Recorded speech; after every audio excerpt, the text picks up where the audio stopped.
Chapter 271. Hey, the little seal always finds its friends, and it can find her too. It must have some skills, right? Lu Xingchen immediately said, Little one, hurry up and find little Mila. The little seal, woohoo! Little Mila. It dove into the sea, and Lu Xingchen grabbed its tiny front paws. Carry me, little bye-bye. I'm exhausted. With the little seal by his side, Lu Xingchen felt much more relaxed and less exhausted. He just let the little seal lead the way. After an unknown amount of time, the little seal surfaced, revealing only half its round head.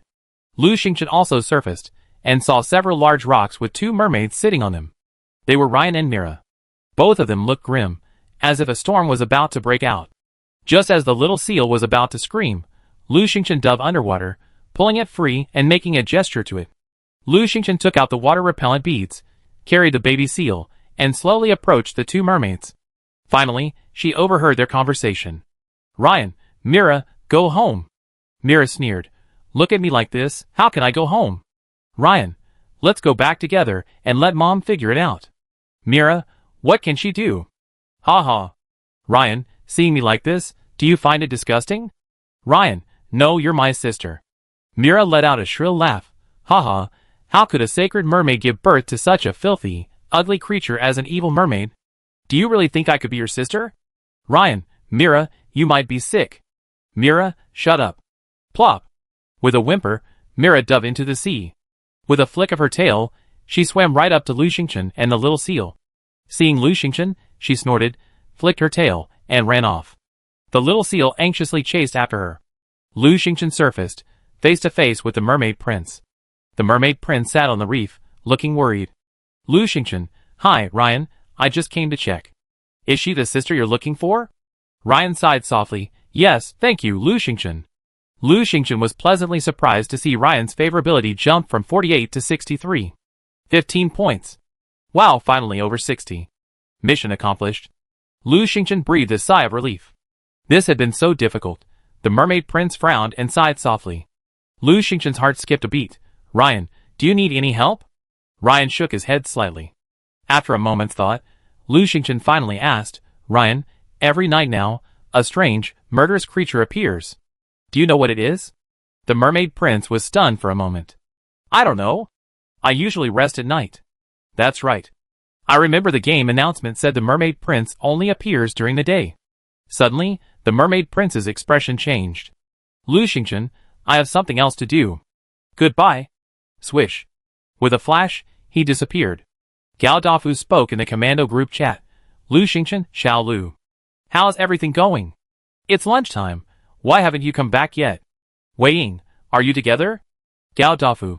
Yeah, hey, we prepared a delicious lunch. Xiao Lu, come back soon. Wei Ying, it's almost 3 days, and there's still no news of mission completion.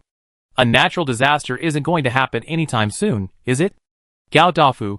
Oh no, I forgot about that. Wei Ying, just remember to eat. Gu Yin, hee hee. Lu Xingchen was also anxiously awaiting news from the game. She already completed the quest, so it was time for an announcement, right? Not just them, countless others in the chat were worried. I calculated the time, and it's almost been 3 days, and no one has completed the quest yet. What should I do? What should I do? Just let it go. People have been dying every day these days, and I'm so scared I don't want to live anymore. Hey, is anyone still working on the mermaid prince's quest? Are we all going to die with me? Lu Xingchen's been working on it, right? Now we can only rely on her. No, she's not Superman. She might not be able to do it this time. I think so too. She can't always succeed. No, I always believe in Lu Xingchen. Just wait, the game announcement is coming soon. Suddenly, the game announcement rang out. Player Lu Xingchen completed the quest, earned the mermaid prince's friendship, and was awarded a fully automatic constant temperature system. The announcement rang out 3 times in a row. As soon as the announcement went out, the players were excited. Haha, mission accomplished, so happy, no more fear. Oh my god, we finally calmed down the rebellious prince, thank God. Thank you, Lu Xingchen. If it weren't for her, our district would have become a hell. Lu Xingchen, call me whenever you need anything. I'd be there anytime. Me too, Lu Xingchen, I hang out with you from now on. Stop it up there. Are you hanging out with Lu Xingchen to repay a favor, or to seek revenge? No one can hang out with her. Don't you see who she's hanging out with? Are you any better than Wei Lin and Wei Ying? Inside the Wei family group, however, a completely different scene unfolded. Wei Feng, haha, look, brother Wei Lin, sister Wei Ying, you're being envied. Wei Ying, what are you envious of? You're almost out of it. Wei Lin, eh? Wei Ying, alas, Xingchen usually hangs out with Gu Yan Gao Dafu these days, and doesn't really hang out with us anymore. Wei Feng, what, Gu Yan Gao Dafu got promoted? Wei Ying, Wei Feng, brothers and sisters, work hard. Wei Ying, how can we work hard? Gu Yan is a freak. Honestly, Wei Lin and I might not even be able to beat him. Wei Feng, it's over, it's over. Brothers and sisters, how about I go and act cute? Wei Ying, get out of here. On Lu Xingchen's raft, everyone was excited. Lu Xingchen had already received his reward. The so-called constant temperature system was a palm-sized figurine in the shape of the bagua. Once placed in one place, it could maintain a constant temperature of 24 degrees Celsius within a 1 kilometer radius. This temperature is just right. The temperature was dropping steadily. Grandma had already donned a down jacket, and Gao Dafu had also wrapped himself in a padded jacket. Only Gu Yan, as before, wore his warrior suit. The sea breeze blew over, and Gao Dafu winced and sniffed. Gao Dafu, Xiao Lu, hurry up, turn on the thermostat and open our eyes. Lu Xingchen gestured and placed her in the center of the second-floor living room, right on the table. As soon as the thermostat was set up, they were instantly warm. Gao Dafu quickly stripped off his padded jacket and settled comfortably in a chair, enjoying several slices of watermelon. Oh, so refreshing. Gu Yan glanced at his watch. 1 hour. Gao Dafu, what? I can only use the heat for an hour? Gu Yan, yeah. They had been here all day, and their time was almost up. They only had time for lunch before being sent back. Lu Xingchen had been busy for days, finally relaxing and spending the afternoon curled up on the couch, resting soundly. That evening, she retired early. While drifting off, she heard beautiful music again. The Vientiane radar seemed to beep several times, but Lu Xingchen, oblivious, slept soundly. The next day, she leaned back in bed, yawned, and clicked on the chat screen. The chat channel was buzzing with activity. What's going on? Didn't the prince stop being evil? Why were there more deaths yesterday? Over 1,000 dead, vanishing in an instant. Oh my god! Chapter 272. The players in the chat channel were extremely panicked. Gao Dafu said, the prince isn't necessarily a midnight ghost. Whether he turns evil or not doesn't matter. People panicked even more. Does this mean it's going to be like this every day? No way. A 1% chance of random death every day. It won't be long before Area 33 is wiped out. It's okay. A slow death, but it still take months. Yes, yes. The big hunt is coming soon. Even if you escape the midnight ghost, you can't escape the hunt. Be positive. Eat and drink, and don't take things personally. Everyone couldn't remain calm. After all, this kind of death is all about chance. Maybe if you're unlucky, it'd be your turn someday. Lu Xingchen leisurely scanned the chat channel while eating with his grandmother. Perhaps everyone was generally free today, so the commando group chat was quite lively. Gao Dafu, wow, it's so cold. Why is it so much colder today? I can't stand it. Wei Ying, yeah, it's cold today. Chu. Wei Lin, it's getting colder again. I was thinking of going underwater, but now I can't.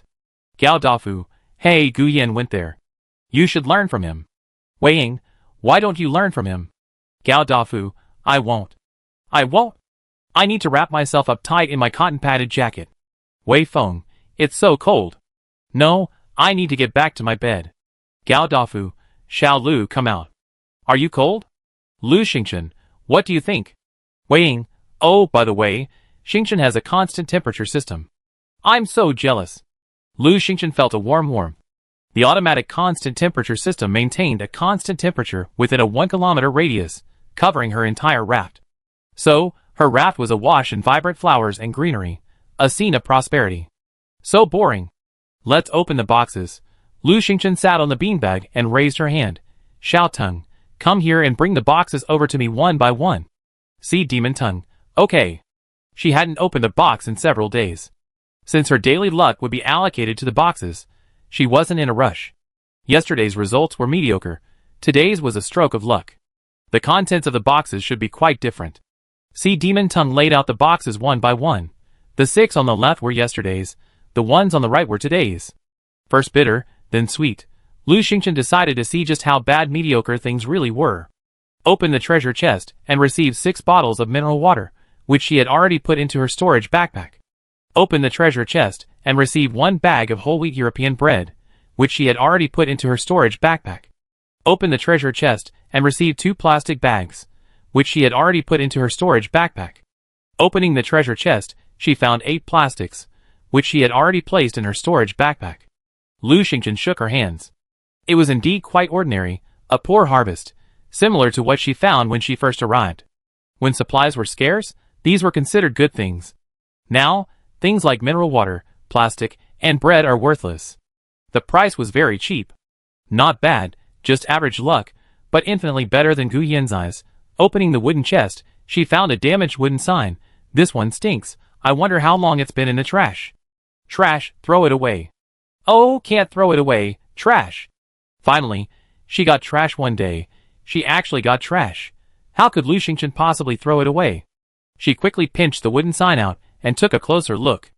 A foul odor hit her face, and she nearly vomited.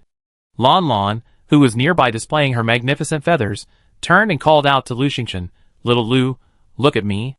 Are you eating garbage?" Lu Xingchen quickly threw the wooden sign away. "No, it stinks." She quickly washed her hands. Meow Meow Taoanzi scattered from where the wooden sign had been. Lu Xingchen, who's going to help her clean this thing? Meow Meow Taoanzi and Lan hid far away. Even the sea demon vines quietly retracted their vines, remaining silent and obedient. Clearly, none of them wanted to do this. Lu Xingchen had no choice but to cover her nose with a cloth and, holding the wooden sign between 2 sticks, tried to wash it in the sea. Suddenly, an idea struck her, and she sent the wooden sign to the invincible team chat. "Come on, Gao Dafu, look. There's a treasure." A damaged wooden sign. Gao Dafu immediately became excited. "Treasure? Where is it?" "Oh, the damaged wooden sign? Let me see." Lu Xingchen, did you see it clearly?" Gao Dafu, Ugh, Lu Xingchen, you're so mean. I almost died."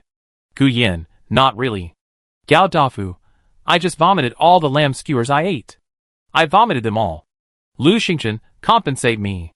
Gu Yan, put it back? Lu Xingchen, Gu Yan, how does this garbage compare to your old ones? Gu Yan gave a thumbs up. It's worse than my old ones. Gao Dafu, how can it compare to this? How can it compare to this?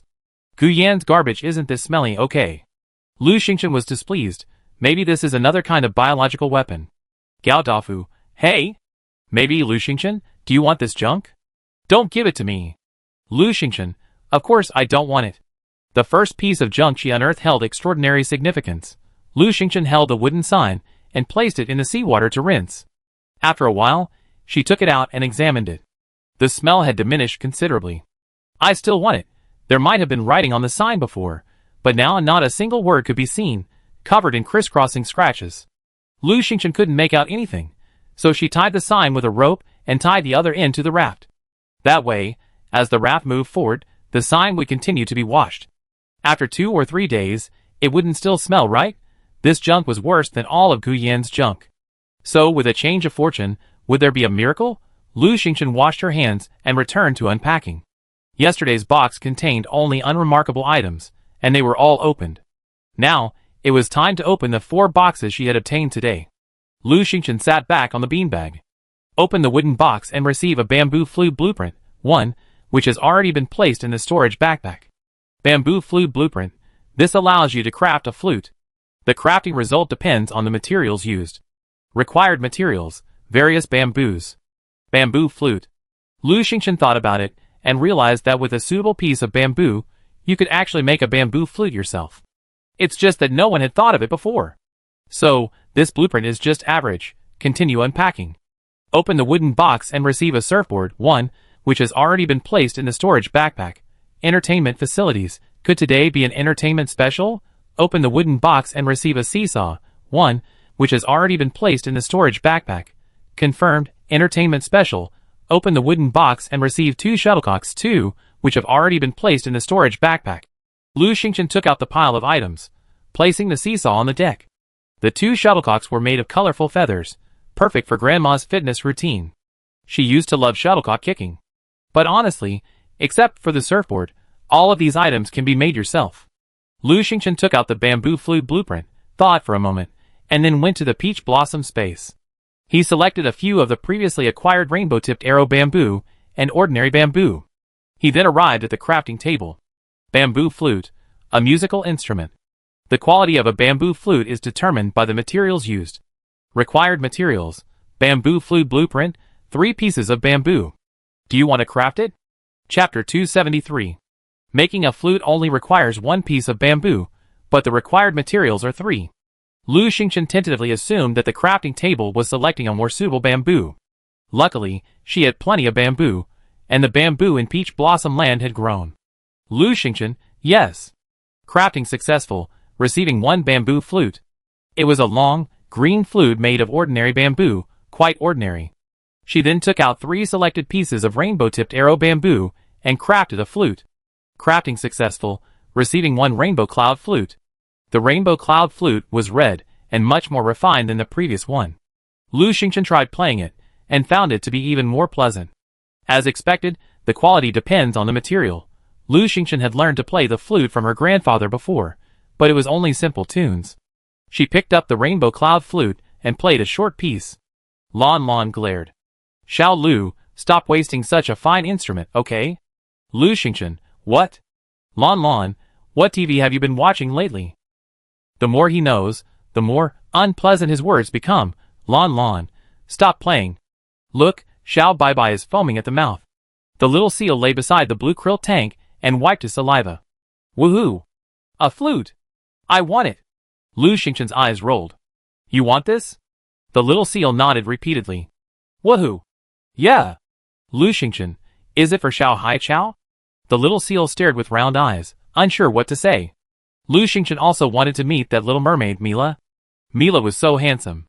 Besides her bad temper, she had no other problems. Besides, she seemed to have another secret. Lu Xingchen handed the rainbow cloud flute to the little seal. Here, this is for you. You can give it to your friend. Well, it'd be best if you could call your friend over. After all, your blue krill will be ready soon. Calling her here will allow you to take care of both sides. The little seal's eyes were still darting. Lu Xingchen, it doesn't matter if she doesn't come. Anyway, I'm giving you this flute. It doesn't matter who you give it to. The little seal cheered, immediately grabbed the flute, and dove into the sea. Lu Xingchen nodded secretly. It seemed that mermaids had some things in common. For example, Ryan loved music, and so did Mira. Ryan liked light blue and disliked dark blue, and Mira seemed to do the same. At least, Mira had some dislike for dark blue. But what difference did it make? Was it that dark blue was considered taboo in the mermaid world? As Lu Xingchen was thinking, a wave suddenly surged on the sea, and the little seal scrambled up, revealing Myra's figure not far away. She was observing. The little seal climbed onto the raft and waved to Mira. Woo, it's warm. Oh, so the little mermaid doesn't like being too cold either. Lu Xingchen leaned back on the beanbag, ignoring Mira and telling Lan Lan and Mame not to pay too much attention to the little mermaid. After a while, the little mermaid leaped up and hummed to Lu Xingchen. I heard you really wanted me to come. Lu Xingchen, She immediately said, yes, you're most welcome. The little mermaid waved her flute. In that case, I play a tune for you. Lu Xingchen, okay, it's my pleasure. The little mermaid sat at the bow of the boat, placed the rainbow cloud flute to her lips, and a beautiful sound emanated. It was infinitely better than Lu Xingchen's. Lu Xingchen had no idea that such a tiny flute could produce such beautiful music. She couldn't help but observe the little mermaid closely. The little mermaid's dark blue hair was incredibly thick, like waves or seaweed, draping a bit messily over her shoulders, trailing directly to the ground, and then winding into the sea. Her dark blue tail gently slapped the raft, harmoniously keeping time. Her eyes, slightly narrowed, were also dark blue. A silver scale-colored brulette wrapped around her upper body, revealing a large portion of her slender waist. I remembered Ryan saying that her sister was darker than him. Despite this, the little mermaid's skin was also white, but a healthier color. If Ryan was delicate and fair, then Mira was healthy and energetic, seemingly full of endless energy. Lu Xingchen thought Mira was perfect the way she was. For example, if Lan Lan cursed again, she wasn't afraid of scaring the little mermaid. Lan Lan was quieter than expected. She tilted her head, listening.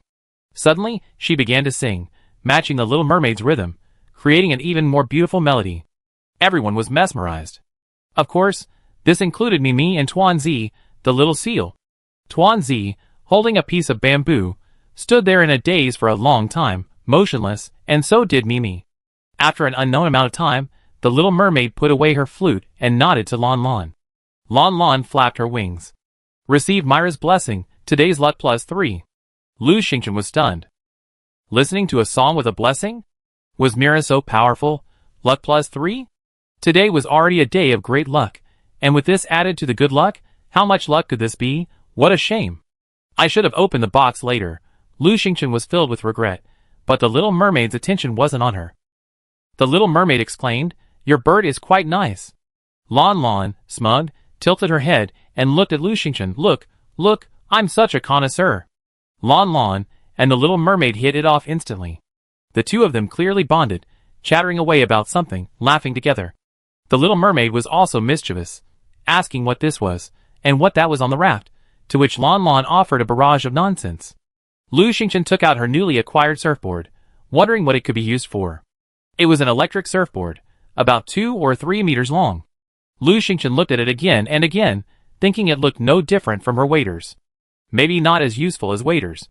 The little mermaid sidled up to her and asked, "What is this?" Lu Xingchen, "A surfboard." She had never ridden one either. Lon Lon came over, took a look, and was overjoyed. "Is it fun? I want to play with it." She took it and started playing with it. Of course, the little mermaid loved it more in the end. She placed her fish tail on the surfboard and surfed around the raft. Finally, she even brought the baby seal along. The little mermaid rushed to Lu Xingchen, stirring up a large wave that soaked her clothes, and then whistled at her. The baby seal clung to the surfboard with its paws. Woo-wah, woo-wah. For the first time, Lu Xingchen observed the little mermaid up close. The little mermaid's eyes were particularly large. Although a deep blue, they were incredibly clear, her eyebrows curved, and when she smiled, they were filled with tiny sparkles. At that moment, Lu Xingchen felt that the little mermaid was incredibly beautiful, even sacred. It was a subtle feeling. After playing for a short while, the little mermaid said goodbye. Lu Xingchen tried to persuade her to stay, but the little mermaid pointed at the seal and said, "I was worried about it staying here." "Okay, I'm relieved now. Bye." She leaped into the sea, waved to Lu Xingchen, and with a flick of her tail, quickly disappeared. Lu Xingchen felt lost. In fact, she had suspected the little mermaid was a night ghost, but now it seemed that wasn't the case. But what do dark blue and light blue represent in the mermaid world? Why don't they like dark blue? Chapter 274. Lu Xingchen, preoccupied, sat on the lazy couch, lost in thought. Mimi, Tuanzi, and Lon Lon were more active. They took to surfboards, trying them out one by one. Lu Xingchen was dozing off, when suddenly the sea demon vine waved its vines. "Master, look! A mermaid? A mermaid? A great mermaid!" Lu Xingchen stood up, and saw a mermaid not far from the raft. The mermaid was strikingly beautiful, perhaps in her 30s, with almond-shaped eyes, a frosted complexion, and a striking appearance. She still had long, light blue hair, a mermaid-like tail, flowing freely. She wore a golden crown and a golden necklace. She sat atop a giant pearl, draped in a translucent golden cloak. Half of the cloak rested on the pearl, while the other half lay in the water, shimmering with golden light. She also held a golden staff. A dazzling golden light. Lu Xingchen saw her profile. Mermaid Queen Luo Qiusha. Level, Mermaid Queen? Could she be the mother of the Mermaid Prince and the Little Mermaid? Lu Xingchen hurriedly approached. The beautiful mermaid wore a faint smile, looking dignified, noble, and radiant. The Mermaid Queen. "Dear adventurer, can you do me a favor?" Lu Xingchen, "Yes. It must be a quest. What's wrong with that? Perhaps she's looking for a child, and she just happened to tell her about Ryan and Mira." The Mermaid Queen smiled faintly. "Evil mermaids have been appearing lately, causing great trouble to adventurers. Please kill one of them, and bring it to the Mermaid Palace. I will reward you even more generously." Lu Xingchen heard the game prompt. "Do you accept the Mermaid Queen's order? Kill the evil mermaid?" Mission description: kill an evil mermaid. Mission reward: obtain a mermaid crown. Wearing this crown grants you half the mermaid's abilities. Mission failure: no penalty. Such a great mission? All you need to do is kill an evil mermaid to obtain the mermaid crown and gain half the mermaid's abilities? This mission seems great. No penalty for failure, and if you succeed, you get the mermaid crown. Mermaids are incredibly powerful. Even gaining half of their abilities would make them a deity in today's games, right? Isn't that a definite free piece of equipment? No, what is an evil mermaid? How powerful are evil mermaids? She had no idea. She quickly asked, how do I identify, find, and kill evil mermaids? What are their characteristics? The Mermaid Queen smiled. Here's a booklet that answers all your questions. Adventurer, do you accept this quest? Lu Xingchen hesitated. This was the first quest she hesitated on. After a moment's thought, Lu Xingchen asked again, Queen, there's a ghost that keeps appearing at night, killing people. Is it connected to the evil mermaid? The Mermaid Queen smiled and said, I have a booklet here that will answer all your questions. Adventurer, will you accept the quest? Such a mechanical response? Lu Xingchen, Queen, are you looking for your son, Ryan? The Mermaid Queen, I have a booklet here that will answer all your questions. Adventurer, will you accept the quest? No, Lu Xingchen took a closer look. The Mermaid Queen remained motionless, replying the same thing to every question. Could she be a shadow? The kind that can only issue quests, not answer them? Lu Xingchen was about to confirm when the Mermaid Queen said, one last question, Adventurer, do you accept the quest? Lu Xingchen helplessly replied, yes. You can't just chat with a shadow. The Mermaid Queen waved her hand, and a booklet floated over. Okay, I wish you success. Then the Queen disappeared. Confirmed, it was a shadow. Lu Xingchen opened the booklet. Evil mermaid. Evil mermaids are primarily murderous, relishing killing, and are vicious and brutal. Evil mermaid features, hair, tail, and eyes are all dark blue. Weakness. The gradient zone, where the human body meets the fish tail, is the most vulnerable point. Attacks can kill a mermaid. In addition, Lu Xingchen found a fish scale and a small conch in the booklet. The fish scale was light blue, about half the size of a palm, while the conch was tiny. She saw the information for these two items. Mermaid Queen's scale. Scale shed by the Mermaid Queen can block a single fatal blow. Mermaid Palace teleportation conch. Crushing the conch teleports you to the Mermaid Palace. It's recommended to kill the evil mermaid and bring the body with you. Otherwise, you'd be expelled by the Mermaid Palace guards. Lu Xingchen understood. The Mermaid Queen had asked her to kill the evil mermaid, fearing she wouldn't be able to defeat him, so she specifically gave her a scale that could block a fatal blow. Furthermore, she also gave her a teleportation conch that could teleport you to the Mermaid Palace. Such thoughtfulness. But if the Mermaid Queen is so powerful, why doesn't she kill the evil mermaid herself? Is she deliberately giving players a chance? Lu Xingchen glanced back and forth several times before, struck by a thought, opening the chat channel. The chat channel was buzzing with activity. It turned out that more than one person had received the quest. I just encountered the Mermaid Queen. Hee, she's so powerful, I was speechless. It's just a video, what's there to be afraid of? We all encountered it at the same time, which means the game is playing the video at the same time, giving everyone quests. Upstairs, upstairs, upstairs. What quest did you accept? What? Didn't you get the quest? Kill the evil mermaid. What are you talking about? Did I miss something big? I don't have a quest. The chat channel was a mess. After everyone took stock, it turned out that only a handful of people had seen the Mermaid Queen and accepted the quest. There were only 5 or 6 active quest takers in the chat channel. The items they received were identical to Lu Xingchen's.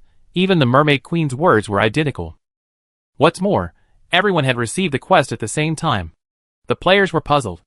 After careful consideration, they found that those who had received the quest were all very powerful, among the best in the entire zone. So, everyone understood that the Mermaid Queen only gave missions to those with strong combat power. In the commando group chat, Gao Dafu, Wei Lin, and the others had been chatting for a long time. Wei Ying, Wei Lin, and Gu Yin had all received the mission. Gao Dafu, yeah, I can get a mission with Gu Yin again. Wei Ying, a mermaid, she's a mermaid. Aren't you afraid of a slap from her tail? Aren't you afraid of it coming at you and killing you? Wei Lin, Gao Dafu, you're only hurting yourself by taking everything. Gao Dafu, go away. I can still get a mission from Lu Xingchen. Lu Xingchen, did you get it? Lu Xingchen, yes. Gao Dafu, team up, together? Wei Ying, together, don't leave us behind. Lu Xingchen was speechless, lost in thought, thinking about something important. The little mermaid, Mira, had dark blue hair and tail, and a pair of dark blue eyes. She was an evil mermaid? Does the queen know that her daughter has become like this?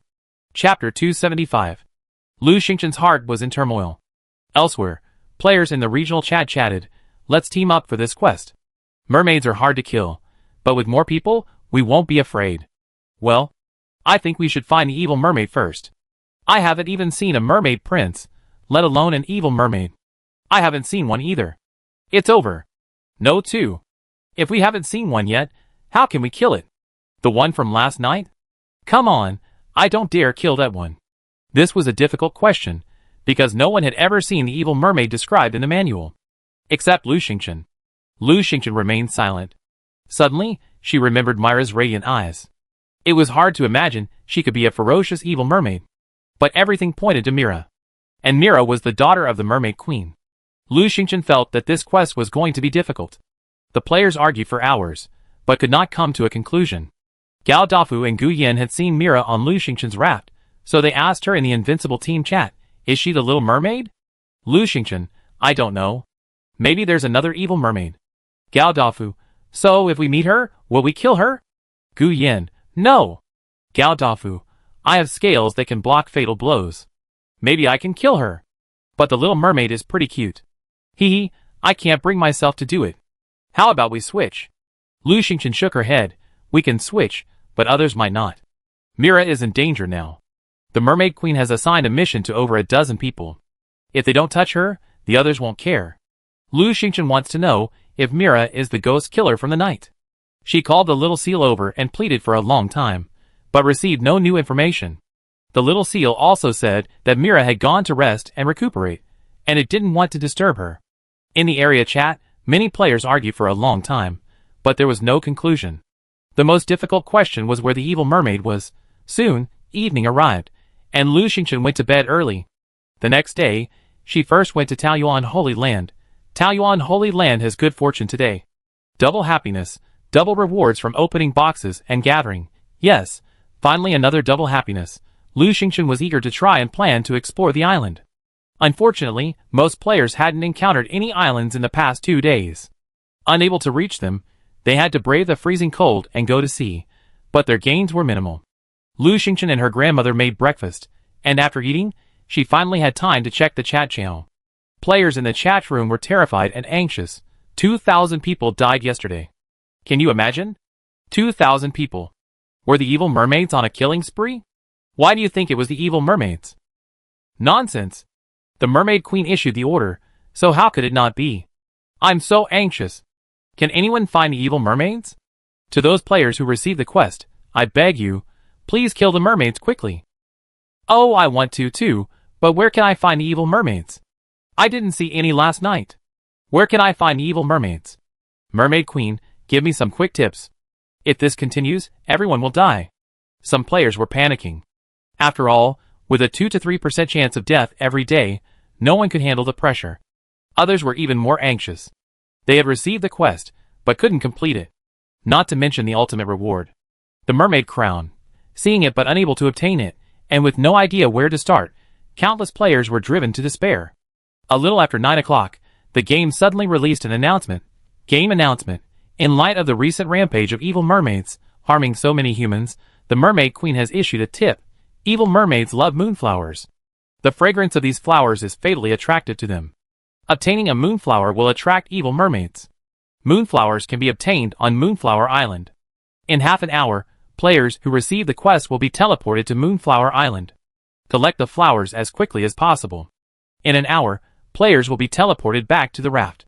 Be prepared. Players who receive the quest are Lu Xingchen, Gu Yin, Wei Lin, Wei Ying, Qin Wuchuan, Nia Bailing, Nia Feng, Lu Jiwen. As soon as the game announcement came out, everyone was in a frenzy. Haha, I know who's taking the quest. Great announcement. They've revealed them all. Sure enough, those familiar faces are up there again. Lu Xingchen is always first. It's hard to ignore. Okay, get the quest and kill the evil mermaids quickly. The mermaids kill randomly every night, and I'm almost depressed. Ugh. Hey, we can only stay on that island for an hour. So, can we summon them? Wake up. Can you defeat the monsters if you summon them?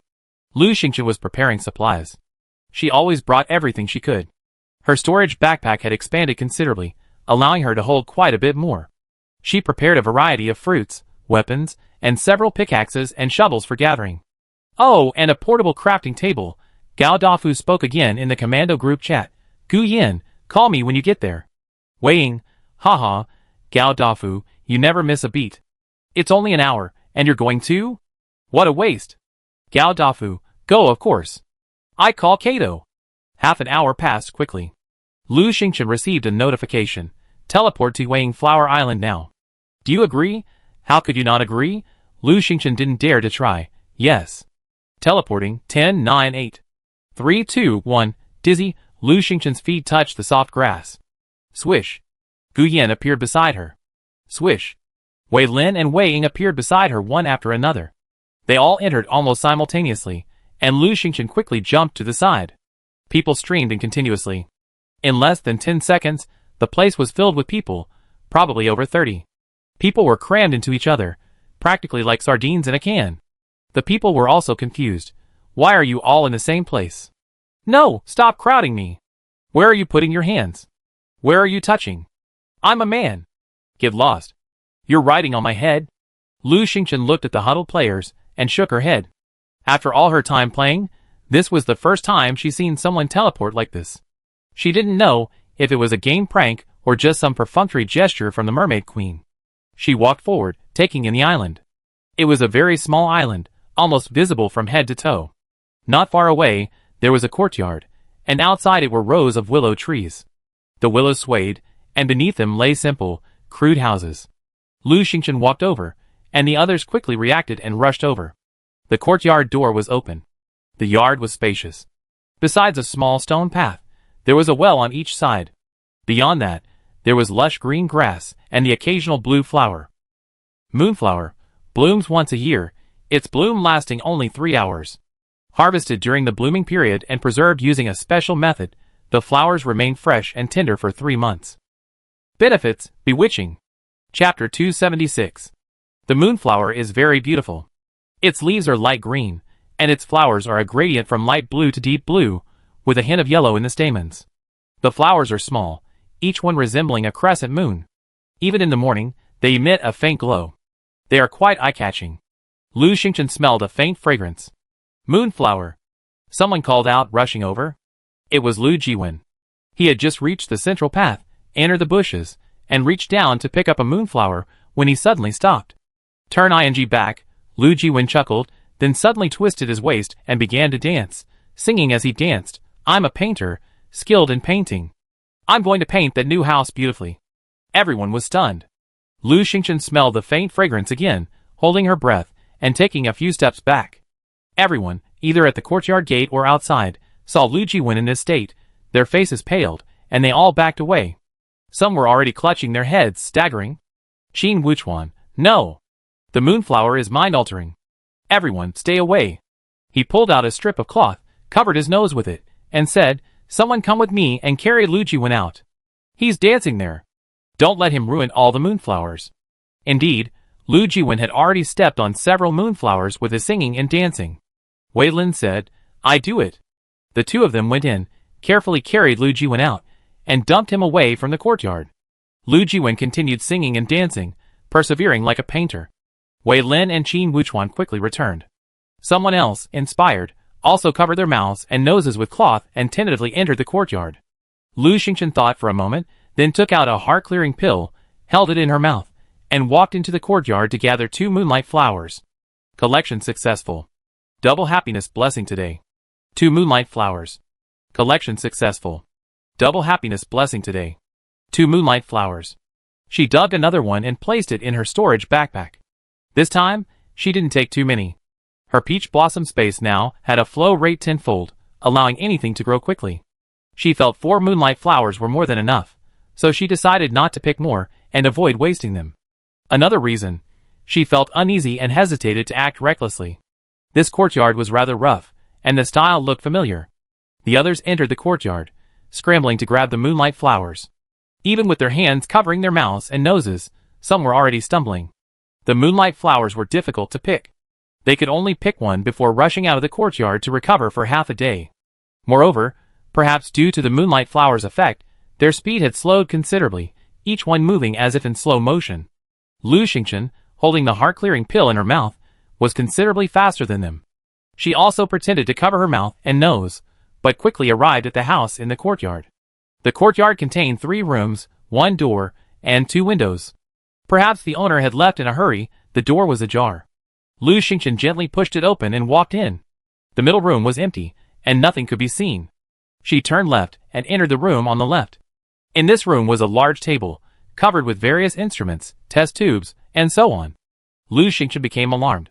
Why was this layout so similar to Master Ling Wang's laboratory? Not exactly the same, but the containers were similar.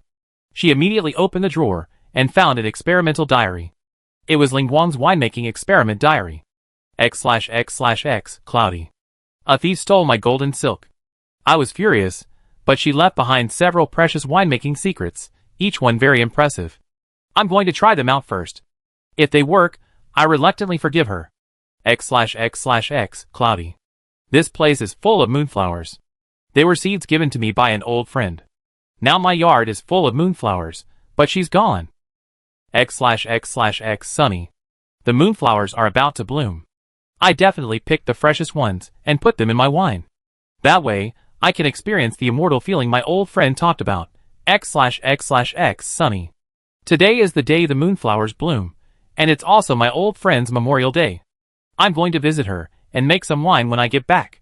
3 moonflowers. That way she can.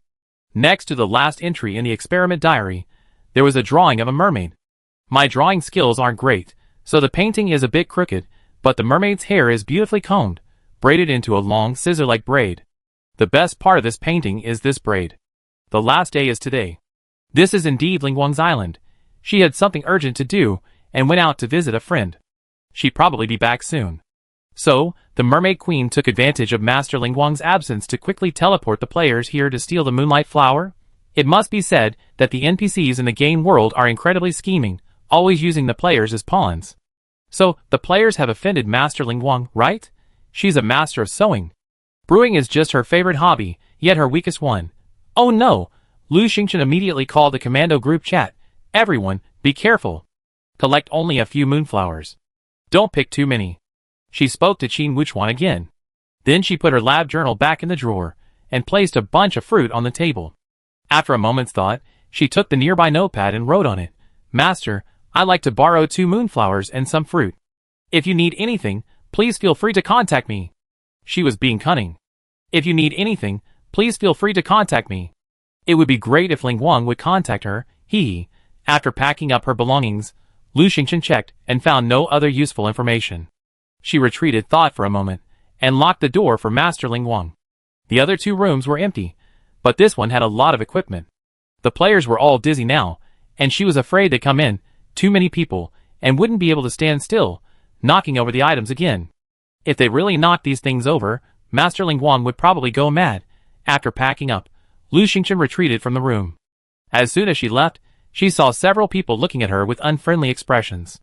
Ye Bailing covered her nose with a thick cloth and asked, Lu Xingchen, did you find anything? Lu Xingchen, so what if I did? So what if I didn't? If you're brave enough, go find it. Ye Bailing, She began to feel dizzy again, and quickly ran out of the courtyard. The others, like him, could only stay in the courtyard for a dozen seconds by holding their breath and covering their mouths and noses. They didn't have the energy to enter the house. But they were unwilling to leave without entering. Ye Bailing rushed in several times. Once inside, she saw that the door was locked and pounded on it with her weapon. Unfortunately, whether she smashed the lock, the door, the wall, or the window, no trace was left. Ye Bailing rushed out. Lu Xingchen, why did you lock the door? She clearly remembered that at first, the door was not only unlocked but also ajar. Lu Xingchen rolled his eyes at her. I locked the door for your own good. Otherwise, they wouldn't be able to walk safely and rummage around in there, surely breaking Master Ling Wang's lab equipment. Master Ling Wang is so petty, what if he blames them? Of course, Lu Xingchen didn't want Master Ling Wang to blame her. Ye Bailing was unconvinced. What did you take in there? Chapter 277. Lu Xingchen ignored her, and said to the players collecting moonlight flowers in the yard, just a few moonlight flowers will suffice. Leave some for the master. Everyone exchanged glances, and lowered their heads to continue collecting.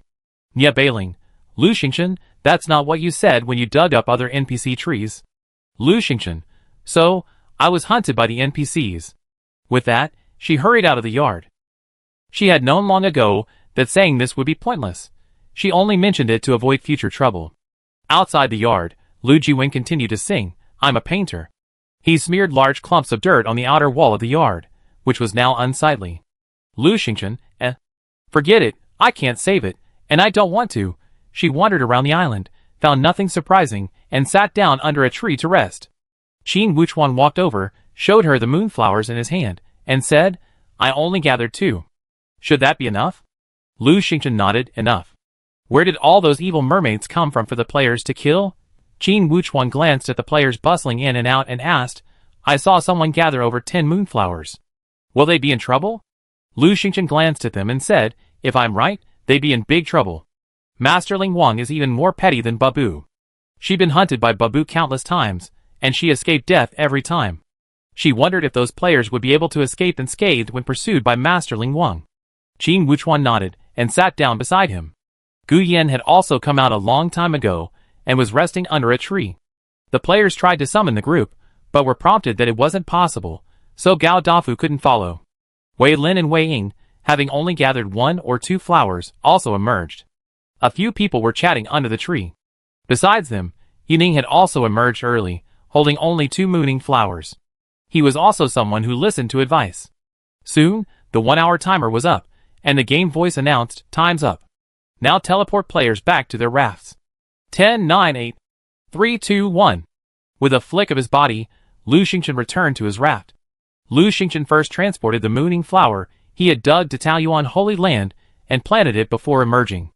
At this moment, the chat channel was bustling with activity, but it wasn't a good one. Someone was criticizing Lu Xingchen. Yeah, bailing. Lu Xingchen, why did you lock the room and prevent anyone from entering? What did you find in the room on Yueying Island? Lu Xingchen, go back and see for yourself if you can. She ignored her. Yeah, bailing, one more thing. Why aren't you dizzy? We're all slow, affected by the moon blossom, but you're fine? I've observed you're much faster than us. Why? Lu Xingchen, maybe because I'm a GM. Gao Dafu, I prove she's the GM. Yeah, bailing, stop talking. Be careful she ban you. Yeah, bailing, you're talking nonsense. Gao Dafu, look, you just won't face reality. What can anyone else do? Wei Ying, where are the parents? Take the naughty kids home. Yeah, Feng, Bai Ling, stop talking. Yeah, bailing, Lu Xingchen, I'm asking you, why don't you let everyone collect more moon blossoms? Yeah, bailing, haha, you just can't stand seeing others succeed. You can cut down most of the trees on the NPC island, but you can't let us pick their flowers. Lu Xingchen, you picked a dozen, and I didn't give a shit. Finally, someone couldn't stand it anymore. Yeah, bailing, are you annoying me with all this nagging? I just mentioned it, and it's up to you whether you listen or not. Didn't you pick all the moon blossoms in the end? That's right, Lu Xingchen just said it, and I didn't stop you. Where are the parents? Take that naughty kid away. Lu Xingchen had already closed the chat screen. She really didn't want to talk to Nia Bailing anymore. This girl gets stuck in a rut, and no one can stop her. Let her dad handle it. Lu Xingchen was thinking about something else. The little mermaid Mira. Now that players have the moon blossoms, Mira is in danger. She couldn't imagine Mira being an evil mermaid. She kept thinking of Mira, hopping on her surfboard and rushing towards her, bright and carefree. Those eyes were so clear, how could they possibly be evil? She was always uneasy. Thinking for a moment, she took out a moon flower and waved to the little seal. Little bye-bye, come here. The little seal pointed to the blue krill breeding tank. Woo-woo, they're ripe. Lu Xingchen, you miscalculated the date. They won't be ready until tomorrow. The little seal was disappointed. Woo-woo. Lu Xingchen, stop crying. Your friend little seaweed is in danger. The little seal rushed over. Woo-woo. Danger? Lu Xingchen gave it the moon flower and said, give this to little seaweed. Let her come. Seeing the little seal hesitate, she added, just give it to her.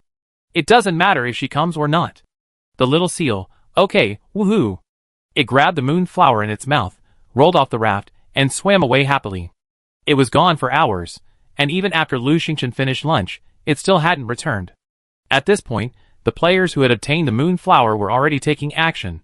How are you using it? I tied it to the bow of the boat and waited for ages, but no evil mermaids came. I placed moon flowers at both the bow and stern, but it didn't work. I'm so anxious. Are there any evil mermaids out there? Don't worry, they come out at night, ha ha. It's scary. I wouldn't dare go at night. The players spent ages using the moonflower, but no evil mermaids took the bait. Everyone was frantic. Finally, someone started to wonder, how many evil mermaids are there? The Mermaid Queen's reward is incredible, a crown granting half the mermaid's powers. If there are so many evil mermaids, how many crowns would she need? I'm doing this quest just because I love this mermaid crown. Wearing it, the ocean feels like home, haha. Don't laugh. Are there really that many mermaid crowns? Whatever. One is enough. I'm determined to get the mermaid crown. Everyone who received the quest is working really hard to catch evil mermaids, right? Why haven't they caught any? Lu Xingchen looked at the chat channel and felt a little relieved. No one had encountered any evil mermaids, which meant Mira was safe. Around 4 o'clock in the afternoon, the little seal returned. Lu Xingchen scooped up the dripping seal pup and anxiously asked, "Where's little seaweed? Where's Mila? Has she come? Is she refusing to come? Xiao Bai is right. You're really inviting me so graciously, insisting I come." Suddenly, a voice rang out. Lu Xingchen looked up and saw the triumphant little mermaid. The little mermaid leaped onto the raft and said, "I'm here now, aren't I?" She still wore the wreath on her head, but now it had a moonflower in it. Chapter 278. Seeing the moonflower, Lu Xingchen instinctively covered his mouth and nose. The little mermaid touched the flower and said, "I love this flower. Don't worry, wearing it on my head won't affect you in any way." Lu Xingchen removed his hand from covering his mouth and nose. Sure enough, he could only smell the faint floral fragrance, without feeling dizzy. Lu Xingchen's heart moved. "Mira, I'd like you to rest on my raft tonight. Is that okay?" The little mermaid snorted. "Yes, for this flower, I can stay on your raft tonight. However, I need to sleep tonight, and can't watch over you." Lu Xingchen was at a loss for words. She hadn't asked the mermaid to come over, not to watch over her, but to observe whether she would transform into a late-night ghost and kill people. She immediately said, "No problem, I keep watch." The mermaid clearly didn't enjoy playing with humans. She quickly joined the little seal, the little ball, the blue mermaid, and the others. They were all very happy, playing with the surfboard, the remote-controlled speedboat, and the swings. The grumpy little mermaid calmed down when she was with the little pets. Lu Xingchen was bored when she suddenly remembered that today was a double blessing, and she hadn't opened the boxes yet. Now, there would still be no more boxes after 6 p.m., so she was almost done with them for today. 6 boxes. Lu Xingchen had the sea demon vine bring the boxes over, and she sat on the beanbag and opened them. Today is a double blessing, hee. Open the wooden box, and receive the blessing of double happiness today, and 2 white oxhorn combs. Combs? Lu Xingchen was pleasantly surprised. This was what she needed most. There was a comb in the bathroom, but it was ordinary, not nearly as useful as a horn comb. She took it out and examined it. The horn comb was white, as sleek as jade, and looked very useful. She put the horn comb down and opened the second box. Opening the wooden box, today's double happiness blessing, lucky luck, and receiving 2 hair accessories, package. Oh well, she needs them too. After all, she needs rubber bands for a ponytail every day. Isn't today a hair care special? No, she doesn't need them. Her hair is incredibly smooth and easy to manage. She doesn't need these messy things. Don't waste double happiness. Opening the wooden box, today's double happiness blessing, lucky luck, and receiving 2 curling irons. Lu Xingchen sighed. I don't need them either. Never mind.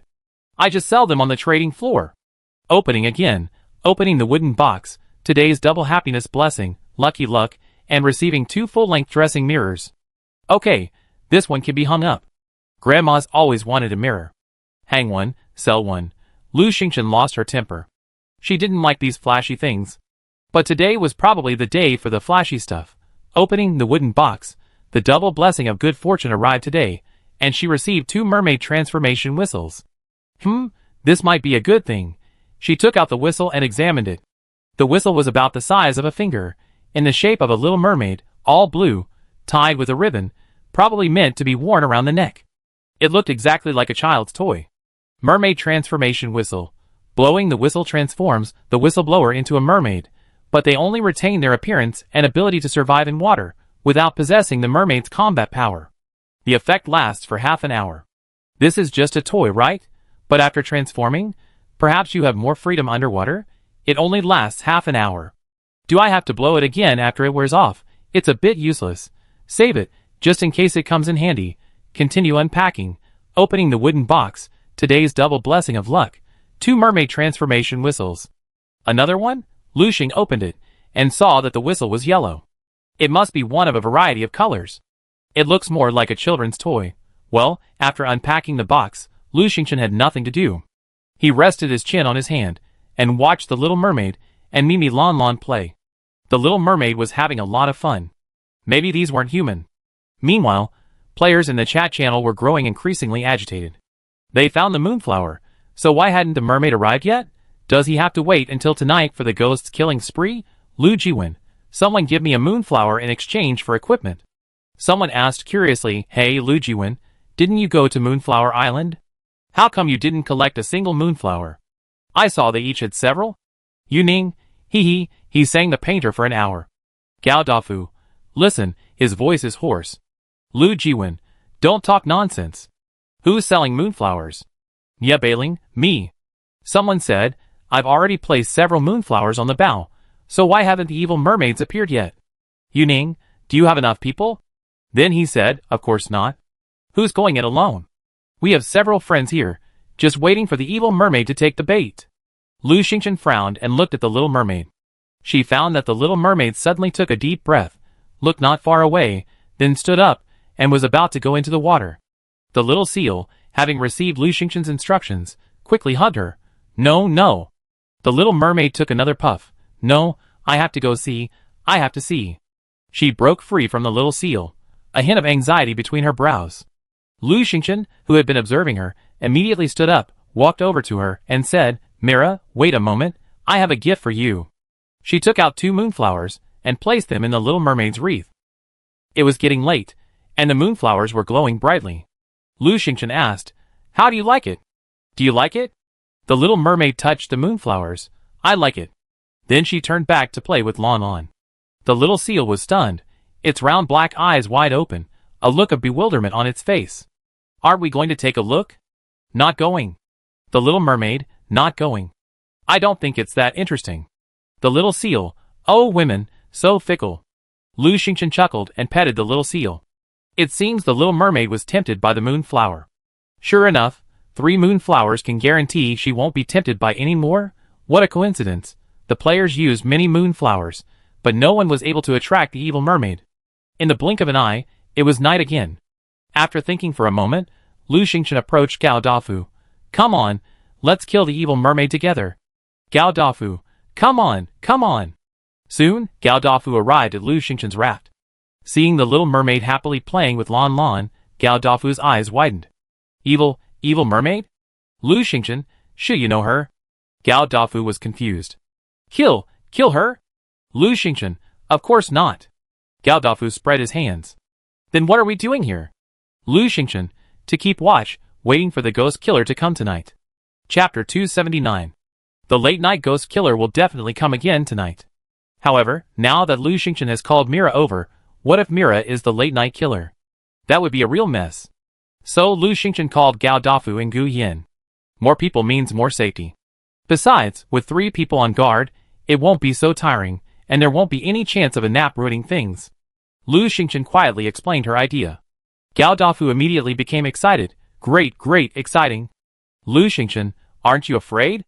Gao Dafu, why should I be afraid? You're here. It's my turn, haha. Gao Dafu, I'm just here to watch the fun. I might be able to come in handy at a crucial moment, haha. Lu Xingchen, well, I'm not counting on you.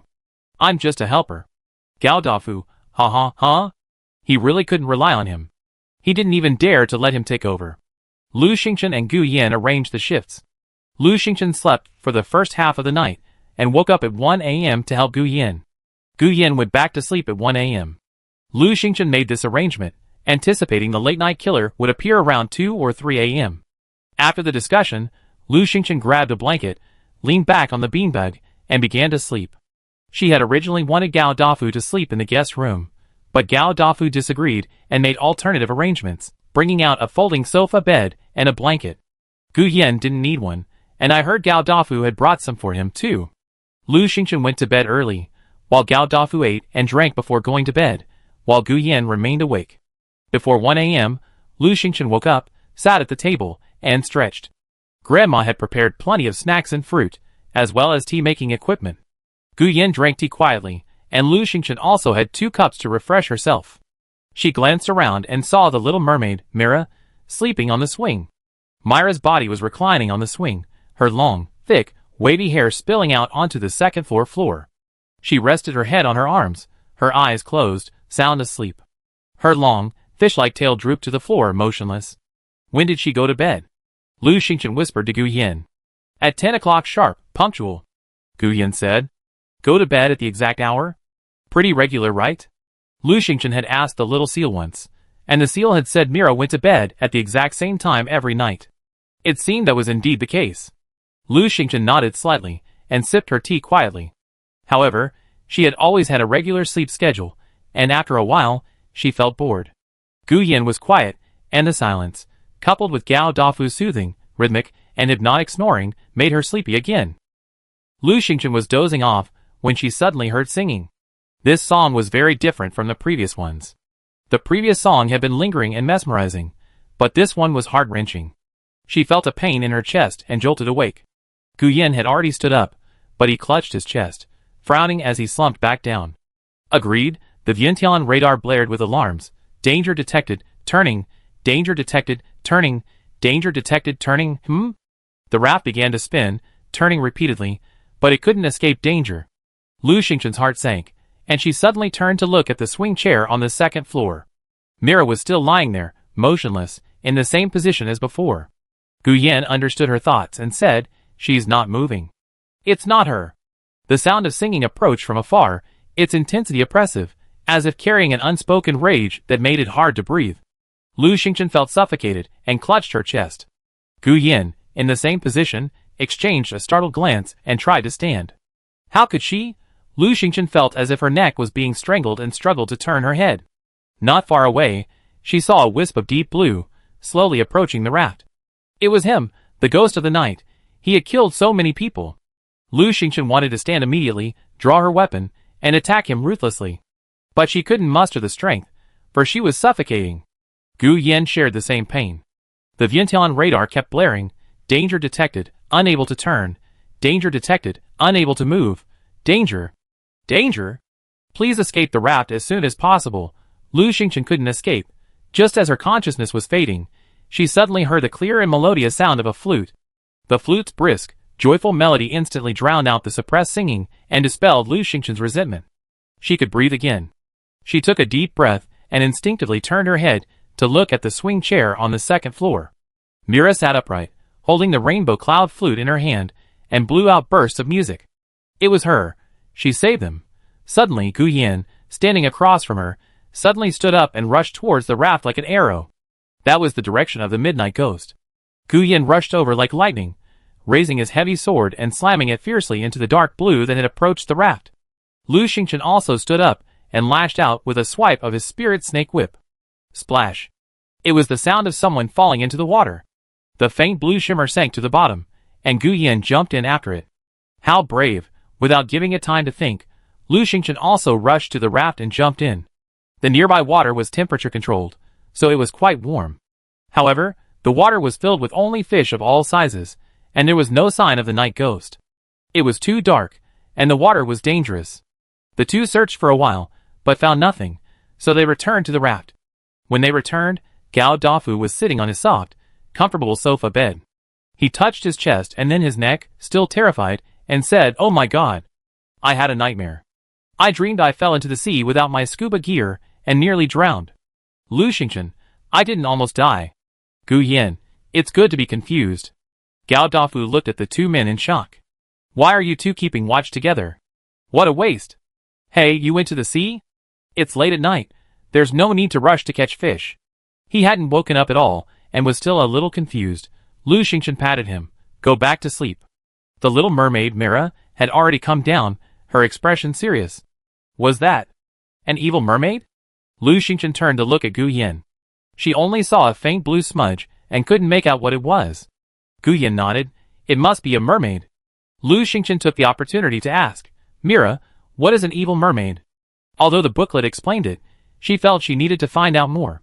When Mira heard this, a hint of sarcasm crossed her face.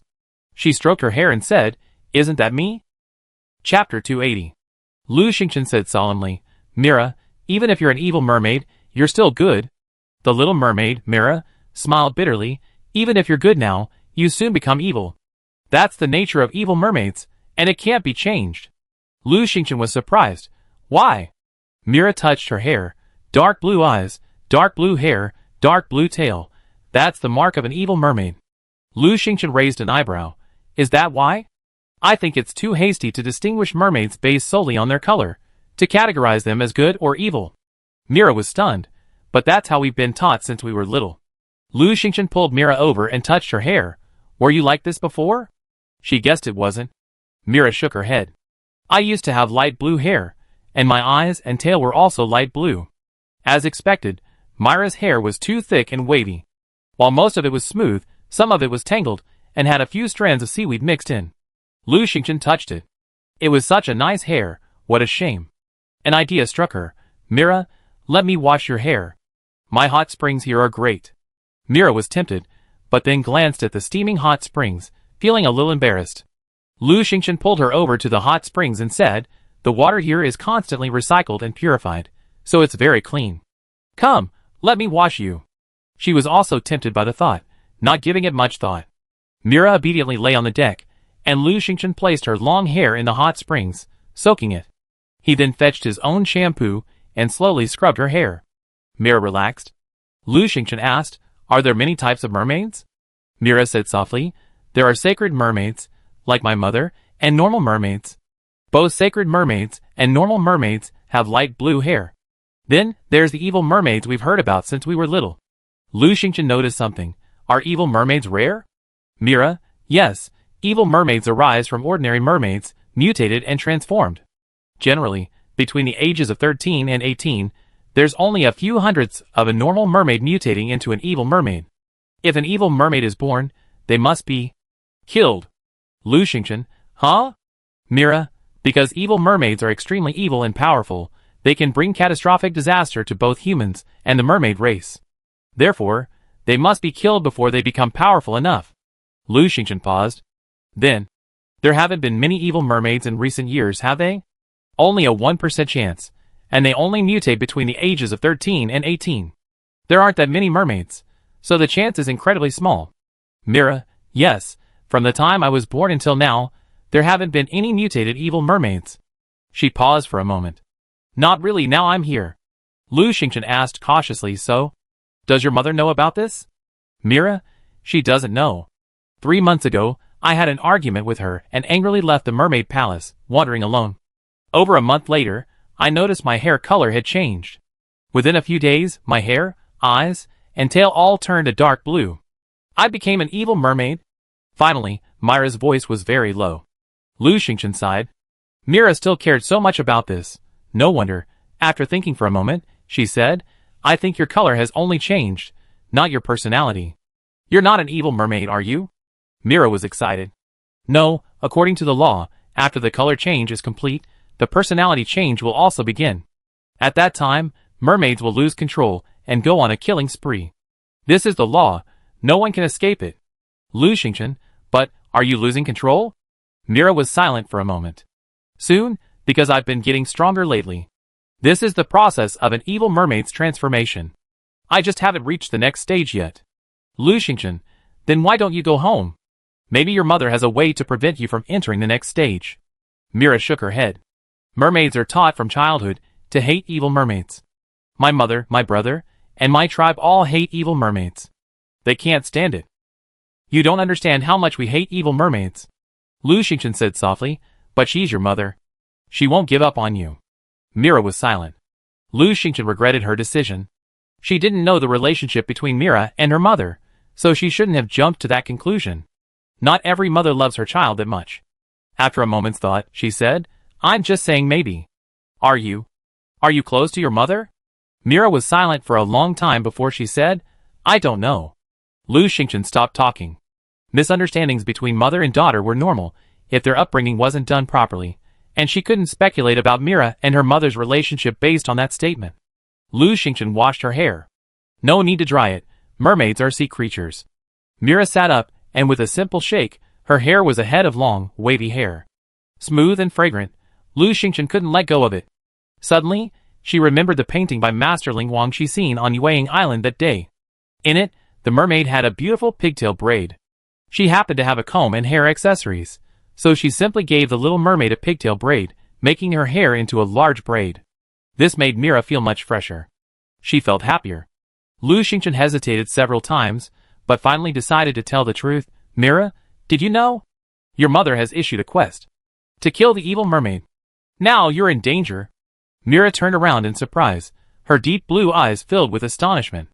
Mira sat on the swing chair, playing the flute, while Lu Xingchen leaned back on the lazy couch, scrolling through the chat screen. The screen was filled with panicked players. Damn, damn, damn. I almost died just now. The suffocating feeling was terrifying. Me too. I was just so close, and then I felt better. I was so scared. I checked the body count. 70 or 80 people died today, which is the lowest casualties ever. Is the ghost killer coming again? I can't sleep anymore. I haven't slept at all. We were trying to figure out how to kill the evil mermaids, and we all nearly suffocated. What happened? Something must have happened, otherwise there would have been even more deaths today. Did the Mermaid Queen come to the rescue? Lu Xingchen closed the chat screen. The players were now focused on killing evil mermaids. But how many evil mermaids were there? She had only seen this one. Not evil. Not only not evil, but she saved many people. Mira had been playing the flute for a long time.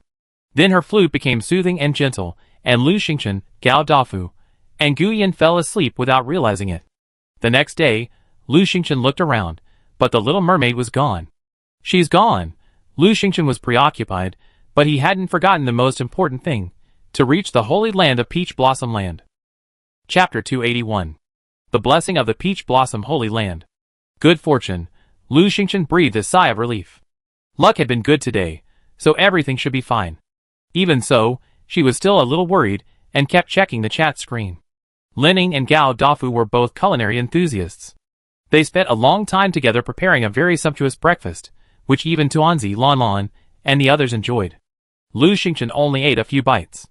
Gao Dafu, Lu Xingchen, don't just farm, get involved. Gao Dafu asked in the chat, has everyone seen the evil mermaid? I can't seem to attract them, it's so frustrating. As soon as he said this, the chat became quite lively. Gao Dafu, I remember you weren't on the quest list. It seems like you don't have to worry about this, right? Now that you mention it, I remember why everyone doing the quest is quiet. Are they secretly killing the evil mermaid? Yuning, I can't find them. Lu Jiwen, we can't find them either. Gao Dafu, Lu Jiwen, aren't you always playing the game of whitewashing? Jiang, didn't you get the moonflower? You? Who are you? Lu Jiwen, hee hee. Yuning, Nye Bailing. Gao Dafu, what? Yuning, Lu Jiwen and Nye Bailing are together. Gao Dafu, didn't they have a falling out? Yuning, birds of a feather flock together. Gao Dafu, ha ha. Yuning, Nye Bailing and Lu Jiwen have found the evil mermaid. Here's their location. Everyone, come quickly. Lu Jiwen, Yuning, are you trying to steal the monster? Yuning, hee hee, I'm already here. If you're talking about stealing the monster, then you're the ones doing it, right? Lu Jiwen, you're just watching, you didn't kill them. Yuning, I'm waiting for my friend, isn't that okay? I'm not as selfish as you. Everyone come! Yuning, there are very few evil mermaids. Who knows who attracted this one, and Lu Jiwen just intercepted them along the way. Everyone nearby could be here. Come! Nye Bailing, Yuning. Yuning, location, I can summon them. Clicking the location revealed the spot Yuning indicated. Everyone could meet underwater. Immediately, everyone who received the quest set off. After waiting for over a day, no one had encountered a single evil mermaid, and they were practically dying of anxiety. Of course, no one was giving in. There was no such thing as monster snatching. Gao Dafu was excited again. Are you going? Are you going? Lu Xingchen, go. It was just as she expected. Of course she was going. Lu Xingchen immediately contacted Yuning and gave him the summon card. Soon, she was summoned there. She then summoned Gu Yin and Gao Dafu. In just a moment, almost everyone who had received the mission had arrived. A large group of people gathered in a huddle. In the center was Nye Bailing. She, along with Nye Feng, Zhou Jin, Zhang Cheng, and Lu Jiwen, were besieging a mermaid with dark blue hair. Several groups of people were fighting nearby, including Wei Ying, Wei Lin, and Yuning. Qin Wuchuan also led a group, though he was the only one to receive the mission. Xiao Xiaoyu, Yin Xiaolin, and the others were all with him. Xiao Xiaoyu didn't join the battle, but excitedly chatted in the chat, show everyone how spectacular. She captured a screenshot. The image showed a human figure with pupils, and also a profile of the evil mermaid. Players in the chat channel couldn't participate in the battle, but they were still excitedly looking at the pictures, constantly asking about the battle situation. Ye Bailing was almost furious. Yu Ning alone had summoned almost everyone who could come. She was most worried about Lu Xingchen, but after Lu Xingchen, Gu Yin, and Gao Dafu arrived, they just watched from the sidelines and didn't join in. Gao Dafu nudged Lu Xingchen with his elbow and texted to the Invincible Team group chat, "It's Mira." Lu Xingchen nodded slightly. Gao Dafu, are you going? Gu Yin, did you forget? Lu Xingchen, you have such a bad memory. Gao Dafu, oh, I see. I just watch and enjoy the show. Lu Xingchen wasn't just a spectator. She was closely watching the battle between Mira and the others, feeling anxious. The little mermaid was tired, struggling to turn, seemingly unable to hold on. Ye Bailing gestured, "Hurry, come." She rushed forward, but Mira waved her hand and struck her in the chest, leaving Ye Bailing unscathed. She rushed forward, piercing her dagger deep below Mira's navel, where her body met her tail. Mira spat out a few mouthfuls of blood. Ye Bailing's face flushed with excitement. Finally, Mira's body softened and slowly sank. Ye Bailing excitedly declared in the chat, "It was me. I killed her. I killed the evil mermaid. Ha ha. Zhou Jin, congratulations, junior sister. Ha ha. Finally, I used 2 of the Mermaid Queen's scales to block a fatal blow and finally killed her. Ha ha. Ye Feng, Bailing is amazing." The players were shocked. Ye Bailing killed the evil mermaid? Yes, it was indeed her. She dealt the evil mermaid the fatal blow, and now she's dead. That's impressive. Hey, aren't they all there? Where's Wei Lin? Where's Qin Wuchuan? Where's Lu Xingchen? Zhou Jin, haha, they can't compete. Someone envied. Doesn't that mean Ye Bailing will get the mermaid crown? Get half the mermaid's powers? I'm so envious. That's right, mermaids are incredibly powerful. If she gets half the mermaid's powers, she'd be able to dominate. Lu Xingchen, Qin Wuchuan, Gu Yin, and the others will have to step aside. It seems Ye Bailing is going to be a rising star. Zhou Jin, gold always shines. Ye Feng, Bailing is amazing, haha. Gao Dafu, haha, Ye Feng is so happy. Wei Feng, look. Come out. Zhou Jin, you guys are jealous all you want. Haha, I'm going to take the evil mermaid's body to the mermaid palace with my junior sister to claim the reward. Ye Bailing, brother, ignore those gossips. Let's go claim the reward. Zhou Jin, yeah, let them be jealous. We're going to claim the reward. Haha, when we come back, the top spot in District 33 will be taken by someone else. Wei Ying, shocked. So arrogant? Gao Dafu, I'm going too. Zhou Jin, what are you going for? Gao Dafu, to watch a show. Maybe there'll be something good to see. Zhou Jin carried the body of the little mermaid, Mila, with Ye Bailing and Ye Feng following. Together, the 3 of them crushed the conch and disappeared. Lu Xingchen nodded to Gao Dafu and Gu Yin. Let's go together. They also crushed the conch. The others were a bit confused. Ye Bailing is going to claim the reward. Why is Lu Xingchen going? Wei Ying, we also helped kill the mermaid. How can we let Ye Bailing take the credit for us? Go, we must go and explain things to the Mermaid Queen. With that, she and Wei Lin crushed the conch and disappeared. Qin Wuchuan and Yu Ning's eyes flashed, and they also crushed their conchs. People tend to follow the crowd. Seeing so many bigwigs going to watch the fun, they wanted to go too. What if the queen felt that everyone had contributed and wanted to reward everyone? Chapter 282. Ye Bailing and the others had just arrived at the Mermaid Palace entrance, when a large group of people arrived behind them. Ye Bailing was a little confused. What are you doing here? Wei Ying said cheerfully. We all participated, so of course we're here to claim the reward? Ye Bailing suddenly became alert. You want to steal the credit? Wei Ying tooted and teased. Little sister, be careful with your words. We all killed the mermaids together, so why can't you come? Do you think you guys alone can kill the evil mermaids? Ye Bailing was furious. You shameless. They had clearly discovered it first. At that time, Yu Ning was just watching from the sidelines. Seeing them start killing the mermaids, he was furious and started calling for others to come. The others came to cause trouble, attacking the mermaids indiscriminately, and causing them trouble. Now, these people shamelessly claimed to have killed the mermaids together. She was truly furious. Xiaoxiao chuckled. How can you call them shameless? We're all from District 33, so be magnanimous, little girl. Ye Bailing was even more furious. How could she be magnanimous? They were all 7 or 8 years older than her, a dozen or so years older, yet they were completely unreasonable. Lu Xingchen privately messaged Qin Wuchuan, when the mermaid queen comes out, stay away, and don't admit to participating in the killing of mermaids. Qin Wuchuan was surprised for a moment, but quickly and quietly informed the others. Wei Lin and Wei Ying were also notified. Yu Ning, seeing the others suddenly retreat, also had a hidden agenda. Everyone looked towards the Mermaid Palace. The Mermaid Palace was a beautiful palace constructed of shells, pearls, coral, and other materials.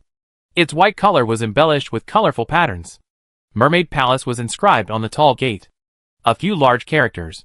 Furthermore, there was no water near the Mermaid Palace, supporting a waterless space. 2 mermaid guards were standing guard, spears in hand. Seeing a group of people chattering, one of them approached. The mermaid guard sternly demanded, "Stray persons, please stay away from the Mermaid Palace." They didn't attack humans, clearly showing no hatred for them. Ye Bailing quickly stepped forward and said, "I'm here to deliver the evil mermaid to the queen. We've killed one." The guard nodded. The queen said, "Wait a moment." He nodded to the other mermaid, who then went inside. A short while later, the mermaid queen and several guards hurried over. The mermaid queen looked at everyone with delight. Who killed the evil mermaid? Ye Bailing quickly stepped out of the crowd. "It was me, queen." The mermaid queen asked in surprise, "You alone?" Ye Bailing had already agreed with Nie Feng, Zhou Jin, and the others that she would take the lead. So she said, "Yes, it was mainly me, but my friends also helped a little." Lu Jiwen quickly squeezed over. "Yes, I'm her friend, and I played a crucial role. In fact, I contributed the most to killing the evil mermaid." Ye Bailing gritted her teeth. Lu Jiwen had said before that he was only helping out and would never steal the credit. Not stealing the credit? He's truly a mean person. Aside from Wei Lin, Wei Ying, and Qin Wuchuan, the others also spoke up, indicating that they had contributed as well. Yu Ning silently stepped back. The mermaid queen smiled. "Okay, where's the body of the evil mermaid? Let me see." At this moment, everyone in the chat channel was focused on this. Onlookers also shared screenshots showing Ye Bailing and the mermaid queen standing face to face. The players were excited. "Ah, you went to see the queen? To claim your reward? Ye Bailing is amazing. She took first place this time. Why are so many people there?" Zhou Jin, "Haha, the queen is praising my junior sister. Look, she wants the mermaid's body. I give it to her right away." He carried the body of the little mermaid Mila over and tossed it to the ground. "Queen, it's here." The mermaid queen lowered her head in joy. Her smile froze. Lu Xingchen stared at her intently, not missing a single expression in her eyes. She saw the mermaid queen's expression, first fear, then surprise, and finally anger. She lowered her head, tugged at Mira's arm, and her face turned cold, her eyes gleaming with madness. "Mira, Mira, you're Mira." She screamed, "Ah, you're Mira. You killed Mira." She looked up at Ye Bailing. "You killed her? You killed my daughter? You killed my beloved daughter." Ye Bailing was shocked and stammered, "Queen, she's an evil mermaid. Didn't you tell us to kill evil mermaids?" The mermaid queen roared, "But she's my daughter." "My daughter?" Ye Bailing, she's an evil mermaid too." Ye Bailing was stunned. She knew the queen had a son, the mermaid prince, Rain, but she had never heard of a prince having a sister, or a queen having a daughter. Furthermore, the queen's daughter was an evil mermaid, and she still wanted to kill them. After killing them, she went mad. Ye Bailing couldn't comprehend what had happened. The mermaid queen lowered her head, trembling as she touched Mira's face. Tears streamed down her cheeks. "Mira, my daughter, my beloved little princess, they actually killed you. How dare they kill you?" She suddenly stood up and pointed at Ye Bailing. "I will avenge my daughter." Ye Feng was shocked. "Queen, I killed the evil mermaid." "No, they killed the evil mermaid. Bailing had nothing to do with it." Ye Bailing also came to her senses and quickly said, "Queen, it wasn't me. It wasn't just me. So many people, they. She turned around and saw that everyone had retreated far away. Especially Qin Wuchuan, Wei Lin, and Wei Ying, who had already hidden in a corner. Ye Bailing panicked. "They're all attacking the evil mermaid, not just me." "No, I didn't kill her." The mermaid queen raised her staff. It's you! It's you! I'm going to kill you! Nia Bailing's face paled as she quickly retreated. Queen Eye. Boom! Several golden beams burst forth from the staff, the largest of which shot towards Nia Bailing. Ah! Nia Bailing screamed as she was struck in the chest and sent flying backwards, colliding with the jagged coral. Puff, puff, puff, she spat out several mouthfuls of blood. The others fared no better, most of them struck by the golden beams and falling to the ground, groaning. The worst hit were, of course, Zhou Jin, Nia Feng, and Lu Jiwen, the ones closest to Nia Bailing. They were also seriously injured.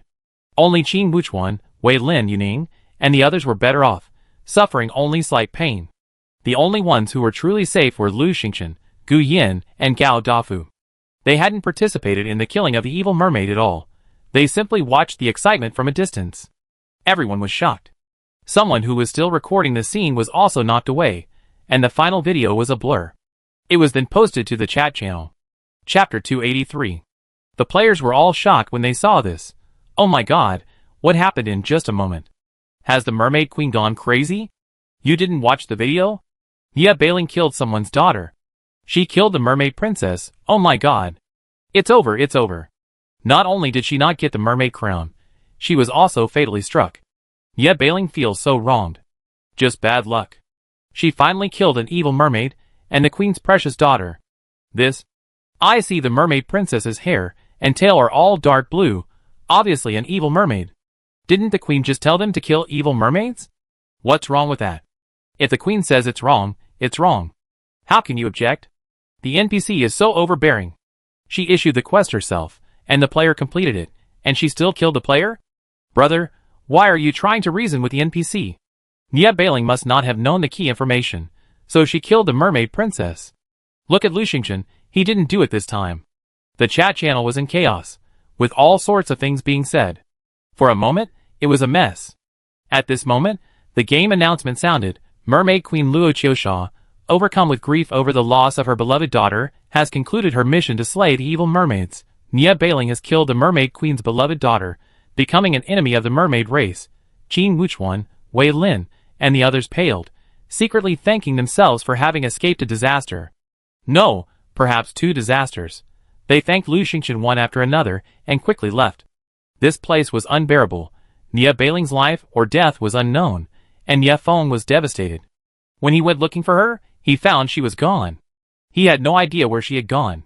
He, Zhou Jin, Zhang Cheng, and Lu Jiwen were all seriously injured and didn't dare stay underwater any longer. They quickly surfaced and returned to the raft to recuperate. Near the mermaid palace, only Lu Xingchen, Gao Dafu, and Gu Yin remained. A few people hid behind a nearby coral reef, staring at the palace.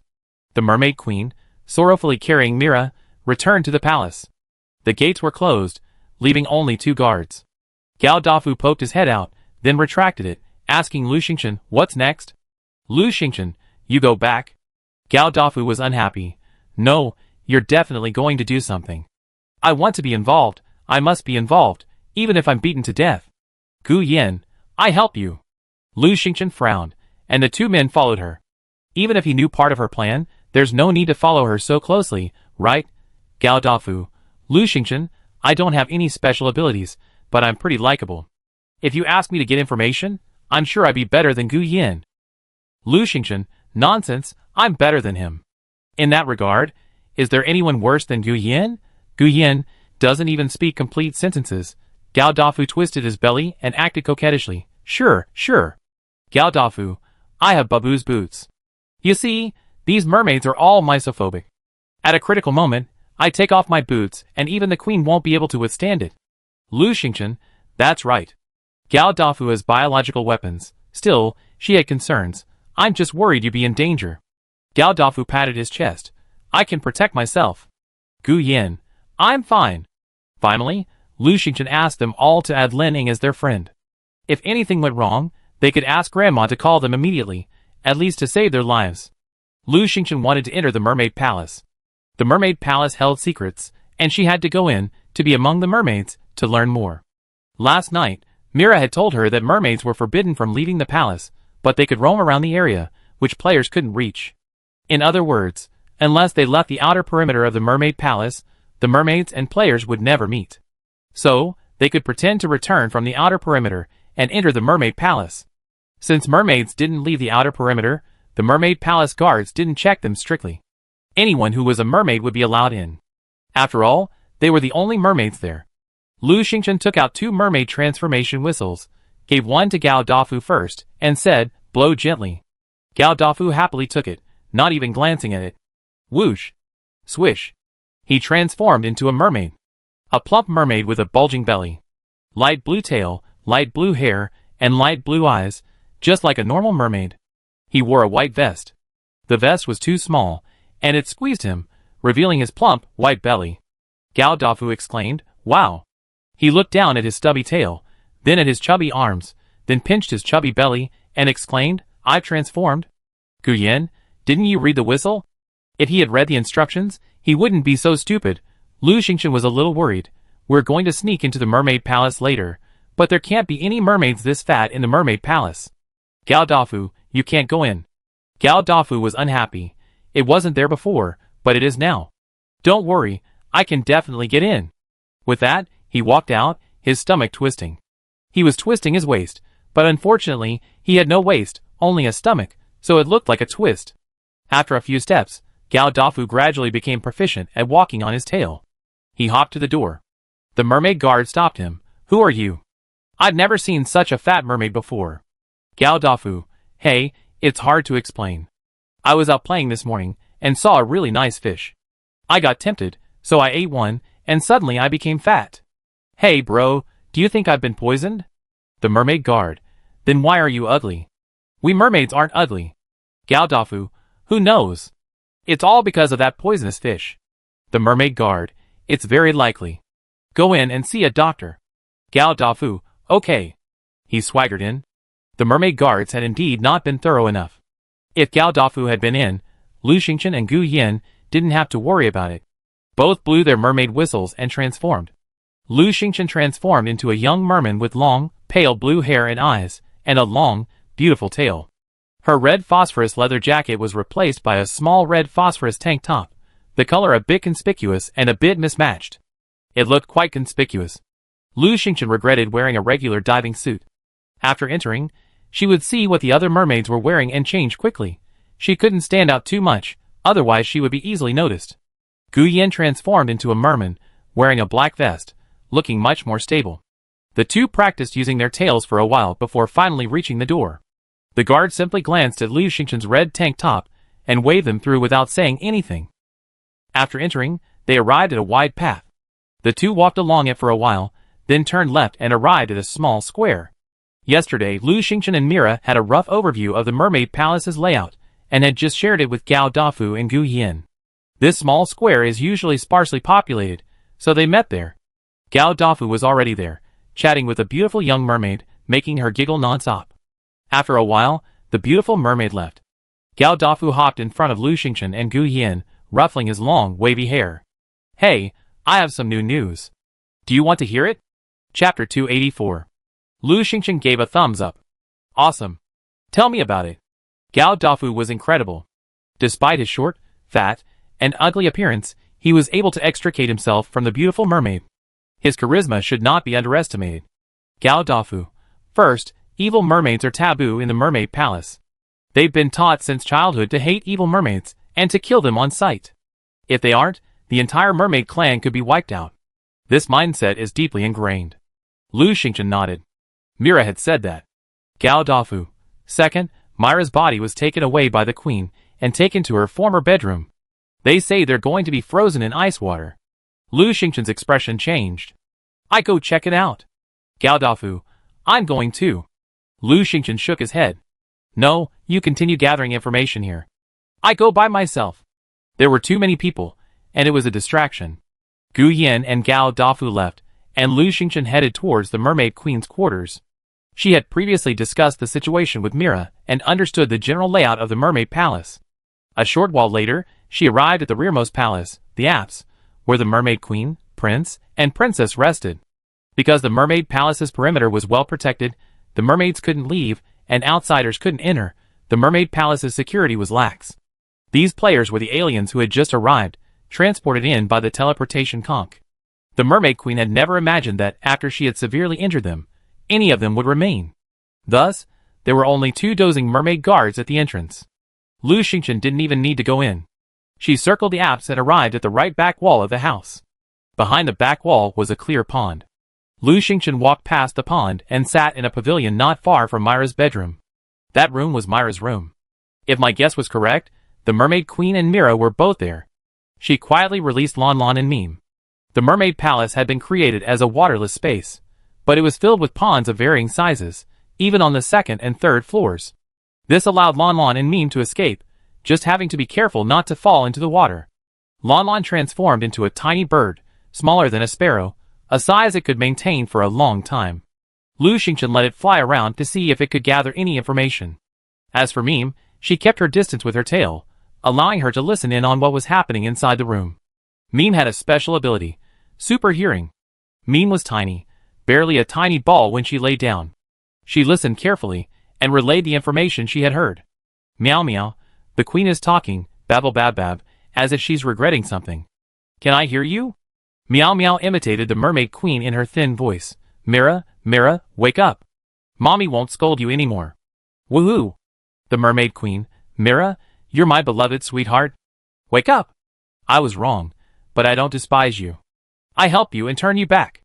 The Mermaid Queen, Mira, you're not dead, are you? Get up. Mommy wants to hold you. Woohoo! The Mermaid Queen sobbed heartbreakingly, rambling non-stop. She talked for over half an hour, and the Mermaid Queen cried for over half an hour too. Lu Xingchen's tail was nearly numb from sitting. The Mermaid Queen finally stopped crying. Mira, are you really dead?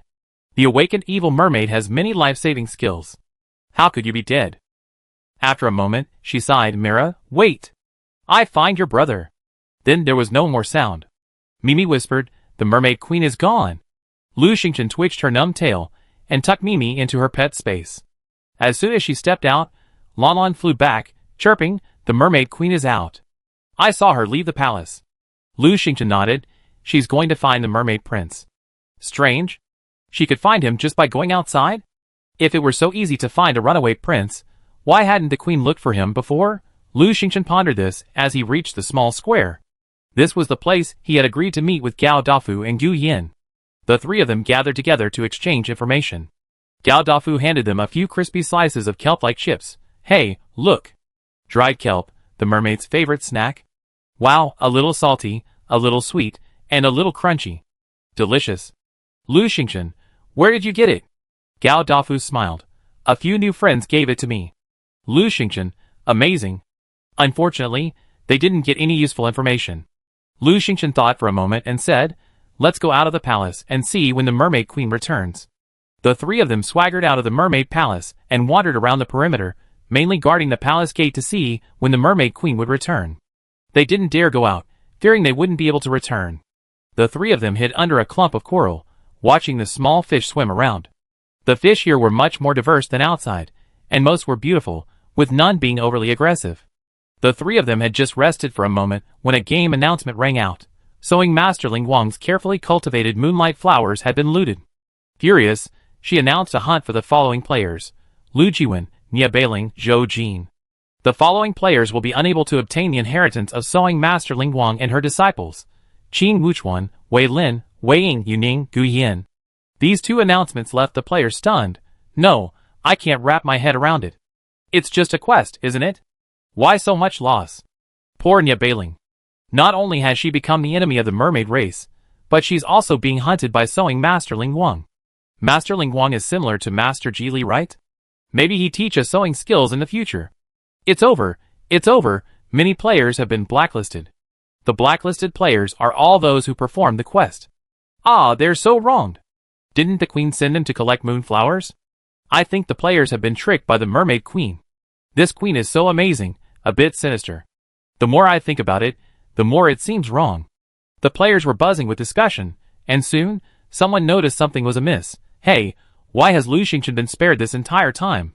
Master Ling Wang didn't blacklist her, and the Mermaid Queen didn't harm her. Didn't she collect moonflowers?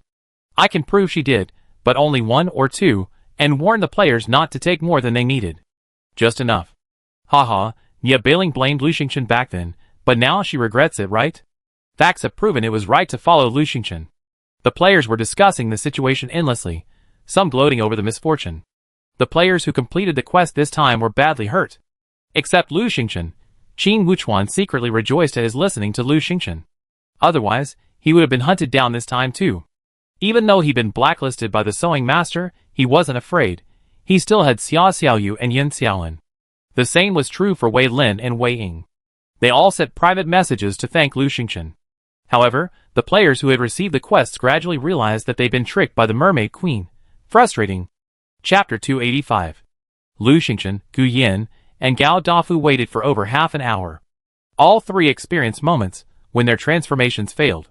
By immediately blowing their transformation whistles, they could instantly transform back. It was a bit troublesome.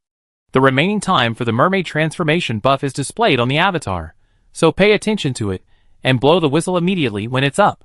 Whistling while the buff is still active is useless. This is also dangerous. You must avoid the crowd and blow the whistle just as the transformation is about to end. Luckily, the whistle wasn't loud, otherwise it would have been even more troublesome. After transforming into mermaids, the three of them felt at ease in the water.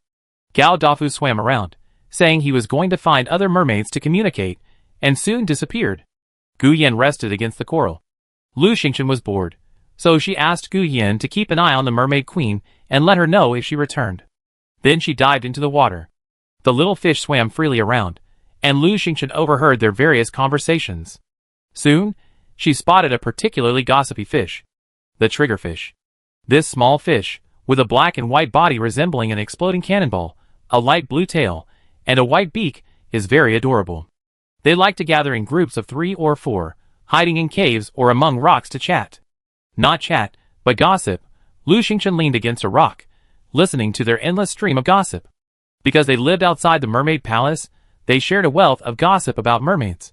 For example, which 2 mermaids were a couple, which mermaids were in polyamorous relationships, whose mermaids' children seemed a little silly, which mermaid had cheated again, and so on. Also, some mermaids were stealing dry kelp, and because of this, there were quarrels among the mermaids every few days. They knew everything. Lu Xingchen was almost drowsy listening when he finally heard something useful. Myra's dead? Poor little princess. Sob. How could Mira be an evil mermaid? She was so cute. She's cute? Come on, that's ridiculous. Have you forgotten that cave she hides in? Every time she gets angry, she hides in that cave, and no one can find her. How could we not know? TSK. Because you don't know where the cave is either. Bullshit. The little fish started arguing, and it looked like a fight was imminent.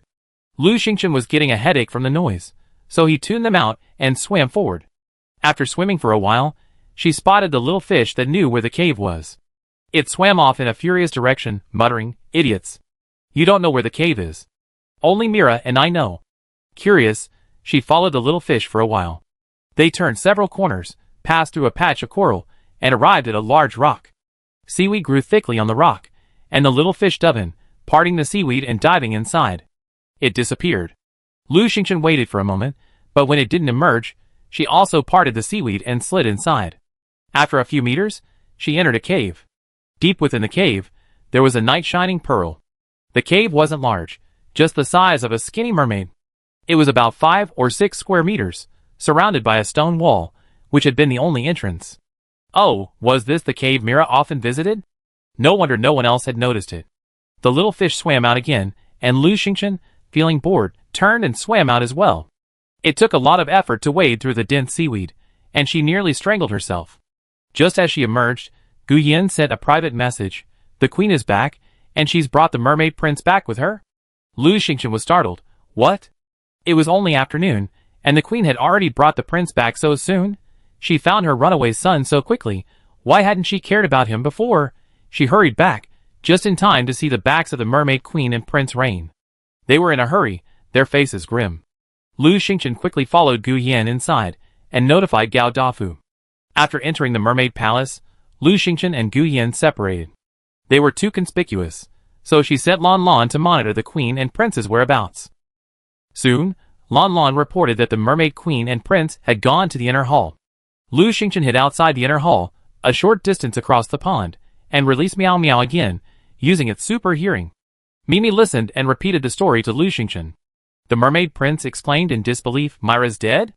How could she be dead? The mermaid queen sighed. Alas! Who could have imagined she would become an evil mermaid and be killed? The mermaid prince asked sadly, Why did you issue a mission to kill the evil mermaid? The mermaid queen raged. The evil mermaid has done so many evil things. If she were to appear, our mermaid race would face annihilation. Of course I must kill her. But I didn't expect it to be Mira.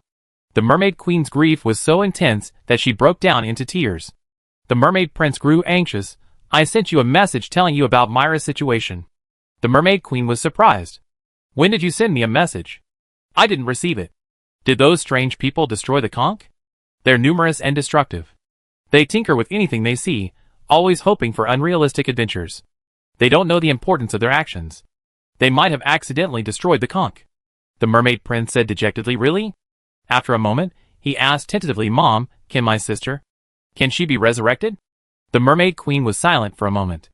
Ryan, are you serious about resurrecting an evil mermaid? An evil mermaid could destroy the entire mermaid race.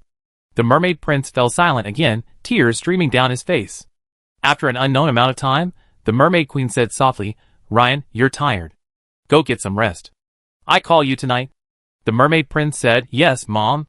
Then the mermaid prince returned to his room to sleep, and the mermaid queen hurried away to her own bedroom. The queen was alone. Lu Xingchen had Mime listen again and again, but couldn't hear a single sound. The only sound was the queen rummaging through boxes and drawers. When it was time for dinner, Lu Xingchen put Mime into her pet bag and went to the small square to meet Gu Yin and Gao Dafu. She left Lan Lan outside Myra's bedroom. There was a plant with blue and red leaves outside Myra's bedroom. Lan Lan's small body was hidden among the leaves, making it difficult for others to see. She had to keep an eye on Mira to prevent her from getting into danger. Lu Xingchen quickly rushed to the small square. The three of them gathered together again. Gao Dafu had spent the afternoon chatting with some mermaids and had 2 more brothers. Unfortunately, no new information was obtained. Gu Yin remained silent, and of course, nothing was learned. It was time for dinner, and the 3 of them were hungry. The mermaids' food didn't suit their appetites, so the 3 of them gathered stealthily and ate some bread and milk. Lu Xingchen had a poor appetite, but Gao Dafu had a healthy one and ate a lot. Gu Yin always ate a lot, especially dried kelp. He ate most of the dried kelp Gao Dafu brought back. After dinner, Gao Dafu continued his wandering, gathering information, while Lu Xingchen and Gu Yin settled near Myra's bedroom. Not too close, after all, for fear of the queen's discovery, they were separated from Myra's bedroom by a pond. The 2 of them were not far away. Lu Xingchen released Lan Lan and covered her with her tail while she rested against the coral. She had been watching all day, exhausted. Time ticked by, and Lu Xingchen felt drowsy. In the blink of an eye, it was around midnight. Suddenly, Lan Lan sent a message. Little Lu, the old witch is here to see Mira. Chapter 286. Lu Xingchen suddenly woke up. She quickly released Mimi and had her activate her super hearing. She had no choice. The mermaid queen was too powerful. She couldn't run over and eavesdrop. She could only let Lan Lan peek while Mimi listened and then described the situation to her. Mimi had experienced this several times and was experienced. Her descriptions were incredibly detailed, making Lu Xingchen feel as if she were actually there. Mimi, the mermaid queen is in front of Myra's freezer. She's crying and talking to Mira again. The mermaid queen's face was filled with sorrow. Mira, wake up. Mommy misses you. You're so powerful you can't be dead. Mimi, the mermaid queen is so pitiful. The mermaid queen cried for a while, wiped her tears, and left. Lu Xingchen was about to take Mimi back when Lan Lan suddenly cried out, Huh? Why do I see Ryan? That's the mermaid prince. The mermaid queen carried him to her while he was asleep. Lan Lan, the mermaid queen put Ryan on Myra's bed. What's she doing? Lan Lan, huh? After all this trouble, the mermaid prince didn't wake up. Could he be on drugs? Lan Lan had previously mentioned that the mermaid queen had placed a freezer in Myra's bedroom. Inside was a freezer filled with iced water, and Mira was inside. Now, Mira was in the freezer, Ryan was on her bed, and the queen was standing between them. The scene was eerie no matter how you thought about it. Lu Xingchen wanted to see it with his own eyes. Mimi also stayed. Meow meow, the mermaid queen is mumbling again. Mermaid queen, Mira, mommy loves you. Lan Lan screamed, the mermaid queen has a dagger and is gesturing at Mira. What is she going to do? Is she going to dissect a body?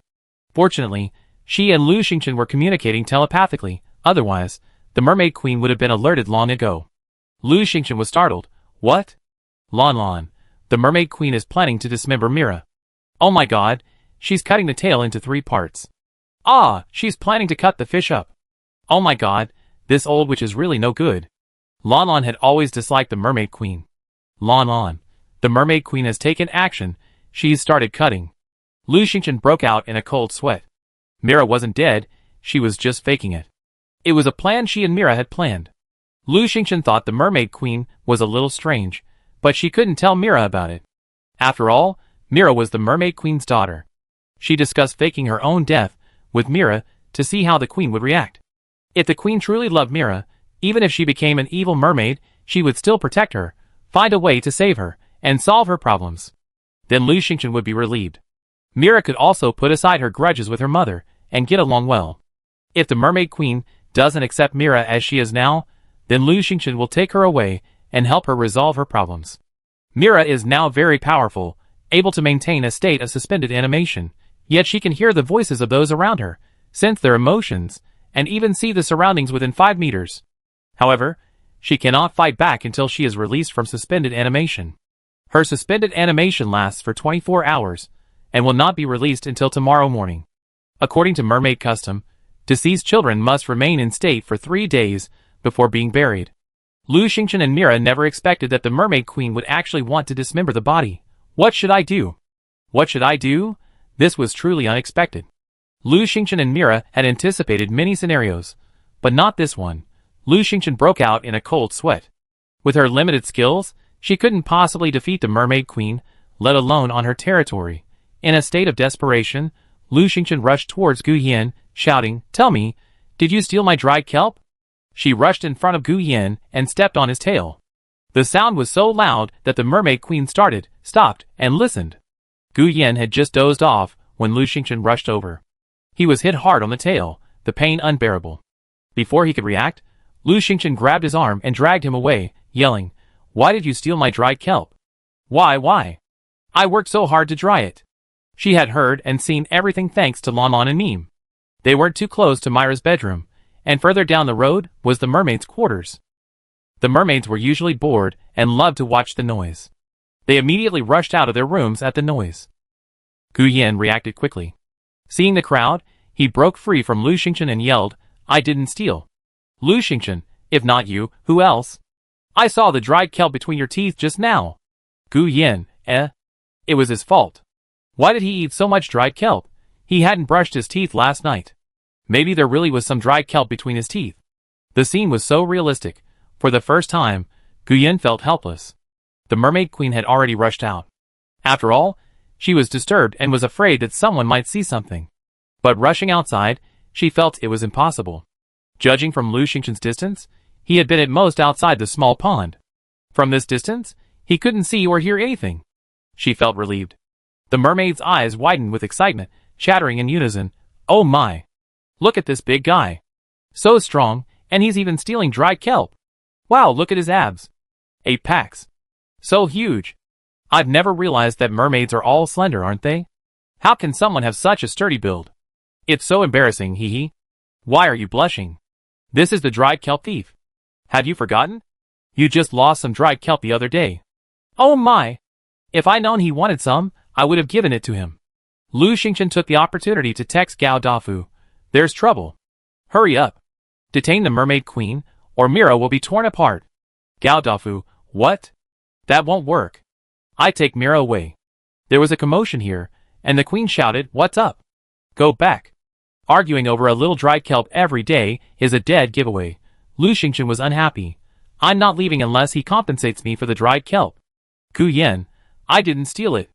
Lu Xingchen, you stole it. Tell me, where did you hide it?" Lu Xingchen turned to the Mermaid Queen. "Queen, you have to make the decision for me."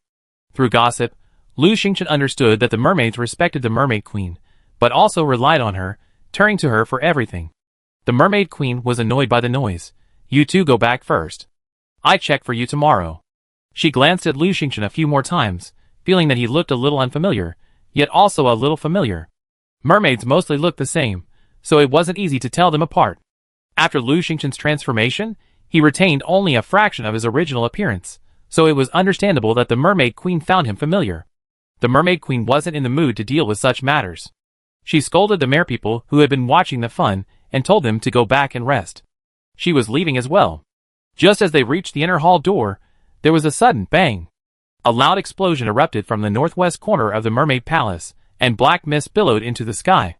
The Mermaid Queen was startled. What was that? The other mermaids also screamed. They didn't know how long it had been quiet before there was such a sudden explosion. The Mermaid Queen's expression grew serious. Quick, check it out. She rushed over first. Just as Lu Xingchen was about to leave, Gao Dafu's voice rang out. Quick, come to Mira. The guards have all fled. There's no one here. Quick! The mermaids all ran to the northwest corner, and Lu Xingchen and Gu Yin rushed to Mira's bedroom. As expected, there were no guards. Gao Dafu was helping Mira out of the freezer, worried. Oh my god. How are we going to get her out? With that color, everyone's going to know she's an evil mermaid. Lu Xingchen suddenly had an idea. Get out quickly. Find a place to hide and wait for me. She turned and rushed out. Chapter 287. Lu Xingchen rushed all the way to the palace gate. At this point, most of the mermaids were in the northwest corner, and the guards craned their necks to watch. Seeing Lu Xingchen emerge, they asked curiously, What are you doing? Lu Xingchen, looking for something. She swiftly left the mermaid palace, jumped into the water, and swam towards the stone cave she had discovered earlier. She had to get Mira away. The Mermaid Queen would be back soon, and when she did, she might continue her dismemberment. If Mira was dismembered, she would truly be dead. Lu Xingchen ignored their plans. Mira was in danger. She could do nothing but hide and watch. She had to get Mira's body out, away from the Mermaid Queen. The rest would come later. She wanted to go to the stone cave and gather Gao Dafu and Gu Yin. They would hide there. Once out of the Mermaid Palace, she couldn't get back in. She didn't plan to leave until the most critical moment. At least she would wait until tomorrow, when Mira woke up, to ask for her opinion. See if there was any misunderstanding. Lu Xingchen swam swiftly and quickly entered the cave. All this time, Gao Dafu had been reporting on the situation on their side of the team in the Invincible Team group chat. Gao Dafu, Gu Yin, and I ran out with the mermaid princess in our arms. Oh my god, there was nowhere to hide. Gao Dafu, I'm too fat, there's nowhere to hide for 3 mermaids. Gu Yin hid behind a coral reef with the mermaid in his arms, and I was keeping watch for her not far away. Gao Dafu, oh no! The Mermaid Queen is back. She's furious because she found out the Mermaid Princess is gone. Lu Xingchen suddenly heard an urgent horn. Gao Dafu, hey, the mermaids are all running to the main square. They say the Queen wants everyone to gather, and no one can be left behind. She's trying to drag me along, and I don't want to go. Lu Xingchen, you can't go. The Queen has lost the Mermaid Princess, and must be investigating suspects. Gao Dafu was fat and ugly, unlike ordinary mermaids. It was likely that no mermaid of his type had ever appeared before, so he was the first suspect. Gu Yin was the same way. He was too strong. Lu Xingchen, I'm calling you all now. Come over here. Gu Yin, hold the Mermaid Princess. Gu Yin, okay. Gao Dafu, my brothers are so enthusiastic and insisted on taking me to the square. Lu Xingchen, please call me back later. Disappearing like this would be too conspicuous. Lu Xingchen called Gu Yin first, and then, whoosh. Gu Yin carried Mira to the cave. He laid Mira flat on the ground. Lu Xingchen took a quick glance, then turned his attention to Gao Dafu. Now, only Gao Dafu was still in danger. Gao Dafu, I ran away under the pretext of going to the restroom. Okay, Lu Xingchen, call me up. Oh no, wait. I ran into one of my good friends again. Lu Xingchen, Sheenie isn't always a good thing. After a while, Gao Dafu said, hey, I got rid of him.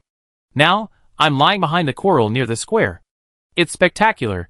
So many mermaids, a sea of blue. Lu Xingchen, aren't you coming over? She called Gao Dafu, but he refused. Gao Dafu, wait, let me see what the Queen says. He immediately recorded a video.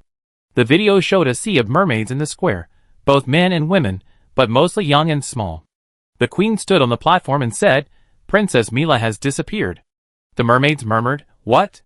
Wasn't the princess dead? Why has she disappeared again? Someone's not only stealing kelp, but also stealing corpses. How horrible. Someone's eating corpses? No, they shouldn't be eating Princess Mila's body. My poor little princess. The queen shouted. Silence. The guards are searching everywhere. I'm asking if anyone has seen any strange strangers lately. The mermaids were in a panic. How could there be people? We're all mermaids here. No strangers, but there are strange mermaids. That one in the red camisole is it. I haven't seen a mermaid dare to wear red in all these years. That's right, we're blue mermaids. What poor taste. Wearing a red camisole. I'm thinking of that mermaid with 8-pack abs. So strong. I regret why I didn't touch him. By the way, wasn't there a particularly active, ugly, fat mermaid today? He was calling everyone his bros. Like a fool. The mermaid queen had a sullen expression, listening clearly to the mermaid's chatter. She frowned. A mermaid with a red suspender? A mermaid with 8-pack abs? An ugly fat mermaid? I don't think I've seen one before. Oh, wasn't that the mermaid with a red suspender who interrupted her just now? She looked unfamiliar. There's something wrong with him. The queen scanned the mermaids in the square, but neither the mermaid with a red suspender nor the mermaid with 8-pack abs was in sight. A thought struck her. Where are the two mermaids who were arguing just now? The mermaids looked around. Yeah, why are they gone? How dare they disobey the queen? The mermaid queen shouted, Go find them, and bring them here when you find them. Go! The mermaids scattered with a bang. Lu Xingchen urged Gao Dafu, Come here quickly. Gao Dafu chuckled, Oh no! One of my brothers is here. Lu Xingchen, gather him. He's got a rope. Lu Xingchen immediately called the police, and with a swish, Gao Dafu appeared before them. Gao Dafu rubbed his pudgy belly and said, Oh my god, this is dangerous. Hey, what is this place? Lu Xingchen, as you can see. She explained the situation. Now that she was safe, she had a chance to take a good look at Mira. Mira lay flat on the ground, her face pale, her eyes closed. Her tail curled limply. 2 lines, roughly 20 centimeters long, appeared to have been scratched on the lower part of her tail. Because the marks had been made directly with a dagger, 2 bloody streaks had formed. Gao Dafu took a look and said, TSK, what's wrong with the mermaid queen? She's cutting her daughter open? Lu Xingchen took out a golden medicine and poured it on the wound, but it not only didn't heal, it actually showed signs of getting bigger, frightening her so much she dared not move. Thankfully, the bleeding wasn't heavy. Better wait until Mira woke up and see if there was anything she could do. The 4 of them, 3 sitting and 1 lying, sat in a cramped space, speechless. After a while, they heard shouts from outside. The queen told us to search the outer perimeter. How can we find her? It's so vast. I never imagined my brother was a spy. Terrible. I even gave him dried kelp. Shu, stop talking. Let the queen know, and she have to interrogate you. Then, there was the sound of slapping seaweed, and a voice advised, How could anyone hide in this thick seaweed? Don't bother. After a while, the 2 mermaids left. The others in the cave breathed a sigh of relief. Soon, another wave of mermen arrived to search. Fortunately, their search wasn't thorough, so they never discovered the cave. After all this time, it was already 5 in the morning. Gao Dafu looked at the chat screen and suddenly became excited. The evil merman didn't appear last night. Chapter 288. Many players on the chat channel were also surprised. Only a few people died yesterday. They were probably natural causes, like encounters with hurricane sharks or something. So happy. There are no more evil mermaids. After killing the evil mermaids, no one will die. Haha, I'm finally relieved. Show Jean, it's because we killed the evil mermaids that everyone is safe. But we don't know whether Junior Sister is alive or dead. If you have any conscience, you should thank us and Junior Sister. Gao Dafu, haha, not necessarily. The night before last, it was clearly Myra's intervention that prevented the evil mermaids from succeeding, saving many lives. As for what happened last night, he didn't know, but Mira was definitely not a murderous evil mermaid. Zhou Jin was furious. Gao Dafu, what do you mean? Gao Dafu, don't believe me. Then wait until tomorrow night. Lu Xingchen saw that she was in no mood to pay attention to those people. She was just thinking about something. Gao Dafu sat up straight and suddenly said, I found out something. Want to hear it? Lu Xingchen, go ahead. Gao Dafu, I've done some research. The mermaid queen's name is Luo Qiusha, and she's been on the throne for only 13 years. The previous queen was named Melona, and she reigned for many more years. Lu Xingchen was stunned and did some calculations. Queen Luo Qiusha came to power around the time little Mira was born? What about the mermaid queen before that? Gao Dafu, I asked, but the mermaids are very secretive. Melona seems to be someone who can't be discussed. Lu Xingchen, that's all? Gao Dafu, it's only been less than a day. I've been able to find out so much. It's been a real challenge. I even sacrificed my looks. Lu Xingchen and Gu Yan looked at Gao Dafu in horror. Gao Dafu, hee hee. Another wave of mermaids arrived outside, even more aggressive than the previous two, and they nearly spotted them. The three of them trembled, finally dodging another wave of search. As the mermaids left, a small cannonball fish scurried in, muttering, "How horrible, how horrible. They won't even spare a small fish. I hide here for a while." It spotted the people and Mira lying on the ground. The cannonball fish, "Ah, Princess Mira, ah, why are there so many mermaids hiding here? Ah, how could there be such a fat mermaid?" Lu Xingchen's eyes flashed, and he immediately rushed to the cave entrance, blocking it tightly with his body. He said to Gao Dafu, "Quick, catch that little fish. If not, kill it." It wasn't certain if the cannonball fish could send a message to the mermaids. If it could, they would be exposed. This little creature couldn't be spared. This little cannon fish was the one that came earlier. Gao Dafu immediately tried to catch the fish with his bare hands, but the cannon fish was incredibly agile, and he couldn't catch it. The cannon fish panicked. "Ah, these mermen are so aggressive. They must be the traitors the mermen outside are trying to catch." The cannon fish, "Woo, woo, I won't tell on you. Let me out." Seeing he couldn't catch it, Lu Xingchen grew anxious. "Gu Yan, go ahead and chop it." Gao Dafu, No, I catch it." He pulled out a small fishing net, covered the cannon fish with it, and caught it.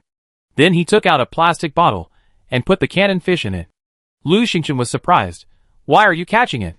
This little creature couldn't communicate, and only with her ocean bell could she understand its chatter. Gao Dafu said happily, "Take it home, and keep it as a pet. I think it's a great little creature, smart, pretty, and clever." Lu Xingchen was speechless. The little triggerfish chirped in the plastic bottle, nearly frightening her to death. The three of them sat there bored. Lu Xingchen watched the chat screen, Gu Yan closed his eyes to rest, and Gao Dafu and the triggerfish chatted for a while. Neither of them could understand each other, but they chatted animatedly. Gao Dafu, "Oh, this little fish is so pretty. Look at its head, it's so long, haha. Little cannon fish, that's terrifying. How can there be such a fat mermaid? Does he eat fish?" Gao Dafu, "My dear, when we get back, I catch a little fish to keep with you, and you two can have a bunch of fish pups." Little cannon fish, ugh. So fat, with such a big face, he never find a wife, right? Lu Xingchen couldn't stand it any longer. "Can you guys please stop talking?" It was interrupting her thoughts. Gao Dafu, "Huh? Who else is talking besides me?" Lu Xingchen had to find him something to do. "Help me check the trading floor, and find some dye, so I can make colorful clothes." The sewing master appears, unlocking the sewing table. "Dyes are going to get more expensive, so we should all stock up." Gao Dafu nodded, "Okay." The world was finally quiet. In the morning, Mira finally woke up. Upon waking, she sat up and leaned against the stone wall speechless. Lu Xingchen pondered for a moment. "Mira, how much do you know about what happened before? Do you need us to tell you again?" Mira shook her head. "No need. I can see and hear, and I know more than you do." She lowered her eyes and looked at her tail. Lu Xingchen waited for her, unhurried. After a long pause, Mira said, "I heard Mom say something. Before she slashed my tail with a dagger, she said, 'Mila, lend me your tailbone.'" Lu Xingchen, "Huh? She'd been asking Mimi to use her super hearing, so how could I not have heard her?" Mira said softly, "She said it in my ear, very quietly." Gao Dafu was surprised. "You'd be a corpse by then. What would the mermaid queen want with your tailbone? To make fish soup?" Lu Xingchen glanced at Gao Dafu. Gao Dafu chuckled, "Just kidding." Mira stood up. "I need to go back to the mermaid palace." Lu Xingchen's face changed. "You can't go back.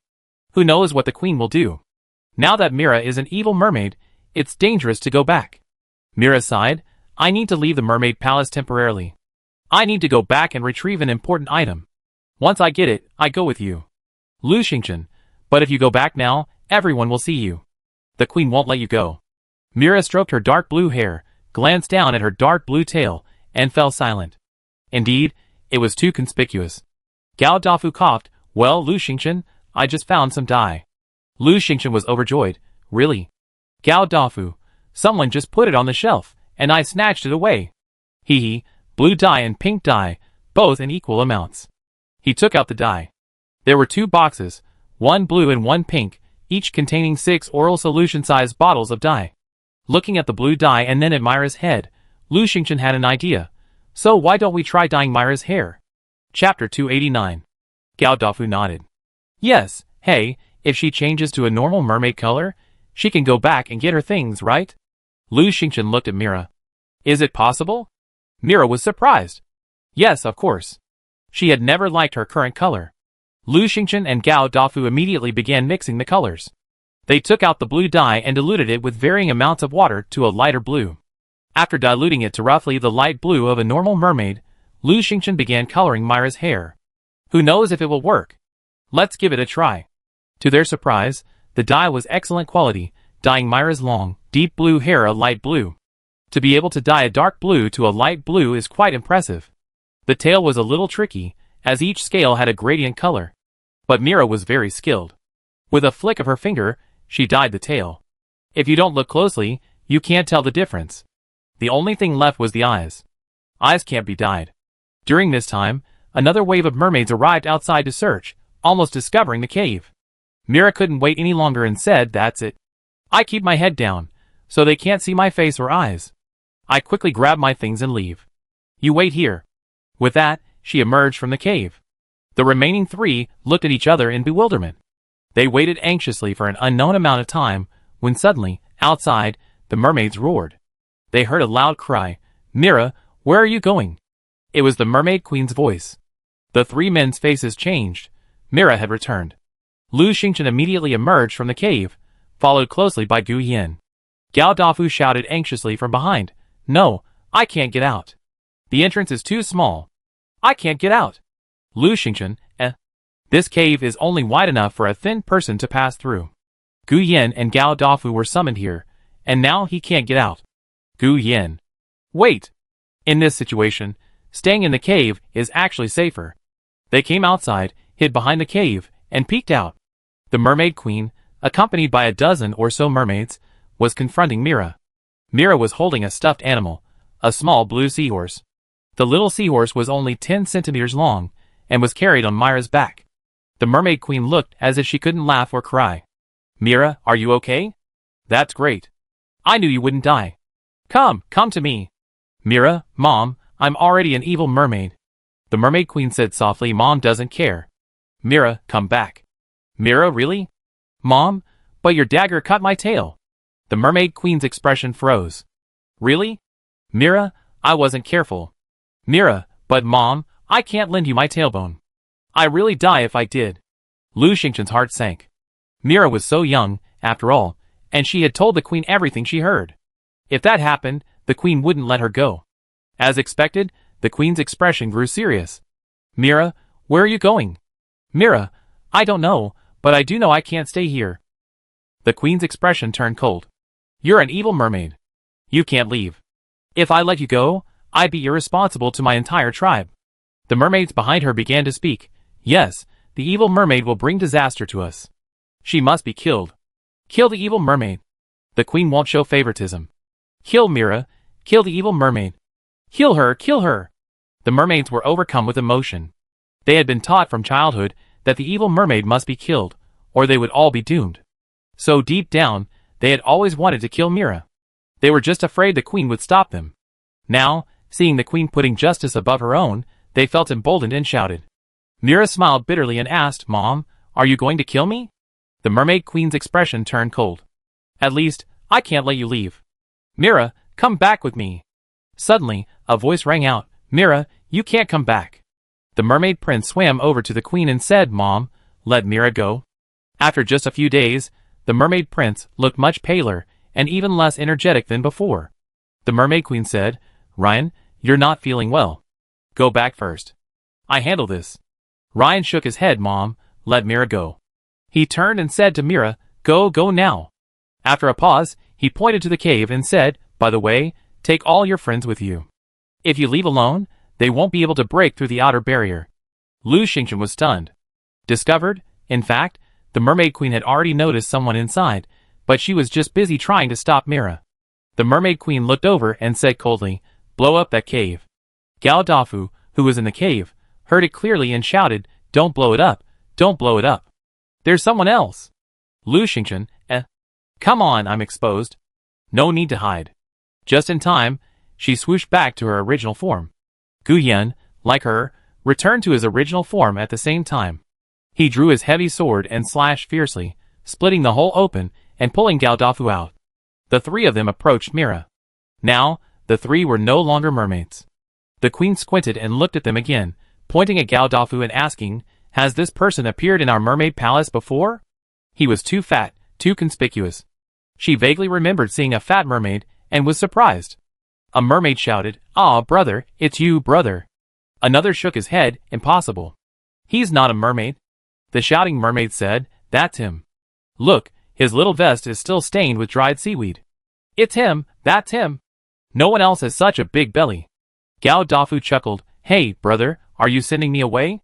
The mermaid queen suddenly realized and shouted, "How dare you!"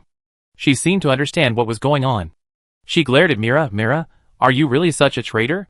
You know the mermaid palace is off limits to outsiders." Mira said coldly, "Didn't Mom bring these people with you? If you hadn't given them the conch shell from the mermaid palace, they wouldn't have been able to get in. Mom, you've really gone to such lengths to kill an evil mermaid." The mermaid queen's face briefly grimaced. Then he sneered, "How could I have known my daughter had become an evil mermaid?" "All right." Ryan suddenly shouted, "No more talk, Mira. Go, take your friends and leave now." "No!" The mermaid queen shouted, "Capture them." The mermaids naturally obeyed the queen's orders and immediately surrounded Mira, Lu Xingchen, and the others. "Mom." Prince Ryan stood in front of the mermaid queen. The mermaid queen was furious and coldly said, "You are useless and indecisive. How can you be my heir?" Prince Ryan's face was hurt. "So that's why you want to kill her, kill Mira, right?" The mermaid queen angrily said, "I'm killing her because she's an evil mermaid." Prince Ryan shouted, "If she's an evil mermaid, why did you ask me to replace her tailbone?" Chapter 290. The mermaid queen was stunned, and even Mira was stunned for a moment, her face filled with disbelief. The mermaid queen's expression changed, and with a flick of her tail, the dozen or so mermaids behind her were sent packing. Only Lu Xingchen, Gao Dafu, Gu Yan, Ryan, Mira, and the mermaid queen remained. Seeing that there were no other mermaids left, Prince Ryan let go of his inhibitions. "Mom, you told me that a mermaid's tailbone is the key to their abilities. Why did you kill Mira and cut off her tailbone to give to me?" The mermaid queen's expression was icy. "Who told you that?" Prince Ryan's face was fragile. "Yesterday, I didn't take the medicine you gave me at all. I was awake the whole time, heard what you said to Mira, and saw what you were about to do. Mom, why did you do this? Am I going to disappoint you so much?" The mermaid prince's face was dejected. "Since Mira is so kind, wouldn't it be better for you to treat her like your own daughter and make her your heir?" The mermaid queen's expression changed drastically. Myra's expression also changed. She transformed, her eyes widening as she stared at the mermaid prince. The mermaid queen shouted, "Nonsense. Mira is my biological daughter." The mermaid prince sneered, "If she were your daughter, you wouldn't have treated her like that. If she were your daughter, you wouldn't have immediately issued a mission to kill Mira after learning she had become an evil mermaid. If she were your daughter, you wouldn't have attacked her corpse, leaving her to die in pieces." The mermaid queen shouted, "Nonsense." The mermaid prince raised his hand, his face weary. "Mom, I have memories from my childhood. I haven't forgotten anything. That's why I've been so unhappy. Mom, I remember everything. Mira isn't my biological sister." Myra's face paled, and she couldn't help but take several steps back. Ryan turned back. "Mira, I'm not your brother, and she's not your mother.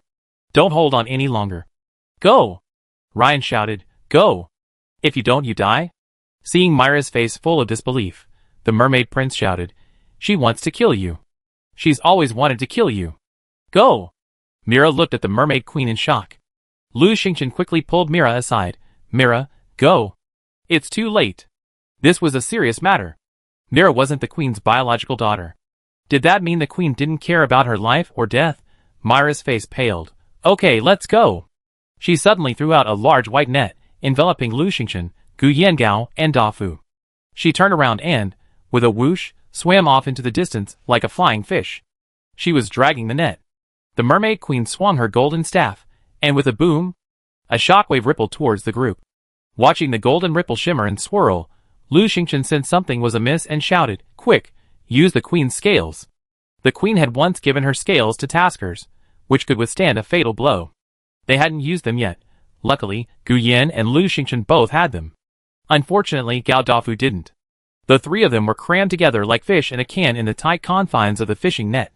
Lu Xingchen gave Gao Dafu a hard kick, sending him backwards, and then, along with Gu Yin, used the queen's scales. Boom! The golden wave exploded, and Lu Xingchen felt dizzy and passed out. Not only her, but Gu Yin and Gao Dafu also fainted. Mira gritted her teeth, turned around, and threw a shell, deflecting most of their attack. She spat out a mouthful of blood. The mermaid queen's face darkened, and with a flick of her tail, she was about to chase after them. Ryan hugged her tightly. Mom, don't go. They're all my friends. The mermaid queen raged. Get out of the way. You're useless. Look at the kind of people your friends are. She yelled. They're helping Mira, not your friends. The mermaid prince was startled and let go of the mermaid queen, his expression gloomy. Yes, I'm useless, Mom. I'm sorry to have caused you so much trouble. A silver light flashed from his hand, and a streak of light struck his neck. Ryan! The mermaid queen was startled, and before she could chase Lu Xingchen and the others, she quickly raised her hand to block the streak of light. Even so, a thin bloody mark remained on the prince's neck. The mermaid queen hurried over and supported the dejected-looking mermaid prince, her face a mixture of anger and heartbreak. Why would you commit suicide? You've disappointed me so much. She paused, gritted her teeth, and carried Ryan on her back. Come on, I go back and heal you. She knew she couldn't chase Mira now. If she did, Ryan might commit suicide again. Elsewhere, after an unknown amount of time, Lu Xingchen gradually regained consciousness. She was still in the water. Gu Yin had just regained consciousness, staring blankly, and Gao Dafu remained unconscious. The three of them remained in the fishing net, and in front of them was Mira's advancing figure. Mira was moving quickly, but Lu Xingchen noticed that her tail was failing. The mermaid queen had previously made 2 cuts to mark the area, and now those wounds were growing larger. Furthermore, that section of the tail had turned black and was on the verge of rotting. Mira's pace was slowing down, and it was clear she was nearing exhaustion. Lu Xingchen hurriedly called out, Mira, stop! We go on our own. You come with us. Mira spoke haltingly. No. We need to get as far away from the mermaid palace as possible. If we get too close, the queen can sense us. And you can't go back to the raft yet. If you do, the queen will destroy it. Lu Xingchen was stunned. Is that so? So they're being hunted by the queen now, can't even go back to the raft? Even the raft will be destroyed if they go back? Mira was trying to get away because she was afraid the queen would sense their location and come after them? Were they homeless? Lu Xingchen, Mira, stop! You run first, and the three of us will figure out a solution. She struggled. Gu Yin nodded. Yes. Mira dragged the three of them along, slowing her down. Mira suddenly turned her head and said fiercely, Don't move. If you dare to leave the net, I pull you all out one by one. By then, none of us will be able to escape. Lu Xingchen, She stopped moving.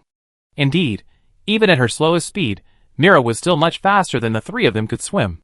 She was a mermaid, after all. She could only huddle obediently in the net, her heart aching with anxiety. The only comfort she had was Gao Dafu.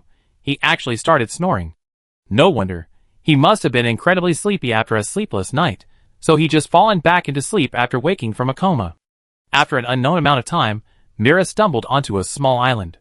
She laid down on the beach and said to Lu Xingchen, Safe, for now. With that, she closed her eyes.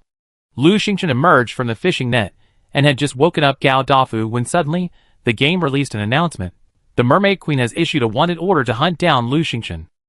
Chapter 291. The Mermaid Queen has issued a wanted order for Lu Xingchen. Players can kill Lu Xingchen and claim a generous reward from the Queen. Lu Xingchen was stunned.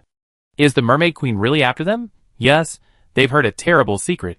The Queen intends to silence them. Not only that, Gu Yin and Gao Dafu aren't immune either.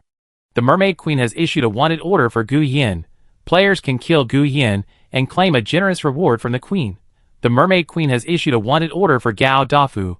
Players can kill Gao Dafu and claim a generous reward from the Queen. As soon as the wanted order was issued, the players were excited. Wow, what's going on? Lu Xingchen is being hunted by the Mermaid Queen? Killing Lu Xingchen means I can claim my reward from the Queen? So exciting. Hey upstairs, are you really going to take the Queen's quest? The last wave of people who took it were either seriously injured, hunted, or blacklisted. How dare you take the Queen's quest? That's right, the Mermaid Queen has screwed a bunch of players. Anyone who takes it is a fool. It's over. The Mermaid Queen's reputation is ruined. The players joked, but few wanted to take this quest. Just kidding. I heard that the last wave of people who completed the Queen's quest were killed by the Queen. Who would dare to undertake her mission? Besides, how difficult would Lu Xingchen and Gu Yin be to kill? Wouldn't undertaking this mission be asking for trouble? In the commando group, Wei Lin and Wei Ying also inquired about the situation. Lu Xingchen didn't want to elaborate, so she brushed it off. She looked anxiously at the mermaid princess, Mira, lying on the ground.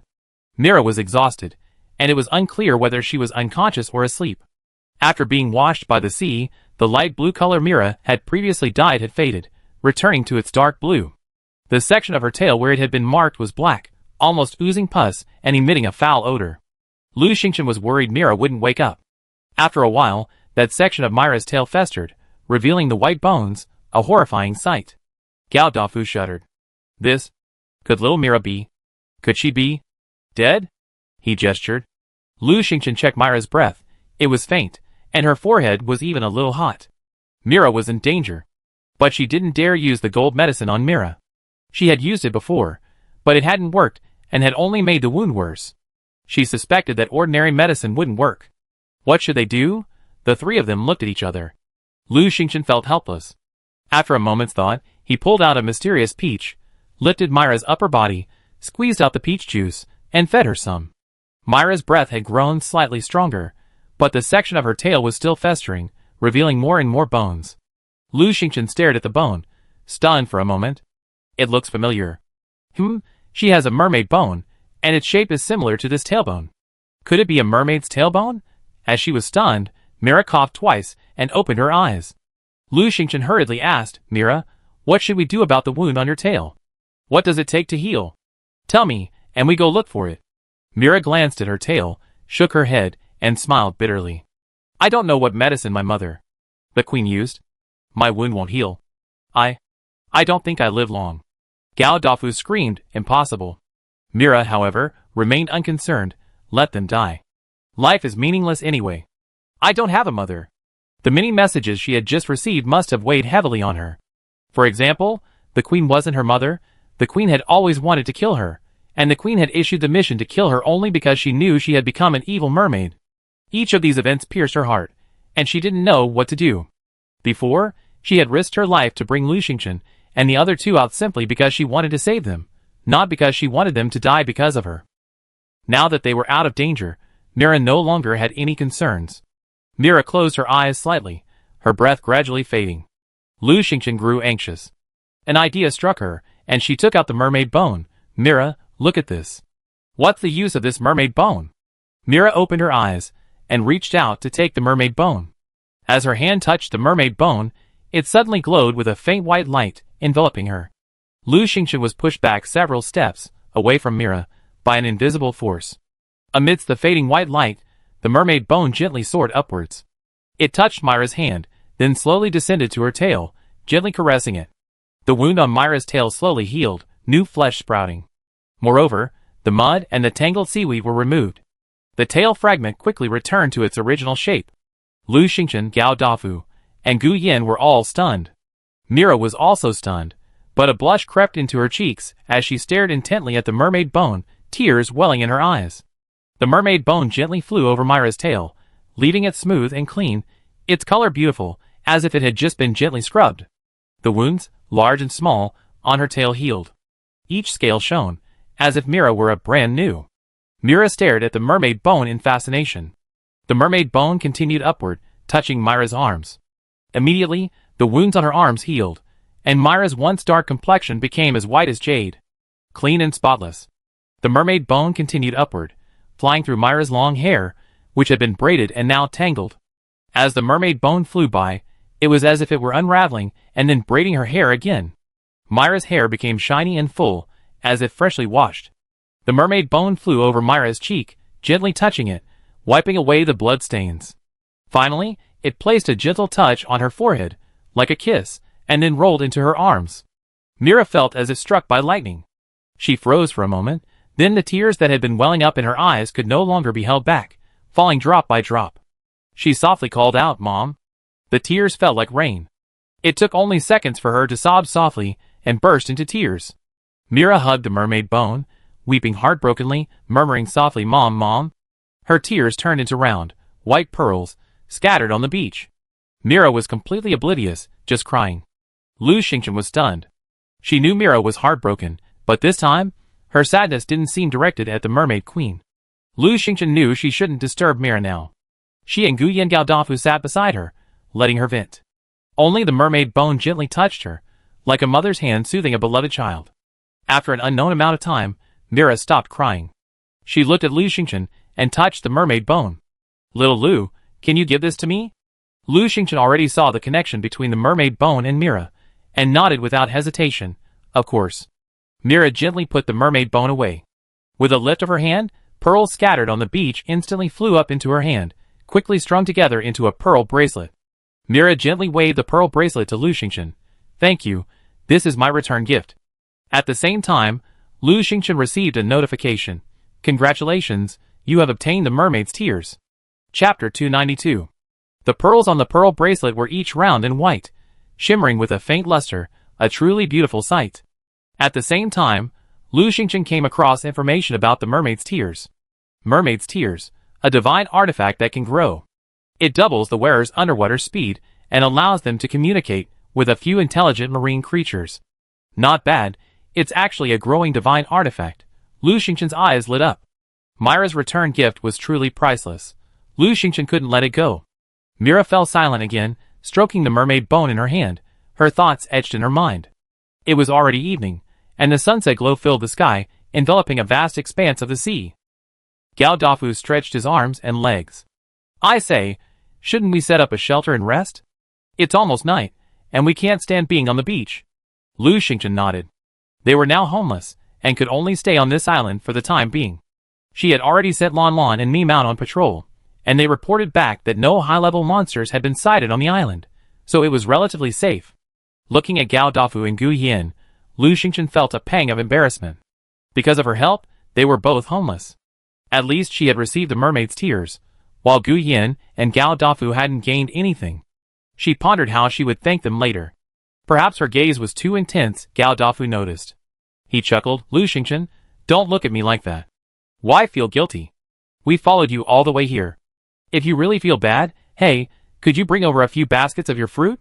Lu Xingchen nodded. "Okay, no problem. Let's build the house first."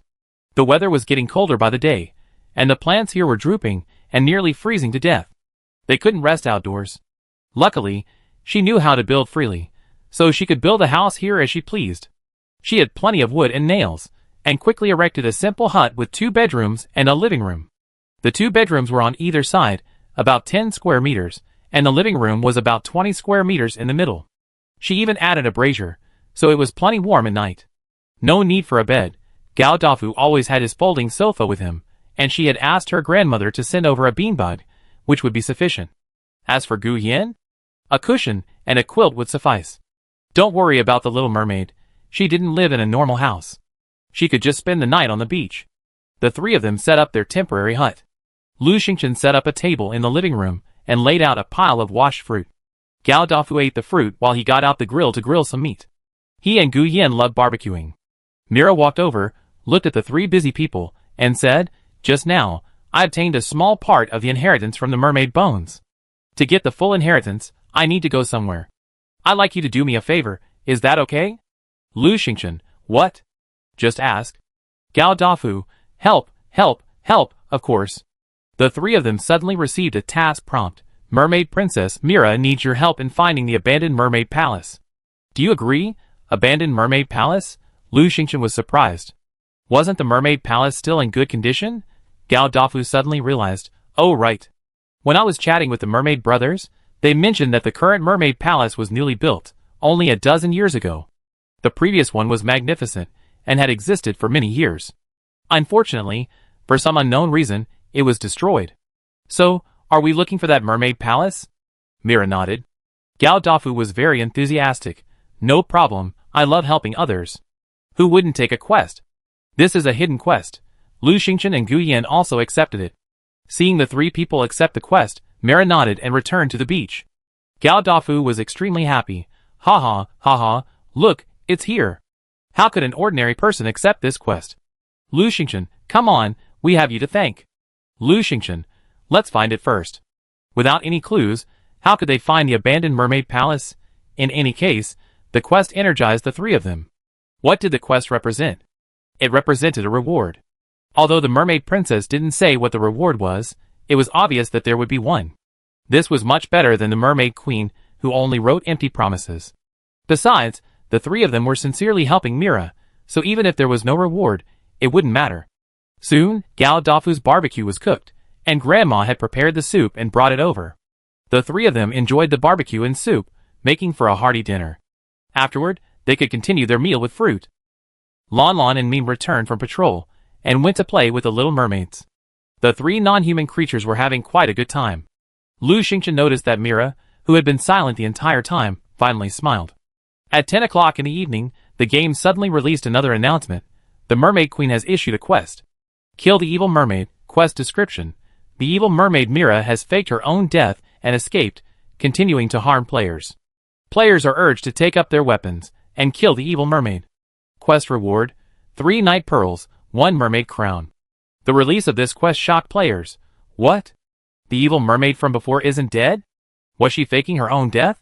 Yet Bailing is so wronged. I heard Mira is the queen's daughter. Is the queen planning to kill her own daughter for the sake of justice? Haha, you dare to do this quest? Have you forgotten what happened to Bailing? The queen is so interesting. She even released this quest. Does she think the players are stupid? Naturally, some people had some wild speculations, like Lu Jiwen. The evil mermaid escaped, and the queen issued a wanted order for Lu Xingchen. So, was the evil mermaid rescued by Lu Xingchen? Zhou Jin, huh? I didn't think of that. It's very possible. Yes. Because Lu Xingchen didn't take action when the evil mermaid was killed. Lu Jiwen, why did Lu Xingchen save the evil mermaid? Is he trying to eliminate the players? Xia Xiaoyu, you have wild imaginations. What does Lu Xingchen have to do with it? All you need to know is that something's wrong with the queen. Yin Xiaolin, that's right, that reasoning is far-fetched. Gao Dafu looked at it again and again, displeased. What about me? Why don't you attack me? Do you look down on me? Lu Jiwen, Gao Dafu, looking down on me is fine, but why do you look down on Gu Yin? The chat channel was completely in disarray. Gao Dafu chuckled and went invisible. Lu Xingchen frowned slightly. The mermaid queen is truly cunning. They've been on the run for so long, and now they're issuing the order to kill the evil mermaid. What's the point? Telling the players that the evil mermaid has appeared again. Her expression darkened. If my guess is correct, the murderous midnight ghost will appear again tonight. We have to take turns on the night watch. Chapter 293. Gu Yin, you two go to sleep, I do it. Lu Xingchen, let's take turns, just like before, you do the first half, I do the second half. Gao Dafu, what about me? Lu Xingchen, you stay awake from the first half to the last half. Gao Dafu nodded repeatedly. Okay, no problem. Gao Dafu can sleep from the first half to the last half of the night. No matter what dangers lie ahead, they can't stop him from a sound sleep. In fact, Lu Xingchen admires people like this. As for Gu Yin, he's also someone she admires. Because Gu Yin can stay awake all night and still be energetic the next day, like a tireless robot. Because the evil mermaid has reappeared, the players in the chat channel are panicking and are calling their friends to gather again. Lu Xingchen glanced at them and went to bed. At 1 in the morning, Lu Xingchen woke up, went to the living room, and sat at the table. The living room had a large door leading directly outside. Through it, one could see the moonlight, the sea, the beach, and even the mermaid princess sleeping on the beach with Lon Lon and Mime. Gu Yin sat at the table, slowly polishing his heavy sword. Lu Xingchen sat on the other side, telling him to go back and rest. Gu Yin shook his head, leaning against the table and closing his eyes. He was so amazing, he could sleep sitting down. Lu Xingchen opened the chat screen and browsed while eating some fruit. She was a little worried about her grandmother. Without her on the raft, she wondered if she could survive the nighttime ghosts. However, with the sea demon vine and the universal radar, she should be fine. After all, the queen wouldn't destroy the raft if she wasn't there. It was already 2 in the morning, and the players were clearly still up, each one like a frightened bird. The evil mermaids have escaped. Is someone going to disappear again today? How terrifying. I can't sleep. I'm afraid to sleep. I want to cry. I'm so worried every day. When will it end? I'm with a few friends. We're taking turns keeping watch. If anything unusual happens, we wake them up. Oh, I'm so scared. If it's like that day, with a sudden suffocation, no matter how many people there are, it won't help. Oh no! I heard singing. Me too. The evil mermaids are coming. Ah, the numbers are dwindling rapidly. How come they're gone so quickly today? 500 people are gone. The chat channel was abuzz. Lu Xingchen shuddered. The evil mermaids have appeared? Why is there no movement from their side? A little after 2 in the morning, a wave of over 500 people died. Around 2:40 in the morning, another wave of around 500 people died. Lu Xingchen's side was not in danger for the time being. She had just picked up a grape and put it in her mouth when she suddenly heard singing. The sound, coming from far away, was ethereal and hopeless, instantly transporting her to a state of desolation. Lu Xingchen's heart sank, and she even considered dying, feeling dejected and lost. Oh no! She immediately realized what was happening. At that moment, Gu Yin suddenly stood up and rushed out. Lu Xingchen followed closely behind. Not far away in the vast ocean, a dark shadow appeared. It was hard to see clearly, but the sound was definitely coming from there. Gu Yin, heavy sword in hand, stood ready. Lu Xingchen wanted to draw her silver horn bow, but before she could, Mira, who was leaning against the reef, leaped up and he quickly drew his white jade bow and knocked a fishbone arrow. Swoosh! The arrow, like a meteor, shot towards the dark shadow with a dazzling streak of light. Ah! Lu Xingchen heard a shrill scream as the shadow sank into the water. Mira also jumped into the sea, chasing after it. Gu Yin wanted to leave, but Lu Xingchen grabbed him, saying, "There are too many fish and beasts at night. We can't go." Mira possessed special skills, and was powerful enough to chase the evil mermaids. The two of them, even in the water, would have fought all sorts of fish and beasts.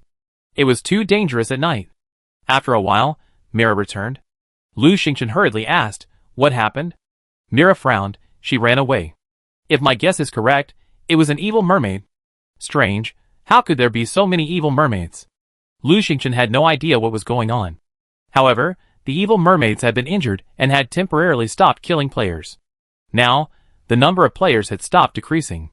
The players who had survived the disaster finally breathed a sigh of relief. Lu Xingchen also went back to sleep soundly. The next morning, Lu Xingchen awoke to see a baby seal on the beach.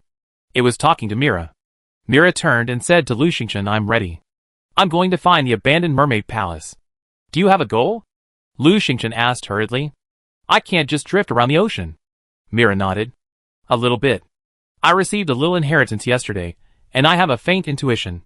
I have to give it a try. A little intuition is enough." After a discussion, the group finally decided Lu Xingchen and Mira would go together. She had become a much faster swimmer, and, most importantly, Mira could easily carry her alone without slowing down. Gao Dafu and Gu Yin were left behind, and Lu Xingchen promised to gather them once they found the abandoned mermaid palace. Soon, Lu Xingchen and Mira set off, bringing the baby seal with them. Mira was very fast, and Lu Xingchen, holding her tail, followed her, with the baby seal beside him. They were on their way.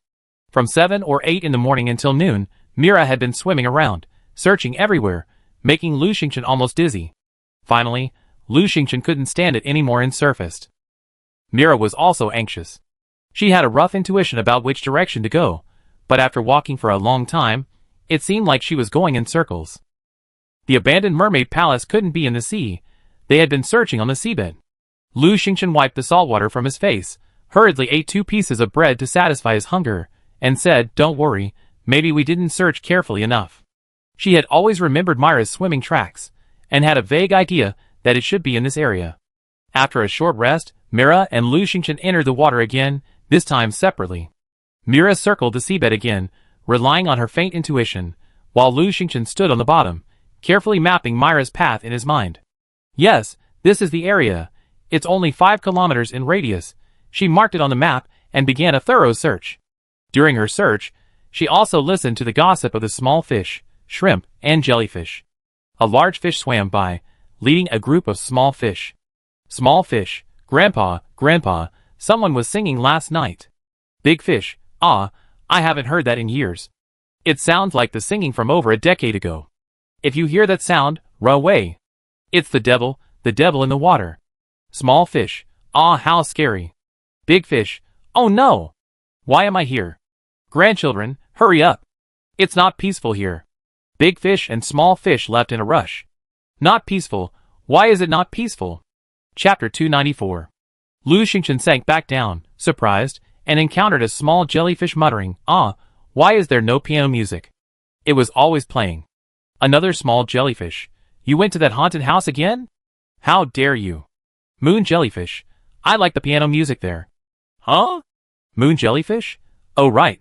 Didn't she enter a few dilapidated houses on the seabed some time ago? There, she found a harp and gave it to the mermaid prince.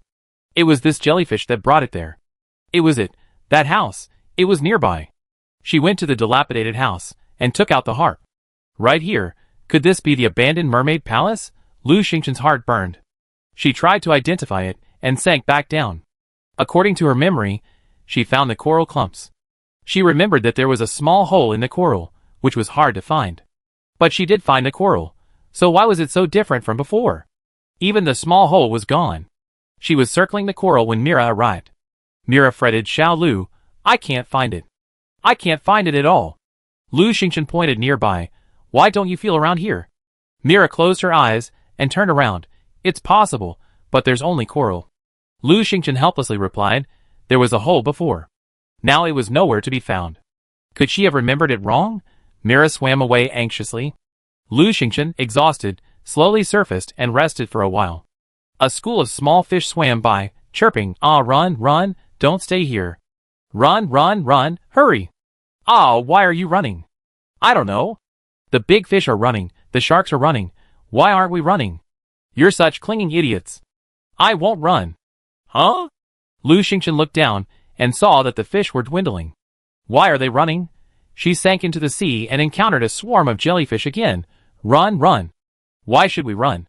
We're not going to die anyway. We'd be rejuvenated after death. Silly, you won't remember anything by then. Run. Lu Xingchen continued to sink and saw a giant manta ray, followed by a group of baby manta rays. The little ones clamored, I don't want to run. Why should I run? You don't listen to Grandpa? Grandpa says there's danger, and there's danger. Aren't you afraid of death? Grandpa, what kind of danger? Big manta ray, trust my instincts. Run. Hey, it was the one Lu Xingchen had rescued earlier.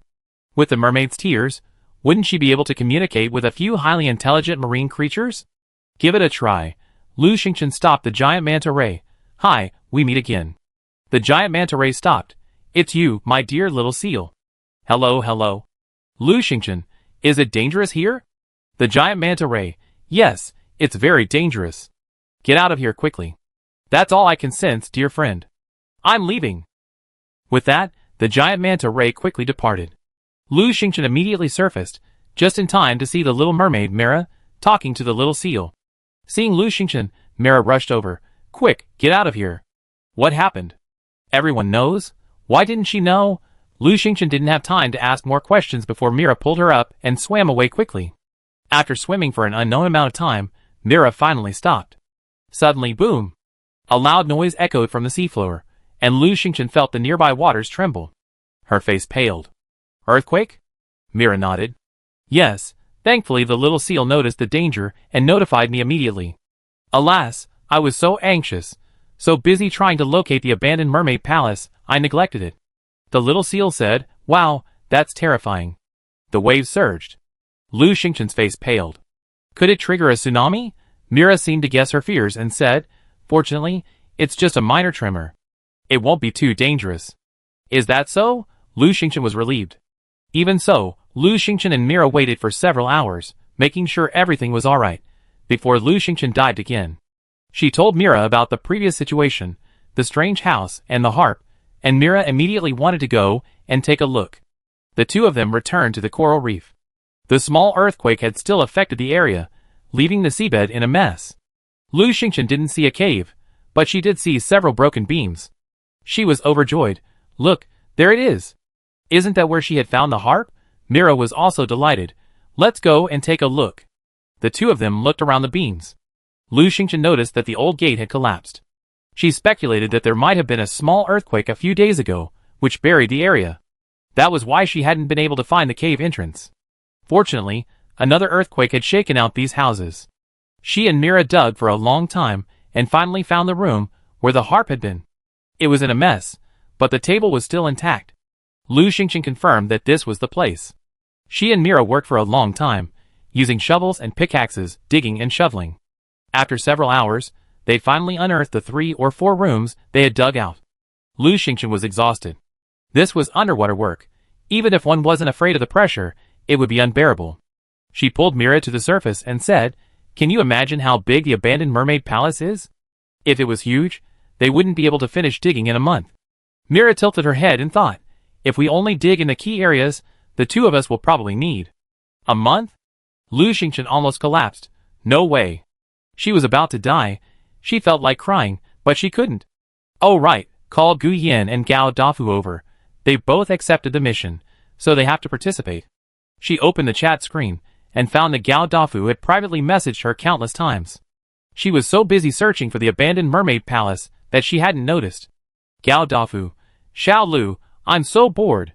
Gao Dafu, "Xiao Lu, please pay attention to me. Gu Yin doesn't talk and I'm so bored." Gao Dafu, "Xiao Lu, call me up. You guys definitely need a cheerleader, right?" Lu Xingqian immediately summoned Gu Yin and Gao Dafu, and soon, whoosh, Gu Yin and Gao Dafu arrived. Gao Dafu's face lit up. "Xiao Lu, what are we going to do? Kill something? Fight something? Become a mermaid?" Lu Xingqian pointed to the seabed. "Excavate the mermaid palace." Gao Dafu, "Oh. Hard labor. I can do it." Half an hour later. Lu Xingqian, No, Gao Dafu can be ignored. Gu Yin is not bad. But, it's still too slow." A thought struck her, and she tugged at Mira. "Mira, I have an idea." How about you post a mission?" Gao Dafu leaned over. "A mission? Wouldn't that be too high profile? What if the queen comes looking for us?" Lu Xingqian, "We can post it to specific people." Mira nodded. "No problem, Xiao Lu. Find me someone, as many as you want. Once we've confirmed the candidates, I post the mission." That's it. Chapter 295.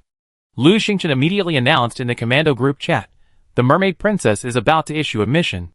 Are you coming? Wei Ying, go, let's go." Wei Lin, "Finally, something's happening. Hurry up. I'm so bored." Zhong Chang, "Go." Lu Xingqian, "Wei Lin and Wei Ying, you can bring anyone you trust. They must be trustworthy, because this mission is confidential. Wei Ying, we bring the Wei family, Wei Ting, Wei Feng, and Wei Qing. We can absolutely keep this a secret." Lu Xingqian, "Don't you even bother asking what the mission is?"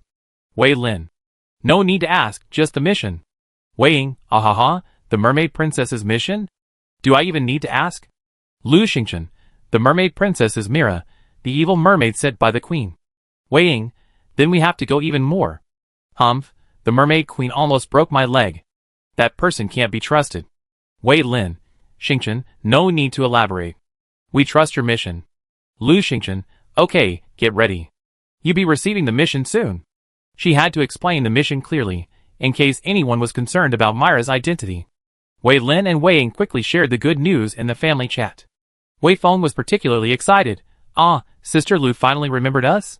Hurry, it's time for us to show our skills." Lu Xingqian went to Qin Wuchuan again, explaining his purpose, and asking him to find a trustworthy subordinate. Qin Wuchuan quickly replied, "Lu Xingqian, we have 8 core members, all of whom have followed me for many years. Don't worry, they listen to me, and won't leak a single word." Lu Xingqian calculated that the Wei family plus Zhong Chang made 6 people, Qin Wuchuan had 8, and with Gu Yan and her, that made 16. It should be almost done. She didn't dare approach anyone she didn't trust, fearing potential problems. After the negotiations were completed, Lu Xingqian told Mira the names of the players one by one. Soon, Wei Lin, Qin Wuchuan, and the others received a mission. Mermaid Princess Mira has issued a mission. Excavate the abandoned mermaid palace. Mission description: Mermaid Princess Mira has discovered an abandoned mermaid palace. It's buried under mud, sand, and rocks, making it difficult to clear. Please bring excavation tools, and help the Mermaid Princess excavate the abandoned palace. Mission reward: each player will receive 1 black pearl, which can protect against critical hits. Mission failure penalty: None. Seeing the instructions, Wei Lin and Wei Ying were thrilled. Wei Ying, so it's just sand digging. The mermaid princess is so kind. What kind of reward is that? Wei Lin, it's not dangerous, not a big challenge. Wei Feng, haha, I never thought I'd get experience just digging sand. Wei Qing loved digging sand as a kid. It's his specialty. Everyone in Qin Wuchuan's core group was also delighted. Yin Xiaolin, haha, I was just bored, and here comes a mission. The reward is pretty good. Xia Xiaoyu, boss, you have to work hard and try to get more hidden missions like this. Zhu Xiaoyu, boss, keep going. Half an hour later, a group of people were teleported in. They met Mira, Lu Xingchen, and the others. Lu Xingchen had explained the situation to them, so they weren't afraid of Mira at all. The more impressive Wei Feng, Xia Xiaoyu, Yin Xiaolin, and the others all greeted Mira with smiles. Mira nodded, thank you for your help. Qin Wuchuan, come on, everyone, get to work. There's strength in numbers. A dozen or so people each occupied a spot and began to work. Everyone, intent on showing off in front of the mermaid princess, exerted their full strength, working furiously. Lu Xingchen glanced at the water. It was almost dusk, and the underwater light, already dim, was even more hazy. Seeing was a bit blurry, and their speed slowed down. She looked at Mira. Mira had also noticed the problem. After a moment's thought, she waved her hand, and a row of pearls were released, forming a circle around them like streetlights. The pearls emitted a faint white light, suddenly brightening the area around Lu Xingchen and the others. Everyone gazed at the glowing pearls in awe and continued digging. Everyone worked with great enthusiasm, and in just 5 or 6 hours, they had cleared a large area. However, they were exhausted. They surfaced to eat something, and then went back underwater to continue their work. Human energy is always limited, and they didn't have the strength and energy of Lu Xingchen and Gu Yin. After another 3 or 4 hours, everyone was exhausted and had to surface again. Mira took a look, took out the rainbow cloud flute Lu Xingchen had given her, placed it to her lips, and began to play. The melodious flute dispelled everyone's fatigue, and they suddenly felt refreshed. Then, they all heard prompts. Listen to the mermaid princess's heart-clearing song, and your constitution will increase by 1.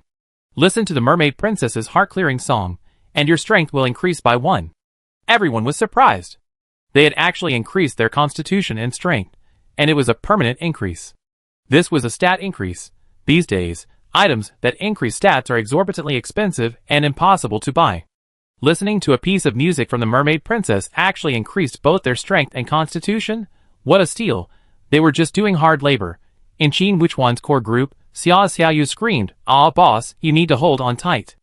If all else fails, send Yin Xiaolin over there as a marriage partner." Yin Xiaolin, boss, I'm happy to do anything. Sacrifice me. Xia Xiaoyu, Yin Xiaolin, you're getting it wrong. I'm saying you and Lu Xingchen's chickens and rabbits should marry. Zhu Xiaoyu, what? Yin Xiaolin isn't even good enough for that bird and that sheep? Xia Xiaoyu, not worthy. Yin Xiaolin, how could that be? Qin Wuchuan, Lu Xingchen's 2 pets are extraordinary. Yin Xiaolin certainly isn't worthy. Xia Xiaoyu, yes, remember that beautiful bird Lu Xingchen brought to the last Yufang singing party? I think it looks a bit like the Qinghuan. Yin Xiaolin, ask yourself, are you worthy of the Qinghuan? Yin Xiaolin, I don't. After the mermaid princess finished her song, everyone was energized and even gained 2 more attributes. Qin Wuchuan, Yin Xiaolin, Xia Xiaoyu, Wei Lin, and the others looked at Lu Xingchen with gratitude. They were extremely grateful that Lu Xingchen had given them this opportunity. The mermaid princess had encouraged them, so they naturally worked tirelessly. The group immediately dove underwater, their blood pumping, and began to work enthusiastically again. They worked until after 1 in the morning. The pearls were so bright that everyone momentarily lost track of time, even forgetting the evil mermaids, who were killing people in the middle of the night. Until a burst of singing broke out, and everyone paused. Yin Xiaolin, what is this? Xia Xiaoyu, evil mermaids who kill people. A chill ran through everyone's body, and they couldn't help but look at Mira. At that moment, Mira was standing not far away, tapping her palm with a rainbow cloud flute and tilting her head. The singing began again, seemingly drawing closer. Yin Xiaolin, trembling, opened the chat screen, took a look, and stammered, "The late-night killers are here. Over 100 more dead." Chapter 296. On the chat screen, the players were all panicking. No matter how panicked they were, It wasn't as frightening as the people on the seabed. At least the other players were on their rafts. They were on the seabed, the mermaid's territory, ready to be wiped out. However, they did confirm one thing: Mira wasn't the murderer, the evil mermaid. The singing grew closer, and Gu Yin grabbed his heavy sword. Before he could do anything, Mira suddenly swung her tail and swam upwards. Everyone seemed to feel safer on the surface, and one by one they surfaced. Lu Xingchen followed. She was puzzled.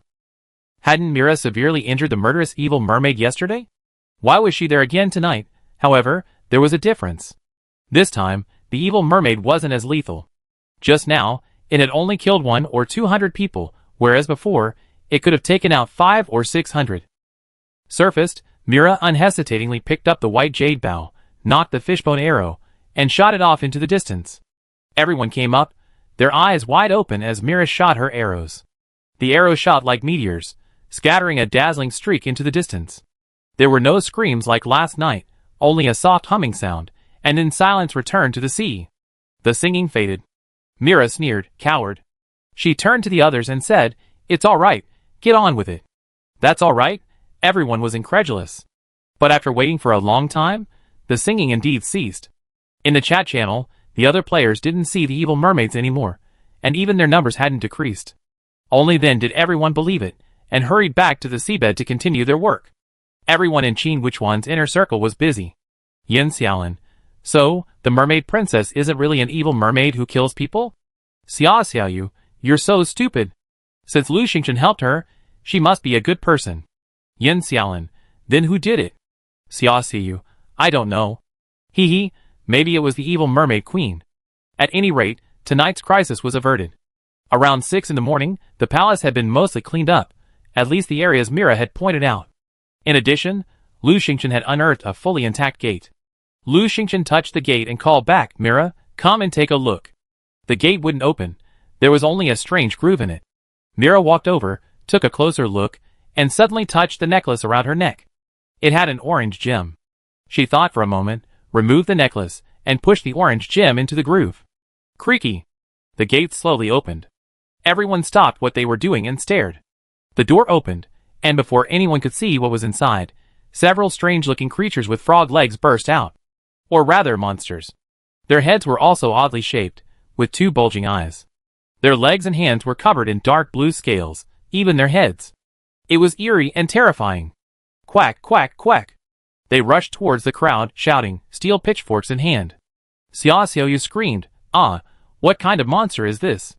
Wei Feng, "Oh my god, they're so ugly." Yin Xiaolin, "Oh my god, they're level 5. Level 5. Brothers, run." Gao Dafu, "Don't run.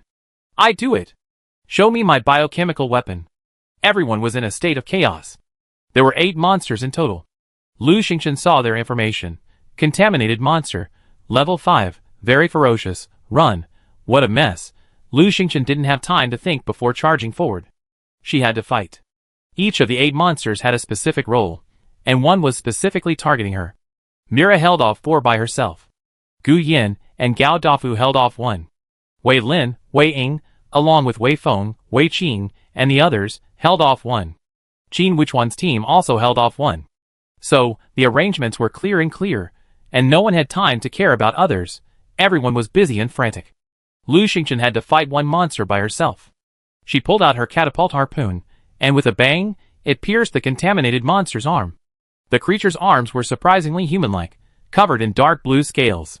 With a loud cry, he rushed forward.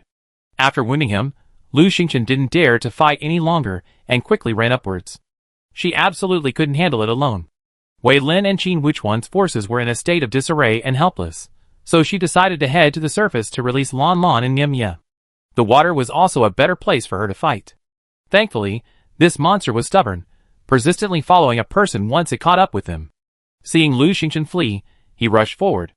Lu Xingchen's speed had been boosted numerous times, and with the mermaid's tears, it doubled her speed. She was significantly faster than Gu Yin, Qin Wuchuan, and the others. She turned around and used her harpoon while running upwards, finally reaching the surface. She immediately released Nim Ye and Lan Lan, shouting, "Watch out, Lan Lan. Don't act recklessly. This monster is formidable. If Lan Lan continues to act recklessly, he'd go bald again." Lu Xingqian's water boots activated, and he treaded water, drawing his silver horn bow as he ran across the surface. Lon Lon flew out, startled by the monster. Oh my god, what the hell is this? Little Lu, why are you so aggressive? Lu Xingqian, stop talking nonsense, fly higher. If he drops any lower, he go bald. Mimi was extremely cautious, attacking once, and then immediately running away, employing a roundabout tactic. Lon Lon unleashed a flurry of claw attacks, then soared into the air, shouting, Hey, ugly monster, look at me, see how handsome your grandfather is. The monster raised its head and, with a powerful thrust, hurled its steel fork into Lon Lan's feather. Lon Lon screamed, and a feather fluttered down. Lon Lon, ah, ugly thing, you're done for today. The monster actually grinned, leaped up, grabbed the falling steel fork, and hurled it again, this time attacking Lon Lan's wings. He completely ignored Lu Xingqian. Lu Xingqian, Lon Lan's taunt was brilliant. I wonder why a bird with ranged attacks is so aggro-inducing. Lon Lon dodged the fork with a dive, angrily cursing, ugly thing, Toad, try to poke me again. The monster leaped up again, lunging directly at Lon Lon, who was diving over the sea. Lon Lon nearly fell into the water, but fortunately Mimi arrived and used a brutal charge on the monster. Lu Xingqian's feathered arrows followed one after another, puff puff puff, piercing the monster. As if insensitive to pain, the monster grasped the quiver handles, and pulled out 3 feather arrows, throwing them into the sea. It dodged meow meow, and charged towards Lon Lon. Lu Xingqian smacked his lips in amazement. Lon Lan's hatred was truly steady. The monster's speed, strong jumping ability, and fierce attacks overwhelmed Lon Lon, who was almost unable to withstand the onslaught. Stretched and unable to fly, it was unable to even begin to fly. It grew anxious and cursed. The more it cursed, the more fiercely the monster attacked. Lu Xingqian had already shot more than a dozen feather arrows at the monster, yet not a drop of blood had come out of it, as if it were invulnerable. Yet, unlike a real person, it never once cried out in pain. Lu Xingqian was furious. What kind of monster was this, so terrifying? Chapter 297. Lu Xingqian and Meme Lon Lon attacked for a long time, but made no progress. She felt the monster before them was a robot, insensitive to pain. She was getting anxious when she suddenly heard Gao Dafu's private message. Little Lu, we should be almost done. The Little Mermaid played the heart-clearing song again, and it seems to be working. Do you have anything similar? Something to remove the monster state? So, Lu Xingqian pondered for a moment. She had the heart-clearing pill, but that was for her own detoxification. Could she feed it to a monster? That wouldn't be appropriate. Oh, and there was the Dragon Wall Hot Spring. Her Dragon Wall Hot Spring had detoxifying properties. Perhaps not as good as the heart-clearing pill, but it was worth a try. She didn't feel bad. She immediately privately messaged her grandmother, asking her to bring a bucket of hot spring water. Quickly, her grandmother sent a full bucket of hot spring water. Lu Xingqian scooped up the water, and poured it towards the monster attacking Lon Lon not far away. Splash. It splashed all over his head. The monster froze for a moment, white smoke billowing from its body as it let out a loud cry. This was the first time Lu Xingqian had heard the monster scream. It slowly turned and looked towards Lu Xingqian, clearly intending to come over. But Lu Xingqian noticed that it was slowing down a bit. It actually worked. Lu Xingqian was overjoyed and yelled to Lon Lon, quick, attack. It was a pity she didn't have a water gun, otherwise, she would have used it to attack the monster. Lu Xingqian quickly called to her grandmother, Grandma, hurry up, keep giving me buckets of hot spring water.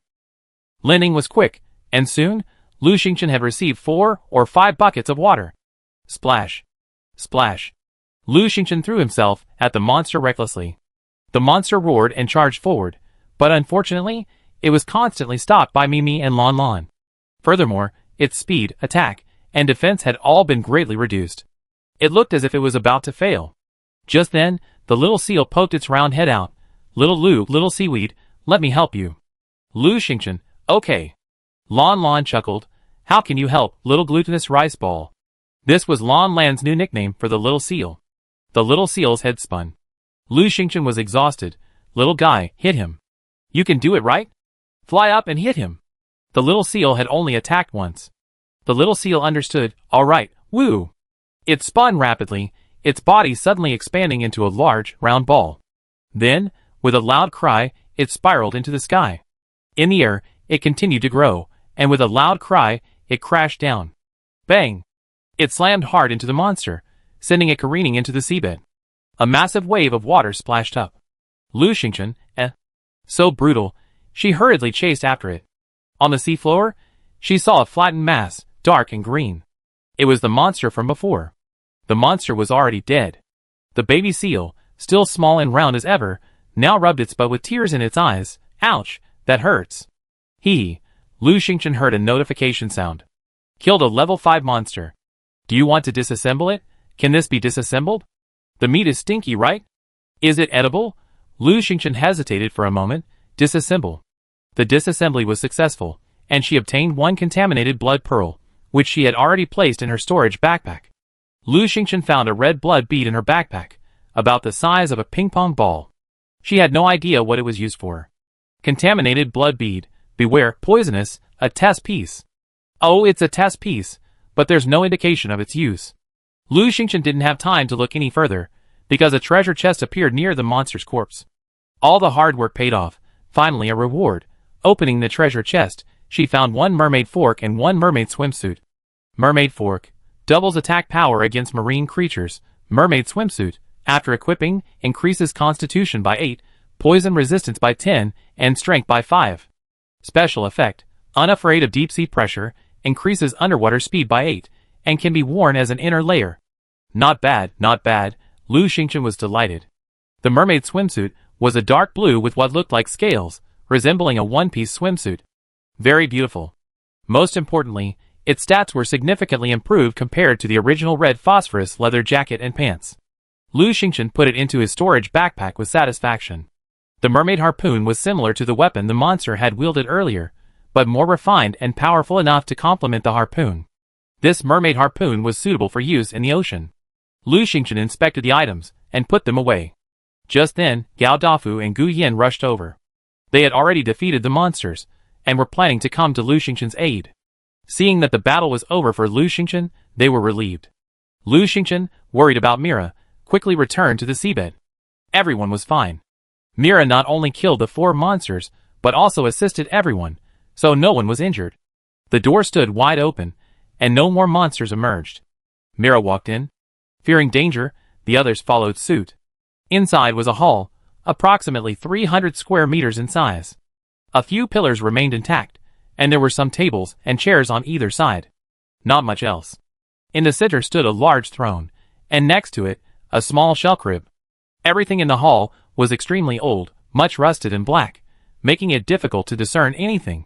Mira waved her hand, placing several luminous pearls in the hall. She slowly walked toward the crib, as if summoned.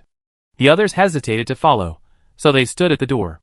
Mira walked step by step to the throne, touched it, and squatted down to examine the small shell crib. Everything else in the hall was pitch black, only the crib, made of shells, remained pristinely white. Mira crouched for a moment, then slowly stood up and turned to look at the throne. Beside it stood a dark object, resembling a weapon. Mira's hand touched the weapon. Suddenly, boom! There seemed to be a slight vibration. Lu Xingchen was startled, thinking another earthquake was coming, and she quickly grasped a nearby pillar. Ah! Mira cried softly. The hall shook slightly, and everyone's expressions varied, staring at Lu Xingchen nervously. Lu Xingchen was about to ask something when, suddenly, the object next to the throne trembled slightly, as if shaking off a thick layer of dust, revealing its true form. It was a golden staff.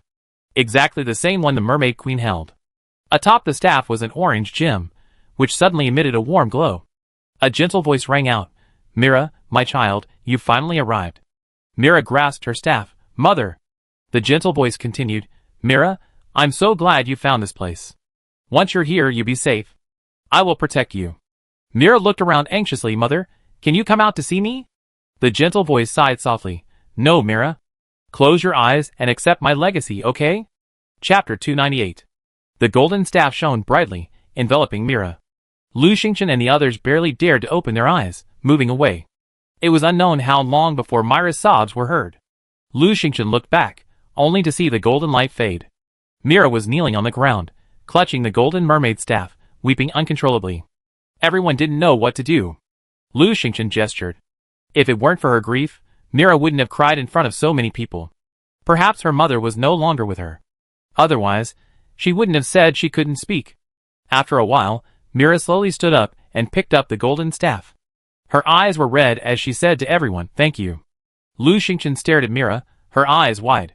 Now, Mira's tail, hair, and eyes were a sky blue, a shade darker than light blue and much lighter than dusky blue. Her wavy blue hair cascaded to the ground, like waves on the ocean. It even glowed. The scales on her tail shone from light blue to a darker blue, a beautiful sight. Mira was now 100 times more beautiful than any other mermaid. A golden crown suddenly appeared on her head, and her bodice also turned golden. And her aura was even more powerful. Standing there, she looked like a natural king.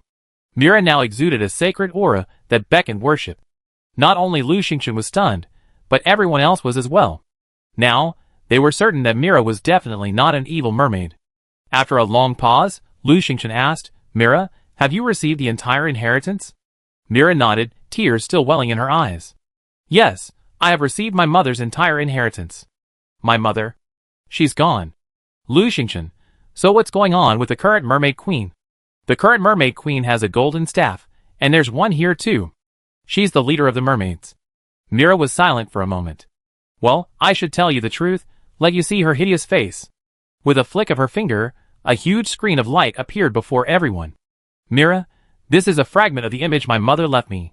She risked her life to leave this behind, so that one day I could find this, obtain it, and expose the current mermaid queen."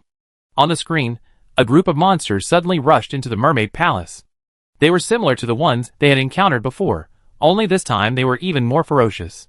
Relying on their numbers, they besieged the mermaids, causing them to suffer heavy losses. Unfortunately, the mermaid queen Melona was in labor. Finally, she gave birth to a little princess. She placed her in the shell crib she had prepared long ago, adorned her with a pearl necklace, and placed a blue seahorse stuffed animal next to her. Then, without hesitation, she rushed out. Melona had just given birth and was at her weakest. Fighting at that moment would undoubtedly damage her core. But she had no other choice. She was severely wounded, exhausted, and finally managed to repel the monster. By then, most of the mermaids had been killed or injured. Melona stumbled back to the crib, only to find the little princess missing. She was stunned when Luo Qiusha and a little boy walked in. The boy held the little princess and stood a short distance away. Melona was startled. "Luo Qiusha, why are you here? Didn't you leave a long time ago?" Luo Qiusha smiled. "Melona, come meet me. That's my son, Ryan." Melona frowned. "Why would you want to have a child? You know your son."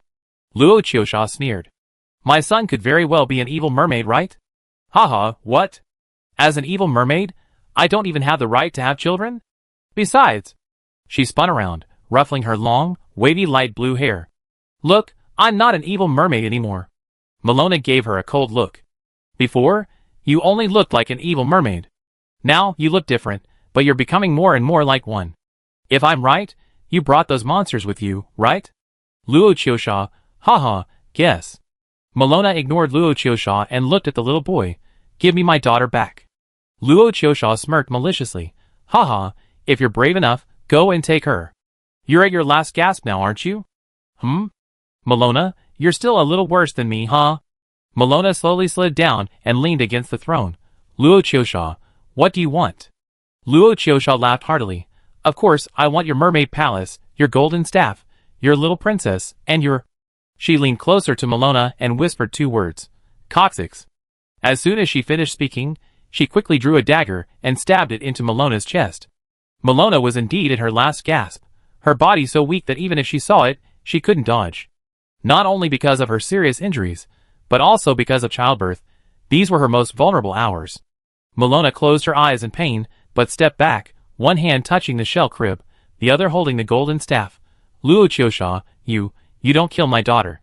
Dark lines seemed to glide across the scene. Luo Qiusha didn't notice, and she laughed heartily. "Okay, for the sake of our past friendship, I promise I never kill her." Melona sighed and slumped to the ground, her hand stealthily reaching under the throne. She quickly withdrew her hand and beckoned to the little boy. "Ryan, is that so? Can you bring my daughter here so I can see her?" The little boy pursed his lips and slowly approached. Luo Qiusha didn't stop him, but sneered. "Melona, I know your abilities better than anyone else. You were never my equal. If it weren't for my identity as an evil mermaid, you wouldn't be the queen. You can see her if you want." Letting you see your daughter one last time is a way to end our past relationship.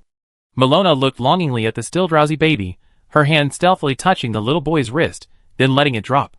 Luo Qiusha waved the boy away. Milona suddenly looked up. Do you want your son to see this? Luo Qiusha was stunned, then smiled smugly. Don't worry, I make him forget. Really? For the first time? Milona smiled triumphantly. As you wish, Luo Qiusha. Luo Qiusha took Milona's crown and said with satisfaction, you can go without worry. Soon, when the monsters return, I will save everyone from danger and tell them that you passed the throne to me. Milona, I should thank you for not telling anyone. My business. Milona's eyes gleamed coldly. I truly regret not killing you then. Luo Qiusha sneered. Come on, you tried your best, you just couldn't kill me. Haha, my old friend, you sure put in a lot of effort chasing me down. Milona, you're an evil mermaid, it's only natural for me to kill you. Luo Qiusha, yes, you're heartless, you sacrifice your own family for the sake of justice. You're the most worthy queen. Haha, Milona, one day, I make you endure everything I've endured. Milona lowered her eyes and stopped answering. Luo Qiusha smiled. Not bad, you're smart enough to know you've reached the end of your rope and that struggling is futile. So you're just waiting to die here. Milona, bring me your staff. Milona suddenly looked up, her eyes icy. Come and get it if you can. She suddenly activated the mechanism beneath the throne. Chapter 299. Boom! A loud noise erupted from the ground, followed by a trembling of the heavens and the earth, and the palace began to shake. Luo Qiusha's face paled, and she fell to one side, dropping the golden crown to the ground. She struggled to regain her balance, stood up, and cried, Madman, what are you doing? Milona sneered, I seal off the mermaid palace, and you never live in my palace again. Luo Qiusha screamed, You're crazy, you're truly crazy. Luo Qiusha looked at the swaying palace, her face pale and momentarily disoriented. She searched for the crown, but couldn't find it. By then, Milona had already closed her eyes, dead. Hurriedly, she slashed Milona's tail, dragging the bloody tailbone with her as she reached for the golden staff. But the staff lay beside the throne, and no matter how she tried, she couldn't lift it. The palace shook even more violently. From outside, the mermaid screamed, and her son, Ryan, cried out, Mom, Mom. Helplessly, she rushed out. The video on the screen ended there. However, the final scene was too bloody. Luo Qiusha chopped off Milona's tailbone, and blood splattered everywhere. Mira lowered her eyes again as she watched. Finally, Milona's gentle voice spoke, Mira, this is the name I gave you. Luo Qiusha knows I wanted to name my daughter this, and I don't know if she eventually used it. Mira, I destroyed the mermaid palace, not because I'm cruel, but because it was the only way to stop Luo Qiusha from killing her own kind, and the only way to preserve these things. I risked my life to leave behind something I hope you can see. I also hope you can survive this catastrophe and find me. Mira, no matter what Luo Qiusha becomes, she's a vicious, cruel woman unfit to be the mermaid queen. I hope that after you inherit my legacy, you return to inherit the throne and protect the mermaids. Mira, evil mermaids aren't to be feared, and we don't necessarily need to exterminate them all. But Luo Qiusha can't be left alive. Mira, I love you, my daughter. The voice stopped, and the light curtain vanished. Everyone was stunned for a moment. Finally, Mira looked up and said, Thank you. Then everyone heard a system notification. The mission to excavate the abandoned mermaid palace has been completed. You've been rewarded with 1 black pearl, which can block critical hits. Players will now be teleported back to their original location. 10, 9, 8, 3, 2, 1, Wei Lin and the others' vision blurred, and when they looked up again, they were back on their rafts. Wei Lin and Qin Wuchuan's groups were teleported back, each receiving their own rewards. Each group couldn't quite articulate their feelings. A mixture of disappointment and excitement. Disappointment stemmed from reading Milona's story and learning why the mermaid palace was abandoned. Excitement stemmed from the immense gains. Not only did they obtain a black pearl that could withstand critical hits, but they also gained 2 additional attributes. Furthermore, with the help of the mermaid princess, Mira, they killed monsters, each of which dropped a treasure chest. The equipment in the treasure chests was excellent. This was a huge harvest. Wei Lin and the others, along with Qin Wuchuan, thanked Lu Xingchen again. Lu Xingchen had no time to read because their mission was complete. Help the mermaid princess find the abandoned mermaid palace. Mission accomplished. Myra's favorability towards you now exceeds 70, and you two are close friends, ready to exchange secrets. So, there's also a positive relationship with Mira. Lu Xingchen didn't think the reward was small at all. She wanted to help Mira, so no reward was a big deal. Also, her rewards were quite substantial. She also gained a boost to her strength and vitality, and a black pearl that blocked critical hits. Furthermore, she received 3 black pearls.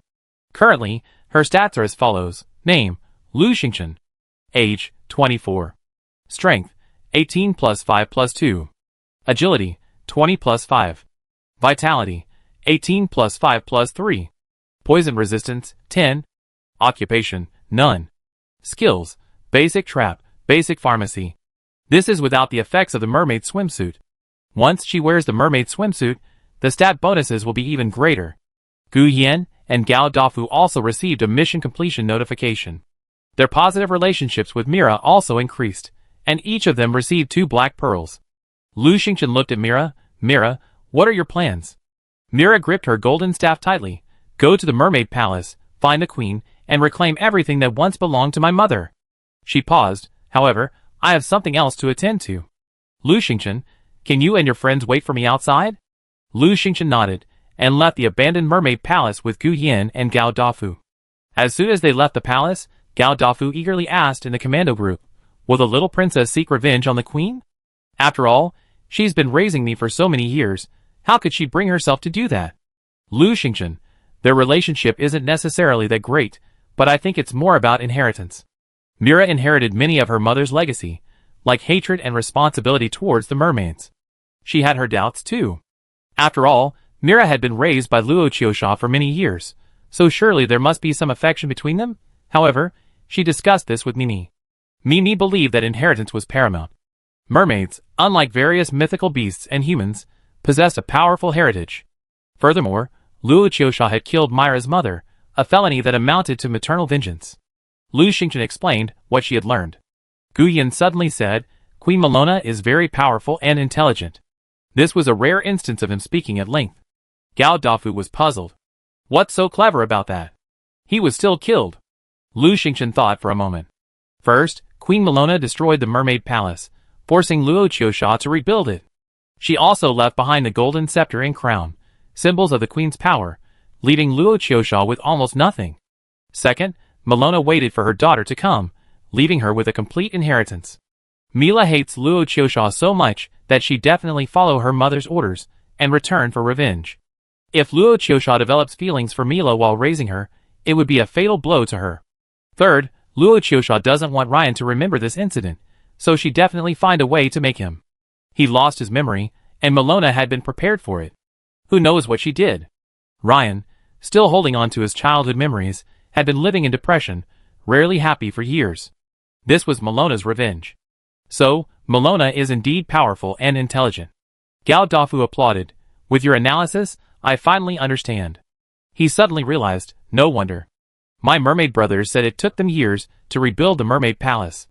The queen did it herself, and it was incredibly hard work. So, Melona must be quite capable too. Lu Xingchen, ahem. Mira emerged. She wore a crown and held a golden staff.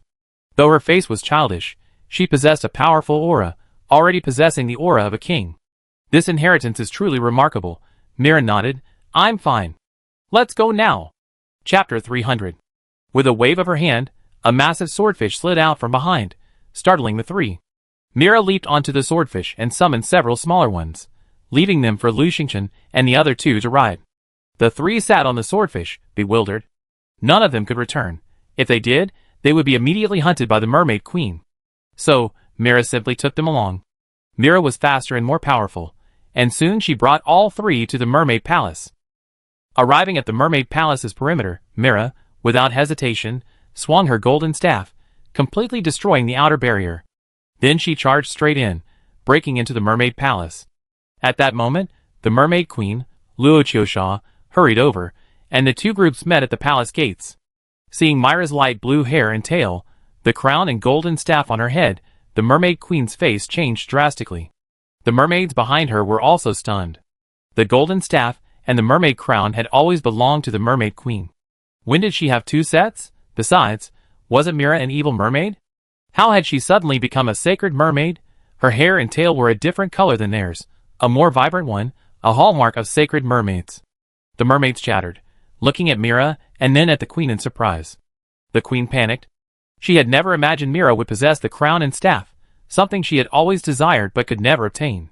The previous mermaid palace had been suddenly destroyed, forcing her to bring the mermaids here to rebuild it. Her crown and staff were fake, so she had remained secluded, fearing recognition. She had gone back countless times, trying to retrieve the staff and crown, but each time, she couldn't find them. This was a constant source of worry for her. However, Mira had obtained them. Mira had also recovered. Panicked and anxious, she slammed Mira. You think you can come back just by pretending to be a holy mermaid? You're an evil mermaid, and we must kill you. Mira sneered. Kill me? That depends on your ability. She glanced at the staff in Luo Qiusha's hand and sneered. How about we both use our staffs and have a fight? The mermaid queen. How dare you? Are you still my daughter? Gao Dafu. Hey, didn't you chase me yesterday? Did you think I was your daughter then? Lu Xingchen. Don't you think you're afraid to fight me because you're holding a fake staff? Gao Dafu. It's obvious. You're just taking over my place and feeling guilty. The mermaid queen was furious. Who do you think you are? Lu Xing. You're not evil mermaids. Gao Dafu. You're heroes who uphold justice. The mermaid queen naturally didn't dare to fight Mira. She didn't have the golden staff for one reason, but she was also too weak. The mermaid queen roared at the mermaids. Kill them. Kill these humans who have invaded our mermaid palace. The mermaids sparsely shouted, kill. They had been in the mermaid palace for so many years, long forgotten about fighting and killing. What's more, Mira was wearing a crown and holding a golden staff. The mermaid queen, panicked and furious, shouted, attack. Mira chuckled, why force our people? Luo Qiusha, let's fight alone. As soon as she finished speaking, she gently tapped the golden staff in her hand to the ground. Ding! A ray of golden light shot out, enveloping the mermaid queen. The queen screamed, and the golden light dissipated, revealing her current appearance. The queen still wore her crown and held her staff, but her tail had slowly turned a deep blue, and her hair was also slowly changing color. The mermaids were horrified and retreated, hiding far away. Over the years, due to the queen's teachings, they had both loathed and feared the evil mermaids. The mermaid queen lowered her head, her expression changing again. She clutched her chest and took 2 steps back. Mira sneered, Luo Qiusha, your abilities are far less than they used to be. The sacred mermaid's tailbone isn't very useful, is it? From the mermaid queen's threat to cut her tailbone, and seeing that the mermaid queen had cut Melona's tailbone before, Mira had already guessed that the mermaid queen might have devised a way to conceal her identity as an evil mermaid by replacing her tailbone. Unfortunately, this also weakened her abilities. Of course, there was another possibility. Luo Qiusha had been injured previously. Mira was also puzzled. Why could Luo Qiusha, who had escaped Melona's pursuit, now be so vulnerable? Under the golden staff's radiance, the staff in Luo Qiusha's hand lost its brilliance, becoming dull and lifeless. Fake is fake. Luo Qiusha swallowed the pain, looked down at a section of her tailbone that had begun to rot, and gritted her teeth. All right, Melona, even if I die, you've left so many traps. You are as cunning as ever. She gritted her teeth. You've left so many tricks up your sleeve, and I won't just sit there and wait for death. She suddenly thrust her staff hard, and a resounding boom erupted from the mermaid palace's perimeter. The outer barrier suddenly rebuilt, even stronger. Before, it had been an invisible barrier, now an impenetrable wall. Luo Qiusha slammed her staff down again, and the ground suddenly shook. Myra's face darkened, and the mermaids huddled together in terror. Luo Qiusha sneered, haha, thanks to Melona's inspiration, when I built this mermaid palace, I installed numerous traps underneath. I can detonate them now, destroying the mermaid palace. At the same time, the mermaids inside, and you all will die. Mira raised her eyebrows. You die, won't Ryan die? Luo Qiusha laughed heartily. I will die, but Ryan won't. You, Mila, despite your powerful magic, won't die either. But all the mermaids will die. Now, all the mermaids are trapped in the mermaid palace. If they're all dead, who will remain of the mermaid clan? Only you and Ryan, haha. Mira, you have Melona's temperament. To ensure the continuation of the mermaid clan, you definitely choose to have children with Ryan, right? But what if an evil mermaid is born? Will you kill him? That's right. If you were like the cold-blooded Melona, you would kill all the evil mermaids, your own children. Killing 1 or 2 is fine, but what about 3 or 4? Mira, are you crazy? Even if you're lucky enough to give birth to a good mermaid, will those children be afraid of you, a mother who murdered her own flesh and blood? Mira, I'm looking forward to it. Mira, I'm so looking forward to it. Mira looked at Luo Qiusha coldly, mad. Luo Qiusha, haha, I'm probably not as crazy as your own mother. She and I used to be close friends, and I learned this from her. Luo Qiusha groaned in pain. Cunning Melona, there's something wrong with her tailbone. Although I rely on her. Tailbone has become a sacred mermaid, but her powers are waning. Every night at midnight, I suffer agonizing torture. If the true golden staff were to appear, it would easily defeat me. Luo Qiusha gritted her teeth and said, Mira, I understand now. I've fallen into your mother's trap. She was scheming. Luo Qiusha suddenly realized, I understand. She's using me. Using me to protect the mermaids. Using me to raise you. Using me to avoid the mermaids' crises. Luo Qiusha suddenly collapsed. Ah, I've been tricked again. Chapter 301. Everyone looked at Luo Qiusha in shock and confusion. Lu Xingchen was also bewildered. Was this queen going crazy? Poor mermaid queen Luo Qiusha was indeed on the verge of madness. I understand. The mermaids were already facing a great crisis. Melona was about to give birth, and she couldn't escape this crisis. The mermaids simply couldn't escape this crisis. Luo Qiusha murmured, I collaborated with those people, then betrayed them. I became queen, fled with the mermaids, and protected the mermaids, but they hunted me. I had no choice but to stay in this tiny place with my people, afraid to leave. All these years, I've been protecting the mermaids for Melona. Gao Dafu, what are you talking about? What nonsense! Didn't you become the mermaid queen too? Luo Qiusha raged. I was just making things easier for Mila. The mermaids were even more confused. Luo Qiusha suddenly looked at Lu Xingchen and the others, a hint of sarcasm on her lips. Mira and Melona's childhood personalities and temperaments are exactly alike. She inherited Melona's legacy, and presumably her scheming. As her friends, aren't you afraid you'd be schemed against one day? Mira sneered, I wouldn't scheme against my true friends. Luo Qiusha sneered back, haha, what wouldn't you do for the mermaids? Maybe one day you forget who you once were. Mira paused and shouted, nonsense. She thrust her staff forward, and boom! A burst of golden light shot towards Luo Qiusha. Luo Qiusha had no way of dodging, and because her thoughts were swirling, she didn't want to, so she was struck directly. Luo Qiusha screamed and flew backward, slamming into the rocks behind her. Wow! With a thud, a mouthful of blood spurted out. Mom! Ryan rushed out, shouting, and helped the mermaid queen to her feet. After a day's absence, Ryan's face had grown paler and his body even weaker, yet he was now wearing black armor. The mermaid queen's breath was fading, and she managed to muster up the strength to say, Ryan, my son. The mermaid prince was extremely anxious. Mom, what's wrong with you? The mermaid queen leaned on her staff and wiped the blood from her mouth. It's okay, Ryan, no matter what, you will be fine. She looked at Mira with hatred. What does your mother's scheming mean? I can blow up the mermaid palace right now, and kill all the mermaids except you and Ryan. With that, she thrust her staff hard. Boom! A rumbling sound came from the ground, and the hall began to shake. The ground shook violently. The mermaid screamed, unsure where to hide. Ryan hugged her and held down her staff. Mom, please! Didn't you say we must protect our fellow mermaids, all mermaids? Mom, they're our people, our companions, our family. The mermaid queen sneered. I just want to foil Melona's scheme. Ryan, no, Mom! You've done so much for these people. Please don't! The mermaid queen gritted her teeth and said, don't worry. Myra's eyes darkened. Luo Qiusha, you're really going backwards. You told Ryan and me that the mermaids are small, and if we don't protect them properly, they'd be wiped out. To protect them, we'd rather stay in this tiny place and recuperate, so the mermaids can avoid disaster and reproduce as quickly as possible. You've done well. The mermaids now have many young children, and they will be their future hope. Now, are you going to destroy them? The mermaid queen roared, yes, I will. I'd rather destroy them than make a wedding dress for you or Melona's daughter. She turned to Ryan. This was the kingdom I had prepared for my own child. Ryan shook his head. No, I don't want it. I don't want it anymore. The mermaid queen touched him lovingly. Ryan, don't worry. You be fine. Mira will have to rely on you. With that, she struck again with her staff. The ground shook even more violently. Some houses began to collapse, and the mermaids screamed.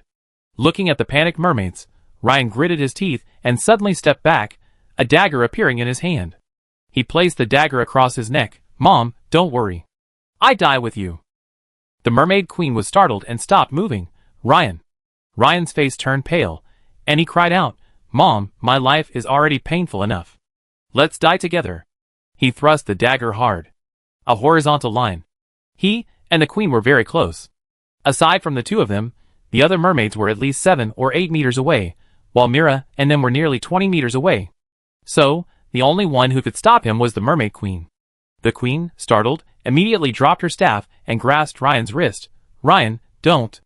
Ryan, determined to die, thrust the dagger toward his own neck. The Queen pressed down hard on his wrist, wrenching the dagger from his hand. No one understood what had happened, but in a split second, they heard the Mermaid Queen cry out in pain, Ryan. The Mermaid Queen fell back, horrified to see Ryan's dagger lodged in her chest. The Mermaid Queen was in agony. Ryan, you. Ryan's eyes widened in panic. Mom. The Mermaid Queen. Ryan, it was my own fault. I don't blame you. Ryan was stunned, still unable to react. The Mermaid Queen looked at the merpeople, staggered back a few steps, and cried out, It was Ryan who saved you. He saved you. If it weren't for him, you would have been dead by now. Ha, I never thought that someone as vicious as me could have such a kind son. Ha, I taught him that. By the end, the Mermaid Queen didn't know whether to laugh or cry. Her voice faded, and she slumped to the ground. Ryan finally reacted and cried out, Mom! He rushed over and hugged the Mermaid Queen. The Mermaid Queen gestured with difficulty at the staff beside her. Ryan, I'm dying. Can you blow up the Mermaid Palace for me? Ryan shook his head repeatedly, tears streaming down his face. The Mermaid Queen sighed, Okay, you're too kind indeed. I can't count on you. Ryan's eyes blurred with tears, and he quickly said, No, Mom, I take you away. Let's get out of here. The Mermaid Queen slumped to the ground, a wry smile on her face. I'm in this state. Why should I leave? Ryan, carry me inside. I have a few final words to tell you. Okay. Ryan carried the Queen into the hall. The Queen waved her hand vigorously, closing the door. The mermaids were stunned, each frozen in their place. Mira walked over, took the Mermaid Queen's staff, and with a wave of her hand, it shattered into pieces, finally falling to the ground like a pile of loose sand. Boom! The outer iron wall roared and vanished. At the same time, the tremors in the Mermaid Palace ceased. Then, Mira suddenly stopped moving, standing there quietly. Naturally, the mermaids didn't dare move either. Lu Xingchen, Gao Dafu, and Gu Yin could only wait. An unknown amount of time passed before the hall door opened, and the Mermaid Prince emerged, carrying the Mermaid Queen's body. Tears still lingered in the corners of his eyes, and his expression was cold. He said to Mira, I want to take my mother with me. Is that okay? Mira nodded. Ryan, carrying the Mermaid Queen's body, silently walked out of the hall, out the outer perimeter, and disappeared. Mira then entered the hall. Lu Xingchen followed him in. Gao Dafu and Gu Yin also followed. Mira stood at the hall door for a moment, then suddenly turned and asked Lu Xingchen, Do you know what just happened here? Lu Xingchen was puzzled. What happened? Mira was silent for a moment. Let me show you. Chapter 302. Mira waved her hand, and a huge screen of light appeared before her. On it were Ryan and the Mermaid Queen. The Mermaid Queen, Luo Qiusha, was breathing weakly and slumped on the ground. Ryan knelt before her, tears streaming down her face. Mom, why? Why did you kill yourself? Ryan, you didn't miss. The Queen's pale hand touched the Mermaid Prince's cheek. Silly boy, the traps in the Mermaid Palace can't completely kill all the mermaids. I tricked them. The Mermaid Prince was stunned. Then, why? The Mermaid Queen sighed. I was tricked by Melona. How can I not vent my anger? The Mermaid Prince was anxious.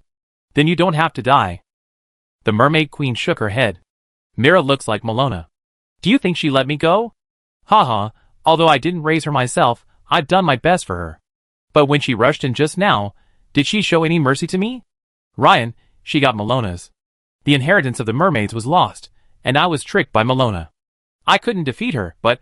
The Mermaid Queen stroked the prince's face, a look of satisfaction on her face. Son, you are truly wonderful. You are a hero. You have saved so many mermaids. You saved them. I always knew you were a kind child.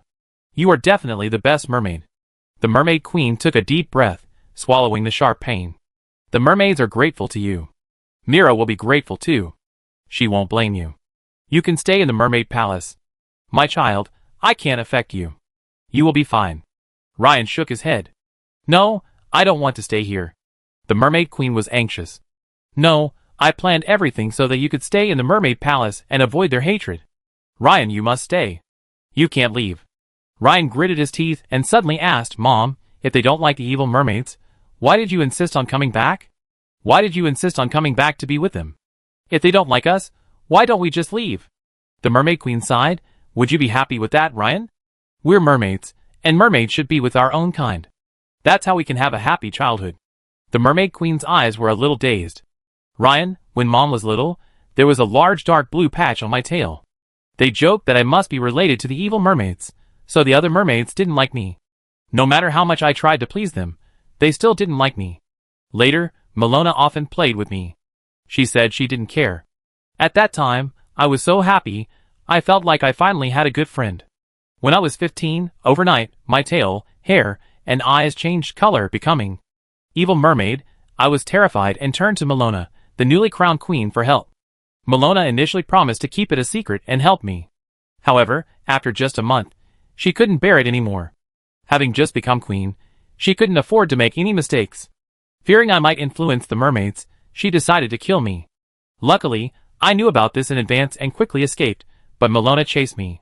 Unfortunately, I was an evil mermaid, more powerful than hers, so she couldn't kill me, and I finally escaped. The Mermaid Queen painstakingly stroked Ryan's face. Ryan, I wasn't happy as a child, so I want you to be happy. Now that I'm queen, and you're a prince, I wonder how many people will fawn over you and flock to you. Ryan, I want you to be happy, not like I was when I was a child, bullied and depressed. I've even planned how to transform you into a true sacred mermaid. Ryan lowered his head. I'm sorry, Mom. I didn't do it. Ryan said softly, maybe you shouldn't have come back. We're fine out here together. Luo Qiusha burst into tears. Ryan, you need people like you, companions. I gave birth to you because I didn't want you to follow in my footsteps and be lonely like me. Ryan raised his eyes. But why kid yourself? Mom, no matter how hard you try, I'm still an evil mermaid, right? Luo Qiusha's eyes widened in surprise. Ryan, you're not. Ryan interrupted. He said to her, I am. You kept Mira so you could replace her tailbone with mine when I awakened, freeing me from my fate as an evil mermaid? Luo Qiusha's eyes evaded her. Ryan. He smiled bitterly. Right after my 17th birthday, I felt a lot of things were different. Every night, I couldn't control myself, so I finally. Luo Qiusha was anxious. Ryan, you're not. Luo Qiusha didn't know what to say, but kept calling her son's name. Blood streamed from the corners of her mouth, and her eyes gradually blurred. Ryan said softly, Mom, every night you endure your own pain, find me, and suppress the evil within me that threatens to erupt. Thank you for all your hard work. It's because of me that you've been hurt again and again. Ryan, why do you have to do this? Luo Qiusha burst into tears. With her last remaining strength, she kept saying, Ryan, you're a good child. She wanted to comfort him, but her energy was exhausted, and she could no longer speak. Finally, her eyes widened and her head dropped. Ryan wiped away her tears and whispered, Mom, thank you for your hard work. I take you away now, away from this place that doesn't belong to us. The image vanished, and Mira waved her hand, dispersing the light curtain. She was silent for a moment, then turned and looked at Lu Xingchen. Is Ryan an evil mermaid? Lu Xingchen was stunned. That. I don't know. The light curtain had revealed a lot of information, such as Ryan's evil mermaid bloodline. Furthermore, evil mermaids awaken between the ages of 13 and 17, meaning Ryan was about to awaken. Perhaps, this was why he was so prone to turning evil. Mira had also read the information on the light curtain and naturally knew it. Perhaps, Mira was a little reluctant to admit it. After a moment's silence, Mira said, Ryan is 5 years older than me. When I was little, Luo Qiusha was very busy, so he took care of me. Until a few years ago, we had a very good relationship. Lu Xingchen nodded slightly. In reality, Ryan was a very kind person. The queen's lack of attention for Mira might be due to her being incredibly busy, or perhaps simply a lack of attention. Mira continued, I was always naughty when I was little, always getting into trouble, and it was always Ryan who took the blame. Mom, the queen always scolded him. Until 2 years ago, we argued constantly, and we gradually drifted apart. But he never did anything mean to me. Lu Xingchen understood. She felt that Mira couldn't let go of her brotherly bond with Ryan, and she still found it difficult to accept that Ryan might be an evil mermaid. Mira fell silent again, then continued, just now, if Ryan hadn't stopped Luo Qiusha, our mermaid clan might have been wiped out. He's saved so many mermaids, and he's a hero to us. We won't give up on him. Chapter 303. Lu Xingchen nodded. Okay. She actually breathed a sigh of relief. Mira sighed again. Just pretend you never saw that video. Lu Xingchen was stunned. Oh, okay. The video just now proves that Luo Qiusha had ulterior motives. She deliberately made the mermaids believe that Ryan had saved them all. In fact, the explosion of the mermaid palace wouldn't necessarily kill everyone. Also, Luo Qiusha deliberately sought death. Ryan didn't kill her accidentally. If the mermaids didn't know all this, they would be extremely grateful to Ryan, believing that he had accidentally killed their mother in order to save them. They would feel even more guilty towards Ryan, and be more tolerant of him. Even though he had the blood of an evil mermaid, they wouldn't kill him. Seeing that Lu Xingchen and the others had agreed, Mira breathed a sigh of relief. Now, with the replacement of the mermaid palace as queen, and the crisis facing the organization below, Mira had much to do, and couldn't entertain Lu Xingchen. With the queen dead, Lu Xingchen and the others no longer had to worry about being hunted, so they said goodbye to Mira. Mira had teleported them back to the raft, which was quite convenient. Back on the raft, before Lu Xingchen could even recover from the shock, he received a game announcement. The mermaid queen, Luo Qiusha, had died, and the mission to hunt down Lu Xingchen, Gao Dafu, and Gu Yin was over. The announcement shocked the players. What? The mermaid queen is dead? How did she die? Lu Xingchen killed her? Impossible. The mermaid queen is so powerful. Lu Xingchen can't kill her. What if? What? That's terrifying.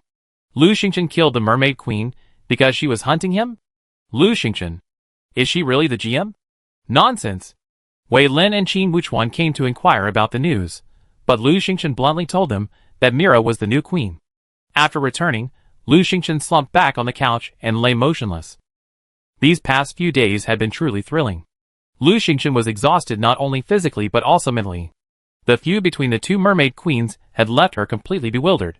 After all, the mermaid palace had a new owner, and the new owner was her friend, which was good for her. She didn't dwell on the rest. Lu Xingchen lay on the couch for a long time, eating and sleeping and eating, until around 4 or 5 in the afternoon, when she finally recovered a bit. Oh, she hadn't even gone to Peach Blossom Holy Land yet. She had forgotten to sign in these past 2 days. What a waste. Lu Xingchen rushed into Peach Blossom Holy Land. Today, Peach Blossom Holy Land was blessed with great fortune. Great luck, great luck. Today was a good day. This can't go to waste. It's time to open the boxes. I've saved up quite a few over the past 2 days. Open today's lucky box first. Lu Xingchen leaned back on the beanbug and said to the sea demon vine, "Come on, little vine, get the boxes. Get today's boxes." The sea demon vine was used to it, and immediately handed over the boxes it had scooped up today. Lu Xingchen opened them one by one, opened the wooden box, received the lucky bonus for today's lucky box, and received 1 speed card. Great. The speed card is incredibly useful, a great escape tool. Here I go. Open the wooden box, receive the lucky bonus for today's lucky box, and receive 1 defense card. This is also a commonly used card in battle. Open the wooden box, receive the lucky bonus for today's lucky box, and receive 1 summon card. The summon card is also quite good. Although everyone has 1 or 2 summon cards these days, it's very commonly used. Lu Xingchen had a rough idea. Today was supposed to be a card show. It was indeed a lucky day. What luck. Unfortunately, she only gotten 6 boxes so far today, with 2 still to go. I wonder if there might be a bigger surprise. Keep opening a wooden box. It received a lucky blessing for today, and a small bomb X1. An offensive small bomb? Perfect for monsters. Opening a wooden box, it received a lucky blessing for today, and an underwater smoke bomb X1. This thing can be used for escaping underwater. A good harvest today, worthy of the lucky blessing. Lu Xingchen was very satisfied. Then, she opened the remaining boxes one by one. The daily boxes only received lucky blessings from the lucky boxes. Other boxes didn't have lucky blessings, so the harvest was much less. It was just ordinary items like bread, mineral water, wood, and nails. However, there was a surprise. She got 2 dyes, 1 pink and 1 blue. Lu Xingchen sorted the items he rarely used into categories, and placed them in the storage room. Grandma had already tidied the storage room, labeling everything so she could easily find what she needed. After unpacking the boxes, it was already 6 or 7 in the evening, and Lu Xingchen and Grandma cooked dinner together. They had a lot of food, including meat, eggs, fish, and dairy products, so they usually prepared 3 dishes and a soup. After dinner, Lu Xingchen and Grandma chatted for a while before checking the chat channel. Everyone was actually discussing the Great Hunt. You haven't forgotten, right? The Great Hunt starts the day after tomorrow. Oh yes, the hunt starts the day after tomorrow. Last time, it was just one district, with 100,000 people killed, and about a third of them died. This time, it's a great hunt covering all 10 districts. I wonder how many people will die. I'm preparing supplies to survive. I hope I can return safely this time. Lu Jiwen, 10 districts, there must be at least 700,000 or 800,000 people. It's a melee, so exciting and thrilling. Zhang Cheng, upstairs, are you a pervert or a murderer? Lu Jiwen, how dare you talk like that? We've already entered the survival game, and you're still trembling and hesitating? What? You have no courage at all? Hunt, then hunt. It's the law of the land where the strong survive, and the weak are eliminated. Inferior genes won't survive.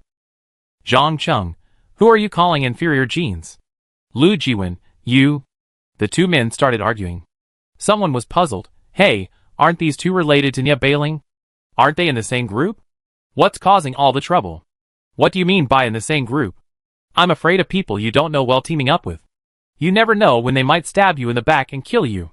Ahem, the late night ghost is coming again. Oh. Yeah, there's the late night ghost. Will he go out and kill people today? You're such a jerk. Oh, I forgot about the late night ghost. It's really dangerous. So what? I want to get some sleep today. The conversation shifted from the great hunt to the late night ghost. Seeing this, Lu Xingchen's heart sank. Oh no! Will the mermaid Prince Ryan kill someone? He was the main force behind the late night ghost a few days ago.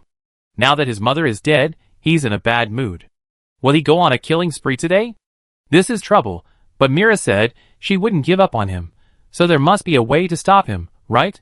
No, Mira is a mermaid, and Ryan doesn't kill mermaids, only players. If he kills players, Mira might not care. This isn't good. Chapter 304. Until 10 o'clock in the evening, Lu Xingchen was preoccupied. She wondered if the evil mermaid would appear tonight. Gao Dafu and Gu Yan shared this concern, so they gathered on a raft again, taking turns keeping watch. Lu Xingchen told her grandmother to go to bed early, and she returned to her bedroom. However, she didn't dare fall asleep. Instead, she informed the sea demon Vine to wake her at 1 in the morning. Based on experience, the evil mermaid always appeared around 1 or 2 in the morning. Lu Xingchen fell asleep.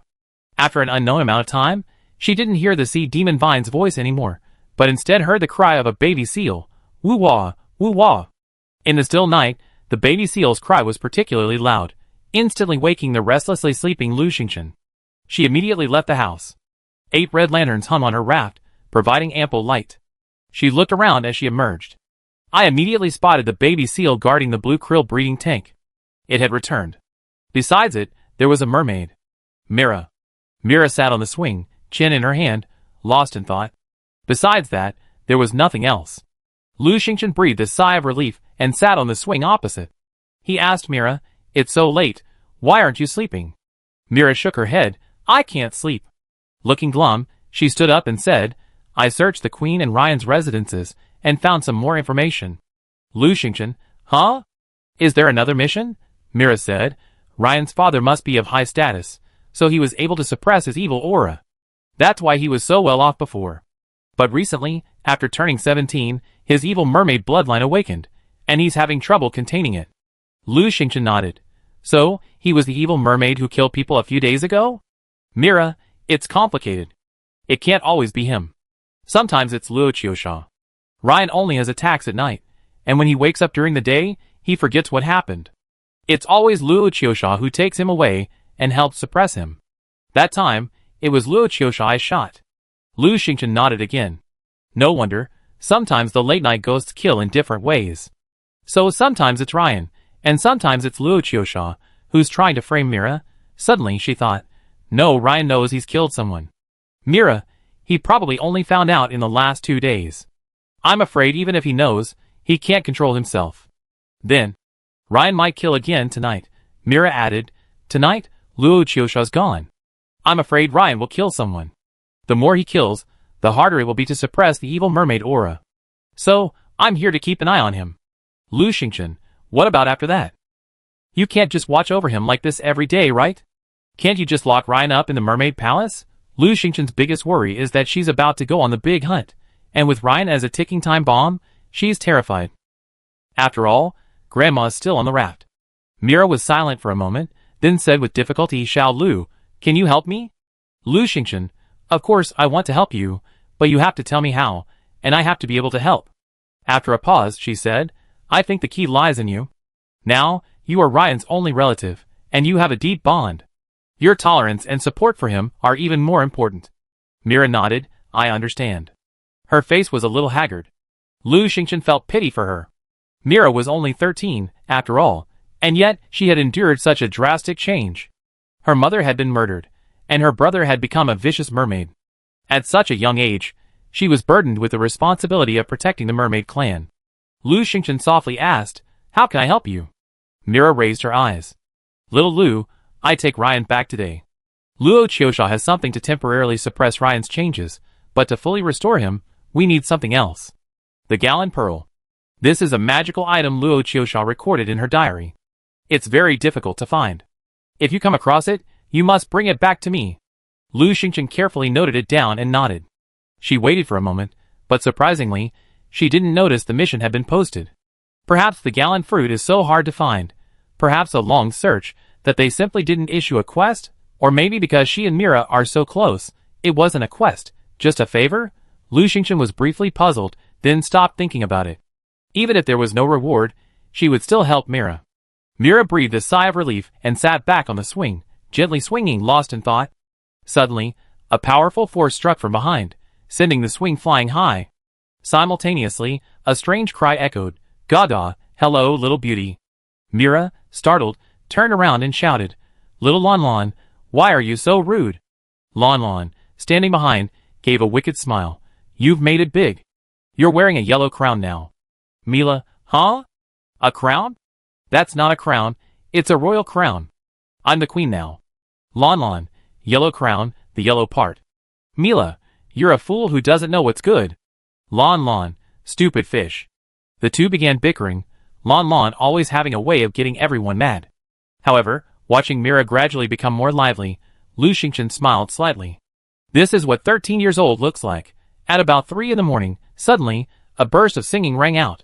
The singing sounded far away, and Mira had already jumped up, splash, throwing herself into the sea, and whoosh, vanished.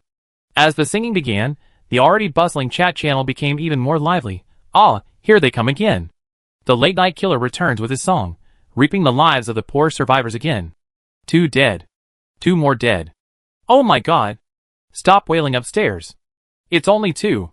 The number of natural deaths every day is much higher. Listen, the singing is getting closer. Where should I hide? Hey, why is it gone? Gone? Gone? I can't hear it here either. How about you? We can't hear it either. After just a few minutes, the players in the chat channel all reported that they couldn't hear the sound anymore. The sound had ceased abruptly. Only Lu Xingchen knew it wasn't sudden. If my guess was correct, Mira had taken action. Mira was decisive. This time, almost no players died. Soon, Mira carried the unconscious Ryan to Lu Xingchen's raft and said, Little Lu, I take him back. Don't worry, I won't let him out. Lu Xingchen was surprised. So soon? Is Ryan so weak? Isn't he an evil mermaid? Mira frowned. He was severely injured by someone unknown, and he's overwhelmed with grief. He doesn't have much fighting power. Even if I don't capture him, he won't be able to hurt many people today. Lu Xingchen understood. To be safe, she asked, is he really unable to get out these next few days?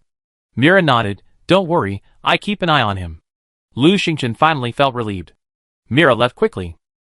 Lu Xingchen returned to her room and continued to sleep. The next day, she was still lying in bed when she heard the game announcement. Tomorrow at 9 o'clock, the Area 10 hunt officially begins. Please be prepared. Chapter 305. Tomorrow at 9 a.m., the Great Hunt for District 10 officially begins. Please be prepared. Tomorrow, the first Great Hunt begins. Districts 1, 5, 8, 13, 15, 19, 23, 26, 29, and 33 will be involved in a free-for-all. All players in the first group must participate, while the second group can choose to participate. The hunting terrain for this hunt is an archipelago, divided into 10 main islands, and over 100 large and small islands. Ferocious beasts and birds will be lurking on the islands and in the waters. Players will be randomly teleported, and there may be very densely populated areas. Please be fully prepared. The Great Hunt will involve a large number of players, and will last approximately 3 days. Please bring necessary supplies. More details will be announced tomorrow. Happy gaming. The Great Hunt is about to begin tomorrow. The players are once again in a state of turmoil, and the chat channels are a mess. Naturally, the new content had the biggest impact on players. What? Archipelago Hunt? 10 main islands, and over 100 smaller ones? Yes, ocean exploration is now open. How can there be no ocean hunting? What do archipelagos mean? They mean all water, and naval warfare. So, it's time to assemble our ocean exploration gear. Now I understand. The previous ocean exploration was training for us, right? Oh no, I'm terrified of water. I haven't even been in the water much. There are so many people, and there are so many islands. It seems so lively, exciting. I'm hopeless. We can't win on land, and even hiding in the water is no use. It's all around sniping. Whatever, let's just give up. Players were excited, terrified, and some were just giving up. It was a noisy scene, but at this point, they just had to accept it. As a result, the price of ocean exploration equipment skyrocketed. Lu Xingchen was packing her necessary supplies. Sprint cards, defense cards, small bombs, black pearls, and other combat supplies were essential, so she prepared them all. She kept her food and water simple. After all, Grandma was here and could send hot meals over at any time. She also needed weapons: a shark net, a catapult harpoon, a mermaid fork, a silver horn bow, a rare dagger, a spirit snake whip, and so on. She also had herbs, gold healers, rejuvenation pills, heart-clearing pills, and detoxification pills. For traps, she had the thorny ground and quicksand traps. Since they were intermediate-level traps, they didn't require the corresponding supplies, and didn't take up space in her backpack. As for diving equipment, she only brought her breathing mask. She kept her red phosphorus leather jacket and pants in a fixed storage box, and didn't need to bring them with her. She could have Grandma send them over if she really needed them. She only needed her mermaid swimsuit underneath. She wore a mermaid swimsuit underneath, an invincible suit outside, and water boots. Unfortunately, the mermaid swimsuit and red phosphorus leather jacket couldn't be stacked together. If they could, her stat bonuses would be even greater. Besides these supplies, there were other miscellaneous items, such as water-repellent beads, ropes, torches, and so on. Although Lu Xingchen's storage backpack had plenty of slots, she only brought the essentials, and after sorting, her backpack was already half full. After finishing all this, Lu Xingchen went to the Peach Blossom Holy Land, picked the fruit, collected the eggs, and planted the seed she needed. After a busy morning, she finally emerged. In the afternoon, the players shifted their focus and began forming teams. After all, there were too many people involved in the chaotic battle in District 10. Perhaps forming a team with someone familiar in the district would be safer. Xin Wuchuan and Wei family member Gao Dafu both invited Lu Xingchen to join a team. Lu Xingchen declined. Zhong Chong joined the Wei family, and teamed up with Wei Lin and the others. That evening, Lu Xingchen finished dinner just before 7 o'clock. Bored, she opened the chat screen again. The chat channel was as lively as ever. There are 10 zones in total. How many people will I meet? I wonder if I even run into my wife. I also hope to run into my brothers and sisters. Before coming to Survival World, we used to get together at least once a week. It's been ages since we've gotten together. I hope to run into my roommates. I miss those newbies. Haha, I hope to run into my clients. Ha ha, I kill them all. Upstairs, you're so crazy. Are you being bullied by those clients? Lu Xingchen's heart stirred. She hoped to run into her brother, and find out how he's doing. She also wanted to know how Grandpa and his nephew are doing. With 10 zones, the chances of running into each other were pretty high. Grandma also knew about the Great Hunt and its cruelty. She'd been feeling uneasy since this morning. Lu Xingchen chatted with her for a while, allaying her concerns. Whenever she saw her brother, she would record a video of him and show it to Grandma. She could even use him to get Grandpa to record a video. In short, she would do her best to find her brother during this hunt. The two chatted for a while, and Lu Xingchen went back to bed early. The next day at 8 o'clock, she first went to Taoyuan Holy Land, Taoyuan Holy Land's fortune is blessed today, double happiness. Today's fortune was good. Lu Xingchen checked her supplies again, had breakfast, and then waited to enter the hunt. At 9 o'clock, the game announcement sounded. The Great Hunt in Area 10 has begun. Everyone, please prepare. We will be teleporting soon. 10, 9, 8, 3, 2, 1. Lu Xingchen felt dizzy, and then with a plop she fell into the water. Luckily, she had specially hung the water-repellent beads around her neck, which created a waterless space and prevented her from choking. She had actually been teleported into the sea. Lu Xingchen pushed hard on her feet and floated to the surface. She saw the endless sea and the land in the distance, reefs of all sizes. She was in the water, with several large reefs not far to the left and land in the distance to the right, which seemed to be covered with trees and rocks. On the chat screen, players were in a state of confusion. Oh no! I was thrown into the water. There's nothing around. Not even an island, not even a rock. What should I do? Upstairs, you can hang out with sharks. I'm in the water too, but not far from the beach. Crabs, huge crabs, gigantic crabs. Oh my god, they're pinching me. They're pinching me. They threw me onto the rocks. What a beautiful sea lion. Ah, it kicked me over. I'm on the edge of a cliff. One step forward and there's a bottomless abyss. I almost fell. Players were teleported to a variety of locations. Underwater, on rocks, in trees, on the beach, even above a white shark. Naturally, the poor player only had time to scream before being seen again. A minute after the players teleported, before many could react, the game announcement reappeared. Welcome to the Great Hunt. Now, the rules of the hunt are announced. Chapter 306. 1. Initially, there are 10 zones, totaling 851,233 players.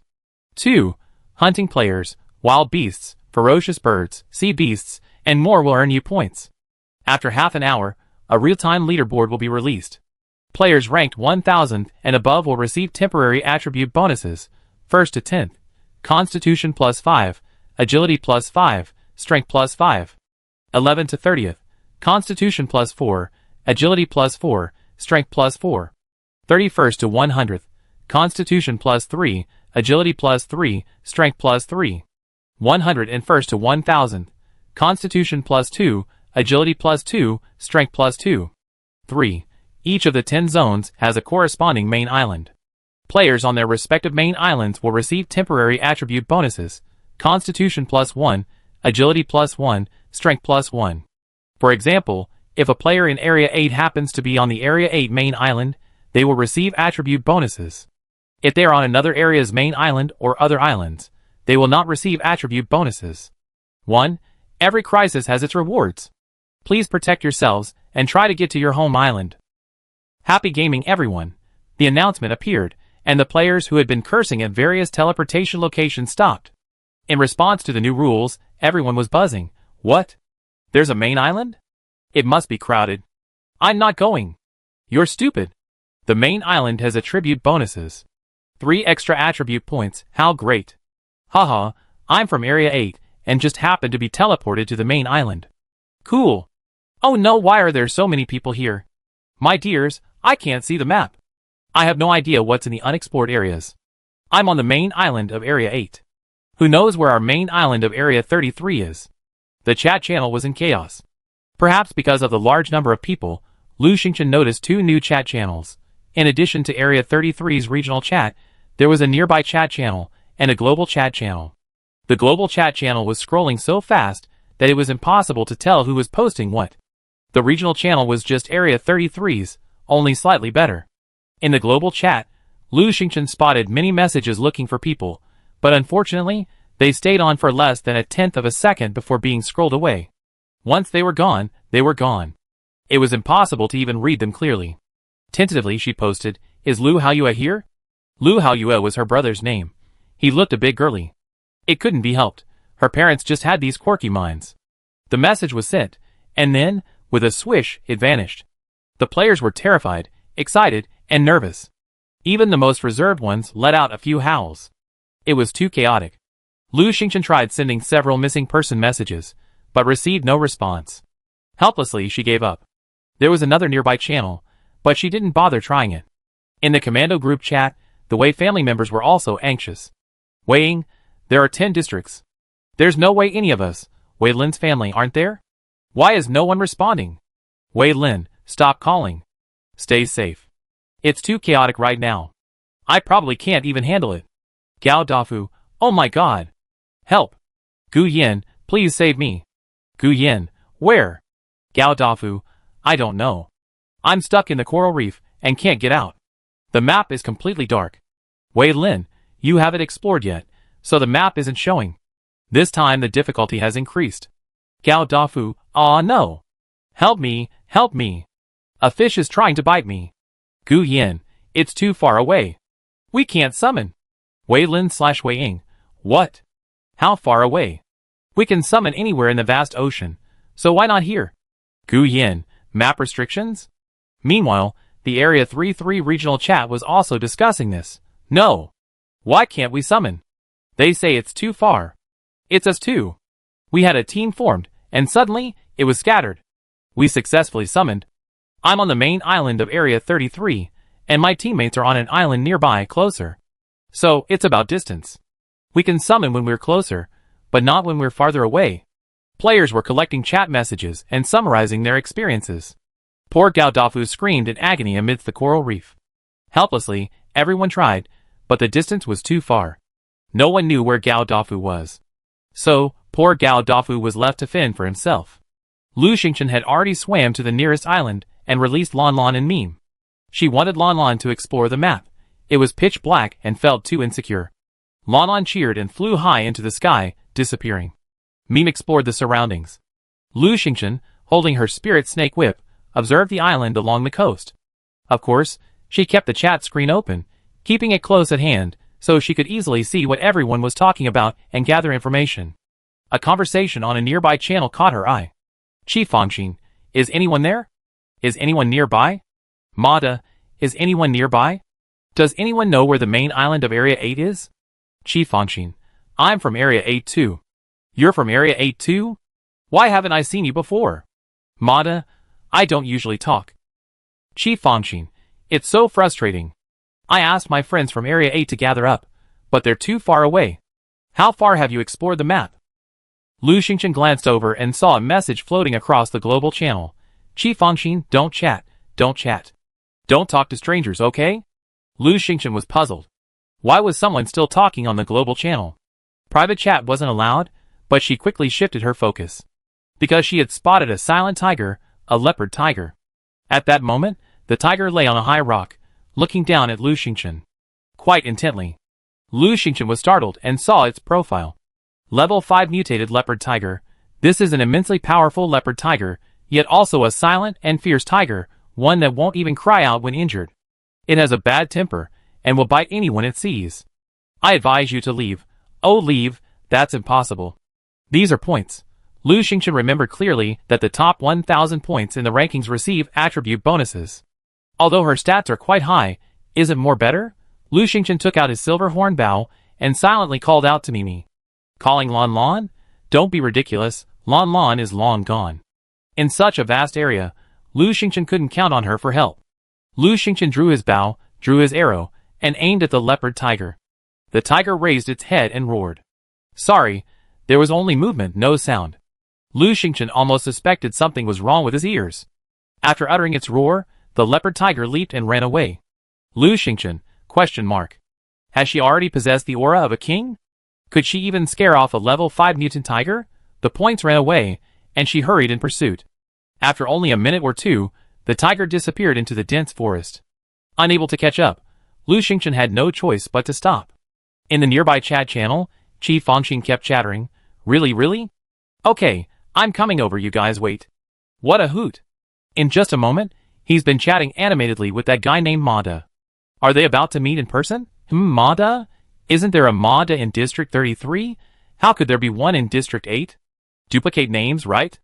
Chapter 307. Lu Xingchen sheathed his silver horn bow and took a few steps forward. Suddenly, a light screen flickered in the air, revealing a list, the real-time ranking of points. 1,000 names scrolled across the list, the first page containing only 100, densely packed. The top 10 names were particularly large and eye-catching, and they remained fixed. Lu Xingchen glanced around, but didn't see a single familiar face. As expected, the 10th district was in the hunt, with talented individuals emerging in droves, rendering even those from District 33 inconspicuous.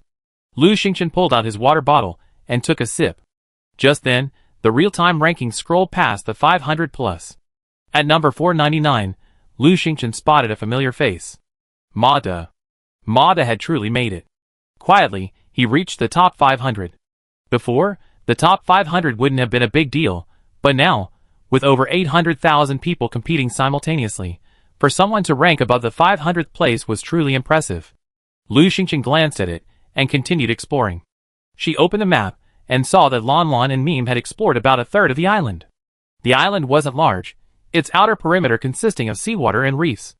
However, she was a little puzzled by the tragic sight of players on other islands crying out for help, slaughtered to pieces by both beasts and other players. Their island was far too quiet. Aside from the silent tiger, no other high-level exotic beasts were sighted.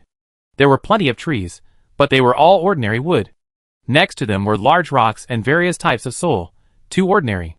On a nearby channel, a few people chatted sporadically. What's going on? There's nothing useful on this island. I can't even find a chicken to kill. Qi Fangxin. Yes, there are no rabbits, no cows, no sheep, no chickens or ducks, only trees and mice. There's no meat for lunch.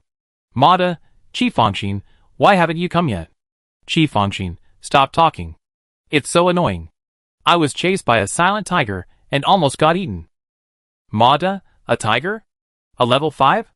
Qi Fangxin, why? You want to kill it? Can't the average person kill it alone?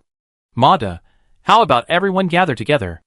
That way, if we encounter that level 5 mutant tiger, we can still kill it. A few people responded. However, no one was stupid. Aside from Qi Fangxin, the chatterbox who could chat with anyone, the others didn't dare to gather easily. However, through the chatter on the nearby channel, Lu Xingchen concluded that no one on this island could be summoned by anyone else. No matter who they were or where they couldn't be summoned. Lu Xingchen felt something was amiss. There weren't many people on her nearby channel. Was it like this everywhere? She circled around for another hour, but found nothing. Not only could she not kill anything, she couldn't even find a single useful plant.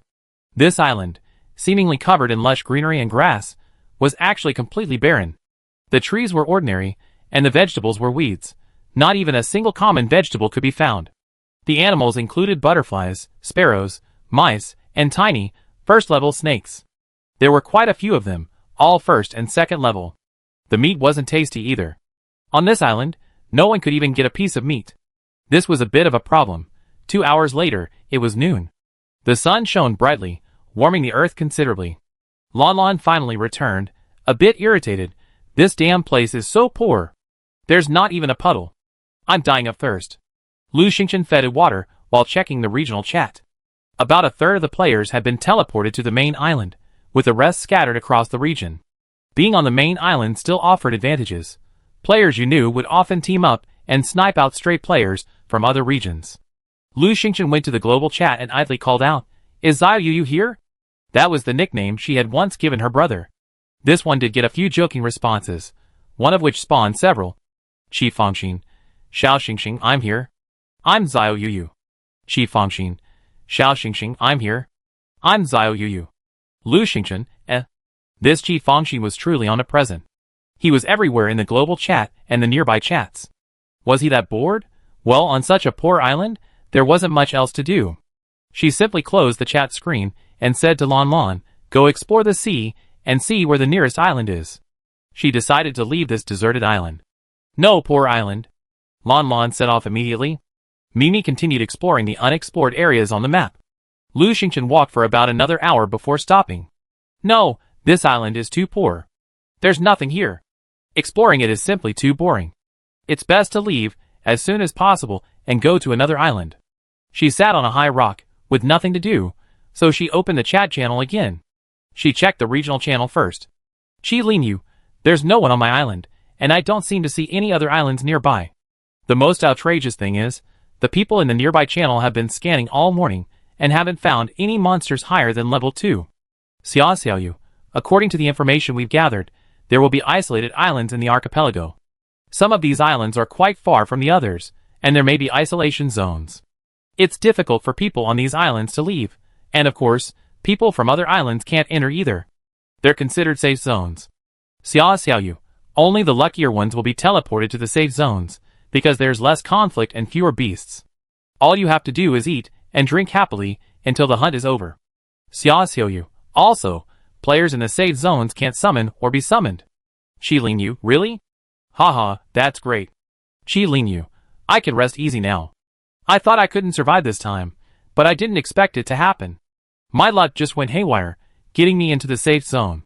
Gao Dafu, so I'm in the safe zone too. I'm stuck in the coral reef, so I'm safe too. Xiaoyu, congratulations. Yin Xiaolin, no, I looked. There aren't many people from District 33 on the real-time leaderboard. I looked everywhere, but I don't see Lu Xingchen. Where's Lu Xingchen? Xiaoyu, right? I thought Xingchen would definitely be in the top 10. Yin Xiaolin, Boss Lu, what are you doing? Are you just looking at the scenery? Many players reacted and were puzzled. Normally, Lu Xingchen would have been in the top 100 long ago, so why hadn't she been there? Everyone called out to Lu Xingchen. Lu Xingchen was helpless. It turned out she was in the safe zone. Yes, she was incredibly lucky, so she made it. In the commando group chat. Gao Dafu, Lu Xingchen? Are you asleep? Gao Dafu, I've been chatting here for ages, but no one's paying attention. What are you guys up to? Gao Dafu, Xiao Lu. Lu Xingchen said faintly, I'm in the safe zone. Gao Dafu, what? Haha, congratulations, we're both in the safe zone. We can lie down now, haha. Lu Xingchen, so what are you planning on eating? Most players don't bring much food. After all, there are wild animals on the island and fish in the sea. You can just catch something, grill it, or boil it, and you're good to go. Who would waste backpack space carrying food? I wonder what Gao Dafu will eat if he's stuck on the coral. Chapter 308. Lu Xingchen wasn't trying to hurt Gao Dafu. She was genuinely worried. Gao Dafu, oh my god, I'm hungry. I'm hungry. Lu Xingchen, you just reminded me it's noon, time to eat. Gao Dafu, I brought a grill, a brazier, and some raw beef. I was planning to grill. Lu Xingchen sighed, how? How can you grill in the water? Gao Dafu, who had been full of energy, immediately wilted. What should I do? I'm starving. I didn't even bring a piece of bread. I don't like that. An idea struck him. Hey, Lu Xingchen, you're in the safe zone anyway, with nothing to do. Why not grill some? Lu Xingchen, not in the mood. Then he handed Gao Dafu a few pieces of bread. She didn't want to stay in the safe zone. She had to get out of here quickly. Hunting in the archipelago was dangerous, but it also offered many treasures. Staying here would only waste the hunt. Since we can't summon them, we can only swim out and wait for Lan Lan to return from her exploration to determine which direction the island is. After about 10 minutes, Wei Lin and Wei Ying finally spoke in the commando group chat. Wei Lin, just killed someone. Wei Ying, safe zone? Oh my god, Xingchen, your luck is so good. Wei Lin, Xingchen, you have to find a way out. You can't gain points in there. Wei Ying, that's right.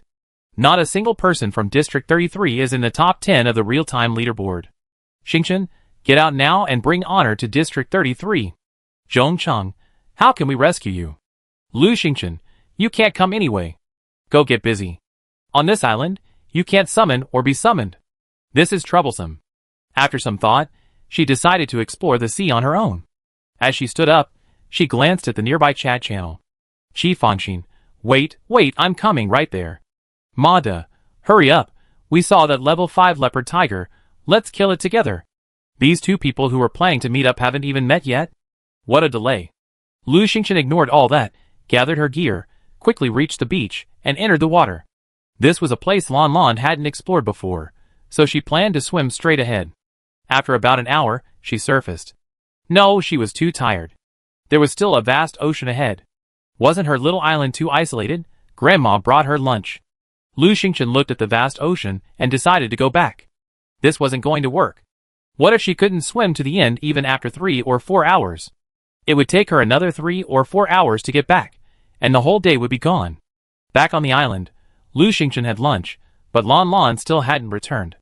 She glanced at the map and saw that Lan Lan had explored further. Except for a small gap, the rest was completely covered in seawater. What should I do? This isn't a safe zone, it's a trapped island. Out of boredom, she checked the nearby chat channel and found almost no one was talking. I remember it was quite lively before, with at least a dozen people. Now even the chatty Chi Fongxin has stopped talking. The global chat channel was still flooding with messages at a breakneck pace. Lu Xingchen caught a few of them. Chi Fongxin, don't talk to strangers. Don't chat casually, okay? Is Wan Meiyun there? I'm your dad. Safe zone? Safe? Hee. Players are the biggest danger. Lu Xingchen glanced at it, frowned, and returned to the nearby chat channel. Mata, hey, why is there no one here? Is this island truly deserted? Lu Xingchen quickly opened the leaderboard and discovered that Mata was still in the top 500, having even moved up a few spots. The Mata on the leaderboard was marked with his server, meaning he was from District 33. The Mata in the nearby chat room had no server marked. He had previously claimed to be from District 8. That wasn't necessarily true. Mata called out a few more times, but Lu Xingchen remained silent.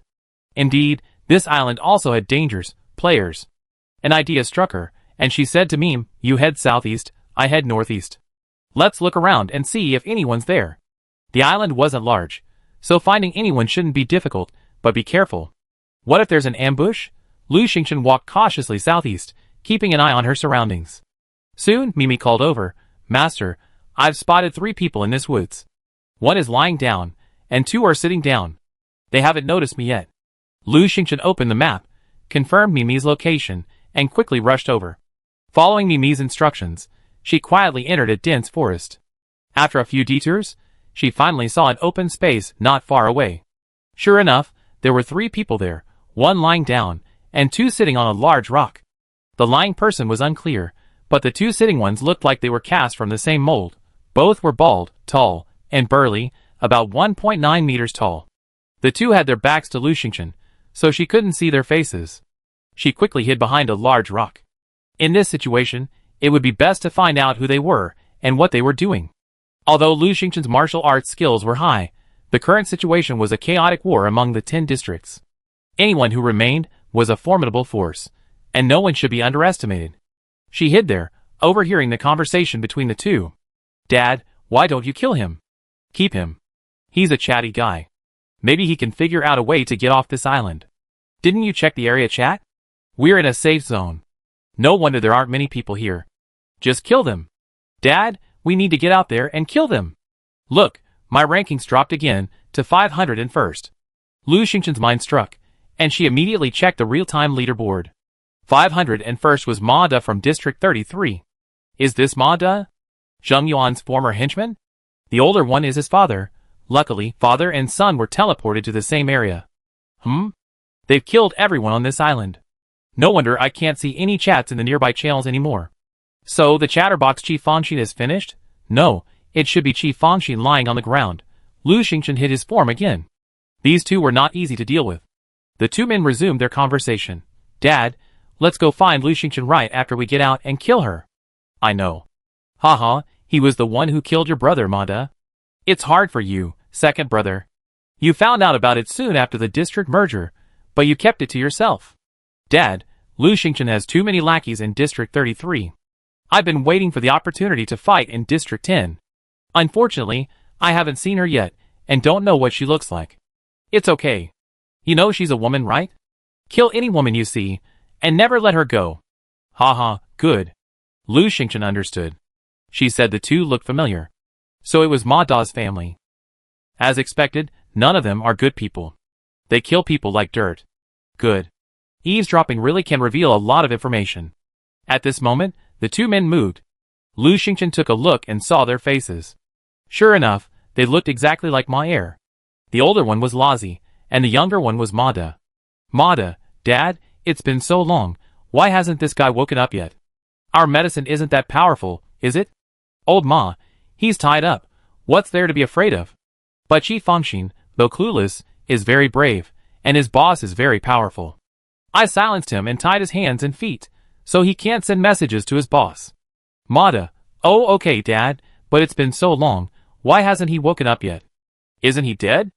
Old Ma, how could that be? Old Ma stood up and kicked the man on the ground hard. Ah! The man screamed ah ah. Chapter 309. The man hunched over and screamed ah bang. Ma Da, Dad, he's really mute. No, doesn't the mute card mean he can't make any sound? Lao Ma, maybe he talks too much. Has he got a special talent? It's okay, he can't convey any information this way. Ma Da, haha. Lao Ma, let him talk non-stop, and now he can't talk anymore, haha.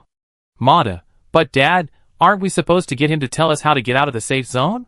Lao Ma, I forgot. Qi Fangxin rolled over to the rock and sat up. Lu Xingchen saw him. He was a young man, probably about 23 or 24, his eyes moving constantly, extremely agile, with a delicate face and thin lips. Baba, AAA. Lao Ma picked him up, set him down on the ground, and handed him a branch. Ask your people how to get out of the safe zone. Then write it on the ground and tell us. Ma Da, Dad, won't that let him tell the others? Didn't you say his boss is too powerful, and you didn't want him to know, so we kidnapped him? Lao Ma, exactly. He immediately rushed over and snatched the branch from Qi Fangxin, then tied his hands tightly and shouted, "No texting." Ma Da, then, Dad, why are we still keeping him around? Lao Ma, exactly. Lu Xingchen, Okay, these two aren't very smart, especially Lao Ma. Ma Da, Dad, is there no one left on this island? We've lured everyone here and killed them all. Are we the only ones left? Lao Ma, probably. Ask on the nearby channel. Ma Da immediately called out on the nearby channel, is anyone else here? I'm from District 33, no, I'm Ma Da from District 8. Is anyone else here? He sent several messages in quick succession, but no one responded. Ma Da, Dad, there's no one here. Let's get out of here. Look, it's been a while, and I'm already ranked 567th. I haven't killed anyone, and I don't have any high-level beasts, so I can't rank up. Lao Ma, wait, let me think. Ma Da, Dad, we just killed over a dozen people, and got a lot of treasures. Let me show you. Speed cards, defense cards, summon cards. And one more. Dad, look, here's a defense-breaking card. When used on someone, it reduces their fitness, agility, and strength by 8 points. Ma Da, Dad, this card is amazing. I can save it for Lu Xingchen. Lao Ma, okay, be careful. It only affects the target within 10 meters. Don't waste it. Lu Xingchen, Thank you. She didn't dare leave. This card was too powerful. She wanted it too. Besides, since these two wanted to kill her, she had to strike first. It was boring being on the island, so she might as well kill two people to kill time. If my guess was correct, everyone else on this island had been killed by these two. She quietly checked her information. Since she shed her red phosphorus leather suit and donned a mermaid swimsuit, her stats had changed again. Name, Lu Xingchen. Age, 24. Strength, 18 plus 5 plus 5. Agility, 20 plus 5. Constitution, 18 plus 5 plus 8. Poison resistance, 10. Occupation, none. Skills, basic trap, basic pharmacy. If all 8 points of strength, agility, and constitution were truly lost, her advantage wouldn't be significant. The Ma family father and son had just killed quite a few people, and acquired a wealth of valuables. Their weapons and equipment were decent, and they also had the bonuses of being in the top 1,000. So, she'd be lucky to be able to take on one of them. I wonder if they have any other battle supplies. In short, it's too dangerous to attack now. It's better to be safe and retreat first and think carefully. Thinking of this, Lu Xingchen slowly backed away. Accidentally, with a slight crack, she stepped on a small branch and broke it. Ma Da, who? Qi Fangxin, bang, bang, crack, crack, crack. Old Ma pricked up his ears and said irritably, what are you talking about? You're still talking even after being muted. Qi Fangxin, do you really want to die? Lu Xingchen looked up and saw Qi Fangxin winking at her. Ma Da, what are you doing? Qi Fangxin, who are you flirting with? Lu Xingchen quickly dodged. Ma Da glanced back, saw nothing, and turned back again in confusion. Lu Xingchen quietly exited the dense forest and hid in a bush. On a nearby channel, Qi Fangxin, bang, bang, bang. It sounded like, save me, save me, save me. Lu Xingchen closed her eyes and pondered. Qi Fangxin was useless, so she didn't need to worry about him. She could only deal with one of them, old Ma or Ma Da, and she couldn't use the defense-breaking card. If she used this card, who knew how long it would last? What if it lasted 3 days? Wouldn't that be the end? Thinking for a moment, Lu Xingchen looked around. Not far away, she saw a tall tree, its branches dense with leaves. She was on a small path, the only way out of the dense forest. Lu Xingchen raised his hand. Quicksand trap. She placed a quicksand trap at the intersection. She liked to place more, but there was a limit of 5 per day. She couldn't waste any. Then, a dozen meters away, she placed a thorny patch. Thorns also had a daily limit of 5, so she had to be frugal. After that, she scurried up a nearby tree, reaching the top and hiding herself in the dense branches and leaves. Calculating the distance, it was definitely more than 10 meters. Lu Xingchen said to Meme, "Go in and lure those two out. By the way, can you outrun them?" Meme, "No problem." Although the Ma father and son had sprint cards, there were 2 traps they probably couldn't get past. If that didn't work out, Meme could go to the sea and walk on water. So, there wouldn't be any danger. After considering everything, Lu Xingchen let Meme out. Meme wandered into the dense forest, and as luck would have it, Mata saw her. Mata's eyes lit up. What a tender lamb. "Dad, we have lunch, roast lamb." Old Ma, "Not bad, not bad. I've never seen a lamb this tender and this white. Boss, go catch it. I keep an eye on it, so you don't have to worry." Mata, "Okay." He stood up and rushed straight towards Meme. Meme, as if startled, turned and ran. Mata laughed heartily. "You run pretty fast, little lamb. Your meat must be firm." "Not bad." Meme deliberately slowed down, leading Mata to the quicksand trap, and leaped over it. Mata, "Ha ha, tender lamb, here I come." Plop. He was trapped in the quicksand trap. At first, he didn't take it seriously and struggled a bit, but the more he struggled, the deeper he sank. Mata panicked. Dad, save me." Lu Xingchen took out his silver hornbow, drew his arrow, and blasted it. Swish, swish, swish. 3 arrows blasted out at Mata. One of them hit Ma Da's shoulder with a puff. He screamed and immediately activated his defense card. A round, transparent shield immediately appeared around him, enveloping him. The other 2 feather arrows missed. Old Ma rushed out. Mata looked up. "Dad, there's someone in the tree." "No, Dad, save me first." "Ah, I'm going down, Dad." Mata, "Ah, Dad, save me. Save me first." Chapter 310. Mata was terrified. Old Ma quickly glanced up at the tree where Lu Xingchen was. Lu Xingchen fired 3 more feather arrows. Ma Da's defense card was still active, and this time she shot directly at Old Ma. Old Ma, much more agile than Ma Da, quickly dodged, then pulled out a rope, threw it to Ma Da, and shouted, "Hold on, I pull you up." Lu Xingchen continued to shoot. Old Ma dodged left and right, pulling the rope hard to pull Ma Da up. He accidentally took an arrow to the knee. Old Ma's left knee buckled, and he cursed, "You asterisk in the tree, get down if you dare. Lon, you bastard, where did you get that bastard?" Lu Xingchen, Okay, got it right away. Lon Lan's vocabulary has been updated again. Lu Xingchen quickly waved Lon away. She didn't want Ma Da to recognize her. Lon was now very small, hidden among the leaves, invisible to everyone. Old Ma struggled to drag Ma Da up, shouting, "Hurry back. Don't let Qi Fangxin escape." One of them had been shot in the shoulder, the other in the knee. They quickly supported each other, and returned to their original position. By then, Qi Fangxin had already rolled some distance away. He was tied up, making it difficult for him to roll. Seeing the father and son leave, he hurried to roll again.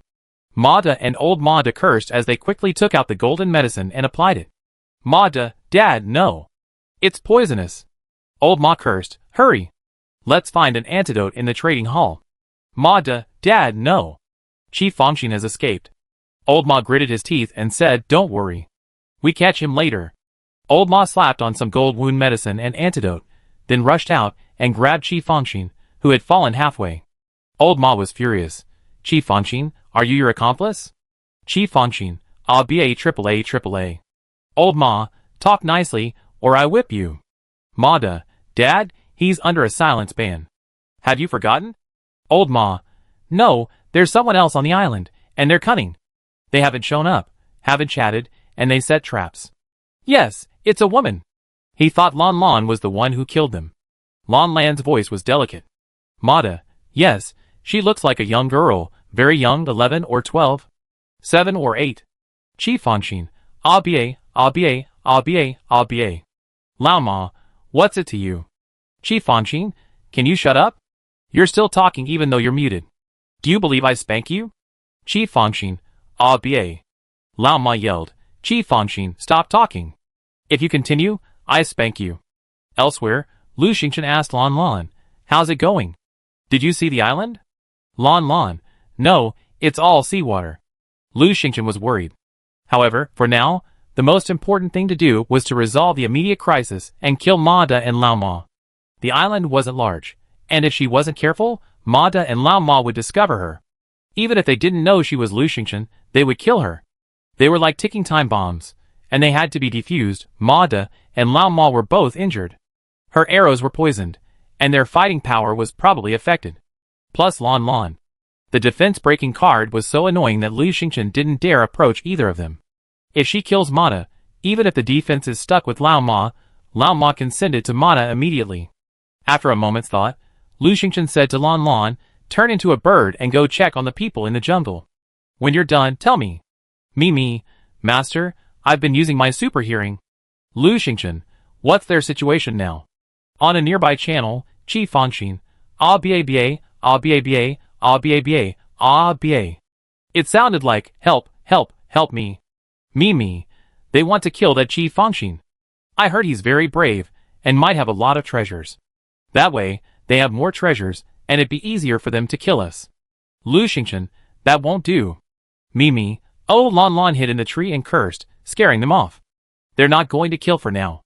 Lu Xingchen, let's go over there, Me. Later, lure one of them to the thorny trap. The traps are already set, so there's no need to waste them. Meow, okay. It immediately ran inside, followed closely by Lu Xingchen. As she ran, she pulled out a pink cloth and, with a simple twist, covered her face. Besides Ma De and Lao Ma, there was also Qi Fangxin. It was better to keep her face covered, otherwise, if someone took a screenshot, everyone would know who she was. There are 10 districts here, so be careful and develop cautiously. In the dense forest, there was chaos. Lao Ma, come down, you bastard. Lan, you bastard, I won't come down, what's wrong with you? Qi Fangxin, ah. Ma De, Dad, stop yelling. Qi Fangxin is about to run away again. Lao Ma, I have to get that little BS *** down from that tree. Lan, come on, old bastard. Lu Xingchen, It was unbearable to watch. Lan seemed to have been taken advantage of. Hey, something rolled over. It was Qi Fangxin, tied up like a dumpling. Lu Xingchen's eyes rolled. Before Ma De could catch up, she scooped up Qi Fangxin and rushed back. At the same time, she said to Mei, change of plan. Call Lan back. She ran at full speed in her waders, soon covering a great distance. She stopped only when she reached a small valley nearby. The area was covered with small bushes, and she threw Qi Fangxin into them. Qi Fangxin screamed, ah! Lu Xingchen hurried to meet Mei and Lan.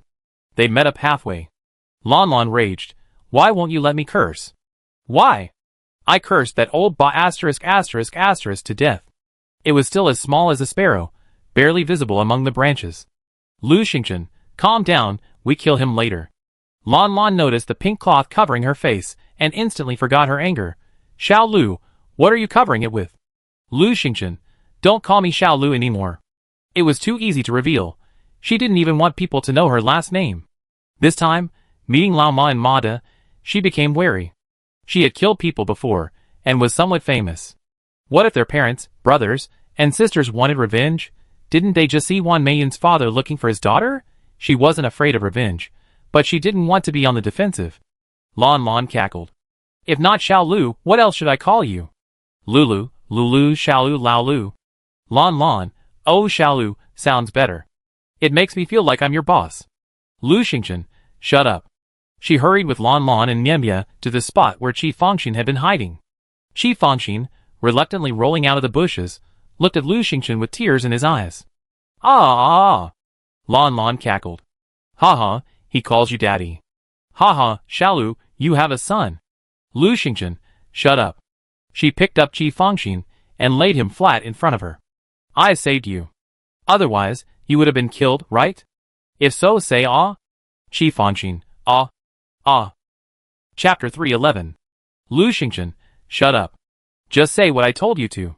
If you dare say one more word, I kill you right now. Quack. The Ma family father and son were quite good-tempered, having tolerated this guy's babble for so long. Qi Fangxin didn't dare to speak, still looking at Lu Xingchen pitifully. Lu Xingchen, I saved you, you should be grateful. Now, take out all the good stuff in your backpack. Qi Fangxin, Lu Xingchen, no clacking. Take the stuff out, quick. Qi Fangxin looked at Lu Xingchen in horror. Lu Xingchen pulled out a rare dagger and brought it close to his mouth. Look, you still have a tongue. If I cut it off, you be Babble-ing from now on. Qi Fangxin was even more terrified. So cruel, he immediately took out a pile of things and placed them on the ground. Ah! Lu Xingchen took a look. There was food, water, weapons, and so on, as well as a defense card and a disguise card. Lu Xingchen stared at the disguise card in amazement. This card could actually randomly change one's appearance, though gender, of course, remained. What a treasure! Her enemies would never find her again.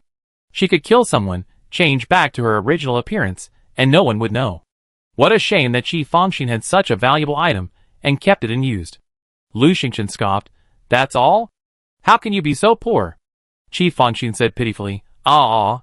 Lu Xingchen, didn't you take everything? What a shame!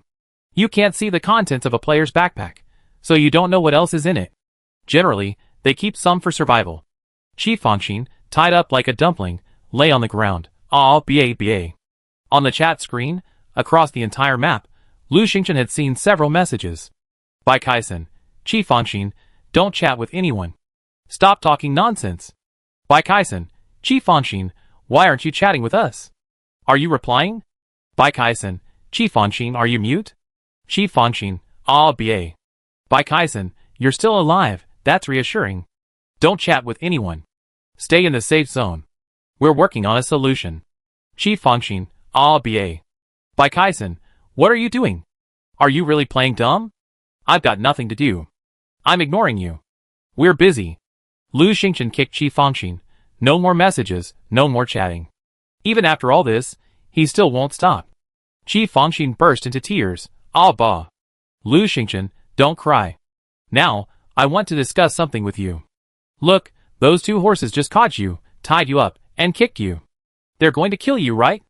Qi Fangxin, ah bah. Lu Xingchen, so, I'm going to help you get revenge. How about this? I let you go later, and you go hold one of them, and I deal with the other one. How about that? Qi Fangxin, ah bah. Lu Xingchen, I don't understand. Okay, just say ah, and don't say ba ba. Qi Fangxin, ah. Lu Xingchen was about to untie Qi Fangxin when he suddenly stopped. The old horse had said that this guy was very powerful, and his boss was also very powerful. So if he let him go, what would he do to him? Or what if he ran away and didn't kill the two horses? No way. She didn't know this man, so she couldn't trust him. Seeing Lu Xingchen pause and refuse to untie her, Qi Fangxin panicked. Ah bah. Lon, look, he's calling me daddy, and you won't untie me, shall Lu? Lu Xingchen looked at Qi Fangxin. Swear, I untie you, and you do whatever I say. Qi Fangxin, ah bah. Lu Xingchen, shut up. She was stunned. What kind of oath was he making? She thought for a moment, then fed Qi Fangxin a pill. Do you feel a cool sensation? This is a poison pill. Listen to me, and I give you the antidote. If you don't, you die. Qi Fangxin looked at Lu Xingchen fearfully. Ah bah. Lu Xingchen, shut up, don't say anything, let's go now. She couldn't understand sign language, so no matter how much Qi Fangxin said, it was useless.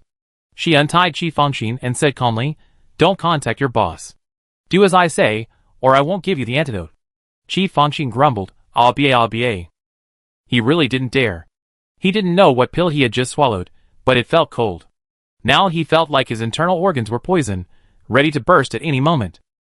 Lu Xingchen pushed him. Go. Lon had already flown over to explore the way. It told Lu Xingchen that Ma De and Lao Ma couldn't find them, and had retreated back to their original location, applying medicine and healing itself. Mimi sauntered over. Me. Ma De, Dad, little lamb, do you want to eat it? Lao Ma, don't go. Did you forget so quickly?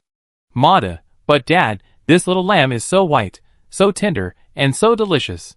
I've never seen such delicious lamb before. Old horse, slurp. Marta and old horse remained motionless, drooling at the bleeding lamb, but they refused to move. They weren't that stupid. It was chasing that lamb that had gotten Mara into the quicksand trap. Ba. Suddenly, the lamb bleated a few times. Marta and Old Horse actually heard mockery in it. Marta raged, "Dad, he's scolding me." Lon, don't doubt it, he's scolding you, little BS ***** and old bastard. Marta and Old Horse stood up with a jeer. "Come out." Lon, now smaller than a sparrow, hid in the leaves. "Don't come out, you coward." Clack. Bah, bah, bah, bah.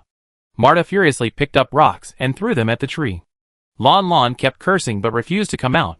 The little lamb bleated near them, laughing uncontrollably. It took 2 steps and stumbled, tripping over a rock. When it got back up, it was limping and bleeding miserably. It tried to run. Ma-Da's eyes lit up. "Little lamb, don't run." Mimi looked so weak, even limping, and couldn't be caught. Ma-Da and Old Ma were furious with Lon and had forgotten their earlier caution. But the weak and helpless Mimi limped again, bleeding in panic and limping away. The delicate and delicious little lamb was so deceptive that Ma-Da couldn't resist and gave chase. When he reached the quicksand trap, he paused, unpleasant memories flooding back, and he hesitated. The lamb bleated, its legs twitched, and it fell to the ground. There were no traps. Marta's eyes lit up, and he rushed over. "Little lamb, here I come." As soon as he reached the lamb, it jumped up as if startled, limping and hopping away. Perhaps overly frightened, it leaped 2 meters on each leg, looking rather comical. Marta laughed heartily. "Little lamb, you're so good when you jump." He rushed over. After only a dozen meters, the lamb suddenly stumbled and fell to the ground. This time, it couldn't get up. Marta was overjoyed and immediately rushed over. "Little lamb." "Aw, thud, it hurts, Daddy." Chapter 312. Ma-Da screamed. Under him, countless thorns sprouted, reaching about knee height. Like steel blades, they pierced his calves, piercing his bones. Ma-Da screamed in agony, his shrill cries echoing far away. At this moment, Chi Fongxin had already entangled Lao Ma. Chi Fongxin had been tied up for a long time, and had taken what appeared to be a highly poisonous pill. His fear and trembling strength had greatly diminished, yet he still managed to suppress Lao Ma effectively. Lao Ma, horrified by Ma-Da's cries for help, hurried over. Chi Fongxin's mission was to hold him back, refusing to let him go, and pressing him relentlessly. Lao Ma ran and fought, and after more than 10 minutes, he finally reached Ma-Da. Ma-Da was screaming in agony amidst the thorn bushes, his blood dripping, and the ground nearby was a crimson red. Ma-Da's face was distorted with pain, and he cried out, "Dad, save me, save me." "Boss!" Lao Ma roared, heartbroken. Chi Fongxin also took a look, his heart pounding, nearly terrified. How brutal! Ma-Da's legs were rotten, and he couldn't get out at all. Lu Xingchen stepped out, inching closer to Ma-Da. She pulled out her mermaid fork. It was long enough. A dagger was too short to penetrate the thorn bushes. Seeing her approach, Ma-Da screamed in fear, "Don't come near me." Old Ma, terrified, cried out, "Boss!" He cast a defensive card on himself and, ignoring Chi Fongxin's relentless pursuit, charged forward recklessly, slashing at Lu Xingchen with his broadsword. Lu Xingchen, Chi Fongxin. Chi Fongxin shuddered. "Ah, bah!" He immediately rushed forward, blocking Old Ma. Lu Xingchen gripped the mermaid fork tightly and hurled it with a powerful thrust, piercing Ma-Da's chest. Ma-Da screamed, "Ah!" He twisted his body a few times, then fell with a thump into a thorn bush. The thorns were like knives, piercing countless wounds. Blood gushed out, staining the bush red. Old Ma howled, "Big brother." He was heartbroken, his eyes bloodshot. By now, he knew his son was beyond saving. Old Ma, his eyes red with hatred, glared at Lu Xingchen. Okay. You wait." "Pa!"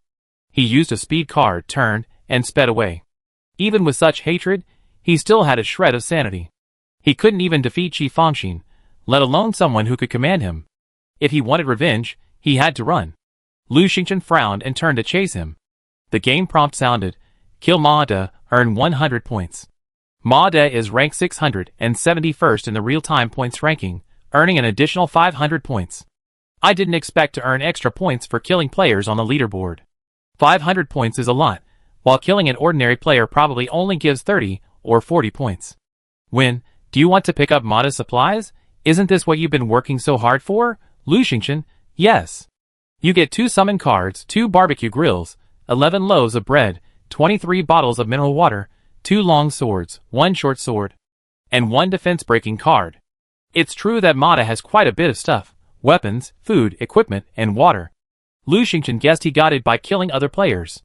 It's a shame there aren't many cards. Just summon cards and defense-breaking cards. If there were life-saving supplies, like defense cards, Mata would have used them long ago. Finally getting the defense break card, a worry was finally put to rest. She didn't have time to look at the supplies, turning and rushing in the direction old Ma had fled. She only chased for a few dozen meters before stopping. The sprint card was too fast, and she had been delayed collecting supplies for a while, so old Ma was long gone.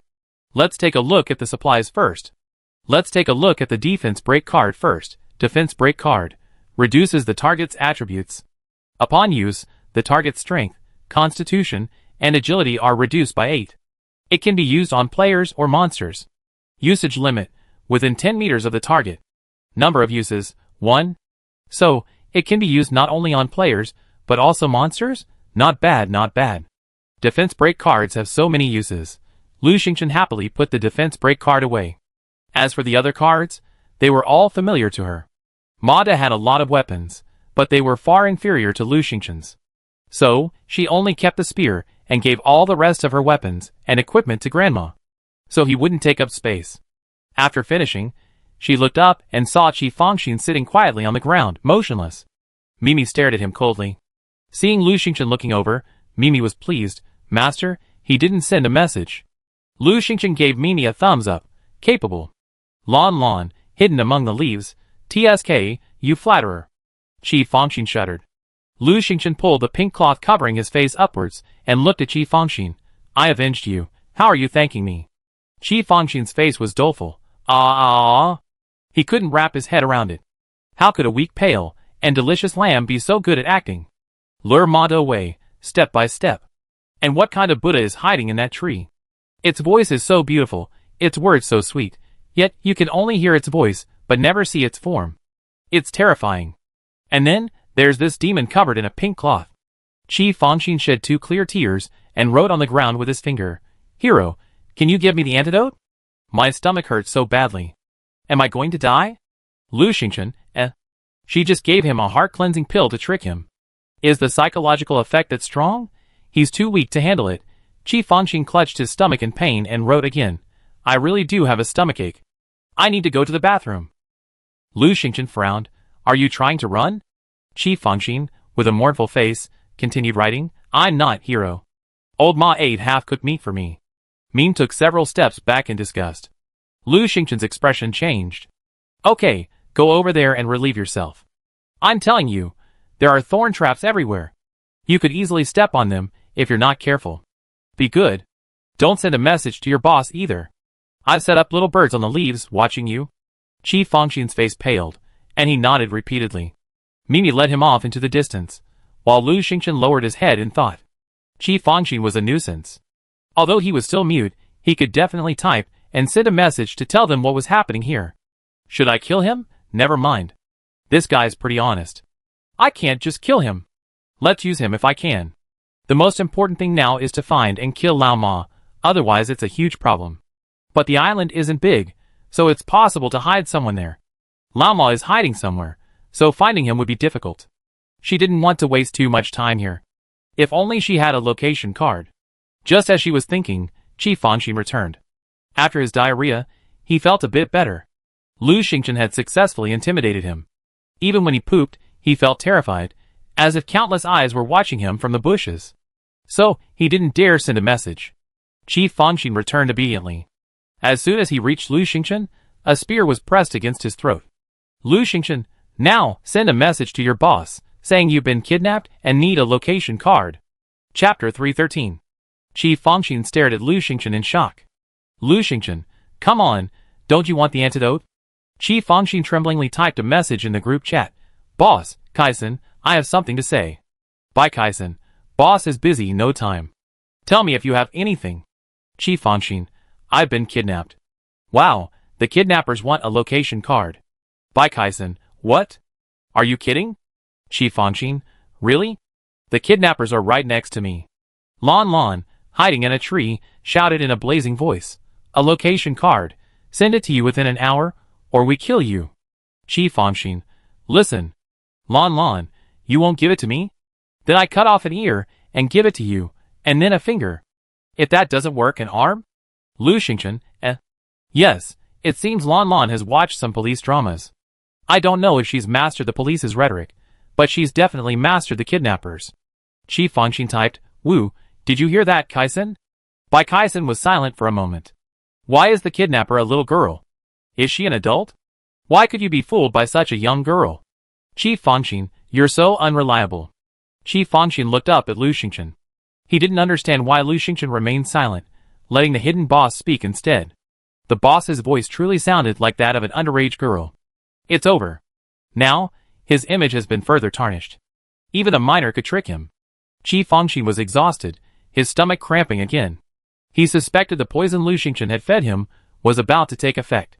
Chief Fangxin typed, "Kaisen, brother, doesn't the boss have a location card? Hurry and ask him for it." Bai Kaisen, He had been trying to bargain, but now Chief Fangxin had confessed. Bai Kaisen, get another card. Lon Lon yelled, "You're bargaining with me again? Huh? You don't want your brother's ear anymore? I cut it off and send it to you right now." Chief Fangxin, anxious, sent a voice message. "Ah." Bai Kaisen asked curiously, "Fangxin, are you mute? It's weird why you're typing instead of speaking." Lon Lon started rambling. "If you keep dithering and don't give me the location card, I cut off his tongue." Chief Fangxin, "Ah." Bai Kaisen was furious. "Really? You dare? Lon Lon, why wouldn't you dare? If you keep talking nonsense, I give you his arm right now."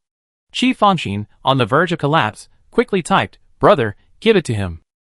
Bai Kaisen was also confused. Chief Fangxin was a bit of a fool, the type with only strength but no brains. He was also a chatterbox, and loved to strike up a conversation.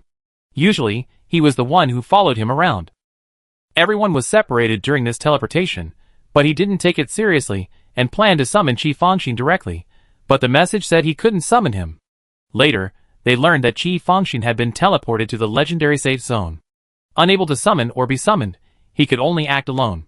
Bai Kaisen was extremely worried, and kept telling Chief Fangxin not to talk to anyone, and to stay put while they tried to find a way to get him back. Unexpectedly, Chief Fangxin had been in trouble. He was probably mute. Bai Kaisen and Chief Fangxin were brothers, one taking their father's surname, and the other their mother's. They had a close relationship, but Chief Fangxin's condition had Bai Kaisen worried him to death. Lon Lon started to talk nonsense again. "Left arm or right arm? Speak." Not speaking? Then I choose for you, left arm. Lon Lon, move aside, get a basin. Fresh blood, more blood. Bai Kaisen was so frightened that his hair stood on end. "Wait, I go get the location card." He was really anxious. "Little girl, you can talk it over. The location card is with the boss." "Wait a moment." Lon Lon was upset. "Who are you calling little girl? You're the little girl. If you get angry, I chop off his fingers." Bai Kaisen had a sudden inspiration and tentatively said, "Young master?" Lon Lon, "Hey, I like that name. Hurry and get the location card." Bai Kaisen didn't dare to delay, and quickly went to the boss to get the location card. He sent it to Chief Fangxin, who immediately took it out and handed it to Lu Xingchen with trembling hands. Lu Xingchen took the location card, very satisfied. Chief Fangxin's boss is impressive. He even has a location card. He's quite a tycoon. If you have the time, you can loot him. But don't expose yourself. This boss seems to have quite a few subordinates. Lu Xingchen pushed Chief Fangxin, turning his back to her, and said fiercely, "Stay still. Wait until I kill Lao Ma, then I give you the antidote."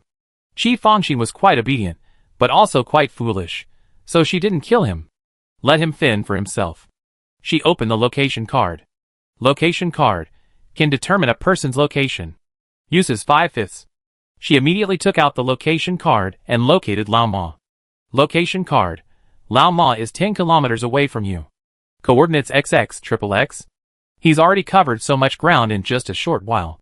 He's quite a runner, and he used the speed card. Lu Xingchen immediately called Lon Lon and Meme, and quickly chased after him. As for Chief Fangxin, forget about it, he's of little value. Lu Xingchen gave chase, not wanting to waste a speed card, so she simply walked. After she covered a considerable distance, she asked Lon Lon to enlarge and lead her. After chasing for a long time, they arrived at their destination, but Old Horse was gone. Because Old Horse was constantly moving, she used the location card again, locating him 3 kilometers away. That was getting closer.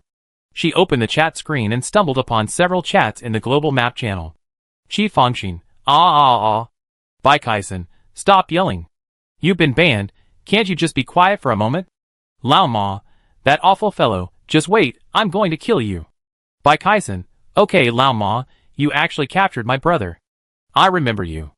Lao Ma, ah my son. In the nearby chat, Qi Fangxin was also chattering non-stop.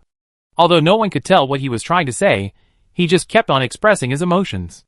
Perhaps he was too frightened. Lao Ma was also cursing. The nearby chat, which only had 2 people, was now a map-wide chat due to their bickering. Lu Xingchen quickly found Lao Ma. Lao Ma was exhausted, sitting on a rock by the sea, slapping his thigh, sobbing and cursing.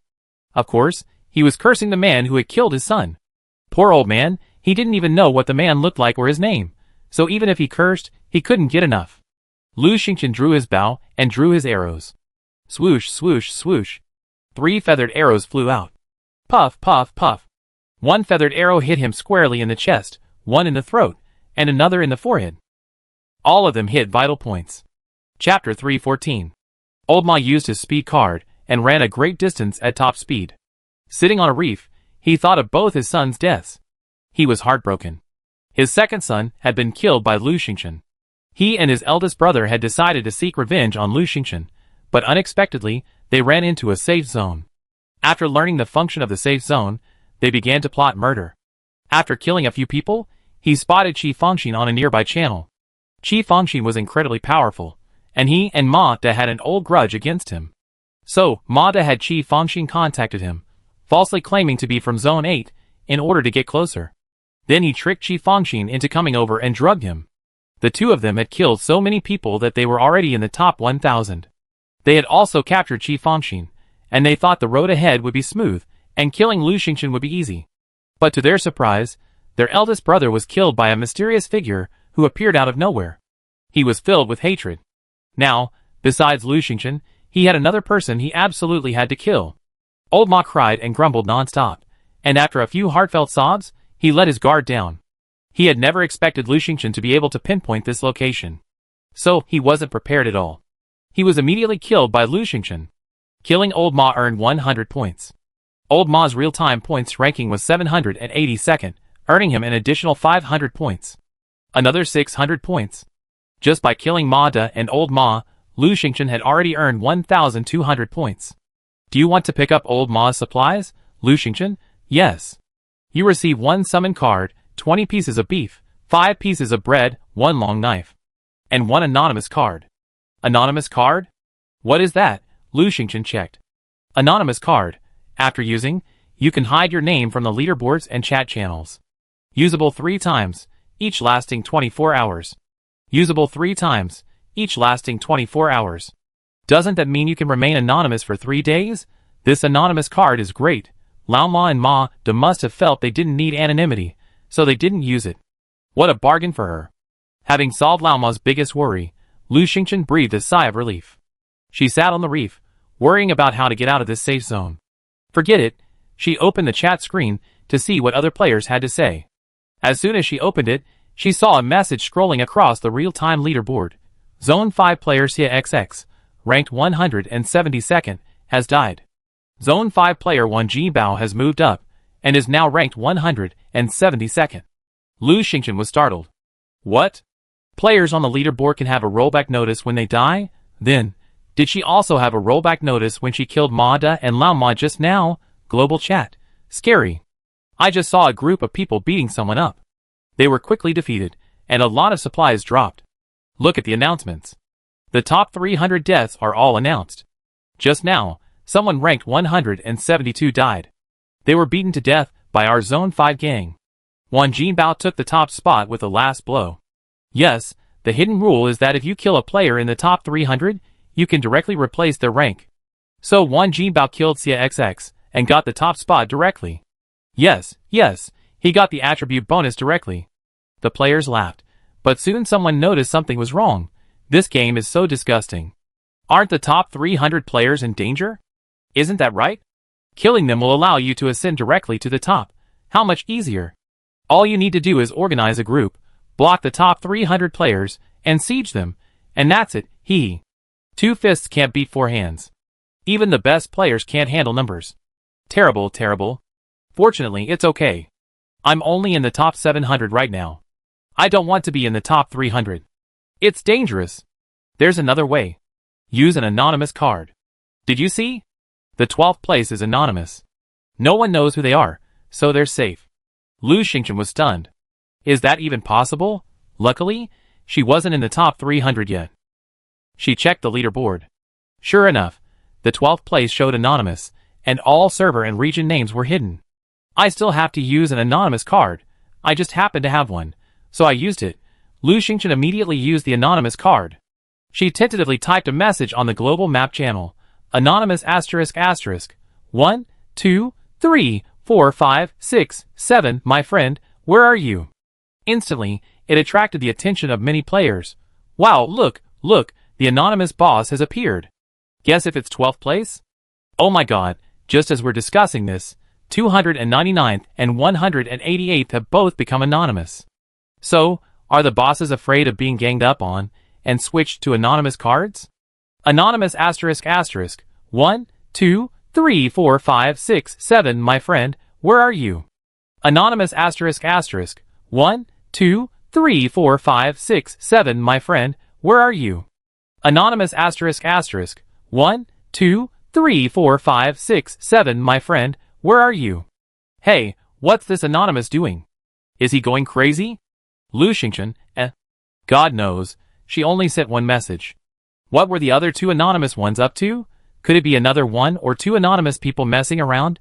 This is getting really busy. It's hard to tell one from the other. Bai Kaisen stared at the global map chat and said to Qi Fangxin, where's the guy who just kidnapped you? Qi Fangxin typed, he's gone. Going to kill Lao Ma. Bai Kaisen glanced at the leaderboard. Lao Ma is no longer on the list. He's dead? This guy is very strong. Qi Fangxin typed bitterly, wow, brother, come get me. I'm scared. Ah, she hasn't given me the antidote yet, and my stomach hurts again. Bai Kaisen, go find her. Lu Xingchen opened the map and looked at the area Lan Lan had explored. Except for this small island, it was all blue, indicating it was all ocean. No way, is this really a deserted island? An island with no escape? We've been busy all day, and it's already 6 o'clock in the evening. Soon, the sun will set, and it will be dark. We spent the first day on a deserted island. Could we be stuck on the second day too? This won't do. Lu Xingchen was anxious. With no other options, he opened the chat channel again. Still checking the chat channel. After all, while the global chat channel refreshes quickly, it's packed with information. Haha, I see a lot of people forming gangs, planning to kill those on the leaderboard. Of course. Lots of treasures, lots of points, what a juicy piece of meat. Killing one person in the top 300 is like killing 300 ordinary people. Our District 15 boss is under siege, and he's not even in the top 300 yet. How terrifying. Hey, actually, the bosses in every district are being targeted. Wonderful, wonderful. Who made them so high profile before? Come on, let me tell you about the situations in the districts I know. District 5 has many gangs. District 1 is dominated by lone rangers. District 8 is a three-way battle. District 13 has few talented individuals, and District 15 has many bosses. Feel free to add your comments on the rest. District 33 stands out. Hey, several organizations are already targeting our district boss. Xiao Lu, you better be careful. Lu Xingchen, Thanks, someone else reminded her. She's probably the most prominent figure in Area 33. So many people are already targeting her. Luckily, we're in a safe zone now. She pulled out her disguise card. Anonymity card plus disguise card. Both anonymous and disguised. Should be safer this time, right? Disguise card. After use, you can randomly change your appearance. Note, you cannot change your gender, voice, or body type. Use limit, 3. Duration of each use, 15 hours. Do you want to use it? Chapter 3:15. Does this disguise card have a limit? It can only be used for 45 hours in total, which is less than 2 days if you make do. It's not even 7 in the evening yet, and less than 12 hours have passed. Just wait a little longer. She carefully put away the disguise card. This is a safe zone, not crowded, so she won't need it for now. In the nearby channel, Qi Fangxin, Hero, are you there? Where's my antidote? Qi Fangxin was typing, so the mute effect probably hadn't been lifted yet. Qi Fangxin, Hero, I found a way to leave here. Can you take me out? Lu Xingchen wanted to reply in the nearby channel, but after thinking for a moment, he paused. She turned to Lan Lan and said, "Go ask that coward if there's any way out of here." Lan Lan flapped her wings and took off. Okay. Lu Xingchen was too lazy to turn back. After a while, Lan Lan replied, "That guy wants the antidote." Lu Xingchen, "Let him talk first, and I give him the antidote after he's done." Lan Lan, he said, "XXX on this island. Keep swimming forward for about 5 hours, and you reach land. Once you reach land, you be out of this safe zone." Lu Xingchen opened the map and looked at the location. It wasn't too far from her, about an hour's walk. With Lan Lan around, it should be even faster. After a moment's thought, she asked, "Is the information accurate?" Lan Lan, he said it was the boss's information, and he swears on his boss's life that it's absolutely correct. Lu Xingchen, okay. Qi Fangxin's boss is quite impressive. He's gathered all this information. But Qi Fangxin has no conscience at all, even swearing on his boss's life. Let's try it first. Lan Lan, he wants the antidote. He says the poison is about to take effect, and he's having trouble breathing. Lu Xingchen, it's just a Qingxing pill. How could it be so effective? And he's having trouble breathing? What a coward. If I don't give him something, he'd probably be scared to death. Lu Xingchen, just find a fruit or something and trick him by saying it's the antidote. Lan Lan, okay. Lan Lan hid in the dense foliage, watching Qi Fangxin. Qi Fangxin was pale, clutching his chest in excruciating pain, and looked like he was about to die. Lan Lan tilted her head, looking around. She was hiding in the branches, the leaves were dense, and she didn't see any fruit. She peeked out, and saw a few small black balls rolling on the ground. Without thinking, she immediately flew down and scooped one up. Lan Lan thought it looked like Lu Xingchen's pill, so she tossed it right at Qi Fangxin, the straw. Here, the antidote. Eat it. Qi Fangxin quickly caught it and ate it. He smacked his lips. It didn't taste very good. It must be real, so it was. After consuming the antidote, Qi Fangxin felt incredibly refreshed. His stomachache and breathing immediately subsided, and he had the strength to walk again. Qi Fangxin was overjoyed and thanked him profusely. Of course, he couldn't speak, so he could only say ah. Meanwhile, Lu Xingchen hurried to where Qi Fangxin had been. She had wanted Lan Lan to ride her, but Lan Lan kept stalling, saying Qi Fangxin was busy. This delay dragged on until Lu Xingchen reached the coordinates. By then, it was already dark. Lu Xingchen hesitated for a moment, then decided to swim there at night. If anything was dangerous, she could just surface. She could still walk on water. There was no time to waste. If the swim took 5 hours, and she rested 2 or 3 times along the way, it would take at least 7 or 8 hours. The first day would be wasted. She checked her equipment, put Mimi into the pet bag, and called out to Lan Lan. A little bird flew onto her shoulder, beaming with delight. Hey, that idiot is so funny. Ah bah bah. Qi Fangxin's voice rang out in delight. Lan Lan followed him all the way. It was dark, and there were trees and rocks nearby. Qi Fangxin chatted with Lan Lan the entire way. The two of them got along quite well. Qi Fangxin, ah bah. Lan Lan, ah bah. Qi Fangxin, ah bah ah bah. Lan Lan, ah. And so, man and bird communicated happily. Naturally, Qi Fangxin had no idea he was talking to a bird, thinking he was just some elusive hero. The one in the pink-masked group was the leader of the masked men. He was excited to see Lu Xingchen. After all, they were the only living people in the safe zone. Qi Fangxin gestured. Ah bah bah? Are you leaving now? Lu Xingchen nodded slightly. Qi Fangxin quickly gestured. Ah bah. Together. Lu Xingchen frowned. Can you fight? Qi Fangxin quickly raised his arm. Ah bah, yes. Lu Xingchen, you can come with me. If we run into a white shark or something, you can take one and I take one. She could also take this person with her.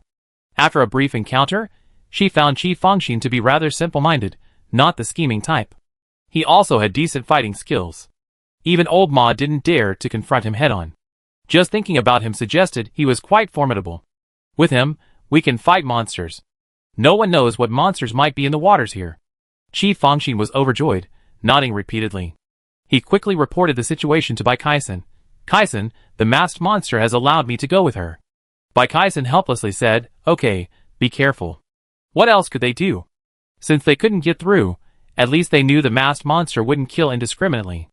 At most, they could use him. Hopefully, Qi Fangxin would be able to handle it.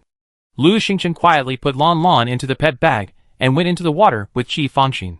Qi Fangxin was still puzzled, gesturing, "ABA, where's that invisible hero?"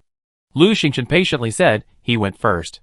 She asked Qi Fangxin to enter the water about 7 or 8 meters away from her, keeping a distance to avoid a surprise attack and to prevent him from seeing her face. It was dark, and with the breathing masks on, it was difficult to see people's faces. The two of them entered the water and swam forward. Both of them had diving lights, which could illuminate a large area underwater. After swimming for over an hour, Lu Xingchen surfaced to rest. Qi Fangxin also surfaced and gestured to Lu Xingchen. "ABA." Lu Xingchen's face was hidden behind his breathing mask, and he frowned. "Don't talk too much. I don't want to guess. If you want to follow, follow. If you don't want to, don't." Qi Fangxin was depressed. He simply felt suffocated by not talking. So, he opened the group chat and said, "Ah, Baba ABA. Bai Kaisen, tell me where you are. Did that person do anything to you?" Qi Fangxin, "No, she doesn't want to talk to me." Bai Kaisen, "Okay, it's better than being killed. Just follow me. Oh, and get a good look at what she looks like." Qi Fangxin, "She stayed away from me and wouldn't let me see her." Bai Kaisen, "Okay, as long as I get back safely." After a short rest, Lu Xingchen went back into the water. The two of them swam for over an hour, bringing their total to 3 hours. Lu Xingchen surfaced again. So tired. Chapter 316. Qi Fangxin also surfaced, extremely excited. His and Bai Kaisen's group chat was called District 8 Big Boss Alliance. In the group chat, he typed, "Haha, I'm so lucky today. I've been swimming for 3 hours, and haven't spotted a single tier 2 or higher sea monster. So lucky." Bai Kaisen, "Really? You've also had such luck." Bai Kaisen, "Are you with the masked strange hero?" Qi Fangxin, Yes. She was only 7 or 8 meters away from me." Bai Kaisen, "Oh, I see. You met a lucky guy and got a little lucky." Qi Fangxin, "If I'm not happy, why can't it be my luck? After all, teleporting to the safe zone is lucky." Bai Kaisen, "Oh, it's lucky for others, but unlucky for you, right?" Qi Fangxin was angry and no longer. The team chatted. He opened his arms, gazed at the bright moon above, and spoke his heart out. "Ah ba moo, woof." In the nearby channel, Qi Fangxin, "Haha, I can make other sounds now." Text, in the nearby channel, Qi Fangxin, "I've been swimming for 3 hours, and haven't found anyone I can fight. Haha."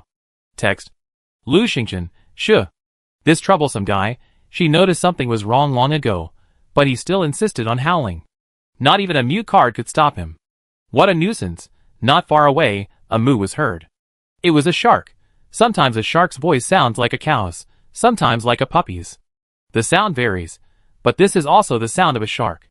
Lu Xingchen had vaguely heard it earlier and wasn't sure, but now she was. There were sharks, more than one. Well, those sharks might not have come before, but now they're definitely coming. The sound was getting closer. Lu Xingchen yelled, "Run." She dove into the sea and sank. They were out in the vast ocean, without a raft. How difficult would it be to escape? 1 or 2 sharks would be fine, but this could be a whole group. Lu Xingchen ran desperately. Qi Fangxin was stunned for a moment, then also yelled and dove into the water.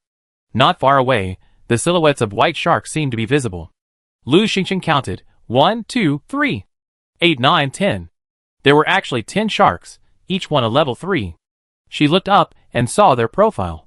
Isolated Island Patrol White Sharks. These are white sharks that roam around isolated islands. They won't attack unless they cross the barrier. If they do, they attack violently. Lu Xingchen felt something was wrong. She looked ahead and saw something resembling fishing nets separating the two sides of the sea. So, this is the safe zone's isolation zone? It's designed to prevent creatures or people from leaving? Is this a safe zone, or a prison? They won't let people leave. Okay, it's really safe. As long as you don't leave, even sharks won't attack. What a gentle bond. Qi Fangxin approached timidly. "ABA." Lu Xingchen pointed at the isolation zone and gestured. "Would you like to try it?"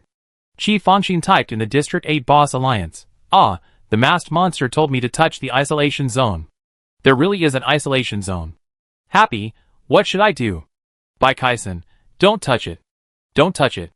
I heard that a fool in the safe zone tried to leave, but he just touched the isolation zone with his weapon, and was instantly eaten by a shark." Qi Fangxin, "She let me touch her." Bai Kaisen, You made her cry. Qi Fangxin, After a moment's thought, he typed Bai Kaisen's words and posted them on a nearby chat channel. Lu Xingchen saw it and fell into deep thought. Trouble.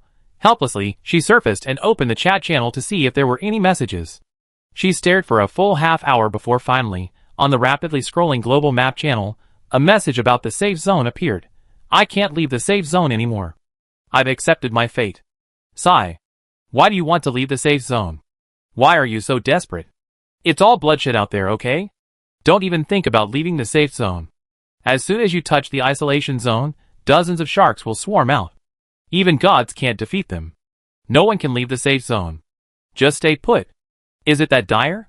Lu Xingchen secretly thanked herself for not touching the isolation zone. But how to get across? Oh right. Fly. She looked around and saw that Qi Fangxin was no longer on the surface. He didn't know where he had gone. She immediately released Lan Lan and said, try and see if you can fly through the isolation zone. Lan Lan immediately spread its wings and flew upwards. She flew only a dozen meters, just as she reached the isolation zone, when, as if touching an invisible barrier, she couldn't get through. It shrank and landed on Lu Xingchen's shoulder. No. Lu Xingchen put Lan Lan back into the pet bag, his heart sinking. What the hell? Even the air is being controlled. Is it really impossible to leave the safe zone? Let's hear what the little fish say. Lu Xingchen sank into the water, closed his eyes, and listened to the sounds around him. There were still plenty of fish, both small and large, chirping and chattering. Soon, she heard useful information. A school of large fish. Isn't it possible to get through? I can't get through, Mom. I want to go over there. Isn't the ocean big enough for you? You can't go. Silly sister, there's a net blocking the way. We can't get through. Who said we can't get through? I saw a huge hole. Maybe we can get through. Hole? Lu Xingchen immediately opened her eyes, only to see that the school of large fish had already swum away. No, she had to find out where the hole was. Lu Xingchen hurried after them, but the fish were so fast, and because it was night, the range of her flashlight was limited. After only 2 minutes, she lost sight of them. What a shame, what a shame. Lu Xingchen surfaced dejectedly, feeling overwhelmed with regret. She was lost in thought when suddenly, with a splash, Qi Fangxin emerged from the water, screaming bang. Lu Xingchen, what's wrong? On a nearby channel, Qi Fangxin typed, ghost, there's a ghost down there. Lu Xingchen, water ghost? Qi Fangxin, bang. Lu Xingchen was puzzled. Take me to see it. It had been so long, and she hadn't seen a ghost yet. Qi Fangxin, terrified, reluctantly led Lu Xingchen down. They sank for a while. Lu Xingchen heard a series of terrifying cries. Ah! The sound was strange, terrifying in the water. It sounded like it was just ahead. Lu Xingchen was also a little frightened. Could there really be a ghost? There were water ghosts in the game. Would their abilities be too powerful? No, it was better to be cautious. Lu Xingchen slowly moved forward, the sound drawing closer. Ah! Ah! The spotlight was too conspicuous, so Lu Xingchen turned it off and gestured to Qi Fangxin, signaling him to do the same. Qi Fangxin reluctantly turned off the light. The darkness surrounded him, and he was terrified. Just then, a small fish swam past his leg, and he cried out in surprise. Ah! An answer came from not far away, even more frightened than his own. Ah! Chapter 317. Lu Xingchen, the voice sounds familiar. Let's listen again. On the nearby channel, Qi Fangxin. Ah, there really is a ghost. There really is a ghost. On the nearby channel, Gao Dafu. Ah, there really is someone. There really is someone. Lu Xingchen's heart skipped a beat, and he immediately sent Gao Dafu a private message. What are you doing? Gao Dafu. Haha, there's someone, someone's finally here. I saw someone named Qi Fangxin talking on the nearby channel, haha. Lu Xingchen was silent for a moment. Howl again, I hear you. Gao Dafu, what are you howling for? While the two of them were chatting, Qi Fangxin was already excitedly howling nearby. Countless messages were sent across the nearby channel. Nearby channel, Qi Fangxin, typing Gao Dafu, where are you? Nearby channel, Qi Fangxin, speaking Nearby channel, Gao Dafu, Qi Fangxin, where are you? Were you the one who just yelled Lu Xingchen privately messaged Gao Dafu. No need to say, I get it. Stay there, I come see you. Also, don't call me by my name. Gao Dafu, are you nearby? Lu Xingchen turned on the spotlight and added Gao Dafu to her team. Then, she saw Gao Dafu's location. She rushed over without hesitation. Soon, she spotted Gao Dafu. He was stuck in the coral, his stomach, arms, and legs all entangled. He couldn't move. Not bad, he knew to wear a respirator. Seeing Lu Xingchen, he shed tears of both happiness and sadness. Gao Dafu, Xiao Lu, ah, you're such an angel. You came to save me. I'm so happy. In the commando team, Wei Lin, Wei Ying, and the others were shocked. Wei Lin, are you in the same safe zone? Lu Xingchen, yes, I saw him at the edge of the safe zone, next to the isolation zone. Gao Dafu, ah, so I'm in this place. No wonder there's no one in the nearby channel. I've been talking for ages, but no one's paying attention. Oh my god, why did you leave me here? I'm starving. Lu Xingchen, didn't I give you bread? Gao Dafu said aggrievedly, how am I supposed to eat in the water? Lu Xingchen, yeah, that's true. But don't worry about starving. In the game, people's limits are raised. A person can easily survive 2 days without food or water. Gao Dafu burst into tears. I thought I was going to die here. Poor guy, his hands and feet were stuck too. Gu Yan had been trying to find him, but couldn't even find him. Lu Xingchen circled him a few times, then took out his mermaid fork and poked at it. The coral was quite hard, and after a long time of prodding, Gao Dafu's hands and feet were finally freed. His stomach was still stuck. Qi Fangxin waited for a long time, then, seeing Lu Xingchen didn't return, followed him. Seeing Gao Dafu's chubby face under the spotlight, he was startled. Lu Xingchen was already exhausted. Pointing at Gao Dafu, he asked Qi Fangxin, is there any way to get him out? Nearby channel, Qi Fangxin, yes, just starve him down. Nearby channel, Gao Dafu, ah, you're so cruel. Lu Xingchen's wrist ached, but Qi Fangxin was still helpful. He immediately took out his long knife and, with a crackling sound, hacked at the coral next to Gao Dafu, finally releasing him. Gao Dafu collapsed on the seafloor. Lu Xingchen looked carefully and spotted a large pit not far away, filled with a mess of things. Curious, he asked, what's that? Gao Dafu, I dropped a small bomb, but who knew it would injure a lot of fish? Where did they go? Huh? The containment strip? Lu Xingchen, huh, a big hole? Not far away, there was a large dent in the containment strip, a hole barely half a meter in diameter, tattered, as if torn open by something. She swam over to take a closer look, and it occurred to her, this hole is just big enough for one person to get out. Can it? Qi Fangxin also saw it, and he was overjoyed, shouting for a long time. Gao Dafu stretched his neck. Hey, that big hole was caused by the startled fish and the exploded coral. Are you okay? Lu Xingchen, how can you be okay? This is a big deal. Isn't this a ready-made exit? I just don't know if it will work, it's a bit risky. After a moment's thought, Lu Xingchen instructed Gao Dafu and Qi Fangxin to move out of the way. She carefully prepared her defense cards, speed cards, and other items, then cautiously slithered out of the hole and onto the other side of the sea. Nothing happened. It really worked. Lu Xingchen was overjoyed and privately messaged Gao Dafu, quick, get through the hole too. Remember not to touch the barrier. Gao Dafu was much fatter, but, as ignorance often leads to fear, he had no idea what would happen if he touched the barrier, so he happily slithered through without even touching it. Because he had no psychological burden, it was quite easy for him to get through. Qi Fangxin, burdened by a huge mental burden, struggled mightily to get through. Lu Xingchen, alright, hurry up, keep swimming. It was already 2 or 3 in the morning, and she hadn't rested in a while. She was exhausted. She quickly made it to shore, and needed some sleep. The 3 of them swam swiftly, and finally, after another 2 hours, around 4 in the morning, they reached shore. The shore was strewn with rocks and pebbles. The 3 men climbed ashore, and shook off the water droplets. As they stood there, they were stunned. Just a dozen meters from the beach, a fierce melee ensued between 20 or 30 people. Weapons flew everywhere, and someone cursed, hey haha, you guys from the Flying Bird Gang are such bastards. I beat you to death. You guys from the Qinglong Gang, don't run. Flying Bird Gang, Qinglong Gang? How can there be gangs? Is this the underworld? The 2 gangs were fighting fiercely. Gao Dafu roared, magnificent, magnificent. This is the hunt I want, this is the District 10 Great Hunt. Qi Fangxin, huh, they're all from District 5? Ah? Ah. I can speak, haha. Qi Fangxin, I can speak, I can finally speak. I'm dying of suffocation, oh my god. The 20 or 30 people heard the noise, and turned to look at the three men on the beach. Where did this idiot come from? I can tell he's not from District 5. Kill him! That fatty's so arrogant. Kill him! The brothers from the Fanio gang and the Qinglong gang are united against this. Kill them all! Kill, kill, kill! A swarm of people swarmed over. Lu Xingchen was walking in front.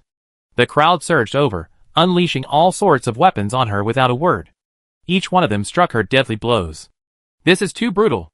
This isn't hunting, this is massacre.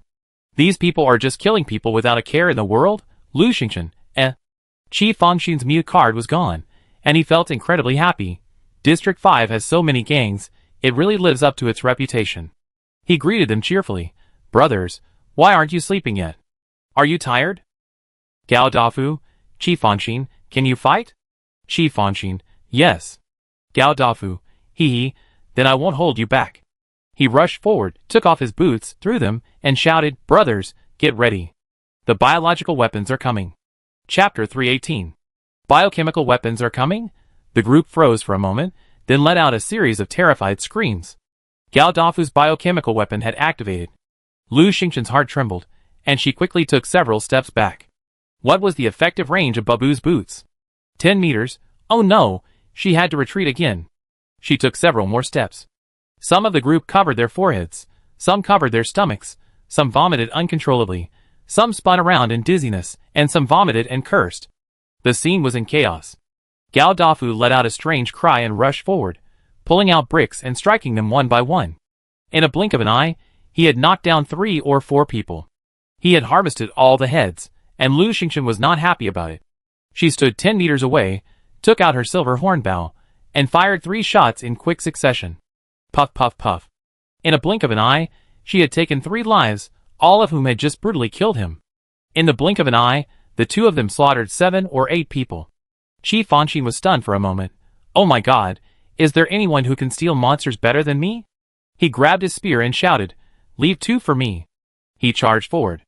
Lu Xingchen, Qi Fangxin, unaware of the dangers of the world. She ignored him, and continued to draw her bow and arrow. Those few people just now were too weak. The others had some skills. Although they were dizzy from the blast of Babu's boots, they still had some sense and quickly shouted run. The rest of the people stumbled out. Some used sprint cards, some used defense cards, and some quickly called friends to gather them. They used all kinds of tricks, each with its own unique tactics. After all, the players who had persisted until now were quite capable, and several of them ran away in an instant.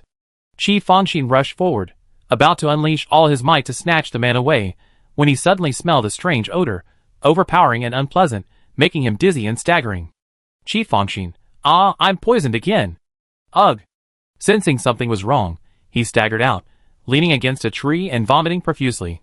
Meanwhile, Lu Xingchen and Gao Dafu had already begun cleaning up the battlefield.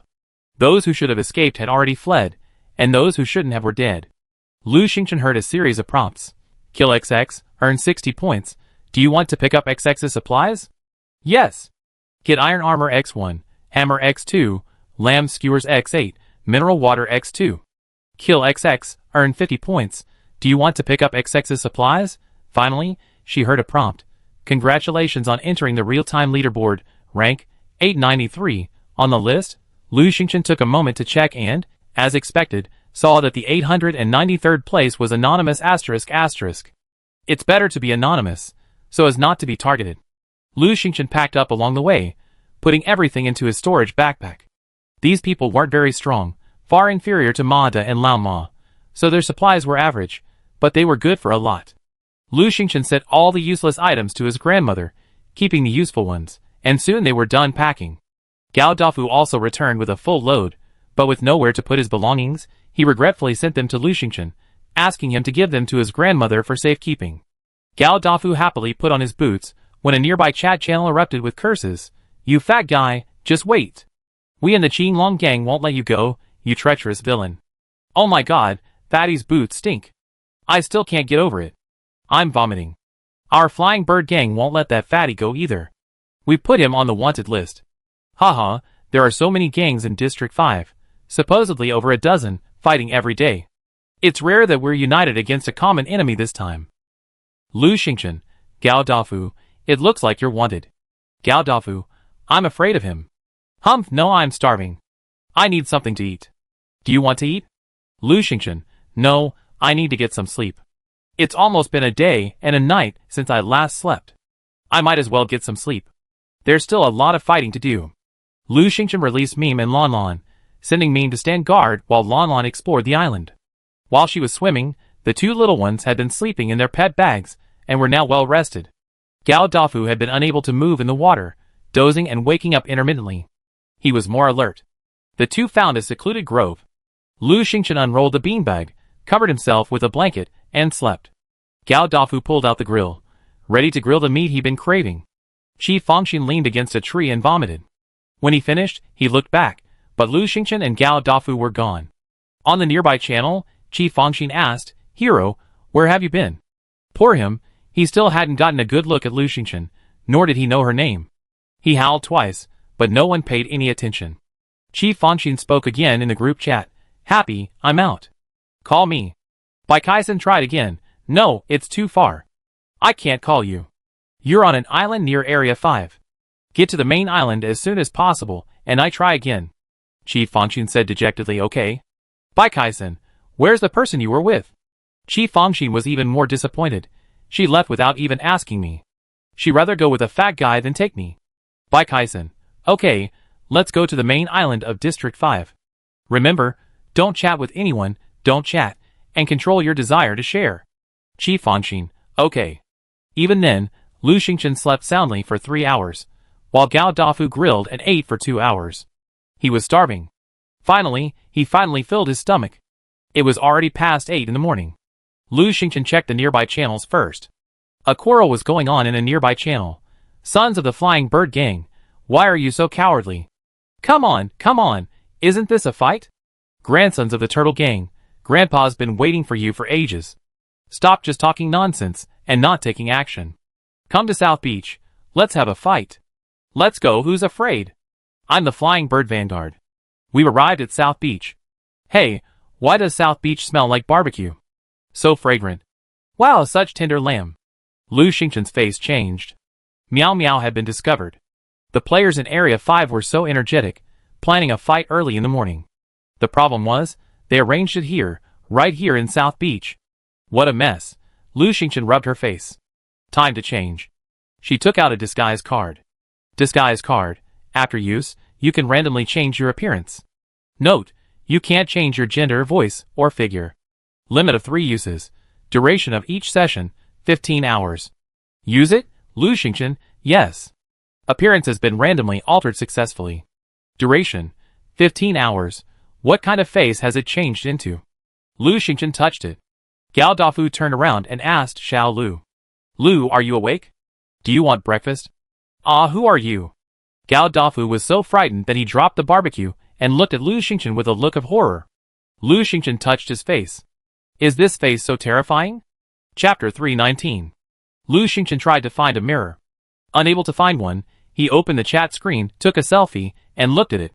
It was a face that captivated everyone, alluring and charming, its features impeccably perfect no matter where you looked, making it impossible to look away. Lu Xingchen had never met someone so beautiful, so perfect.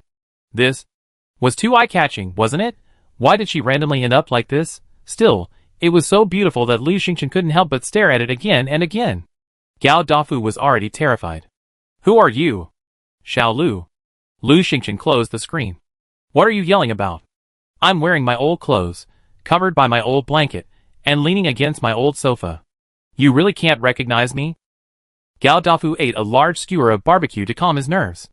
"I guessed it, but I didn't expect it to be so amazing." His eyes lit up. "What is this? Anything else? I want to become a 190-meter tall, handsome man with a great body and the ability to radiate electricity. Is that possible?" Lu Xingchen, "No." Lu Xingchen said sternly, "Don't call me by my name anymore." Gao Dafu, "Then what should I call you?" Lon Lon flew back and nearly fell off the ground when she saw Lu Xingchen. "Xiao Lu, how did you change?" Gao Dafu, "Xiao Lu." Lu Xingchen, "Yes. This name was fine." She didn't bother thinking of a new one. Lon Lon, "Xiao Lu, the lambs are being chased and trapped. They all want to eat roast lamb. You don't care?" Lu Xingchen, "Why not? Let's go!" Points delivered right to your door. How could you refuse them? She and Gao Dafu emerged from the dense forest just in time to see Mimi running towards them, followed by 5 or 6 people. Seeing Gao Dafu, the men shouted, "That's him. That's the fat guy. Brothers, grab your weapons. Kill him." Several of them glanced at Lu Xingchen in amazement, then bypassed him and surrounded Gao Dafu. Gao Dafu whipped off his boots, and the group scattered, hiding far away. Lu Xingchen, who was standing close, nearly got caught in the act. She quickly dodged, moving 10 meters away. Gao Dafu, hey, come on, you little bastards. A clatter of 30 or 40 people quickly approached from a distance, their eyes gleaming. The group shouted in a flurry, "Take that fat guy's boots. They're a treasure. Tie up that vase and present it to the boss. Roast that lamb, 1 bite each." Wow, that's a pretty good division. Lu Xingchen was taken aback when she realized the vase was referring to herself. She whipped out a whip and swung it. With a snap, it wrapped around the thug who had just called her a vase. With a swipe of the whip, she knocked the thug to the ground. There were many gangs in District 5, but they were all a motley crew. Perhaps they found it too easy to operate as a group, and their individual strengths were relatively weak. Lu Xingchen used the whip she had just acquired. The spirit snake whip was too conspicuous. This group was bound to run a lot, and she didn't want to expose herself too much. These people were also relatively weak, so the spirit snake whip wasn't necessary. She took action, and Gao Dafu wasn't idle either. He roared, slapped a defense card, and rushed into the crowd, boots in hand. The biochemical weapon was activated, and the slower players were disoriented by the smoke. Qi Fangxin rushed over from behind, shouting, "Hero, I'm here to help you." He carelessly charged into the enemy horde, then stumbled out, clinging to a tree and continuing to vomit. Gao Dafu couldn't take it anymore and yelled, "Are you stupid? Hasn't the lesson just now been enough? Didn't you see those thugs all run away?" Only he could do that. The group of players ran away at full speed, standing far away. On the nearby chat, Lu Xingchen saw them calling their friends. Large forces from the Flying Bird Gang, Azure Dragon Gang, and Turtle Gang were approaching soon. Lu Xingchen, hurry up. No matter how powerful they are, they can't withstand numbers. The gangs in Area 5 are so annoying, coming in groups, and this is right next to their doorstep. I heard there are even more people on the nearby main island. The 3 of them quickly ran, reaching a reef. Lu Xingchen asked Qi Fangxin, "Why are you back?" Qi Fangxin gritted his teeth and said, "This is just a small, subsidiary island. District 5's main island is right next to it. To get anywhere else, we have to pass through District 5. However, the gangs from District 5 have occupied the main island and set up a cordon. They're killing anyone who comes." Gao Dafu was shocked. "So domineering?" Qi Fangxin said, "There are over a dozen gangs in District 5, including 8 major ones. They've divided up their territory. Each gang occupies a certain area, and the people from other districts either flee or killed." Lu Xingchen was shocked. "Are they that powerful?" Qi Fangxin, "Perhaps because they always operate in groups. 60% of the players on the main island of District 5 are from District 5, giving them a huge advantage. Initially, they formed an alliance and worked together to kill players from other districts. Once they almost wiped out the other districts, they started fighting among themselves. Gao Dafu, I've been watching the chat screen. District 5 is quite terrifying." Qi Fangxin looked at the 2 eagerly. "So let's form an alliance too. Together, we can conquer District 5. Once we get past District 5, we soon reach our District 8 territory." Lu Xingchen was silent for a moment. "Actually, you can swim your way to District 8. Qi Fangxin was stunned. "How long would that take?" Gao Dafu glanced at his private messages, his eyes lighting up. Gu Yan's in District 8. He's stuck there too, unable to get into District 5. He glanced at Qi Fangxin. "How about we swim together to District 8? When Qi Fangxin heard someone was joining him, he immediately nodded. Sure. They both looked at Lu Xingchen, who waved his hand. "You guys go. I think of a solution." Gao Dafu, upon hearing this, wanted to stay again, but Lu Xingchen persuaded him, and Qi Fangxin to leave. They were both chatty, and their chaotic chatter was a real headache. Finally, the 2 of them left, and Lu Xingchen finally had some peace and quiet. She ate a quick bite, packed up, and was about to leave when the game suddenly issued a new announcement. A new day of hunting has arrived. 3 treasure chests have been spawned on each main island, containing many rare treasures. Players are urged to form groups and explore as soon as possible. Note 1. Only one of the 3 treasure chests is real, the other 2 are fake. Note 2. The treasure chests are hidden and can only be found using treasure hunting beats. Note 3. The treasure chests may contain advanced pet contracts, black gold soil, which instantly matures plants, black soil, which accelerates plant growth by 20 times, rare weapon blueprints, submarines, hovercrafts, motorboats, pet evolution fluids, and more. Please form a team and go. Happy gaming everyone. The announcement sent players into a frenzy. The entire map channel was constantly flooding with messages. Finally, there's something good. Treasure. Treasure. Haha. There's something in every area. No wonder we were told to head to the main island in the first place. Turns out there's treasure. Alas, there are so many people, it's not even my turn. The announcement emphasized the need for a group twice, and I don't have one. It's over. I'm all alone. Am I out of the treasure game? The announcement looped 3 times and stayed pinned for a moment. Lu Xingchen stared at the announcement, excited. Submarine, motorboat, hovercraft, contract, pet evolution fluid, these were all the things she wanted. The treasure this time was pretty good. Chapter 320. Lu Xingchen stared at the announcement, lost in thought. If she wanted to reach the treasure, she had to obtain the treasure orb. However, the announcement didn't explain how to obtain it, suggesting players would have to explore freely. With so many players, there was bound to be someone who stumbled upon the orb by chance. Oh, that was the same thing last time she hunted. She obtained the orb, found the treasure, and obtained many rare treasures. This time was probably similar, an upgraded version, as it stated there were 3 treasures, only one of which was real. Also, both announcements emphasized the need for a team, implying that obtaining the treasure would require numerous challenges and perils. Lu Xingchen didn't want to form a team.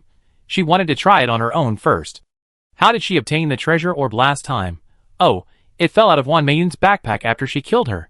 As for how Wan Meiyun obtained it, she had no idea. Lu Xingchen pondered, staring at the chat screen. There could be countless information here. Sure enough, many people were discussing the treasure orb. Only with the treasure orb can you find the treasure, but where is it?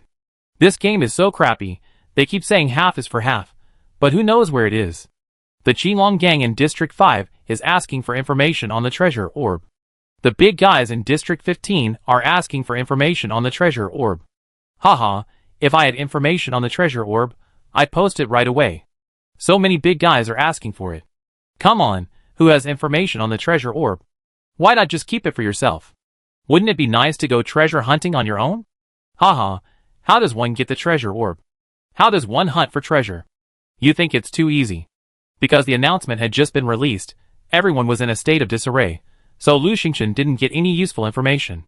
Several people did send messages, wanting to team up with her, including Qin Wuchuan. She declined each one.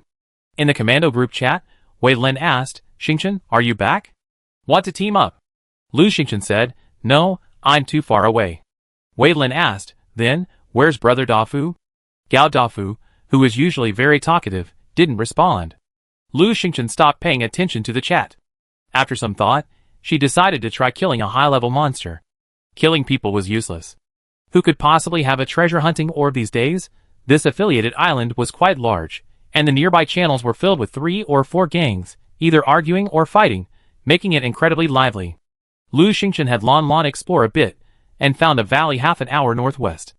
It was filled with many level 5 mutant bulls. She planned to go there. She set off immediately. Just as they turned a corner along a small path, they encountered 3 people.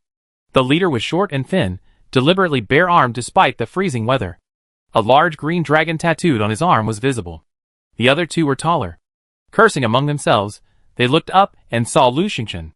The leader's eyes lit up. Not bad, not bad. Here's a stunning vase. The boss will definitely like it. The one behind chuckled. Isn't that what you did with Fatty? Don't be afraid now that Fatty's gone. The 3 looked at Lu Xingchen nonchalantly and whistled. The dwarf asked cheerfully, which district are you from, little beauty? Do you want to be the gang leader's wife?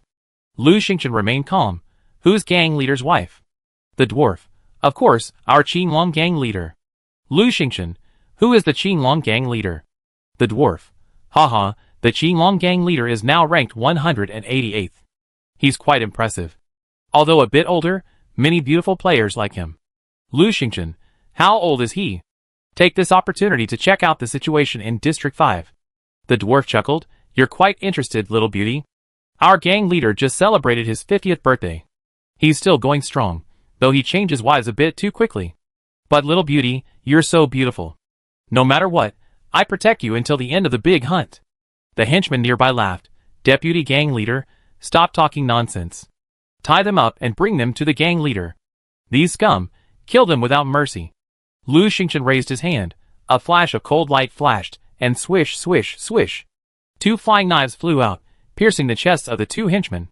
The 2 henchmen were still dazed when they met their end. Then, a game prompt sounded. Kill XX, gain 40 points. Do you want to pick up supplies? Kill XX, gain 40 points. Do you want to pick up supplies? Yes. Lu Xingchen glanced at the insignificant items he had obtained, and then paid no more attention. The short deputy gang leader was stunned for a moment, before the 2 henchmen around him were killed. His face changed, and he turned and ran. Lu Xingchen found the gangs in District 5 quite interesting. When they were together, they were shouting and cursing, looking very imposing. But if the opponent was even slightly formidable, they would run faster than anyone else. Lu Xingchen swung her whip, wrapping it around the dwarf's neck. With a tug, she pulled him back. The dwarf's eyes rolled back as his neck was strangled, but he still managed to sink his knees down with all his might, dropping to his knees with a thump.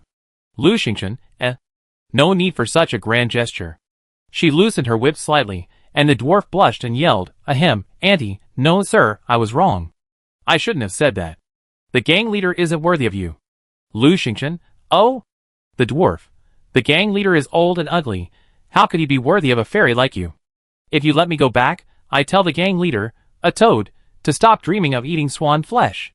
Lu Xingchen tightened her whip, silencing the dwarf's nonsense. She had a use for him. Seeing him so cowardly, she knew she had done the right thing. Lu Xingchen, I'm asking you, has District 5 been divided up among gangs?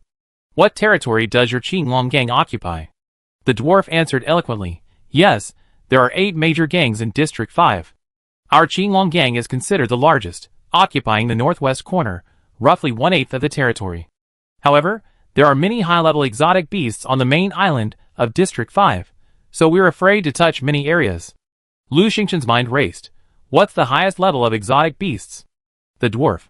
Well, we once saw a 6th level exotic beast, a giant tiger. It was very ferocious and loved to roar. We didn't dare to provoke it, and always stayed away from it. Lu Xingchen, 6th level? She had never seen a 6th level exotic beast before. The dwarf remained motionless, staring at Lu Xingchen, and asked obediently, Boss, do you have any other instructions for me? Look, my fingers aren't moving. I definitely didn't send any messages secretly. Lu Xingchen, Haha, what a coward. She glanced at the chat screen and noticed something was happening in a nearby channel. Li Qin, you can't kill me. I want to see your leader, Wan Jinbao. You think you can see our leader? Pa! This is District 33. Kill him. After killing so many people, how come there are still so many who slipped through the net? Kill him. Li Qin, I want to see Wan Jinbao. I know he's been looking for Wan Meiyun. I can tell him where she is. Chapter 321. Wan Meiyun. Wan Jinbao? Lu Xingchen suddenly realized that Wan Jinbao, currently ranked 188th, was Wan Meiyun's father, the one who had been searching for someone in the global channel. He was also now the leader of the Qinglong gang. Li Qin? Isn't this the teammate who attacked Wan Meiling that time? Lon Lon nearly killed him, but he still escaped. Surprisingly, this guy is so lucky, he's still alive. Lu Xingchen's eyes darkened. At this time, the nearby channel had been chatting several times. It seemed that the group was besieging Li Qin and wanted to kill him. Li Qin kept shouting to see Wan Jinbao. The group didn't believe him. Li Qin, anxious, shouted in the nearby channel, I know how to find the treasure orb. Whoever saves me, I tell them the method. This sentence was so captivating. Immediately, several people asked questions, and Lu Xingchen was faster than anyone else. Anonymous ***, location? Li Qin, location. Lu Xingchen choked the dwarf. Okay, you have your work cut out for you. Be good, understand? The dwarf nodded repeatedly. Boss, I'm the best. Lu Xingchen was quick, arriving at the location Li Qin had indicated in just over 10 minutes. Unfortunately, Li Qin had already been captured by the Qinglong gang. He was being tied up, and was about to be taken back. The dwarf, leave him to me. I take him to the leader.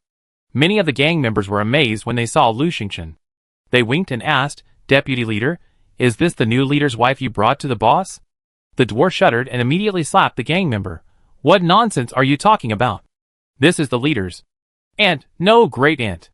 The beaten gang member covered his face, bewildered. "Too young, aren't they?"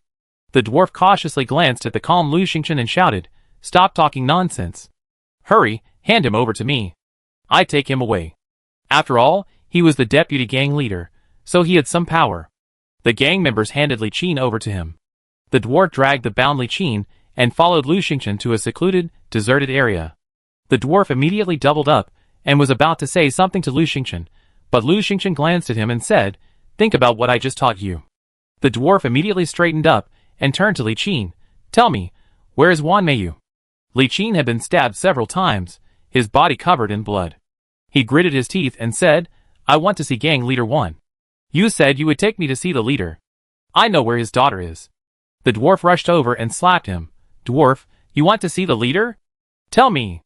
If you don't, I kill you right now." Li Qin's face was filled with humiliation. But there was nothing he could do. He was now in someone else's hands. He gritted his teeth. "Okay, tell Boss 1 that Wan Meiyun was in District 33. Sadly, she's dead, killed by a man named Lu Xingchen. Have Boss 1 seek revenge on Lu Xingchen." The dwarf, "District 33? Dead? Lu Xingchen?" Lu Xingchen was surprised. Li Qin didn't see her kill Wan Meiyun, so how could he be so sure? "Oh, I see. He hates me. Strange, she didn't do anything, right?" Logically, Li Qin and Wan Meiling should have had a grudge. The dwarf nodded pretentiously. "Okay, I get it. How do we find the orb?" "Li Qin, I tell you if you promise to release me, or let me see Boss 1. Pa!" The dwarf slapped him. "Stop talking nonsense. Will you tell me or not? If not, I kill you." Li Qin's face was swollen from the beating. He spat out a mouthful of blood and said angrily, "All right, kill me. If you kill me, I won't know how to find the orb." Haha, back then, Wan Meiyun had a treasure hunting orb. She told me how to find it. Now, I'm probably the only one on the entire map who knows how to find it. Kill me! Lu Xingchen's eyes flashed. She had indeed gotten the treasure hunting orb from Wan Meiyun. Perhaps this Li Qin really knew something. She glanced at the dwarf. The dwarf understood, his demeanor softening a bit. "Okay, no problem. Tell me how to find the treasure orb, and I let you go. Li Qin, and let me join the Azure Dragon Gang." The dwarf immediately produced a brown waist badge and tucked it into Li Qin's waist. "Okay, no problem." "Really? Are there any requirements for joining the Azure Dragon Gang?" "None. Just go in and be cannon fodder during a fight." Li Qin breathed a sigh of relief. With this waist badge, he no longer had to worry about the Azure Dragon Gang capturing him. Now he was finally considered an organized member. The dwarf, "Okay, tell me now." Li Qin, Wan Meiyun said they fell into a cave. Inside was a dying 4th-level mutant beast. They killed it, but instead of dissecting it, they opened its stomach and found the treasure-seeking orb. So, the treasure-seeking orb must be inside the beast. Dissecting it doesn't necessarily yield the treasure-seeking orb. It can only be found by dissecting the stomach. I see. Lu Xingchen had been keeping an eye on Li Qin, and felt he must be telling the truth. She nodded slightly. The dwarf breathed a sigh of relief and untied Li Qin. "All right, I'm good as my word. I let you go." Li Qin was overjoyed, stretched his arms and legs, carefully picked up the Qinlong Gang badge, tied it around his waist, and turned to leave. After walking a dozen meters, Lon Lon returned. It recognized Li Qin and immediately called out, "Wow, dwarf, nice to see you again. How have you been?" Although Lon Lon was smaller now, her voice remained the same. Hearing this familiar voice, Li Qin's face changed drastically. You. Lon Lon, what? You don't recognize me? Let me help you remember." "Lon Lon, you ugly dwarf, you useless bastard." Li Qin immediately understood and roared, "It's you." "Lon Lon, yes, I remember, dwarf." Lu Xingchen drew his bow and drew his arrows. Swoosh, swoosh, swoosh. 3 feathered arrows flew out, hitting the roaring Li Qin in the back. She had no intention of letting him go. Li Qin recognized Lon Lon, his heart aching with excitement, fear, and anger, and he couldn't even think about what was happening behind him. Struck by a feather arrow, bleeding profusely, he struggled to turn around, looked at the dwarf, and angrily asked, "Didn't you say you let me go?" The dwarf was still stunned. Lu Xingchen smiled faintly. Excuse me, I'm from the Fanio gang, and I specialize in killing members of the Qinglong gang. Li Qin you. He fell to the ground with a thud, and Lu Xingchen heard the prompt. Kill Li Qin, gain 60 points. Do you want to pick up Li Qin's supplies? Lu Xingchen, yes. Receive 1 long sword, 1 soft armor, 3 loaves of bread, 1 summon card, and 1 double card. Double card? What is that? Lu Xingchen looked at it in surprise. Double card. This card can be used when opening a chest. After using it, the supplies you receive from the chest will be doubled. Wow, what great stuff. I've got it. Lu Xingchen happily gathered the supplies, giving the useless ones to Grandma and keeping the useful cards. Lon Lon flew over, displeased. Why didn't that dwarf keep them for me? Lu Xingchen, shh. Trouble, Lon Lan's identity is easily exposed. Luckily, Lon Lon is so small that the dwarf behind her didn't see her and thought she was alone. Lu Xingchen let Lon Lon go ahead and scout the way, then turned back to look at the dwarf. The dwarf froze for a moment, then fell to his knees with a thud. Boss, I didn't see anything, I don't know anything, I won't tell anyone, please spare my life. Chapter 322. Lu Xingchen's ruthless, instant kill just now frightened Li Qin, who feared Lu Xingchen would kill him next. Lu Xingchen looked at him. Should he kill him or not? This kid is such a coward. For so long, he hasn't moved a finger, trying to gain trust. He did what he was told to do, conscientiously completing the task. Keep him, he might be useful. Besides, the dwarf didn't get any significant information. As for Wan Meiyun's situation, she wasn't afraid at all. As long as she was in District 5, no gang would let her go. Lu Xingchen's eyes rolled. Does this subsidiary island belong to your Qinglong gang? The dwarf quickly replied, not really, but we have more people in the Qinglong gang, so we can take it over right away. Besides, this way, it's right on our main island. Lu Xingchen pondered for a moment. Well, give me your gang badge and take me somewhere. The dwarf, seeing he could still be of use, breathed a sigh of relief. Okay, no problem. After all, he was the deputy gang leader, so he gave Lu Xingchen a hall master badge. Lu Xingchen was curious, how many deputy gang leaders and hall masters do you have? Does my hall master have any subordinates? The dwarf, we have 6 deputy gang leaders, each with over 30 hall masters under them. You're the hall master of the 12 halls, so I'm not sure how many gang members you have under you. Lu Xingchen, not sure? The dwarf, I don't know if they're all dead. Lu Xingchen, okay. She had to hurry to the valley. With the dwarf, the deputy gang leader, leading the way, she arrived quickly. Lu Xingchen pointed. This place belongs to the 12 halls from now on. Tell the rest of you to stay out of trouble. The dwarf nodded and bowed, no problem. Lu Xingchen turned. You won't get anyone to beat me up, will you? The dwarf knelt down again with a plop. Don't worry, sir. I absolutely wouldn't dare. Lu Xingchen took out a heart-clearing pill and tossed it into the dwarf's mouth. This is a poison pill. If you dare come over here, I won't give you the antidote, and you soon die of the poison. The dwarf cried, Sir, I really don't dare. Lu Xingchen had already demonstrated her strength, instantly defeating the 2 gang members and Li Qin. How could he dare resist? Lu Xingchen waved his hand. All right, you can go. Tell me any new information, and help me from now on. The dwarf readily agreed. Okay, sir. No problem. What a man without principles. Lu Xingchen thought for a moment. Help me well. If you can provide me with useful information, I give you this intermediate diving suit tomorrow. The dwarf's eyes lit up. Really, boss? You mean what you say? The quests were the same in every server. District 5 also had the Coral Island secret realm. Unfortunately, District 5 was too scattered. Only one person found the entrance to the Coral Island secret realm, and by then, it was almost closed. That person, a member of the Flying Bird Gang, only managed to gather a dozen or so members.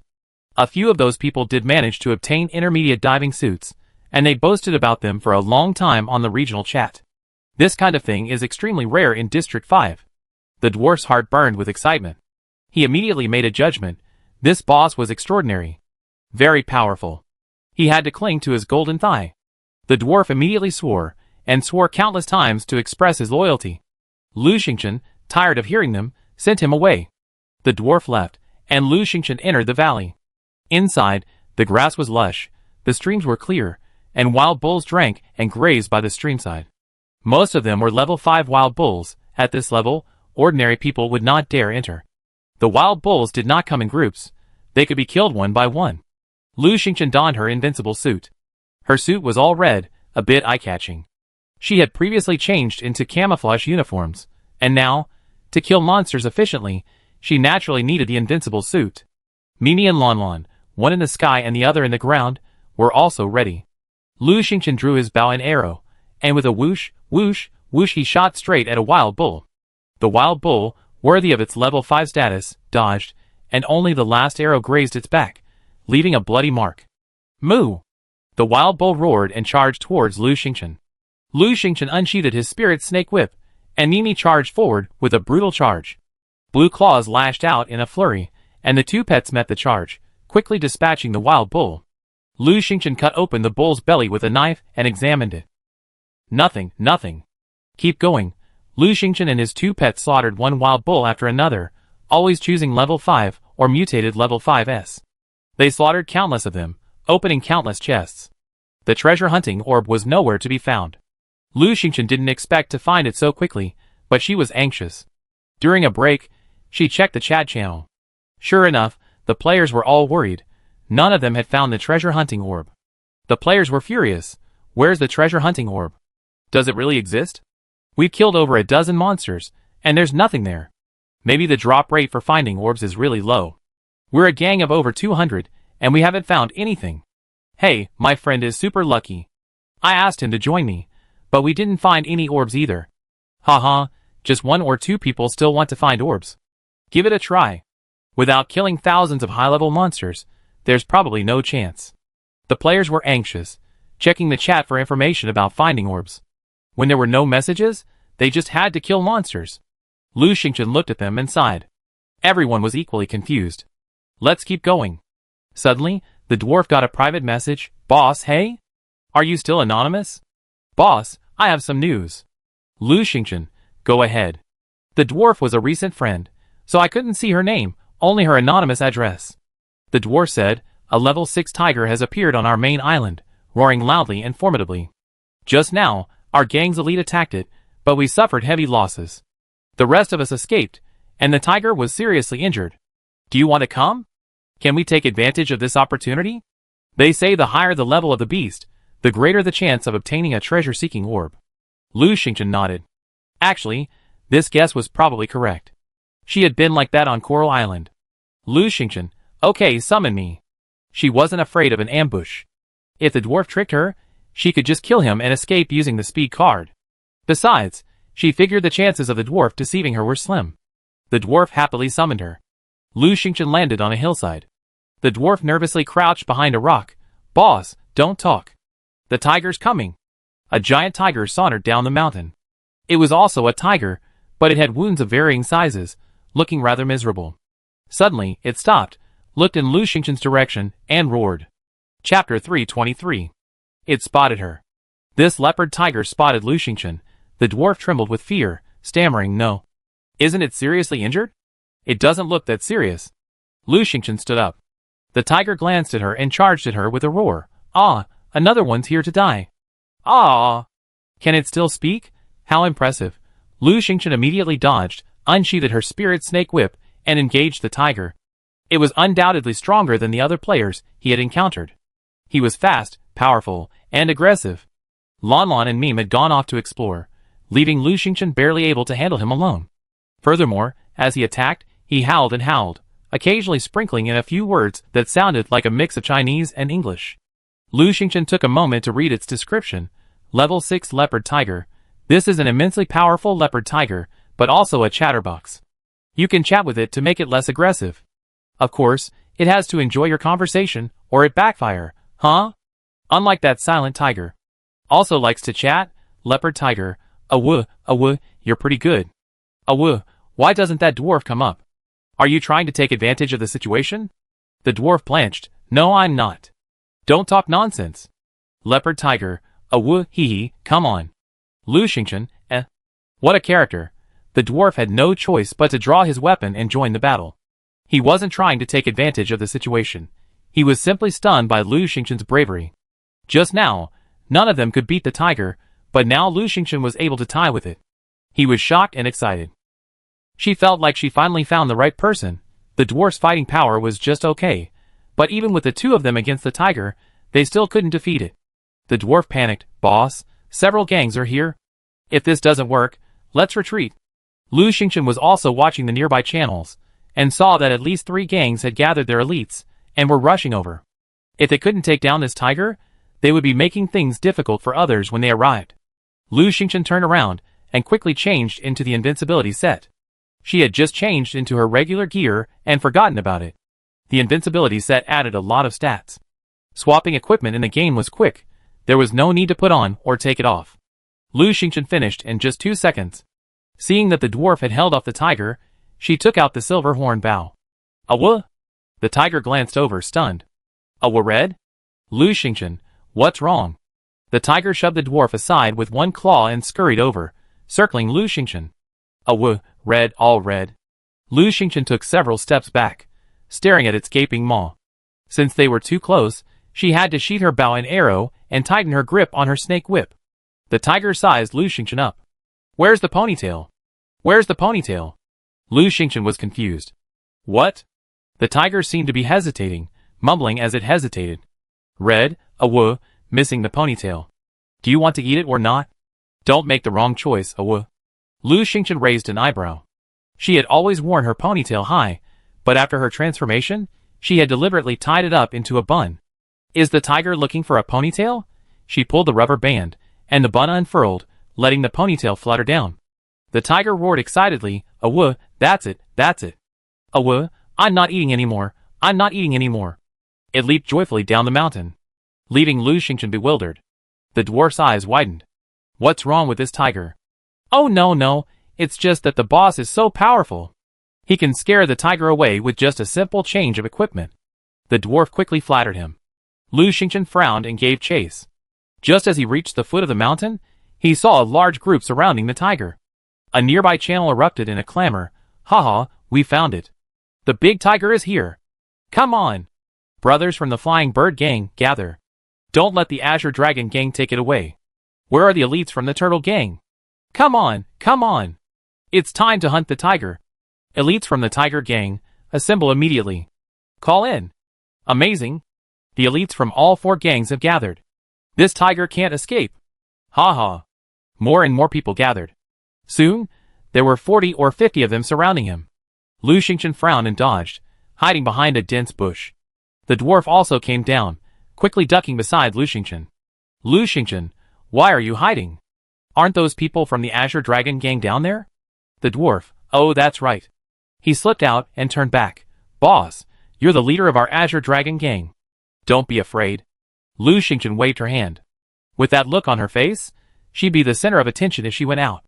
It would be too easy to remember.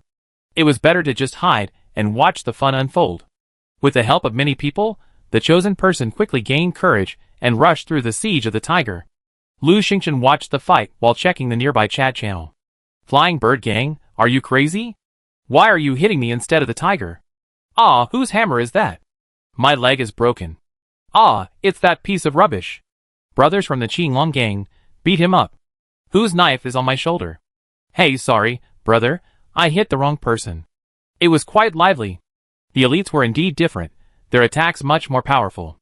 Of course, there were occasional misses, whether intentional or coincidental. The scene was filled with cursing, like 500 ducks. After a while, the dwarf's private message came. Boss, leave now. The Qinglong Gang has relocated. Lu Xingchen, it's okay, I watched for a while. She watched with rapt interest. With at least 4 gangs elites present, the nearby chat channel was in chaos, naturally attracting many onlookers.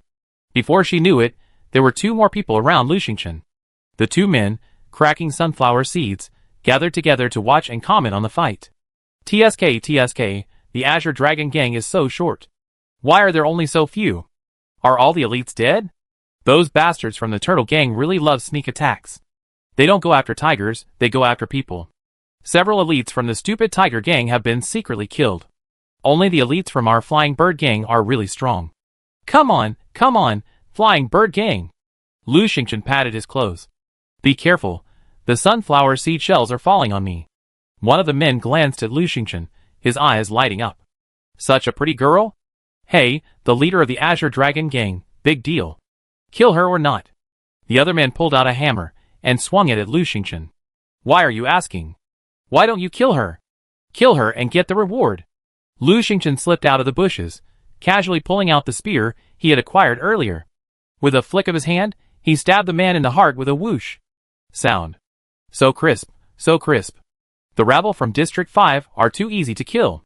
Another man yelled, "Ah, brother, my good brother, my big brother, ah, leader of the Azure Dragon Gang, I'm going to kill you." He tiptoed into the dense forest. As expected, the people from District 5 are masters of escaping. Lu Xingchen didn't bother chasing them. With few points and poor supplies, killing them wouldn't be worth much. Chapter 324. Because of killing that man, she was suddenly exposed to everyone. There were so many people at the scene, many of them looked over. Ah, a lone woman, kill her. From the Qinglong gang. Haha, they're almost done with them. Quick, clear them all. Several men were about to charge. Lu Xingchen gripped her spirit snake whip tightly. These men were average. She could easily take them out in a few strikes. Now, the tiger was slowing down, its wounds mounting. It was probably on the verge of collapse, and she would soon be able to pick the fruit.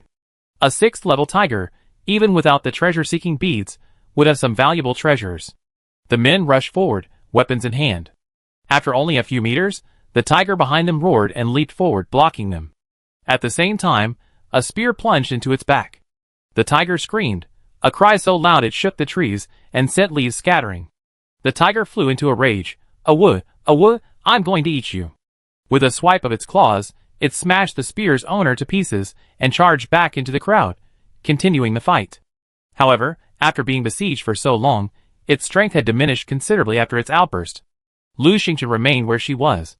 Did the tiger stop the players just now to stop them from coming to kill her? Isn't that possible? Is her charm really that great? The power of beauty? The tiger quickly began to give way.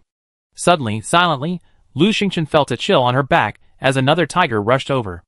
It approached the players silently, striking one by one with its claws, instantly sending several flying and killing several. The group of elites were in agony. Where did this tiger come from? Why is there another one? It's over, it's over.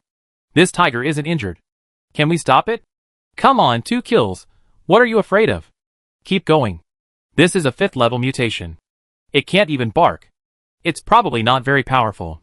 Brothers, hold on. Yes, there might be a treasure hunting orb. Come on, no fighting. Kill the tiger. Hurry up, you bastards from the turtle gang. Kill the tiger quickly. If you try to sneak around again, we kill you first. The scene continued in chaos. The difference was that with 2 tigers, the players had a much harder time. The several gangs finally united and began to kill the tigers. After all, there were 2 of them.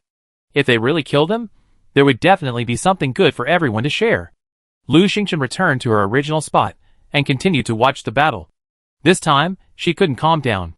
She thought and thought, replaying the scene over and over again. She was certain that the 6th level tiger was trying to protect itself by stopping those people. The level 5 silent tiger that had just come from behind her didn't hurt her in the slightest, heading straight for the elites. It didn't want to hurt itself either. So what was going on with these 2 tigers? Did she ever owe them a favor? No, did the tiger ever owe her a favor? Suddenly, she remembered the white tiger on Coral Island. Could there be some connection? Or had she earned the favor of the entire tiger clan? Ah! Suddenly, the silent tiger roared. Someone had severely wounded it in the abdomen, 2 steel knives piercing deep into its stomach, spilling blood all over the ground. The gang elites immediately became excited. Hurry, hurry! This one's going to be destroyed too. Haha, 2 tigers. We're so awesome. Come on, come on. We be the first server to obtain the treasure seeker orb. Hurry, hurry, they're finished. Seeing the 2 tigers exhausted and battered, the players were excited and rushed to shout at them. Everyone wanted to get the final blow. What if they were the ones to kill the tigers? A treasure chest would surely drop. The players were thrilled, their fighting power skyrocketing. Lu Xingchen was worried. If that happened, both tigers would die. No, he had to help, as a way of repaying the tiger. But there were too many people. Lu Xingchen thought for a moment, took out a small bomb, and threw it into the dense group of gang elites a little further away from the 2 tigers. Boom! The small bomb exploded. The elites were too close, and were instantly destroyed. Lu Xingchen also heard a notification. Kill XX, get 120 points. Too far away, please pick up supplies quickly. Too much of a kill. 120 points. This person was very powerful. Perhaps they had been injured before, which was why they were killed this time. All nearby players were injured and retreated, cursing. They didn't know who had thrown the bomb, assuming it was the Turtle Gang.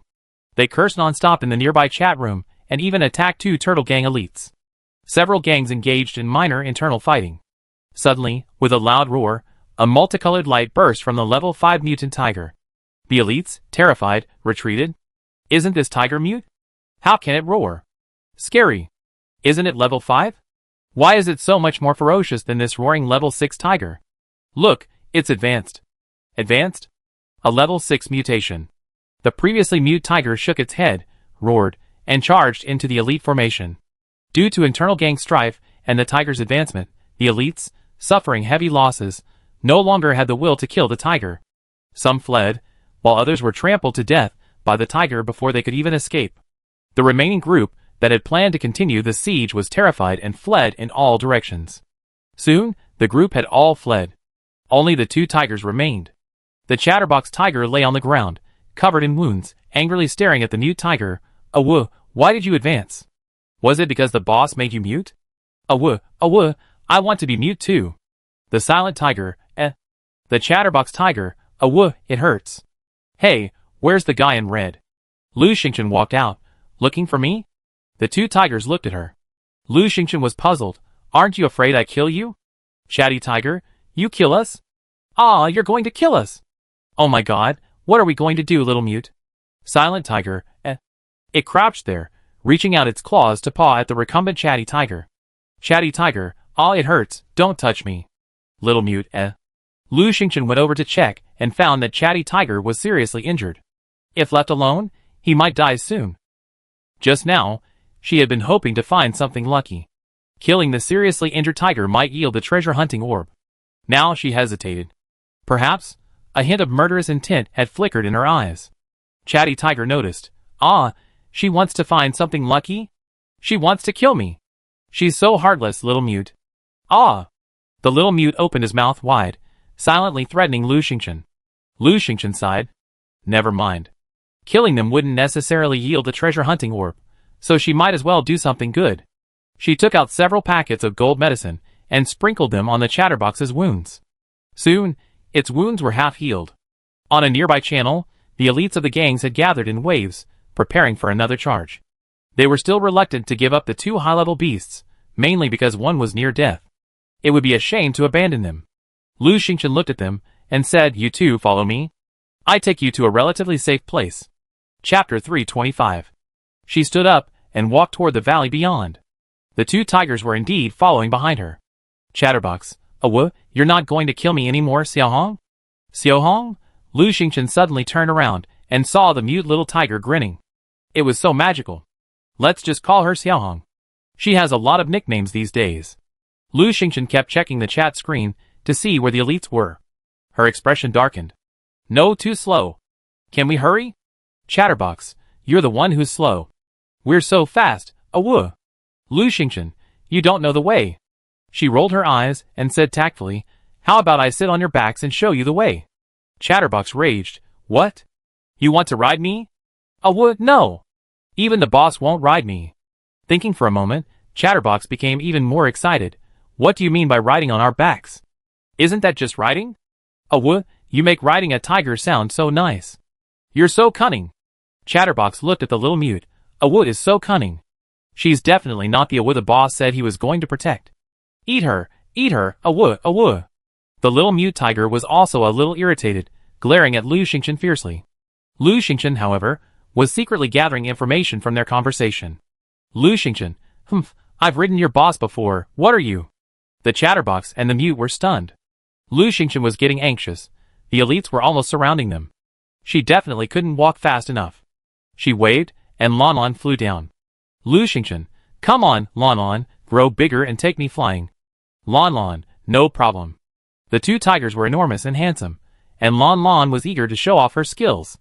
With a flicker of her body, she instantly grew larger, ablaze with color and extraordinary beauty. Her long tail feathers were dazzling the 2 tigers. Lu Xingchen calculated that in half an hour, they could reach the valley. So he said to the two tigers, I'm quite fast. Can you keep up? The chatterbox burst into action again. We're faster, we're faster. Wuh. The mute mouthed the same words. Lu Xingchen chuckled. If he hadn't almost guessed their origins, he wouldn't have bothered saving them. No, he had to use them after saving them, otherwise it would be a waste. For now, he needed to give these two guys a little warning. Lu Xingchen jumped onto Lan Lan's back and sat down. Come on, Lan, fly. Don't worry, they're fast, they're even faster. Lan Lan's competitive spirit immediately peaked, and she snorted, let's have a race. She soared into the air, spreading her wings and flying towards the valley Lu Xingchen had pointed to. Lan flew just high enough for the two tigers to see, and so they broke into a gallop. Lan Lan's competitive spirit was so strong that she naturally showed off her skills, flying faster and faster. The two tigers also ran faster and faster. No matter how fast they were, they couldn't compare to Lan Lan's speed. The whole journey nearly exhausted the two tigers. As Lu Xingchen soared through the air, a player accidentally looked up and saw a stunningly beautiful bird flying by, with what looked like a person on it. It was too far away and too small to be clearly seen. The nearby chat channel was buzzing with activity. Flying man, I see a flying man. No, it's a flying bird. What a beautiful bird. Ah, I can't see what kind of bird it is. I saw it too. It flashed by. Who's so awesome, having a flying mount? I'm so envious. We don't seem to have such a powerful person in District 5, right? Are there any in District 8? Thankfully, Lu Xingchen flew so fast that none of them could see clearly. Naturally, Lu Xingchen didn't want them to see clearly either. Soon, she reached the valley's mouth and jumped down. Lan instantly shrank again, flew onto a branch, and proudly smoothed her feathers. A few minutes later, the two tigers arrived panting. Exhausted, they collapsed to the ground upon entering, panting heavily. Lan, Xiao Lu, they're here. Let's continue. The chatterbox suddenly perked up and started acting coquettishly. Wuh, I won't run anymore. My legs hurt. TSK, what a change in attitude.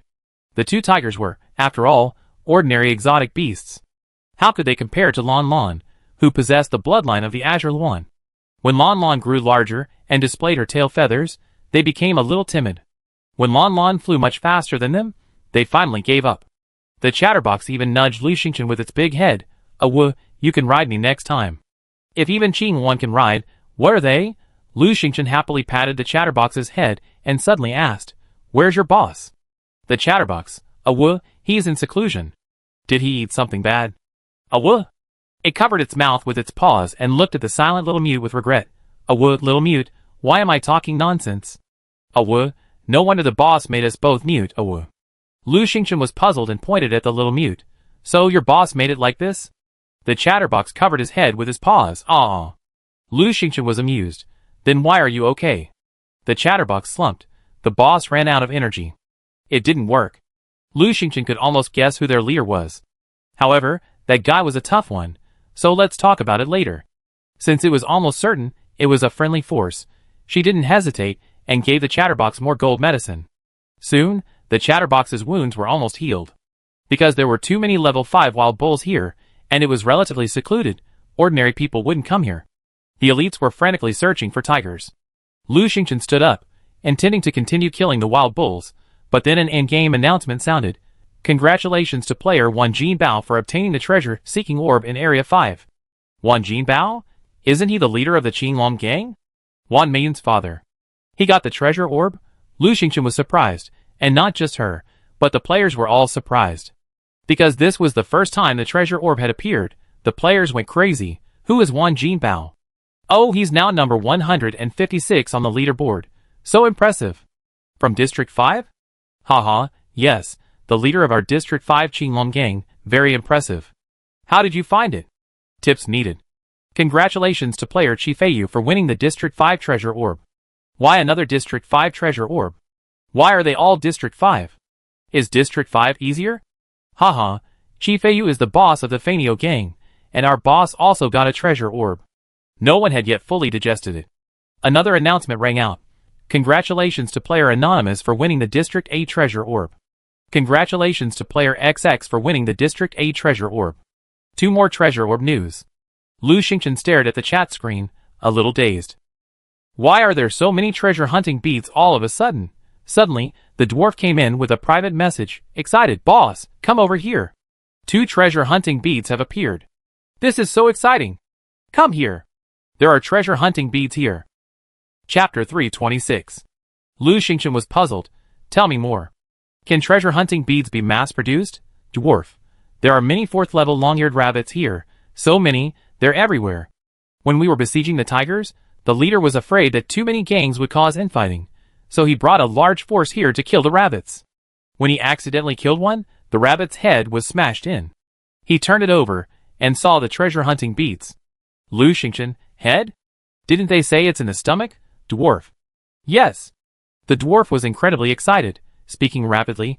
Later, our spies here told the Flying Bird Gang, and the Flying Bird Gang leader brought some men here to kill rabbits. When they killed the first rabbit, they found a treasure hunting bead inside its belly. Lu Xingchen pondered. Is it the belly again this time? The dwarf. Yes, yes, yes, boss, come quickly, or all the rabbits will be killed in no time. Lu Xingchen. Okay, send me the location. The dwarf. Location. This time, Lu Xingchen planned to ride a tiger. Even though he had a lot of summon cards, they couldn't be wasted. The dwarf's location wasn't far from here, so 10 minutes would be enough. It just so happened that these 2 tigers were in use. Lu Xingchen beckoned the 2 tigers. Little Chatterbox, Little Mute, do you want to come with me to kill rabbits? Little Chatterbox wasn't happy. He'd been running for ages, and was practically exhausted. Finally finding a safe spot, he didn't want to move. What's so good about rabbits? We're not going. We need to rest. Lu Xingchen, This lazy tiger. These 2 tigers, one level 5 and one level 6, would be incredibly powerful for killing rabbits, even more useful than Blue Meow Meow. It would be a shame not to use it. Besides, after all the hard work saving them and healing them, how could I not use it? It was 2 o'clock in the afternoon, and Lu Xingchen hadn't eaten yet. Actually, Grandma had already sent her lunch, a roast duck, fish soup, and 2 side dishes, but she hadn't had time to eat. After a moment's thought, she said to Grandma, Grandma, do you have any hot roast ducks? Give me 2. While Lu Xingchen was hunting, Grandma hadn't been idle. Besides feeding the chickens and rabbits, she'd been keeping an eye on Lu Xingchen, collecting the supplies he sent, preparing a hearty lunch, and delivering it. Grandma immediately responded, yes, I roasted several. With such a large oven, it would be a waste to roast only one. I was planning to roast them, and put them up in the trading hall, but I just give them all to you. Soon, several warm roast ducks were delivered. Lu Xingchen took out a roast duck, broke off a leg, and began to eat. Roast ducks smell so good, especially freshly roasted. The aroma is so rich, it wafts 10 miles away. The chatterbox, sprawled on the ground, immediately stood up. What's that? Lu Xingchen, roast duck. The chatterbox drooled. He walked over to Lu Xingchen, crouched down, and looked at the roast duck in her hand. Is it delicious? Lu Xingchen, of course it is. She chuckled to herself. It's true that intelligent animals are different. They don't like to eat raw food, but prefer cooked food. Lu Xingchen nibbled on the duck leg in one hand, and held the remaining roast duck in the other. The chatterbox obediently asked, which is better, the left one or the right one? It was asking whether the duck leg in Lu Xingchen's left hand, or the remaining roast duck in her right hand, was better. It was just a small talk, trying to get Lu Xingchen to share some. Lu Xingchen chuckled inwardly, they're all delicious. The chatterbox tilted his head, I don't believe it. Lu Xingchen was so happy, she feigned seriousness and said, oh, if you don't want to believe it, then don't believe it. The chatterbox lay in front of her, then suddenly looked up and licked the remaining roast duck in her hand, smacking his lips. Ah, not bad, I believe it. Although the little mute couldn't make a sound, he was not at all docile. His movements were almost identical to the chatterbox's, the difference being that he actually tried to lick the duck leg in Lu Xingchen's hand. Unbearable. It's already dirty, and he still wants it.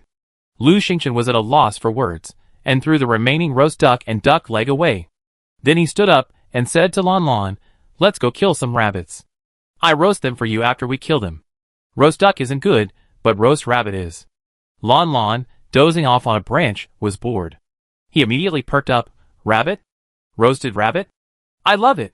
It had never eaten anything before, so it wasn't about eating, it was about killing. Seeing Lon Lon coming down, the chatterbox immediately felt a strong sense of danger. He quickly devoured the roast duck, stood up, took 2 quick steps, and lay down in front of Lu Xingchen. "Ah, ride me, I want to go too." The little dumb animals did the same thing. 2 giant tigers lay down in front of Lu Xingchen. Lu Xingchen smiled faintly. "Will you take me there?" "Sure." She sat on the little dump's back. "Let's go." There was no time to waste. Several minutes had passed. The little mute and the little chatterbox didn't mention taking a rest anymore. Following Lu Xingchen's guidance, they ran towards the direction of the dwarf. On the way, the chatterbox said, "Awu, do you have any more roast duck, Xiaohong?" They were large animals, and a roast duck wouldn't even fill their teeth. The delicious flavor lingered on their tongues for only a few seconds before disappearing. The chatterbox wanted to eat. The mute nodded vigorously. He wanted to eat too, but he couldn't make a sound, couldn't express it. Lu Xingchen generously shared the roast duck between them. The 2 tigers each ate a roast duck. Although delicious, it was gone in a single sip. The chatterbox wanted more. Lu Xingchen said, "I don't have any left. I kill a rabbit later and roast it for you." The chatterbox was excited. "Awu, rabbit, roasted rabbit, slurp." The mute let out a silent cry and ran as fast as he could. Soon, they arrived at the place the dwarf had mentioned. The journey was smooth, thanks to the tiger's impressive presence. Of course, some gang elites saw it, but the news that killing rabbits would drop treasure-seeking orbs spread so quickly that even a fly 10 miles away would know. These elites were so busy killing rabbits that they had little interest in the tigers. Killing rabbits was so easy. These 2 tigers had killed nearly half of the elites in District 5, and they were still alive and well. They didn't want to die. People who had heard the news were rushing over, and Lu Xingchen was the fastest. She rushed to the dwarf. At that moment, the dwarf was blocking the entrance to a valley with a few thugs. Seeing Lu Xingchen galloping towards them on a tiger, his eyes lit up. Lu Xingchen jumped off the tiger's back. The dwarf didn't dare come over. "Boss, there are so many rabbits in there, go grab them." The people around him were puzzled. "Boss, what are you calling her for? She's so pretty, isn't she just a vase? Are you looking for another wife for the gang leader?" The dwarf turned around and kicked. "Nonsense, have you ever seen a vase riding a tiger? Really, he's so stupid." He was really good, hugging such a thick thigh. Chapter 327. Lu Xingchen nodded to the dwarf and rushed into the valley. The dwarf stood at the valley's entrance, watching the 2 tigers follow Lu Xingchen obediently. He excitedly raised his arms and cheered, "Boss, boss, District 5 is the best. Boss, boss, District 5 is the strongest. Boss, boss, you're my role model." The younger brothers behind him were stunned. The dwarf turned around and looked at them proudly. "See? See? My new boss." One younger brother stammered then. "Where's the gang leader?" The dwarf. "Hey, I'm not one to get bored with the old. In the world of martial arts, one more boss means more opportunities." Lu Xingchen had already entered the valley. Sure enough, the grass and flowers were filled with little rabbits, white, soft, and adorable. The chatterbox smacked his lips. "No, they're too small. Not enough to eat." That's right, most of them were level 3. Lu Xingchen gazed into the distance. "There's more inside.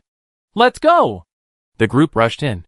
Sure enough, the rabbits inside were much larger, each one plump and sturdy, more than 2 or 3 times the size of the rabbits outside. They were level 4 rabbits, or mutated level 4 rabbits. The tiger is the king of beasts, and at the sight of it, the little rabbits scattered. Lu Xingchen took out his silver horn bow. "Quick, kill!" Lon Lon swooped down, and Lu Xingchen released Mimi. The 2 little ones rushed forward, quickly wiping out several plump rabbits. Not to be outdone, the 2 tigers also rushed forward. Remarkably efficient. In fact, there are some differences between level 5 and level 5. For example, a level 5 tiger is different from a level 5 bull. A tiger of the same level is much stronger than cattle and sheep, not to mention the delicious little rabbits. While killing rabbits, Lu Xingchen monitored the chat channel. With so many players now, it's impossible not to pay attention to the chat.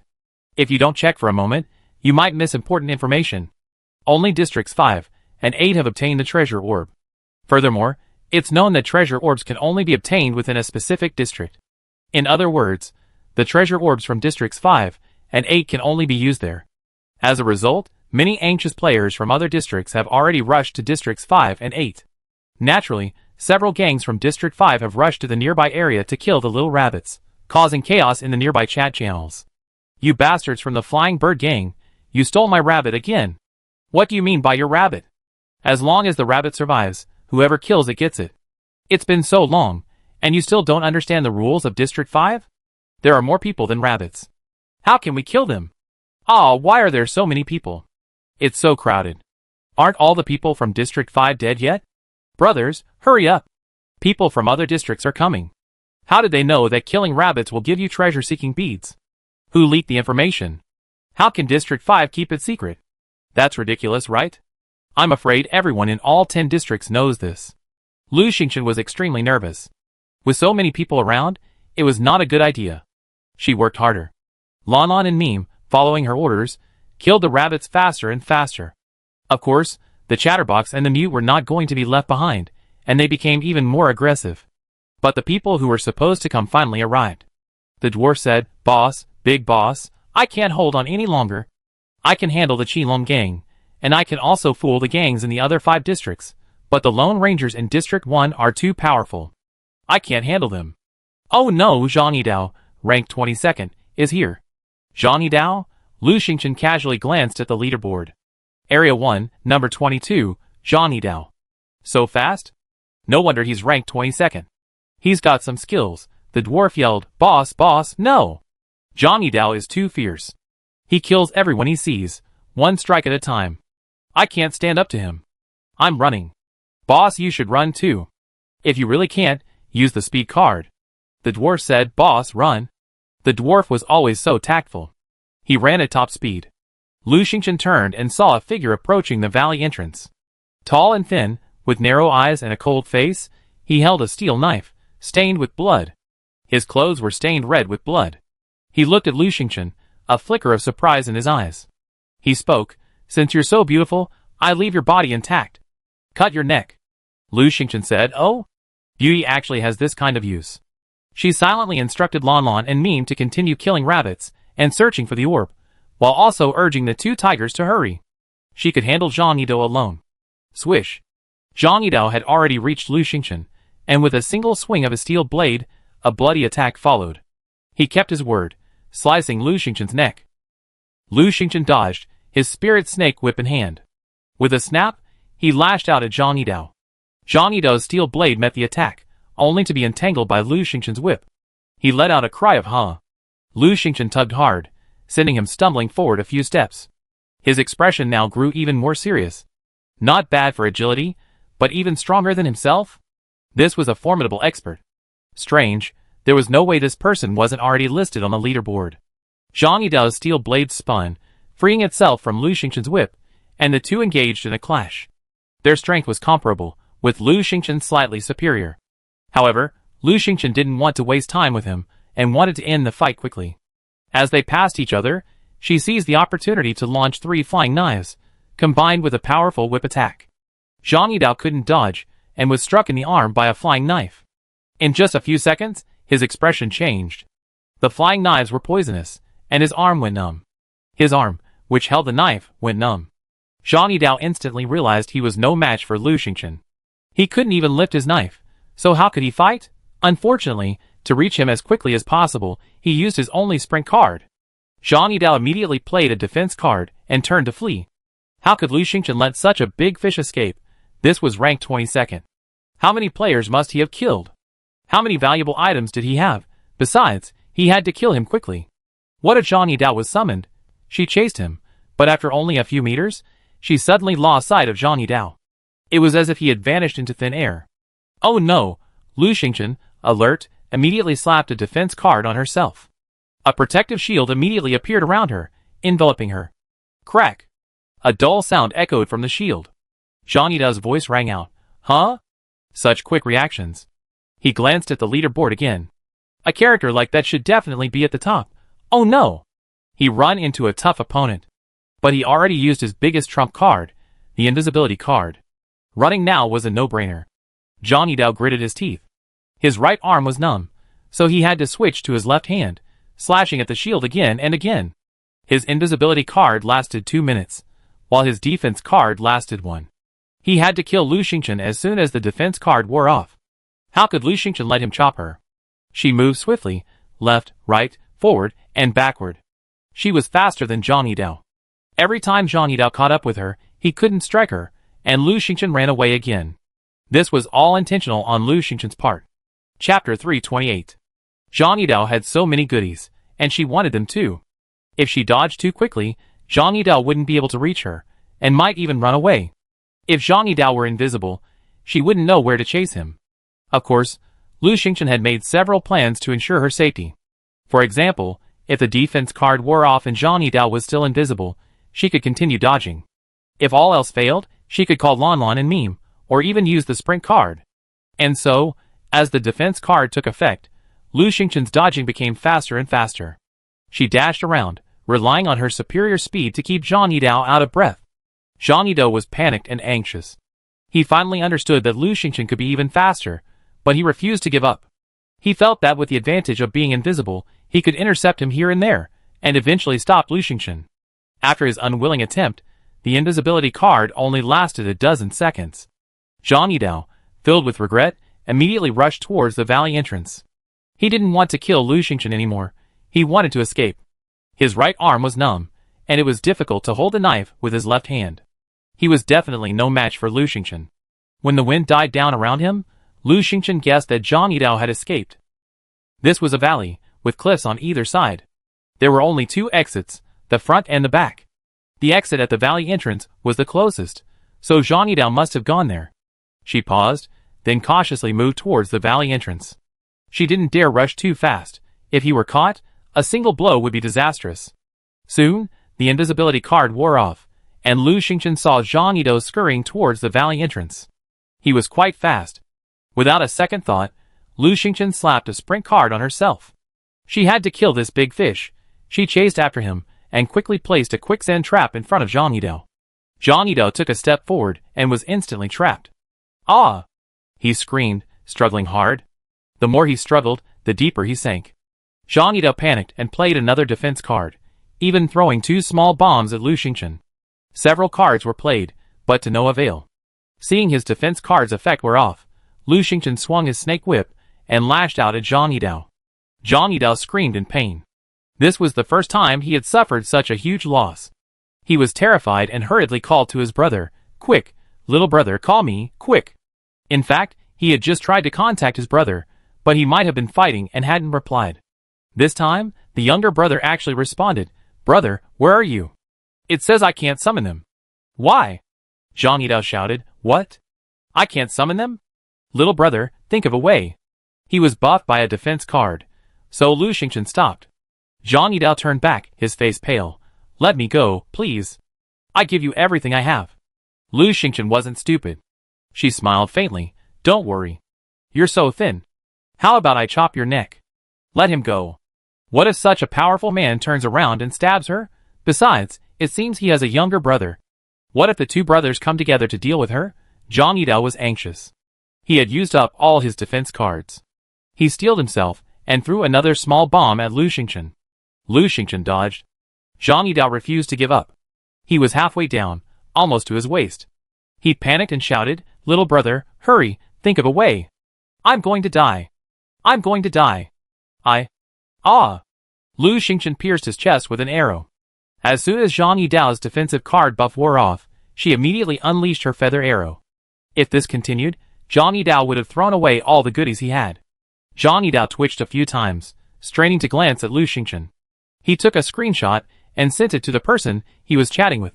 "Brother, it's her. You must avenge me." Lu Xingchen heard a notification. "Congratulations. You've killed the 22nd ranked player Zhang Yidao. You can replace him and enter the rankings. Kill Zhang Yidao and gain 200 points. Zhang Yidao is ranked 22nd, and you receive an additional 1,000 points.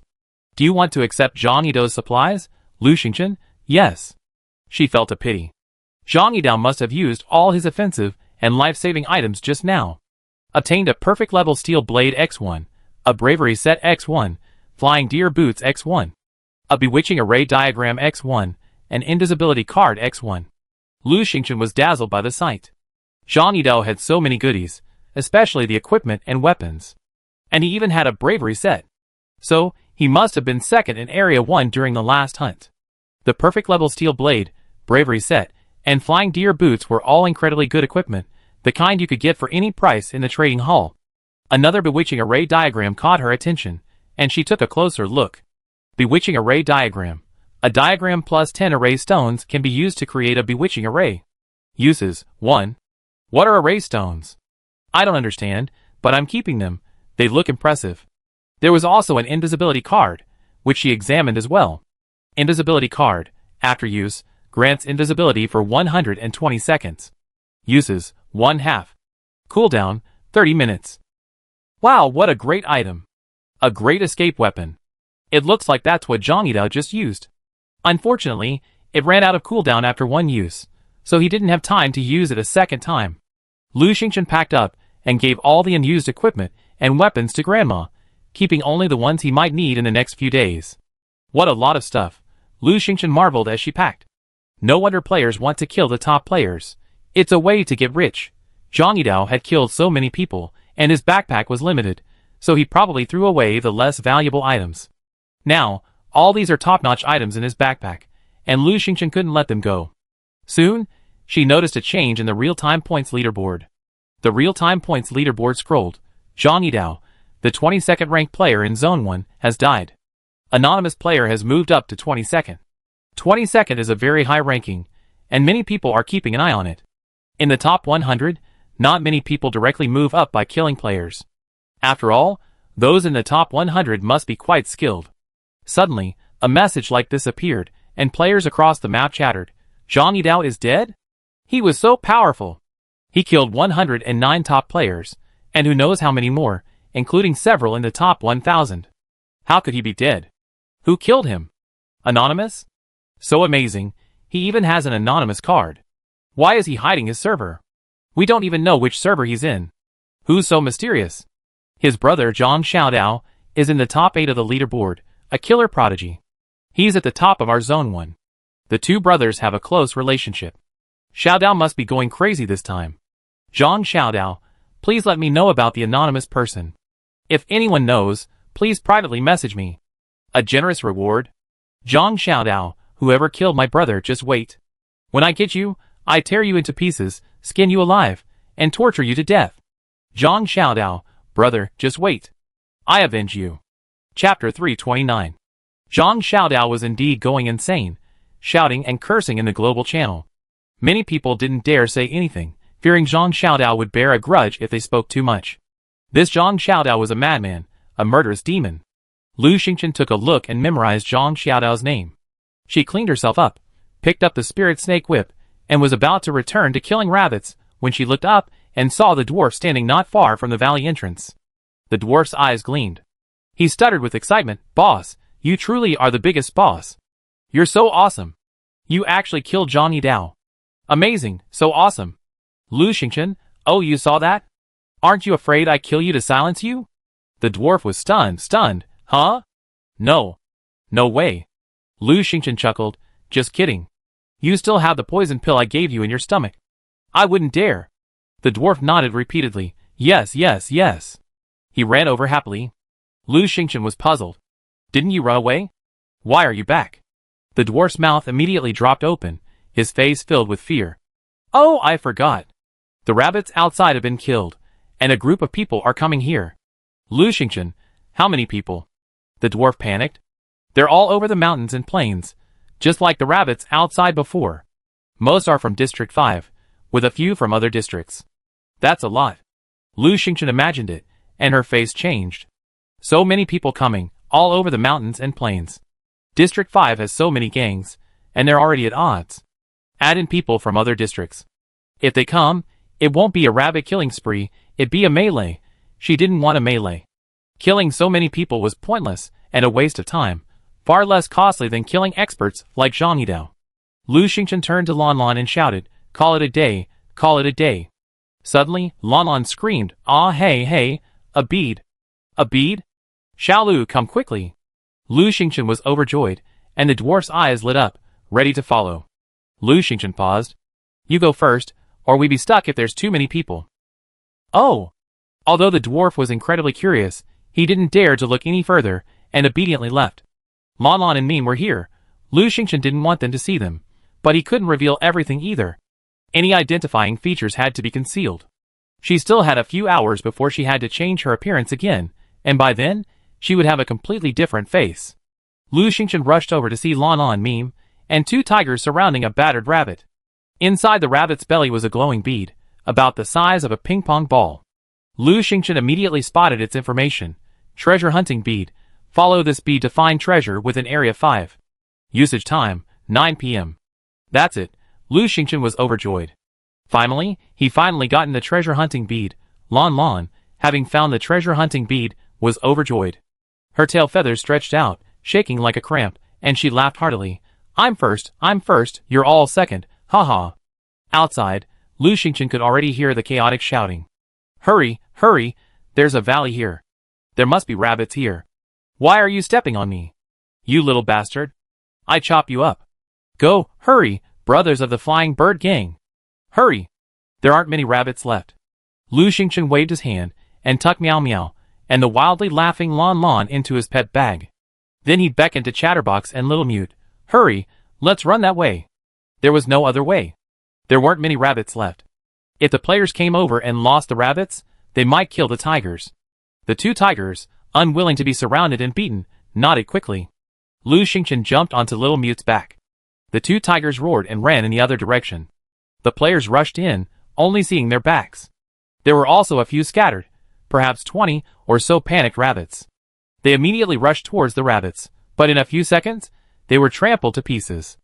Of course, there wasn't a single treasure bead left. The players panicked. Where are the treasure beads? The rabbits are gone. Where are the treasure beads? Game announcement. Congratulations to player Anonymous *** for obtaining the treasure bead in Area 5. The players suddenly realized, the 3rd treasure orb has dropped. It's the one from before, it's her. She got the treasure orb. Hurry up, brothers. The players rushed towards Lu Xingchen. Of course, ordinary people were useless, because Lu Xingchen was riding a tiger and running very fast. After running for a long time, they returned to the valley they had been in before, and Lu Xingchen had shaken off the group. After hours of killing rabbits and fighting Zhang Yido fiercely, Lu Xingchen was already exhausted. Only when she relaxed did she feel exhausted. She sat in the valley, asking Mimi and Lan Lan to keep an eye on the outside, and rested for a while. The Chatterbox and the Mute lay beside her, serving as her backrest. The Chatterbox smacked his lips. Xiaohong, where are we having roasted rabbit? Lu Xingchen just remembered. It was already 6 o'clock in the evening, and she was hungry, so she gave all the rabbits to her grandmother. You could also roast the rabbit in the oven. Grandma was bored, so she immediately prepared the rabbit and started roasting it. Lu Xingchen snuggled up against Chatterbox and dozed off for a while. An hour later, the rabbits were ready. Lu Xingchen gave 1 each to Chatterbox, Little Mute, Lan Lan, and Meme. She only ate 2 bites. It was quickly 8 o'clock in the evening. At that moment, she checked the chat channel again, and her eyes widened in surprise. Let's count how many treasure orbs have dropped. Haha, 8 in Area 5, 5 in Area 8, and 0 in the other areas. Surprising, aren't you? Unexpected?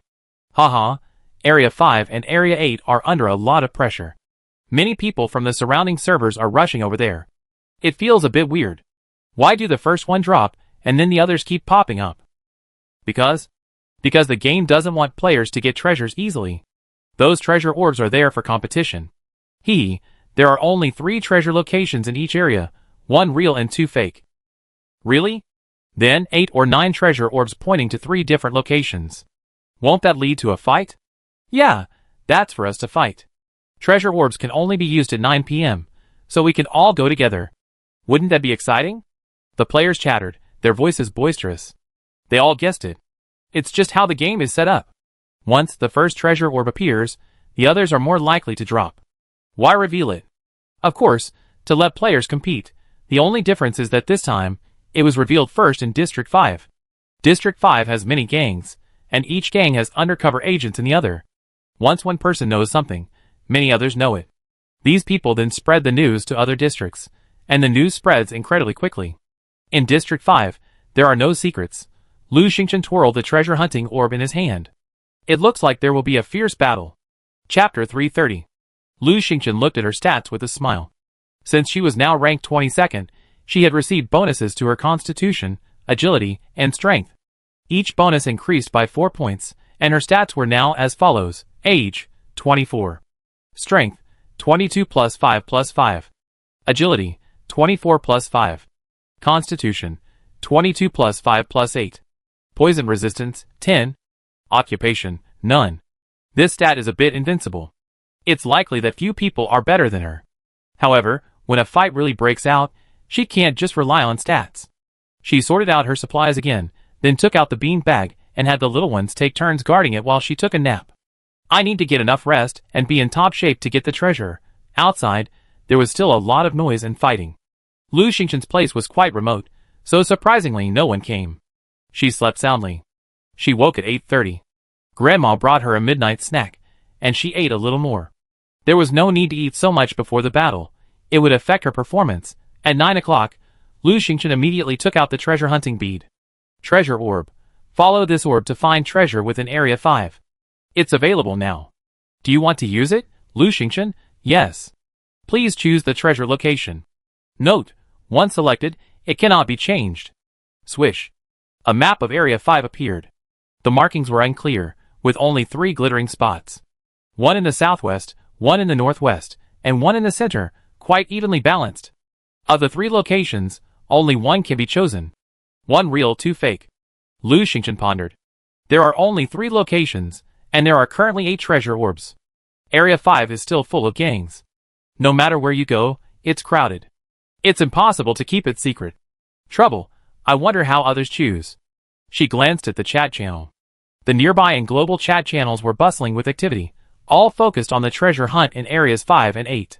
Lu Xingqian only looked at the nearby channels, excited. It's 9 o'clock. Time for the treasure hunt? Have the bosses set out yet? I want to join in the fun. How do you know it's 9 o'clock? Nonsense. Are there any secrets in Area 5? Someone's already revealed them. I'm standing in the center of Area 5, watching. Everyone, be sure to notify me if there's any new information. Haha, 3 large groups are heading southwest, 3 large groups are heading center, and we don't know who's heading to the farthest northwest yet. Lu Xingqian frowned. There were no secrets in Area 5, so the number of people in these 3 areas would likely be evenly distributed. She needed to analyze carefully where the real treasure was. Where was it? Lu Xingqian looked in 3 directions, lost in thought. Which direction had the highest probability of finding the real treasure? She thought and thought, then shook her head. She really couldn't guess. This meant she had to rely on luck. Although her luck had always been good, she still had to analyze anything she could, just in case she was unlucky. Oh right, Bub's treasure? Okay, let's just guess based on Babu's treasure. Then, think carefully, where does Babu usually keep his treasure? Lu Xingqian thought carefully, raised a brow, and made a decision. Go to the center. Bub seemed to prefer placing things more in the center. Right now, there were the most players in the center, and the competition was the greatest. But she still had to go there. Having made her decision, she stopped hesitating and turned around, saying, "Little chatterbox, little mute? Take me somewhere." Lan Lan's identity was too exposed, and with time constraints, she had no choice but to continue using the chatterbox and the mute. These 2 guys had already eaten a lot of her food. Lu Xingqian jumped onto the mute's back and chose the middle position. The treasure-seeking orb flashed and flew into the air, heading towards the center. Everyone in the chat room was laughing and joking. Wow, I saw a treasure-hunting orb, floating around. Haha, I'm running after it too, so fun. I feel so silly. In the dark, the treasure-hunting orb is so bright, it's immediately obvious. I don't know how many people are following me. Haha, this game is just a joke. Yeah, I just want to watch players kill each other, always worried that the hunting passion isn't enough. Wow, I saw a treasure hunting orb, and it whizzed by. Hey, there's a guy riding a tiger behind it. Oops, I lost it. It was so fast. I saw it too.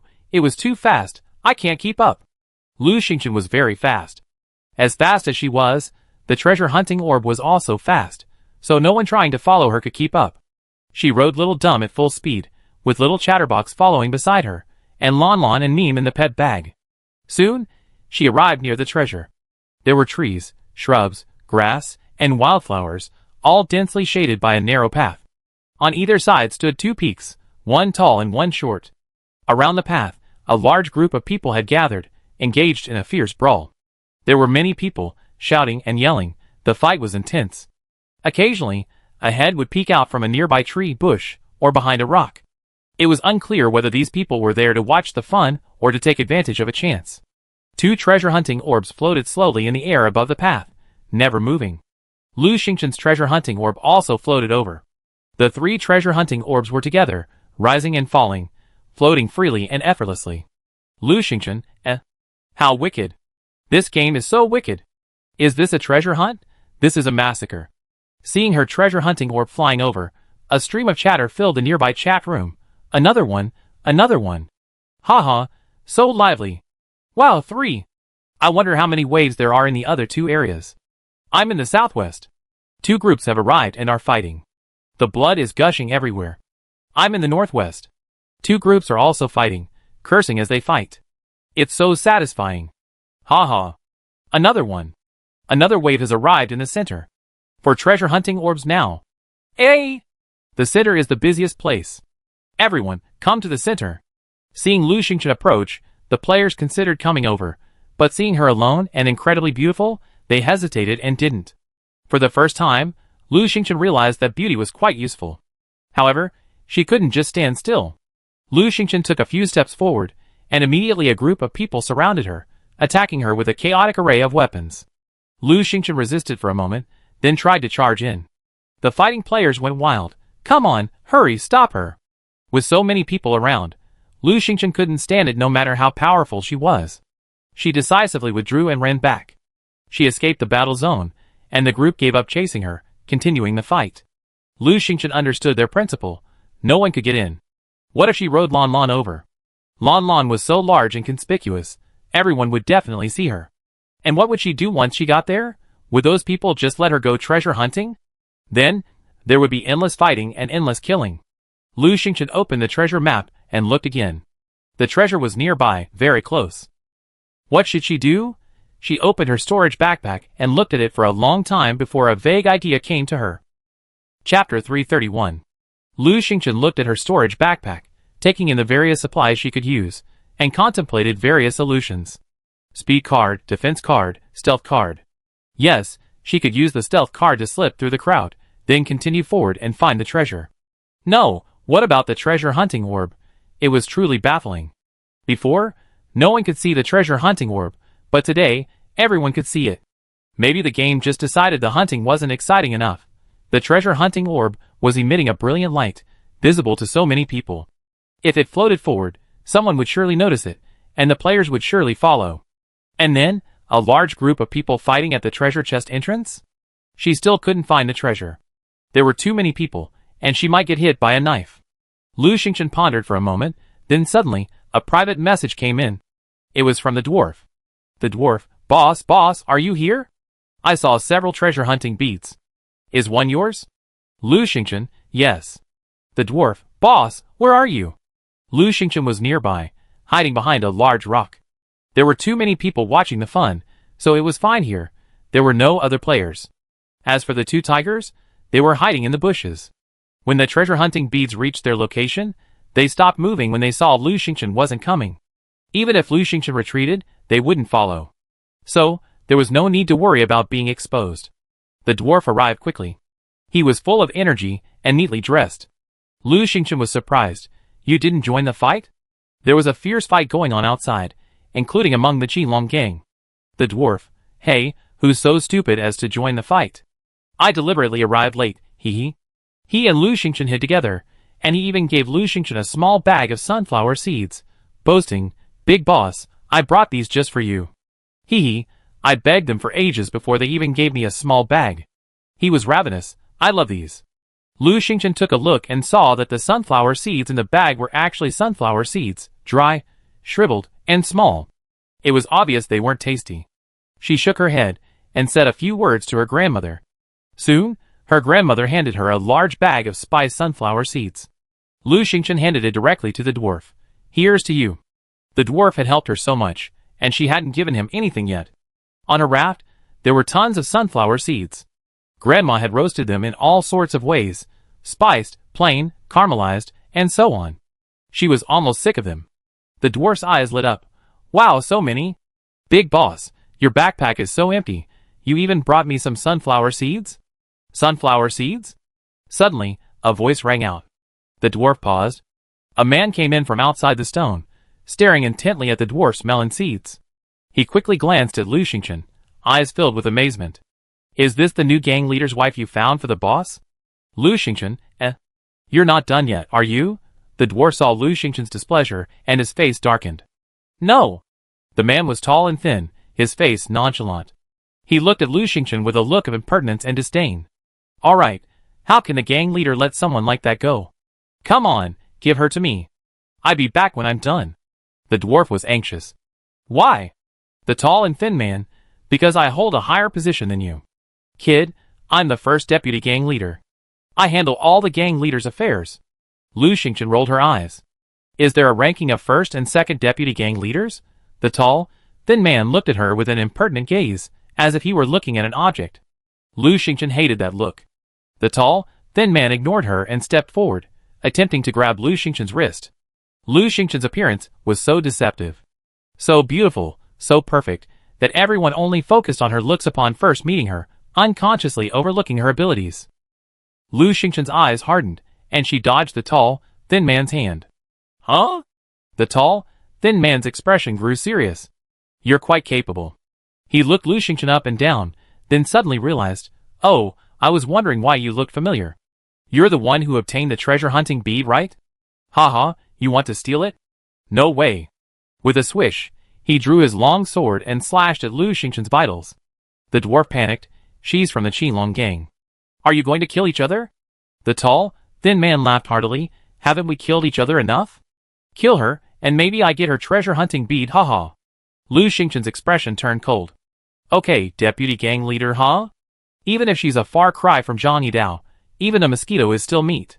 She won't despise anything that comes her way. Lu Xingchen suddenly leaned forward, the rare dagger already in hand, and stabbed the tall, thin man fiercely.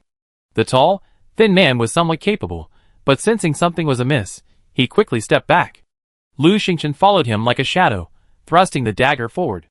With a puff, it pierced his chest. Ah! The tall, thin man let out a short cry, and the dwarf tossed a clod of earth into his mouth. Lu Xingchen received a prompt. Kill XX, earn 70 points. Do you want to collect the supplies? Lu Xingchen, yes. Still the deputy gang leader? What a loser, what a mob indeed. Receive 1 fine iron dagger, 1 deerskin coat, 1 deerskin boot. 2 formation stones. Formation stones? Lu Xingchen wasn't interested in the dagger, coat, or boots, only the formation stones. After all, she already had plenty of these items, so she didn't even care. She simply gave them to the dwarf. The dwarf was overjoyed. This set of equipment was better than his own, so he quickly changed into it. Lu Xingchen produced a 5-pointed star-shaped stone. The stone was about the size of a palm, very delicate, polished to a smooth, crystal-clear white. Primary formation stone. Can be used with formation diagrams to set up formations. Is this the formation stone needed to set up the maze? Lu Xingchen immediately produced the formation diagram. Basic maze. Set up a maze to trap anyone who enters. Siege duration, 1 hour. Required supplies, 1 out of 1 maze map, 2/10 basic maze stones. 1 hour? Lu Xingchen had a thought. If she could trap the players in the maze for an hour, that should be enough time to retrieve the treasure without having to worry about them causing trouble. She walked outside and looked at the players engaged in a fierce battle. More and more people were coming, and the area ahead was bustling. Because it was the entrance, the players formed a fan-shaped formation, engaging in a fierce battle. If only. Lu Xingchen calculated this for a moment, and decided it was feasible. Unfortunately, she only had 2 maze stones, which was far from enough. She examined the maze stones again and again. The dwarf stared at them for a few moments. Oh, the gang leader said these are formation stones. He has 6 in total. Lu Xingchen was delighted. 6? Knowing she was interested, the dwarf unloaded all his information. Yes, the gang leader accidentally stumbled into a cave and saw 3 boxes inside. He opened them one by one and found 2 formation stones in each box. This is what they are. The gang leader was quite happy at first, but then he realized he didn't need them right away and they took up too much space, so he gave them to the deputy gang leader. Lu Xingchen was puzzled. Only 2? Chapter 332. The dwarf said, Hi. The gang leader is being suspicious.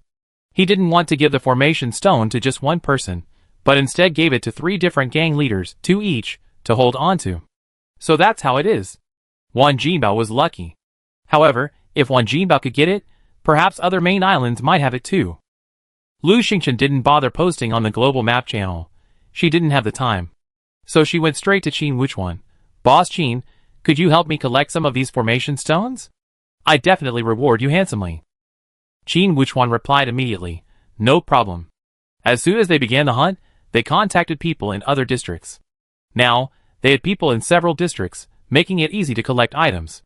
After completing this, Lu Xingchen looked at the dwarf. Who has the other 4 formation stones? The dwarf was stunned for a moment. They have the other 2 deputy gang leaders. Do you want them? Lu Xingchen nodded. Yes. Do you have any way to call them over? The dwarf quickly said. One of these deputy gang leaders is named Yin, and the other is named Yang. Deputy gang leader Yang and I have a good relationship. I call her over and have a good discussion. I should be able to get the formation stones. The dwarf had a good relationship with deputy gang leader Yang, and was worried that Lu Xingchen would kill someone. Lu Xingchen nodded. She wasn't a murderer. Besides, these small-time members of the Qinglong gang were worthless, and would be useless to kill. The dwarf immediately sent a private message, and soon a woman approached.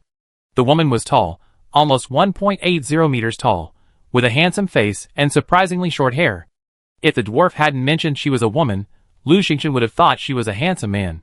However, a long scar on her cheek somewhat marred her beauty.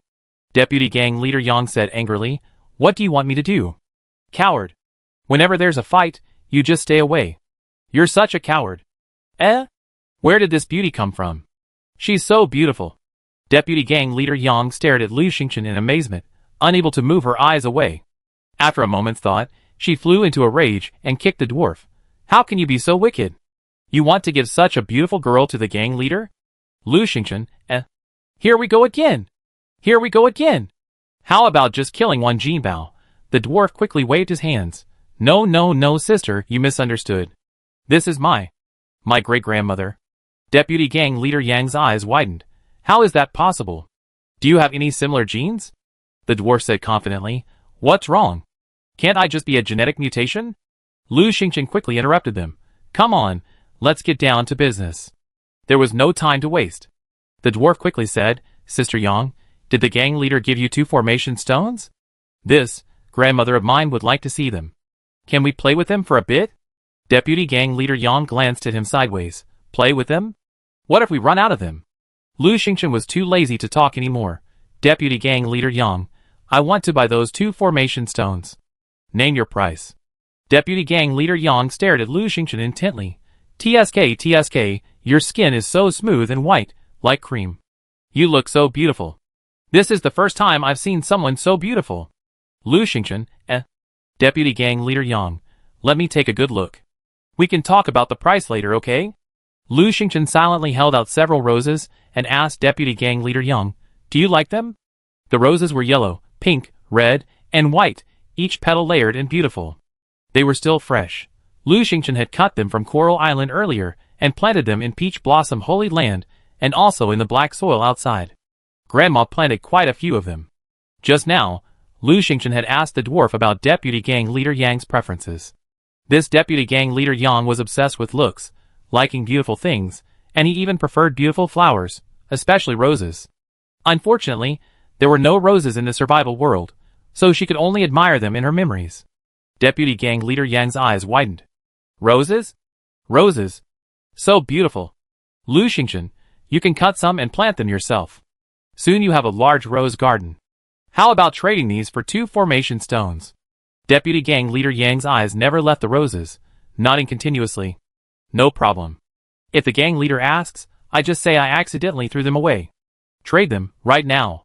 She took out 2 formation stones, and handed them to Lu Xingchen, completing the exchange. Deputy gang leader Yang happily placed the roses in her storage backpack and left happily. Lu Xingchen now had 4 formation stones. There was also Deputy gang leader Yin, who still had 2. The dwarf was a little nervous. Boss, why don't we stay away? Deputy gang leader Yin is quite capable. We must kill him quickly, otherwise I'm afraid he run out and call for help. Lu Xingchen, can this guy be killed? The dwarf's expression was serious. Yes, he must be killed. He's cunning, untrustworthy, and deceptive. Don't do business with him. He also saw that Lu Xingchen wasn't the type to kill indiscriminately, and added, I don't know how many bad things this guy has done. Killing him will be a good deed. Lu Xingchen nodded, okay. The two walked a little further, into a dense forest. Lu Xingchen again left Chatterbox and Dummy nearby.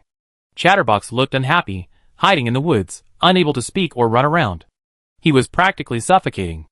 Lu Xingchen had no choice but to give him another roasted rabbit to keep his mouth occupied. The dwarf left, and soon Lu Xingchen heard 2 footsteps. He also heard the dwarf talking to someone else. Deputy Gang Leader Yin, did you really see a cave? The same one where the gang leader obtained the formation stone the other day? The dwarf, yes, it's right up ahead. Deputy Gang Leader Yin, okay, if you lie to me, I kill you. The dwarf, Brother Yin, how could I possibly lie to you? If I weren't such a coward, I have gone in on my own. Deputy Gang Leader Yin, you wouldn't dare. The dwarf brought a middle-aged man with him. Lu Xingchen flashed out. Deputy Gang Leader Yin was stunned. So beautiful? Could it be? The dwarf immediately interrupted. No. Deputy Gang Leader Yin laughed. Haha, no? That's such a shame. Come on, tie her up and present her to the gang leader later. The dwarf, TSK, look at him looking for death. Once the person arrived, he didn't care. The dwarf took off running, disappearing in the blink of an eye. His escape technique was incredibly skillful. Lu Xingchen's spear twitched, stabbing at Deputy Gang Leader Yin. In the woods, neither bows nor snake whips could be used. Deputy Gang Leader Yin spun, dodging the spear. Suddenly, a gust of fishy air lashed out from behind him. Deputy Gang Leader Yin turned and saw a gaping, bloody mouth. It was the little mute. The chatterbox couldn't help but talk, and the roar of a tiger in the forest was too loud, so this time, the little mute had to take the blame. Deputy Gang Leader Yin's face darkened. You lied to me, little dwarf. Chapter 333. He was no match for a 6th level tiger. He immediately slapped a speed card on his body, and took off running. Lu Xingchen raised her hand. With a puff, the steel fork of the harpoon pierced Deputy Gang Leader Yin's right ankle. Bang! Lu Xingchen retracted the harpoon, bringing back a large piece of flesh. Ah! Deputy Gang Leader Yin screamed and fell to the ground, his ankle shattered. Heartbroken, Deputy Gang Leader Yin couldn't help but scream. The speed card was useless. He couldn't even move. How could he speed? The little mute silently stepped forward, howling, and bit off half of his arm. The blood was so intense that Lu Xingchen couldn't bear to watch. She rushed forward and shot Deputy Gang Leader Yin, who was writhing on the ground in agony. Kill Yin XX and earn 100 points. Do you want to pick up supplies, Lu Xingchen? Yes. Receive 1 long sword, 2 formation stones. 1 formation apprentice's notebook. Huh, what is this notebook? Lu Xingchen couldn't help but take a look. Formation apprentice's notebook. This is the notebook of a junior formation apprentice. The handwriting is ugly and uncomfortable, making it difficult to read. Upon closer inspection, the following appears. Formation Master. Inheritance. Formation Stone. Formation Design. Lu Xingchen's eyes were dazzled by the content. It was as if he hadn't read it at all. Forget it, she'd study it later. As usual, she sent the less than perfect items back to her grandmother for safekeeping. Now, she had 6 formation stones. She had obtained all of Wan Jinbao's formation stones, but still needed 4. She could only wait for Qin Wuchuan. 6 could be found in all 5 districts. If her guess was correct, collecting a few formation stones shouldn't be a problem. Sure enough, Qin Wuchuan messaged, Xingchen, how many formation stones do you want? We only took 2. Lu Xingchen, give me the 2 first. I send you any supplies you need when I get back. Sending it to Qin Wuchuan now would just take up space. Qin Wuchuan, no problem. By the way, we contacted a seller, but their asking price is way too high. How about you talk to them privately? Lu Xingchen, no problem. Send me his name. Qin Wuchuan, anonymous asterisk asterisk, that's him, an anonymous. Lu Xingchen, She's also an anonymous. In these friend lists, she still has her old name. Friends added using anonymous will only show anonymous. So, in the eyes of the dwarf, she's always been anonymous. Lu Xingchen immediately messaged anonymous. Hello, how many formation stones do you have? Anonymous asterisk asterisk, anonymous? Lu Xingchen was helpless. This game was just so ridiculous. Any anonymous person would show anonymous asterisk asterisk. All anonymous people were one family. Of course, she didn't want to reveal herself. Well, it won't affect the business. Anonymous, I need to sell my formation stones piece by piece. Okay, Let's discuss the price of the first piece first. Lu Xingchen, oh. This is indeed a bit troublesome. This person has an anonymous card, so he probably wouldn't be interested in ordinary things. It's not easy to exchange 2 formation stones. Besides, he didn't say how many formation stones he had. After a pause, Lu Xingchen said, I already have 4 formation stones, and I need 6 more. In fact, she already has 8 formation stones, and only needs 2 more. This anonymous person didn't even say how many formation stones she had, so she naturally couldn't be telling the truth. Anonymous ***. Okay, for the first formation stone, I want to exchange it for a sprint card, a defense card, 5 summon cards, and 2 small bombs. Lu Xingchen was amused. Stop! You want so much for 1 formation stone? Are you sure? What a ridiculous price. Lu Xingchen, what if I want 6? Are you sure you have that much? If not, it's useless. Anonymous ***. Exactly 6. Lu Xingchen's mind fluttered. The same amount as the Wanjinbao? Lu Xingchen. Anyway, I don't agree with the price you just mentioned. If I buy 6, do I need 6 speed cards? Do you think I have enough supplies? Do you think the formation stones are worth that much life-saving supplies? Anonymous ***. It depends on whether you think it's worth it. Very arrogant. Lu Xingchen ignored him, and said directly to Qin Wuchuan, please help me collect them again. Collect them on the global channel. Qin Wuchuan, the global channel is flooding too quickly. It's better to collect them on the regional channels. Lu Xingchen, let's go to the global channel. You helped me put on a show. She briefly explained. Qin Wuchuan immediately had Xia Xiaoyu, and the others shout several times on the global channel. The global channel suddenly became lively. Xia Xiaoyu, looking for formation stones, high price, if you have any private message. Yin Xiaolin, looking for formation stones, high price, if you have any private message. After shouting for a few minutes, someone suddenly said, I have them. The person flooded the screen several times, and Xia Xiaoyu stopped talking. Only Yin Xiaolin and the others were left.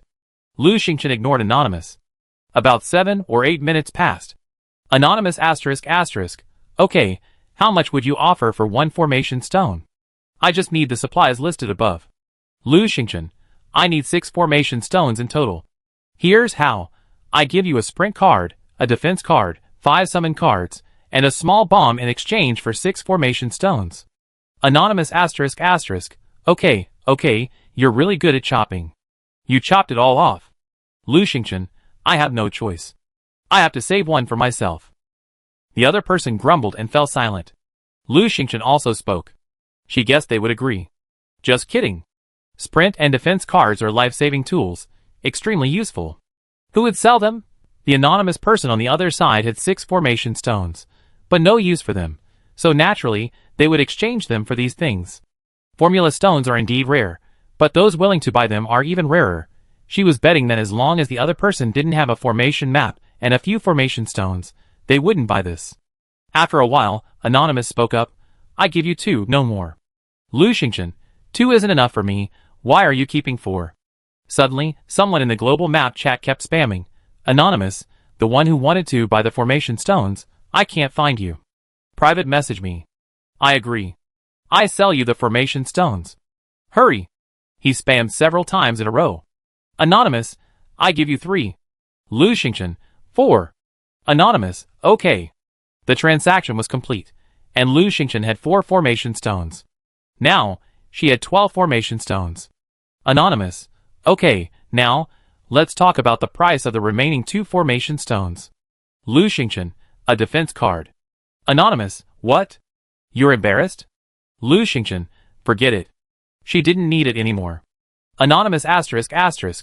You're only 2 formation stones short. How can you use them if you don't buy enough? Lu Xingchen ignored him, and privately messaged Qin Wuchuan thanks. I've got quite a few weapons and equipment, all pretty good. I give them to you when I get back. Qin Wuchuan, you're welcome. Despite the mere 10 minutes, Qin Wuchuan, a master of deception, actually had his men put on quite a show. Otherwise, the anonymous person wouldn't have agreed to the price. Lu Xingchen naturally wouldn't let Qin Wuchuan's help go for nothing. After concluding her conversation with Qin Wuchuan, Lu Xingchen took out the formation diagram and formation stones. After a brief practice, she had a general idea of how to set up the formation. Once she was familiar with the process, she put the diagram and formation stones away. Okay, That was almost done. She was ready to set off. Chapter 334. The dwarf had already gone back, and was now pretending to be around a fat man, protected by Deputy Gang Leader Yang, scurrying here and there, taking advantage of the situation. Lu Xingchen said to the chatterbox and the little mute, "You rush through the crowd, around the mountain, and wait for me over there. You can do me a favor later." The two tigers had to follow. The announcement emphasized teaming twice, indicating that the beasts guarding the treasure were high-level and numerous, and she couldn't do it alone. Free helpers couldn't be wasted. Upon hearing that something was wrong, the chatterbox stood up, and the little mute next to him pressed him. The chatterbox understood, and immediately stopped. "Where's the reward?" "Lu Xingchen, roast duck, roast rabbit, and roast lamb kebabs, 5 for each." The chatterbox was delighted and rushed out with the little mute. The two tigers charged at the dense crowd of players like lightning. The players were horrified and stepped aside. The two men charged forward as if they were in a deserted area. Lu Xingchen tapped his invisibility card and followed suit. The players were puzzled. "Hey, what are those two tigers doing over there? Let's go take a look." "Wait, are they trying to steal the treasure?" "No way, look at the sword. The tigers are over there. Tigers can steal treasure, right? Don't we all go take a look?" "Let's go take a look. Let's go!" "What the hell are the tigers doing? They're just running around. It's none of your business. Are you planning on looking for treasure?" "Brothers, stop them." There were so many people, and some wanted to follow and take a look, but they were quickly stopped. "You're kidding. What are you looking for? Aren't you going over there to look for treasure?" No one wanted to let anyone else pass. After the commotion, the fierce battle continued. Lu Xingchen rushed forward, reaching the narrowest area, which also marked the turning point, and quickly pulled out the formation diagram. Primary maze. Set up a maze to trap anyone who enters. Seclusion duration, 1 hour. Required supplies, 1/1 maze diagram, 12 tense primary formation stones. "Do you want to deploy the formation?" "Lu Xingchen, yes." "Please place the formation stones, and select the range." Lu Xingchen quickly circled the entrance within the maze's range, and placed the formation stones. Formation successful. With a flash of light, the formation diagram and formation stones vanished, leaving the scene before Lu Xingchen unchanged. She turned and ran. But she had come, and so had the treasure hunting orb. The players, caught off guard by the fierce battle, glanced up and yelled, "Why is the treasure orb missing?" "Ah, the treasure orb has gone there. Someone went treasure hunting." Who is it? I didn't see anyone go there. The treasure orb is gone. Quick, look." The fighting players stopped fighting, and looked up at the treasure orb in midair, their eyes filled with astonishment. Lu Xingchen had already circled the mountain, and they could no longer see the treasure orb. Wan Jinbo's heart sank. He grabbed the dwarf next to him and asked, "Did you see where the treasure hunting orb went?" The dwarf feigned awe. "You don't know? Is the treasure hunting orb missing?" He turned to look and yelled, "Oh, it's gone! It's gone! What the hell?" Wan Jinbao angrily pushed him away and said, "No, someone's gone in. Come on, let's go." He ran over there, but someone immediately stopped him and said, "Thinking you can keep it all for yourself?" "No way," Wan Jinbao said, "Idiot. Someone's taken our treasure. Come on." Some players wanted to give chase, while others disagreed. Ultimately, while most continued fighting, a few rushed to the bend in the mountain and entered the maze. And then, they all vanished. At first, the players didn't notice and continued fighting. Soon, someone noticed something was amiss.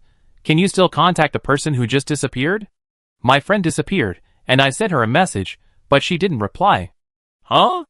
"I sent my brother a message, but he didn't reply either. I thought he was busy." "Our gang leader didn't reply either." "Oh my god, is something wrong?" "Yes, we can't contact the people who just disappeared." The players panicked. By then, Lu Xingchen had followed the treasure hunting bead to a small cabin. As they reached the top of the cabin, the treasure hunting bead suddenly vanished with a whoosh. This was it, not far from the maze. Only an hour left. She had to hurry. It was night, and although there was a moon, there was a dark cloud above it, making the light dim. Those players were fighting at night, and there were many torches nearby, but there were none here. Lu Xingchen took out the night pearl and approached the cabin's door. The cabin was only about 30 or 40 square meters, with only one room, a door, and a window. It must have been vandalized by players before, so the door and windows were rotten. Since players had already raided the place several times, there shouldn't be any danger here. Lu Xingchen held up the night pearl and walked in. In the room lay an old table and 2 chairs, one missing a leg, the other missing both, haphazardly thrown on the ground. There was also a fairly new wooden bed and a simple fireplace, but otherwise nothing else. Lu Xingchen surveyed the place inch by inch. This place had been ravaged by countless players. It was a complete mess. The bed was so new, it must have been put there by a player, since she had seen a tattered one outside the door. Above the bed, there was a newer piece of wood. Something must have been hung on it before, but it had been taken away by a player. The rest was completely gone. Is the treasure here? Underground? Babu had a treasure under the bed before. Lu Xingchen went over, put the new bed in her backpack, took out her tools, and began digging. She dug through the entire house, but found nothing. And the walls? She tore them apart again, but still found nothing. After all this trouble, the cabin fell apart, a mess of old wood scattered everywhere. Lu Xingchen put all the wood back in her backpack, and then she stood in front of a large pit. The cabin was gone. Gazing at the pit, Lu Xingchen fell into deep thought. No way. How can we find it? Over 30 minutes had already passed, and the players outside were getting anxious. So many players had vanished into the maze, and no one could get through. Frantic, they stopped fighting and started shouting in the nearby chat room. What's going on? So many people went there, and once they got there, they disappeared. We can't contact them. Could they be dead? But we were clearly missing a treasure-seeking orb. Don't wait. I'm so anxious.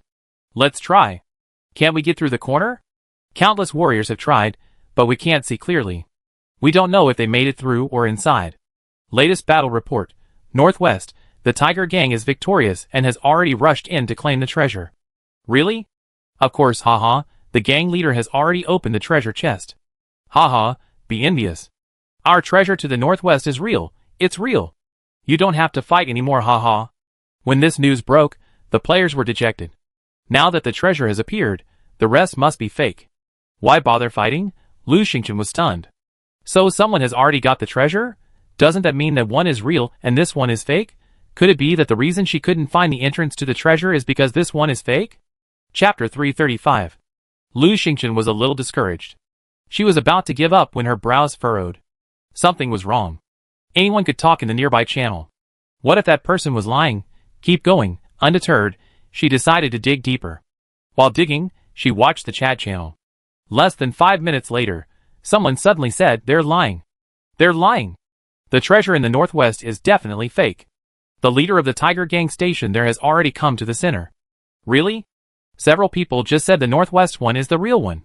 Haha, that's the Tiger Gang's deliberate rumor, trying to get the central and southwest groups to give up their treasure hunt so they can come and grab it. Cunning, treacherous. Hee hee, what's the point of playing such a trick? There are no secrets in District 5. Several gangs' undercover agents have already reported it. Latest report. The treasure in the southwest is also fake. Haha, everyone's gathered in the center now. What a bustle. Lu Xingchen paused. So, the treasure she was looking at was definitely the real one. But, it was almost 40 minutes already. They had to hurry up. She was frantic. She glanced up and saw a dark mass over the hut, like a dark cloud.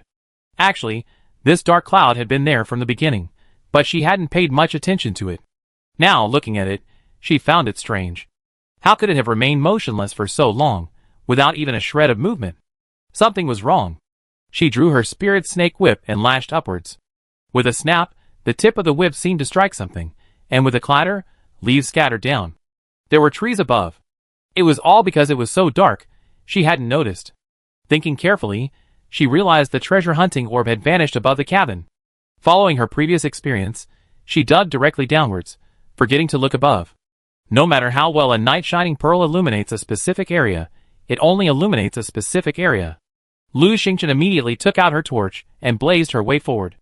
Not far behind the cabin, she unexpectedly discovered a massive tree. The trunk was so thick that it required several people to hold it together. Its gnarled trunk was so thick. So, the so-called dark cloud above must be this giant tree. Lu Xingchen, excited, released Lan Lan. Come, take me up. Let me see what's up there. Lan Lan instantly grew larger, and Lu Xingchen jumped onto its back. Lan Lan flew upward, revealing the dense branches and foliage. The tree was vast, and the leaves were so densely packed that nothing could be seen clearly. Lu Xingchen took out his spirit snake whip and swung it wildly, slicing off large clumps of branches and leaves. He whipped for about 5 minutes, but the tree's branches and foliage remained dense. No way. She was getting anxious. Just a moment later, more than 10 minutes had passed. With only 10 more minutes left, the maze would lose its effect. In the chat room, more and more people gathered nearby. Many crowded outside the maze, shouting non-stop. See? There seems to be a light over there. So, there must be someone there, someone taking the treasure. Yes, yes, yes, this person might be responsible for this strange thing. I think it looks like a formation.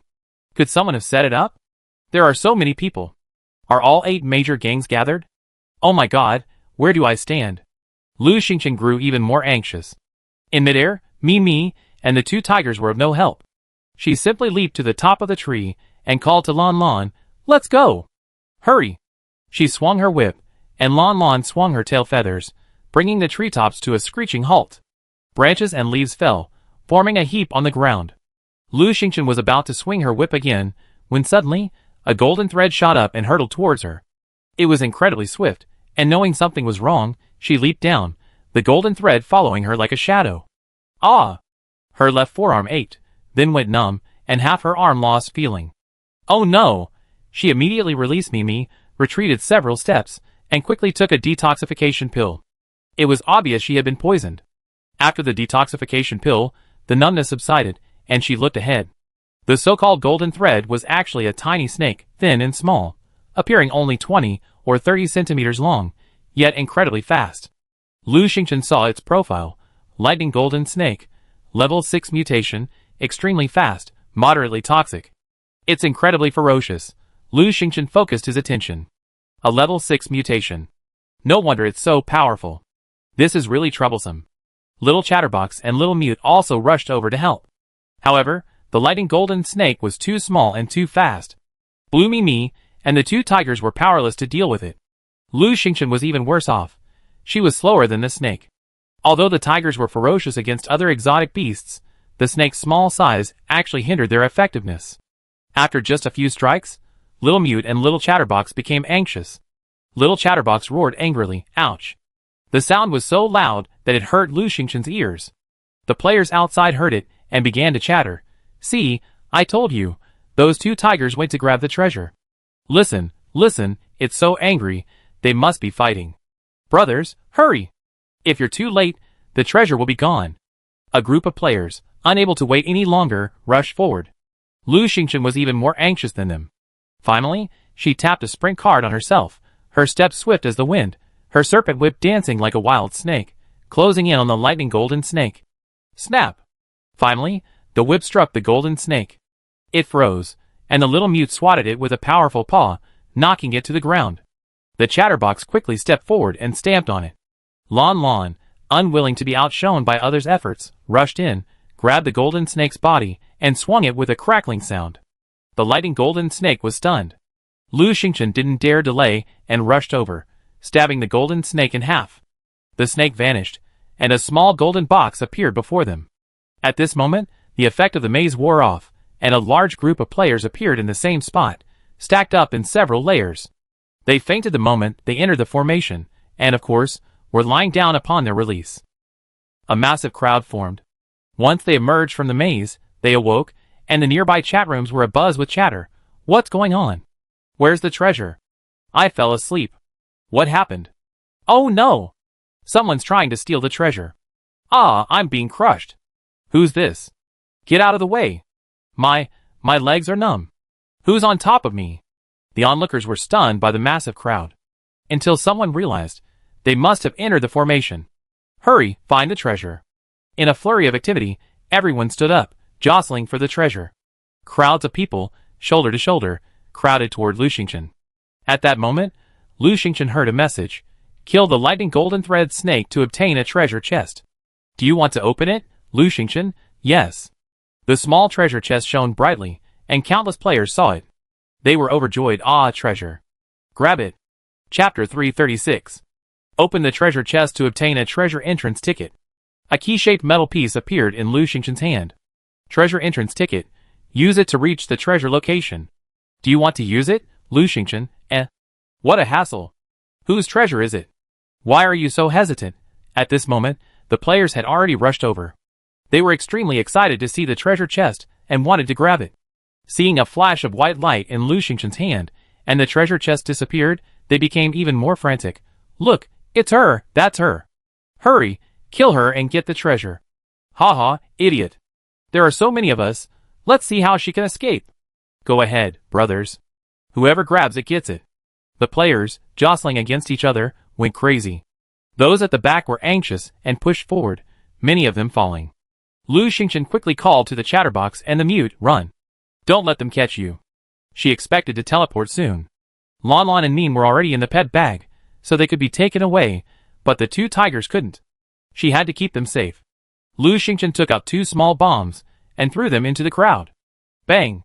The bomb exploded, and the players dodged in panic. Seizing the opportunity, the chatterbox and the mute rushed out. After they were gone, Lu Xingchen reopened the treasure ticket. Treasure ticket. Use it to reach the treasure location. Do you want to use it? Yes. With a flicker, she vanished from the spot. When she opened her eyes again, she was met with pitch blackness. Lu Xingchen immediately took out the night shining pearl. Its illumination gave her a rough overview of the surroundings. This was a room of just over 50 square meters, more like a large box than a room, because there were no doors or windows. The walls, roof, and floor were all white. In the center of the room sat a golden treasure chest with a lock.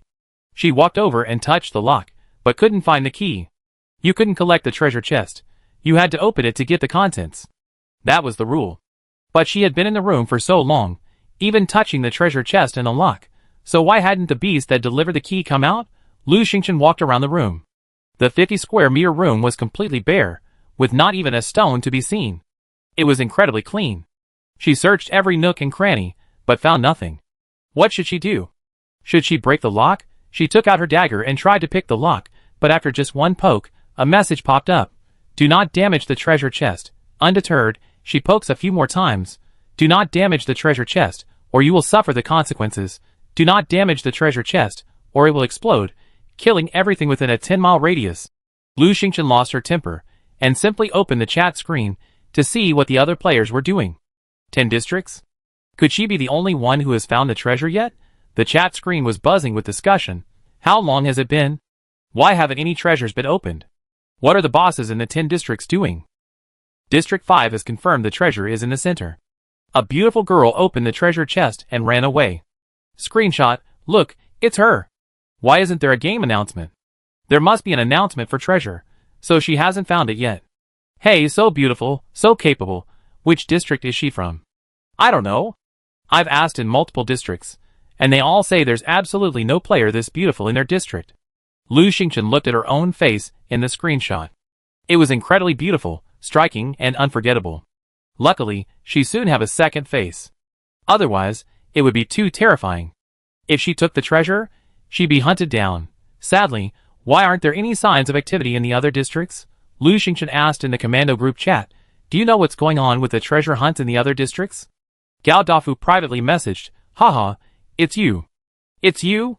Gao Dafu had seen Lu Xingchen's face before. Wei Lin, Wei Ying, and the others didn't know. Gao Dafu, if you want to know the situation, ask me. I've been staring at the screen the whole time. Right now, District 8 is working hard and is almost there. Districts 15 and 19 have already seen their first treasure orbs, and will soon enter the treasure hunt era. District 29 is already in chaos, and the other districts haven't made any progress yet. I'm frantic. Lu Xingchen was disappointed. No one has found the treasure yet. Gao Dafu, no, why haven't you got the treasure yet? Lu Xingchen sighed. I saw the treasure chest, but I don't have the key. Gao Dafu, hey, what key? Just poke around with a small piece of metal, and it open. Gu Yin is a master locksmith. There's no lock he can't open. Lu Xingchen, Gu Yin truly has it all. However, she really doesn't know how to use cards or metal pieces to open locks. She's never done it before. Never mind, let's give it a try. She just happened to have a piece of metal, the treasure entry ticket. It was about the size of a bank card, perfect for unlocking. Lu Xingchen took out the treasure admission ticket from the storage backpack and tentatively poked the keyhole. She was speechless. The iron piece was bigger than the lock. How could it fit into the keyhole? Gao Dafu's method was for opening a door, not unlocking a lock. Just as she was about to retrieve the iron piece, she saw it slowly change shape, becoming the shape of a key. It just fit into the keyhole. Lu Xingchen's heart pounded with excitement. So that's how it is. So, obtaining this treasure wasn't so difficult after all. She slowly inserted the key, the treasure entry ticket, into the keyhole. It fit perfectly. Just as she was about to turn the key, suddenly, swish! A short, stout figure appeared nearby. He roared, "Treasure thief, I'm going to kill you!" Bab! It was Babu's shadow. This was Babu's treasure again. What a coincidence! Could it be that all the treasures in the world belonged to Babu alone? Lu Xingchen didn't have time to think. She quickly turned the key. With a click, the lock opened. Babu roared, his roar deafening, "Damn thief, it's you again!"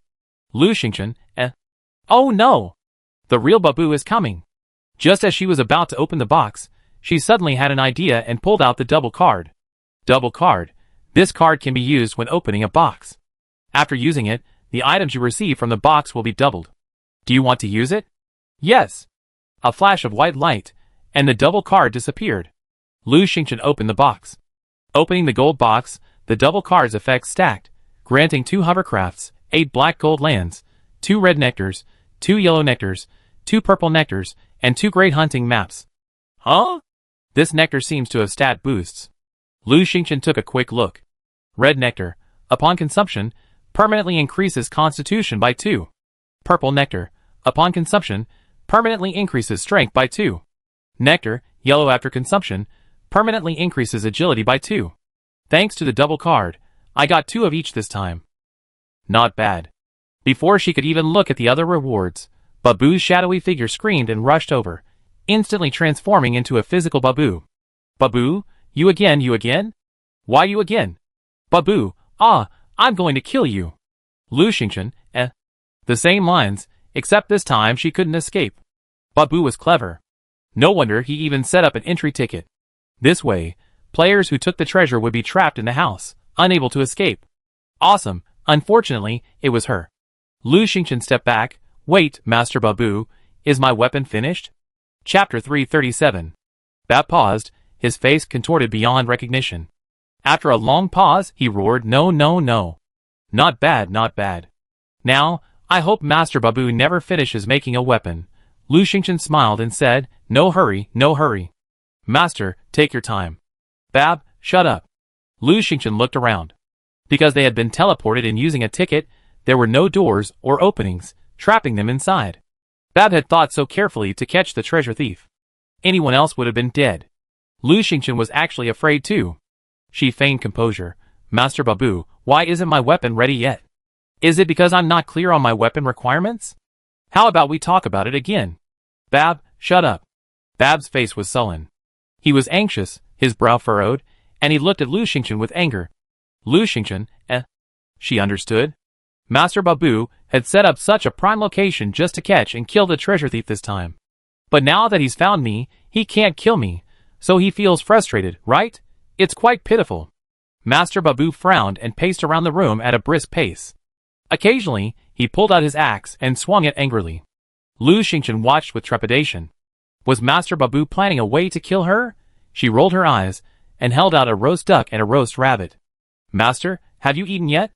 Would you like something to eat? After taking someone else's treasure, you should be polite." Lu Xingchen sincerely held out a bag of fruit, her favorite grapes. Master Babu looked at it again, and just as he was about to say something, his face suddenly changed. Not good. With that, he waved his hand, gathered all of Lu Xingchen's belongings, and vanished in a flash. Just like that. Lu Xingchen breathed a sigh of relief and quickly opened the treasure he had just found. A hovercraft, amphibious, fast, capable of moving on land, sea, and other terrains. Easy to operate, it can carry 4 to 6 people. Its battery life is 24 hours. It was amphibious, and Lu Xingchen was overjoyed. He solved the land transportation problem at the same time. Of course, the best part was the sea transport capability. After all, swimming was too exhausting and time-consuming. And it could carry up to 6 people, a large hovercraft. Take it out and see. Lu Xingchen, with a thought, pulled a hovercraft out of his backpack. The hovercraft was about 10 meters long, with a steering wheel in the front, a row of seats in the middle, and a fan-like propeller at the back. It was completely white, except for the black skirt. Aboard the hovercraft were 4 sets of warm and cold weather life jackets. Lu Xingchen took a look, and was very satisfied. This would make sea travel much easier. The other hovercraft was red, with the same specifications as this one, and Lu Xingchen took it out to examine it as well. After examining it, she put the hovercraft back, regretting that she couldn't experience it right away. Next, she pulled out the Great Hunt map and found that it showed all the areas involved in the Great Hunt, including the safe zones. This map was incredibly useful. She immediately saw that she was the farthest from the main island of Area 33. She was teleported to the edge of the hunt map. Next came the Black Gold Land. After doubling, there were 8 pieces, giving her raft plenty more space for planting. The black gold soil ripens immediately, and she's already starting to think about what to plant. After looking at the black gold soil, she turned to the nectar dew. She tasted these before. They increased 3 attributes. Immediately, she took out a bottle of each of the 3 colors of nectar dew. One bottle after another, she drank them. Taking the nectar dew, red permanently increases constitution by 2. Taking the nectar dew, purple permanently increases strength by 2. Taking the nectar dew, yellow permanently increases agility by 2. Lu Xingchen picked up another bottle of nectar dew, red, and immediately a message appeared. Ding, you just took the nectar dew, red. You can't take it again. Lu Xingchen just tried it, and sure enough, it didn't work. But for now, it might work later. She put it away. Now, the treasure trove is complete. The hovercraft, the black gold soil, the great hunting map, and the nectar dew that increases 3 attributes. Yes, there are so many treasures in the treasure trove. If only there were one more. Lu Xingchen wanted the pet evolution fluid and the pet contract, but other items would be nice too. So next, go find another treasure. She opened the chat screen, and a message from Babu suddenly appeared on the global chat channel. Area 29 has opened a treasure. Haha, it's said to be Babu's treasure. Who is Babu? That's impressive. You're the first player to get the treasure, right? No, there's no announcement yet. Someone in Area 5 has been waiting for ages, and there's still no announcement. It's not that easy to get a treasure. At that moment, the game announcement sounded. Congratulations to player Anonymous for obtaining Babu's treasure in Area 5. Anonymous was Lu Xingchen. The players were immediately excited. Haha, the first player to find the treasure has appeared, Anonymous. I hate this Anonymous. There's an Anonymous who's really talkative. Could it be him? It's the treasure from Area 5. Haha, the treasure from Area 5 has finally been unearthed. Then, let's congratulate Anonymous. Suddenly, another in-game announcement sounded. Player XXX has found Babu's treasure in Area 29. Babu killed him, and the treasure was recovered. This announcement was even more shocking than the previous one. What the hell? Why did this player die? He died even after getting the treasure? What happened in District 29? Was he killed because he stole Babu's treasure? This is terrifying. Even with the treasure, it's not safe. The NPCs will chase him. I'm terrified. I'm never going to participate in a treasure hunt again. The treasure hunt is such a life or death struggle. I've worked so hard to get the treasure hunting orb, then I've reached the treasure while being chased by a group of people. After getting the treasure, I've still got to endure the NPC's pursuit. It's too thrilling. I'm in District 29. This is terrifying. XXX was at the top of our District 29 leaderboard, and he died just like that. The players were in a state of panic, and even some who had originally wanted to grab the treasure were scared and didn't dare to participate. Lu Xingchen was stunned. So, had Babu just gone after another player? Poor thing, with Babu's treasure set up, who else could get it besides her? No, it couldn't be just Babu's treasure, could it? Then what else would the players do? She was pondering this when another announcement rang out. Congratulations to Anonymous for obtaining the treasure in Area 8. Master Ling Wang's treasure. This piece of information sparked renewed discussion among the players. Ah, someone in District 8 has found a treasure. Who is it? Who could it be? District 8 is a 3-way battle, so it must be one of those 3 big bosses. You're just bragging. They're all anonymous. Maybe it's not someone from District 8? But Master Ling Wang? What could his treasure be? Master Babu, Master Ling Wang. So it must belong to everyone else? Lu Xingchen's eyes lit up. Master Ling Wang's treasure? Doesn't that mean Babu's treasure isn't the only one? That's great. The other masters probably aren't as fierce as Master Babu, right? After all, Master Babu is different. He's lost treasure so many times, so he's even better at hiding it. Now, 3 districts have already claimed their treasures, leaving 7 districts with untold treasures. Lu Xingchen's eyes lit up, eager to explore the remaining treasures. It was time to go out and explore for the rest. Looking around, she suddenly paused. This is a confined space. How do I get out? Chapter 338. This is a box. Lu Xingchen touched the white wall and knocked, a crisp ding-ding sound echoing. After a moment's thought, she took out her pickaxe and smashed it. High-grade ore, can't be mined, Another ore? Seems pretty good. Lu Xingchen excitedly took out her best pickaxe and dug again. High-grade ore, can't be mined. The pickaxe couldn't leave a single mark on the wall. Undeterred, Lu Xingchen took out her rare dagger and stabbed it hard, but still no mark. How about a teleportation card? She had 2 teleportation cards. As long as she could teleport, she didn't care where she went. She opened a teleportation card. Teleportation card. After use, you can teleport to a random location with a range of 3 to 100 kilometers. Number of uses: 2. Do you want to use it? Lu Xingchen: yes. Unusable in special scenarios. Lu Xingchen: It's over. There's no way out, she panicked. I can't be stuck here forever, right? Lu Xingchen tried countless weapons, but nothing worked. He couldn't cut anything. However, when he knocked on the wall, a constant ding-ding sound rang out. Lu Xingchen put his ear close to the wall and overheard a conversation. Little fish, where are you going? Are you annoying me? You've asked me this for the 100th time. Where can I go? I'm swimming around. Can I pull your fins? Shut up. How can I swim if you pull my fins? The voice faded away, and Lu Xingchen froze for a moment. So she's in the sea now? No, the box is in the sea? Did Master Babu deliberately set up this box, placed in the sea, in a sealed space, just to catch the person who stole his treasure? How to get out? Lu Xingchen paced back and forth, trying every trick, but couldn't open the box. The air here was limited, so she had to put on a respirator. Then she pulled out a beanbag, leaned back, and opened the chat screen. The players were always in high spirits, their chat screen scrolling non-stop. Haha, I've noticed. Of the 3 treasure winners, 1 is dead, and the other 2 who successfully obtained the treasure are anonymous. So, should we remain anonymous? Who doesn't want to be anonymous? You need a tool to do that.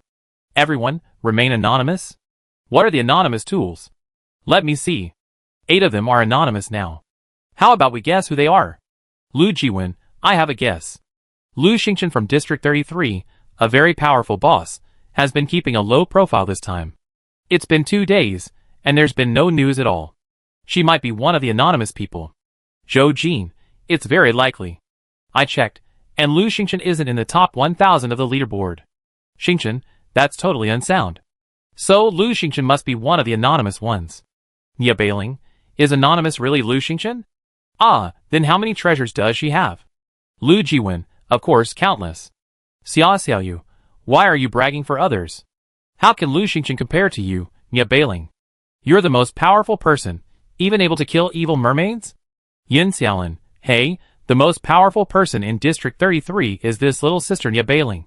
Her deeds could be told in 3 days and 3 nights, and her treasures could be packed into 7 or 8 backpacks. Nia Bailing, you're talking nonsense. Xia Xiaoyu, even the mermaid queen can't kill you? Nia Bailing, do you have a resurrection item? Upon hearing this, the players were excited. A resurrection item? Really? Nia Bailing from Area 33? Okay, I remember that. How terrifying. How many bigwigs have their eyes on Nia Bailing? Nia Bailing was furious. Xia Xiaoyu, you did it on purpose. Xia Xiaoyu, you knew it was intentional, didn't you? No wonder you did it anyway. Nia Bailing fell silent. Lu Xingchen sent Xia Xiaoyu a message, thanks. He also included 2 roses and a bag of grapes. Girls generally love flowers and fruit, and roses can be propagated from cuttings and planted on the raft. This wasn't the first time Xia Xiaoyu, Yin Xiaolin, and the others had helped her. Lu Xingchen could see they were afraid of being targeted, so he quickly changed the subject. Nia Bailing was truly despicable. I had initially thought she was talented and young, so I tried not to argue with her. Who knew she'd become even more aggressive? The 10th district was a chaotic battle, with many powerful figures. Even so, Nia Bailing was still targeting her alone. It looked like a fight to the death. Next time I see her, I kill her, but now, I still had to find a way out. Gao Dafu, Lu Xingchen, what are you doing? Lu Xingchen, the safe zone. Gao Dafu, what? You're back in the safe zone again? Lu Xingchen said weakly, somewhere close. A thought struck her. Where are you? Summon me. Gao Dafu, okay, I try. Huh? It says it's a special location and can't be summoned?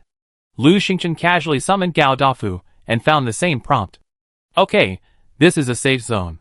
She took out the hunting map she had just obtained and looked at it. She was indeed at the edge of a safe zone. Being in a safe zone, in a confined space, was incredibly safe. Anyone else might enjoy staying in such a safe place, but Lu Xingchen didn't.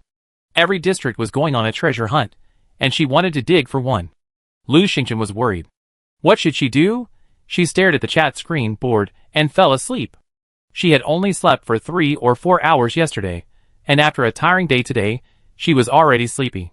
She slept until 4 in the morning. She ate something and continued to watch the chat screen. Now, there was a new change. 5 districts have treasures now, and there are still 5 more. Everyone, work hard. Yes, District 15 has Master Ji's treasure, and District 19 has Master Yaoyang's treasure. So what does Master Yaoyang do? I don't know, but I think each master should have 2 treasures, because Master Babu had 2 treasures before. Lu Xingchen's heart skipped a beat. 2 treasures per master? Then she wouldn't meet Master Babu next time, which was better. Oh, she hadn't left yet. Why was she overthinking it so much? Lu Xingchen leaned back on the lazy sofa, her ear pressed against the wall, listening to the conversation of the nearby fish. Finally, she heard a sliver of useful information. The little seal can't find its friends. Do you know where they are? What friends? The little seal has so many friends. Isn't it strange that it can't find just 1 or 2? They're in the shark's belly. No, it's a human. What's wrong with a human? Humans can be in sharks too. Human? The little seal is looking for her? Lu Xingchen blinked. This little guy has some conscience. Right, call the little guy over and see if there's any solution. But how? After thinking for a moment, she took out her spear and banged hard against the wall, producing a crisp ding-ding sound. The little fish had indeed noticed. Ah, something's up. Why are there noises here? Hey, what's that?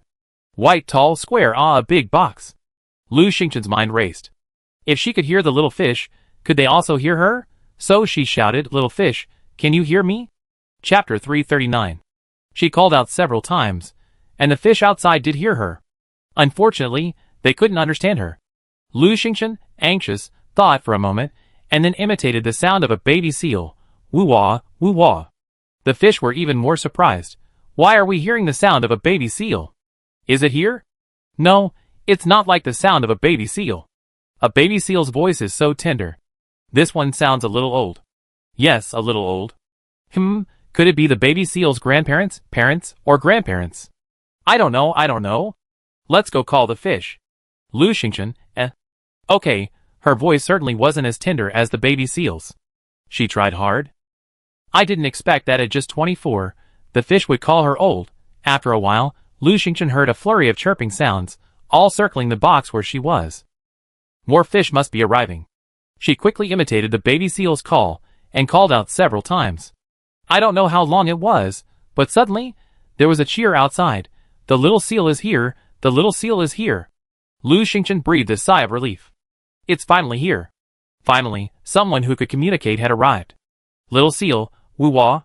Lu Xingchen, little seal, it's me.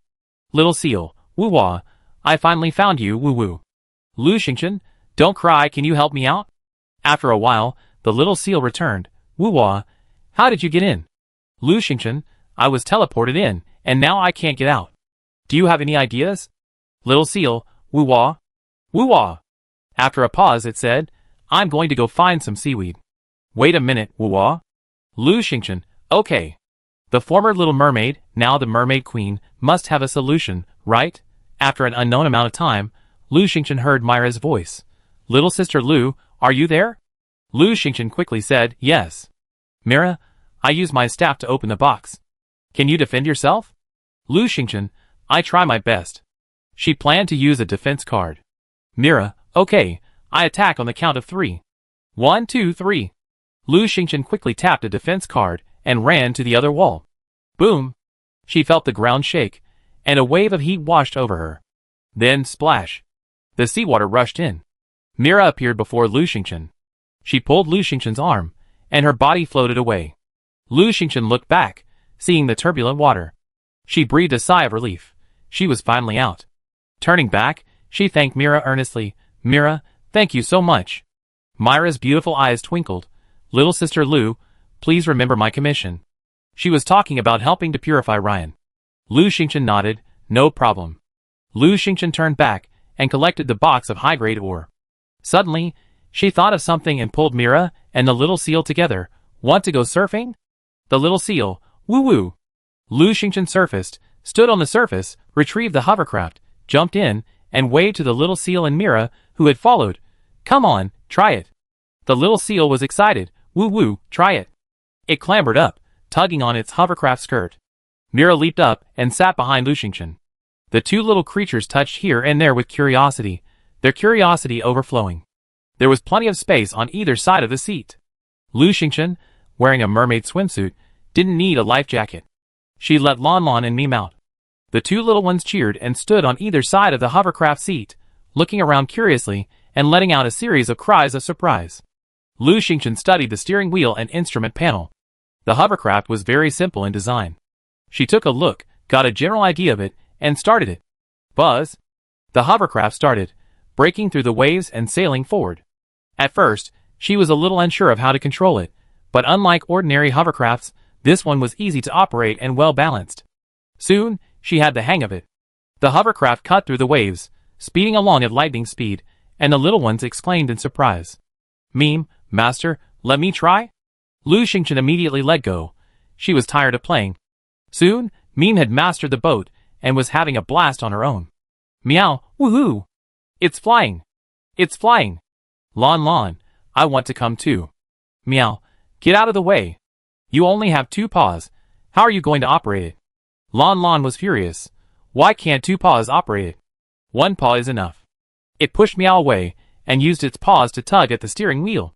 The hovercraft swerved, swerving from side to side, speeding up and slowing down, toppling over and over, nearly making Lu Xingchen vomit. Lon Lon, however, was incredibly excited. It fluttered its wings. It was suspended in midair, so it couldn't vomit. Finally, even Mira couldn't stand it anymore and swatted Lon Lon away with her tail, giving it a try. In fact, except for Lu Xingchen, the others didn't feel anything. Only Lu Xingchen was impressed by their superiority. Her skills were a living hell. Fortunately, she had nothing in her stomach, otherwise she would have vomited all over the boat. She simply took out another hovercraft and rode it with the little seal. The little seal was slow and steady. The 2 hovercrafts began to chase. Lu Xingchen sat on the hovercraft and opened the chat screen. She still had to find the treasure. She saw an announcement. Congratulations to player Zhang Xiaodao for obtaining the treasure orb in Area 1. The chat channel immediately became lively. The first treasure orb has appeared in Area 1. According to the pattern, the others will appear soon. Everyone, come and get them. You're so mean. Whenever a treasure orb appears in a certain area, people from other areas rush over like crazy, turning that area into a battlefield. Are you doing this on purpose? Haha, the Lone Rangers in Area 1 are amazing. Come on if you dare. Come on, it's just Zhang Xiaodao, right? What? You don't like him? Zhang Xiaodao was the top kill last time. Haha, that's no use. Zhang Xiaodao is now fleeing in panic, and I wonder how many people are chasing him. Lu Xingchen's eyes lit up. A treasure bead has appeared in Area 1, and she needs to get there as soon as possible. Lu Xingchen, Lon Lon, Mimi, stop playing, let's go treasure hunting. Mira looked down at her tail dejectedly. I want to go too. Lu Xingchen was excited. Can you go? If Mira goes, she'd be invincible. Mira shook her head. Mira didn't go, rolled into the water and left. Lu Xingchen opened the hunting map and took a look. Area 1 is on the edge, and taking the land route would mean a detour and the possibility of encountering many players. Swimming would take too long. Of course, she didn't have to worry about that, because she had a hovercraft. The hovercraft would probably take 2 hours. It was 6 in the morning, so it would be a little before 8 when she reached the main island of Area 1. Lu Xingchen folded up a hovercraft and joined Lon Lon, Mime, and the little seal in a boat, letting Mime steer. They sailed towards Area 1. The speed had increased significantly today. After half an hour, the second treasure orb appeared. Congratulations to player Anonymous *** for obtaining the Area 1 treasure orb. After another half hour, the third treasure orb appeared. Congratulations to player Nia Bailing for obtaining the Area 1 treasure orb. Chapter 340. Every time an announcement comes out, players discuss it, and this time is no exception. Nia Bailing? Never heard of her. There doesn't seem to be such a character in Area 1. She's from Area 33. I heard she has a resurrection item. No, even with a resurrection item, that won't work. The monster that appeared in Area 1 this time is a level 6 monster, impossible for ordinary people to kill. Aw, so high level? Lu Xingchen was also surprised. In Area 1, killing a level 6 monster actually gave you a treasure orb? Remember back in Area 5, you could get a treasure orb from a level 4 monster? The players were also surprised. That's terrifying. Does Area 1 need to kill a level 6 monster? How many people would that take? Not many. Area 1 has a lot of bigwigs, and their power is really high, especially the leaderboard player, Zhang Xiaodao. He's very strong, very strong. Haha, are there some idiots from other areas trying to ambush Zhang Xiaodao? You're dreaming. I've discovered that the level of monsters that drop treasure orbs in each area is determined by the player with the highest power in that area. Perhaps players in Area 5 have low power, so they can get treasure orbs by killing level 4 monsters. That makes sense. Those powerful bosses in Area 8 also got their orbs by killing level 6 monsters. That's it. The leaderboard player in our area seems very strong. Lu Xingchen looked at the chat logs, gathering information. She thought for a moment and felt that the player had a point. Perhaps the monsters that drop treasure orbs in each area are indeed related to the leaderboard player's power. Come to think of it, the players in Area 5 are too fragile, and the deputy gang leaders are all very weak. Probably because they often get into group fights. The individual fighting power is relatively poor. I heard there were many powerful players in Area 1, many with high power. This time, she had to be careful. However, Nia Bailing's power wasn't that high. She, Nia Feng, Zhou Jin, and the others combined couldn't possibly kill a single Tier 6 alien beast. What was going on? Did Nia Bailing encounter something? But there was no time to dwell on that now. She should hurry and find the orb. She, Lan, and Mimi should be able to handle a Tier 6 alien beast, so killing an alien beast and obtaining the orb shouldn't be difficult. Where would the orbs drop? It would be best to find out in advance. Lu Xingchen looked at the chat logs. Many players were heading to Area 1 now, and countless others, like Lu Xingchen, had already been asking in the chat. However, Area 1 players generally didn't like to speak in the chat, and many, after asking for ages, still couldn't find the location of the orb. Lu Xingchen frowned, thought for a moment, and sent a message. Anonymous. Does anyone have information on treasure hunting in Area 1? Perfect level long swords, other conditions are welcome. Her offer was high, and many players immediately responded. Wow, so much supplies? A big shot. Hey, didn't you see? Anonymous, all anonymous are big shots. Hee, in just a moment, several anonymous have asked about this. Area 1 is being targeted by anonymous. Anonymous, I have information. Come on, let's trade. Lu Xingchen received countless private messages, but unfortunately, most were from other areas, either teasing or trying to scam people. She sifted and sifted, but couldn't find a single useful message. There were a few messages from players in Area 1, but after a few more conversations, she realized they were scams. Lu Xingchen stared at the chat screen for half an hour, finding nothing. She wasn't the only one. Countless others were searching for information about the treasure orb in Area 1. Soon, complaints began to surface. Is the Area 1 boss so secretive? He won't reveal anything at all? I've been asking for ages, and no one knows where the treasure orb drops. Hey, Area 1 boss is a lone ranger. If they don't tell us, no one else knows. Just knowing that a level 6 monster drops a treasure orb is a good thing. Are you a lone ranger in Area 1? You're a taciturn person. Hey, I'm an Area 1 player. I'm not a taciturn person, I'm a chatterbox. Unfortunately, I don't know anything. Lu Xingchen stared for a long time. Well, nobody knew where the treasure orb dropped. Probably only the people who got the treasure orb knew. 3 people in Area 1 got the treasure orb, 2 of whom were her enemies, Zhang Xiaodao and Nia Bailing. She couldn't ask anyone. The other one was anonymous, so even if she wanted to ask, she couldn't. Lu Xingchen touched her face. The effect of the disguise card had long since worn off. Now, she felt it was incredibly valuable, and she couldn't bear to use it. She might as well wait until the crucial moment. Soon, she arrived at the main island of Area 1. Because Area 1 is located on the edge, and because other players don't have a map, reaching Area 1 is difficult. Therefore, there aren't many people on the main island right now. Perhaps they're hiding. Someone was talking in a nearby channel, and Lu Xingchen noticed that they were probably from Area 1 as well. They occasionally discussed the origin of the treasure orb, but nothing came of it. Areas 1 and 5 were at opposite ends of the spectrum. Area 5 had no secrets. The players in Area 1 were all locked in their mouths. Everything was secret. Helpless, Lu Xingchen called out again on the nearby channel. Please tell me where the treasure seeker orb has dropped. Also, where the 6th-tier exotic beast has appeared. If anyone knows, please send me a private message. Perfect level long swords, defense cards, and small bombs are all welcome. The nearby channel was much emptier. In Area 1, the nearby channels were more deserted than the others. Lu Xingchen received a private message from an anonymous person. Anonymous, I know where a 6th-tier exotic beast has dropped, but I'm not sure if it will drop a treasure seeker orb. Lu Xingchen said, sure. Anonymous, I want all your items. Lu Xingchen, only in exchange for one. It was just a message, but this anonymous person wanted so many things. Of course, she wasn't happy. The message could be shared with many people, and the anonymous person could get a lot of things for free. This person was also anonymous. It was unclear if they were the same person who had received the treasure seeker orb in Area 1. Having too many anonymous people was a hassle. It was always hard to tell which anonymous person was speaking. Anonymous, one is too few. Give me a perfect level longsword. Lu Xingchen, you can only choose one. You can tell countless people this news. The supplies are free. Think about it yourself. Anonymous, huh? Is that you? The one who bought the formation stone? Lu Xingchen, oh, what is a formation stone? The person on the other side had been exposed. It was the one who sold the formation stone. She couldn't admit it.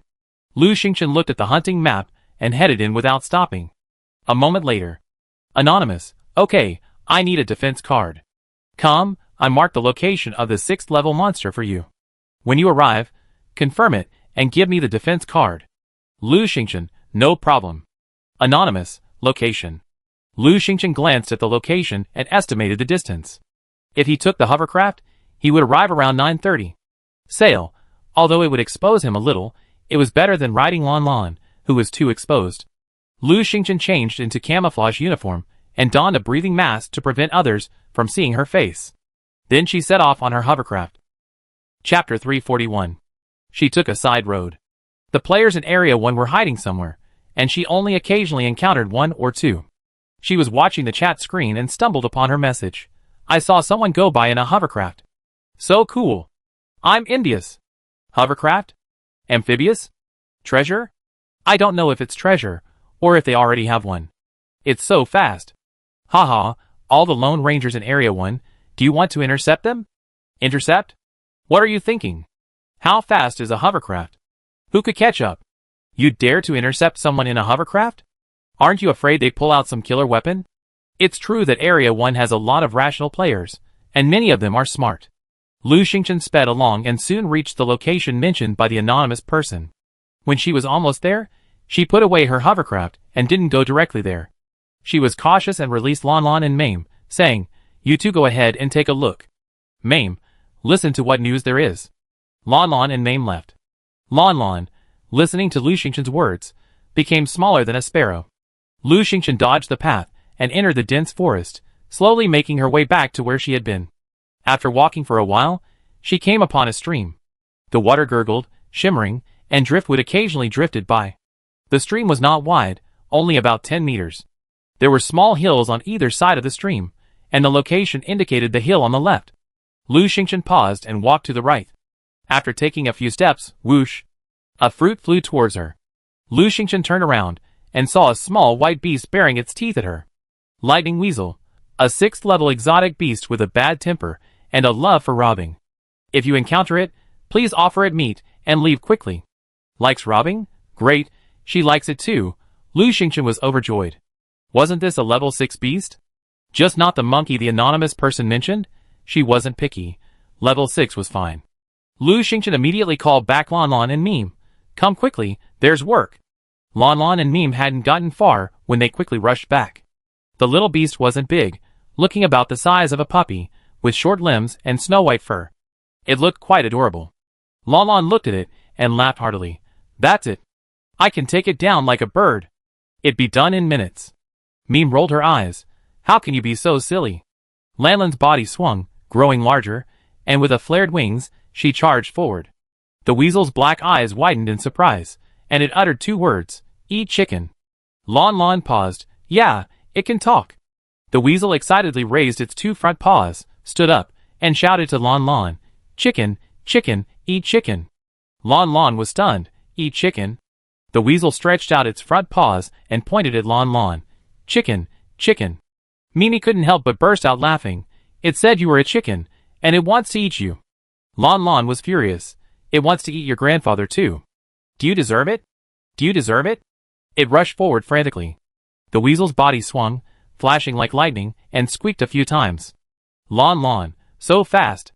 It turned around and gave chase again. After a few back and forths, Lon Lon grew anxious. "What are you looking at? Come on." Mimi remained motionless. "You're just a bird, aren't you?" Lon Lon swooped down in anger, rushing behind Mimi. Unexpectedly, the weasel swooped in, swerving around Mimi, and grabbing Lon Lon with its jaws. Lon Lon dodged, only to have a short feather plucked from it.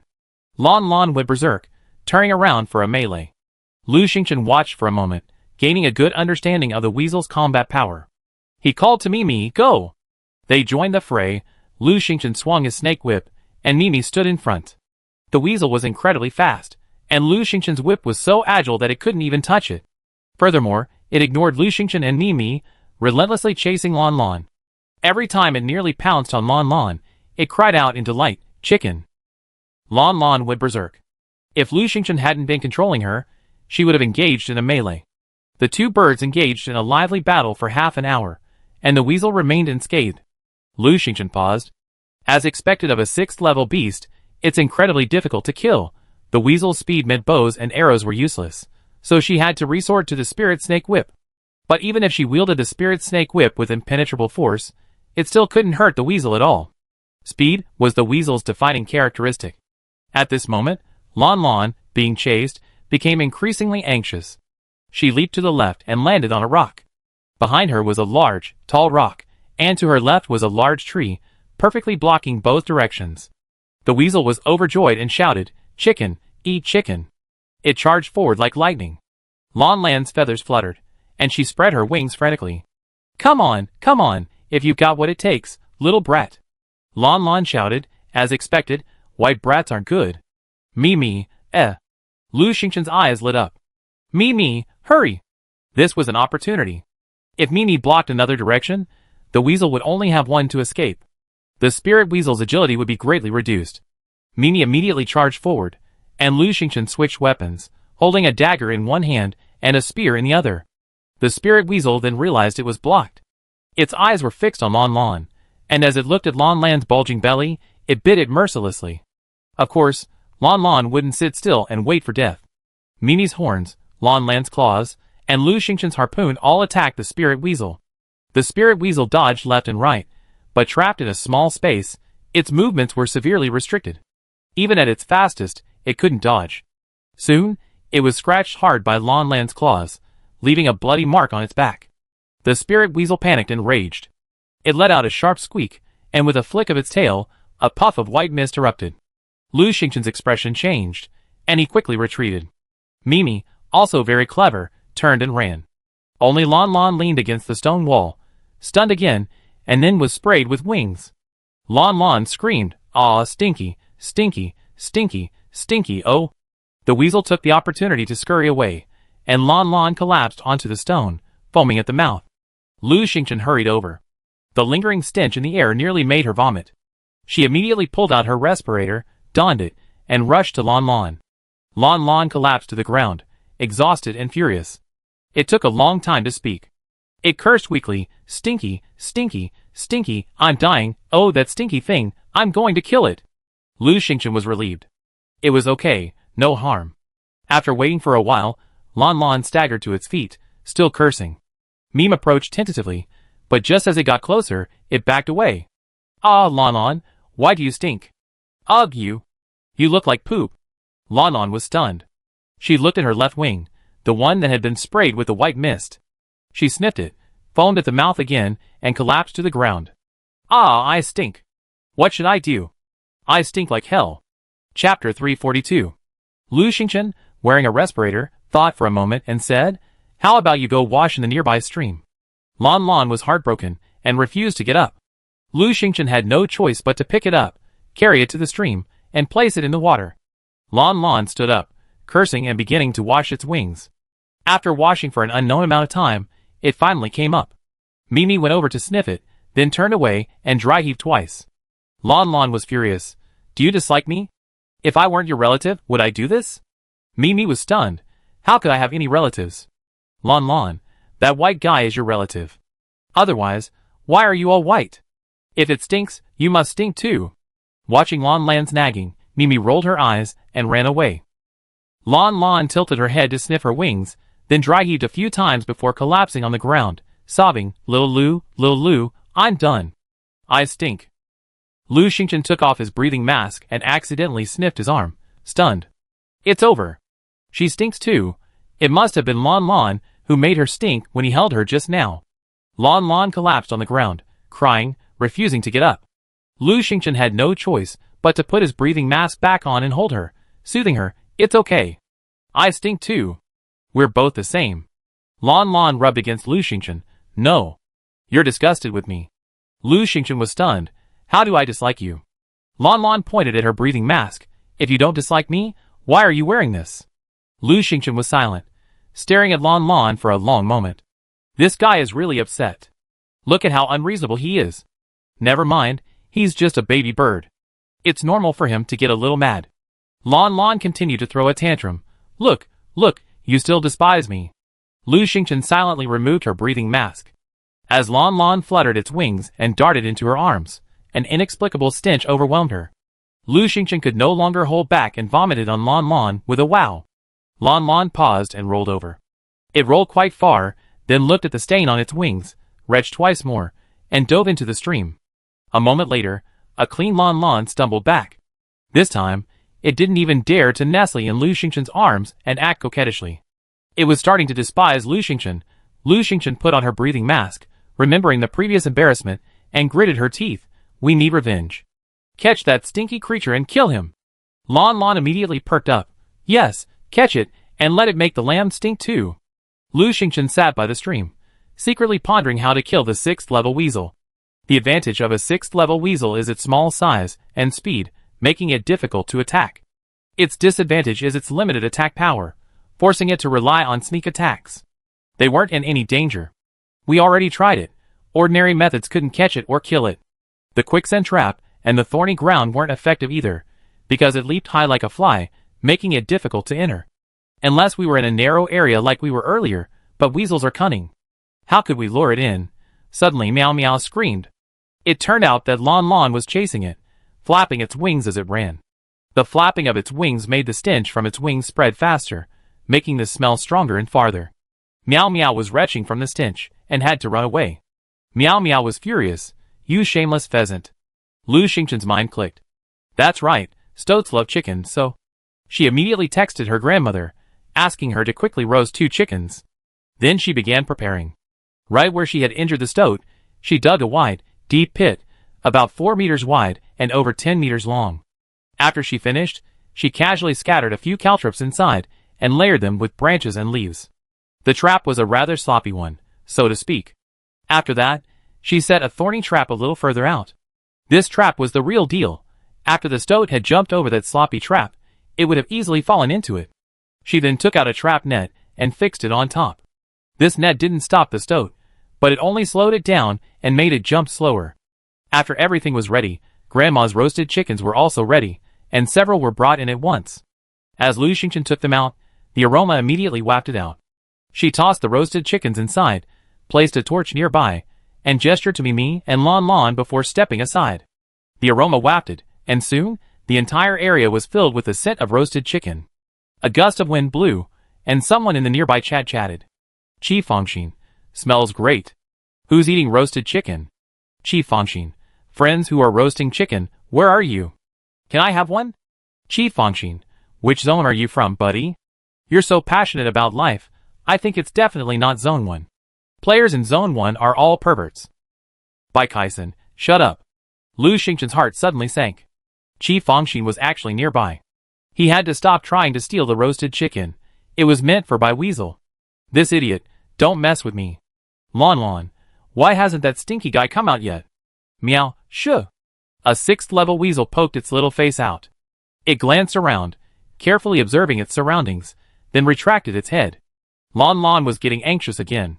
Just as she was about to say something, Lu Xingchen turned around and pinched its mouth. This guy is always up to no good. The aroma of roasted chicken wafted incessantly.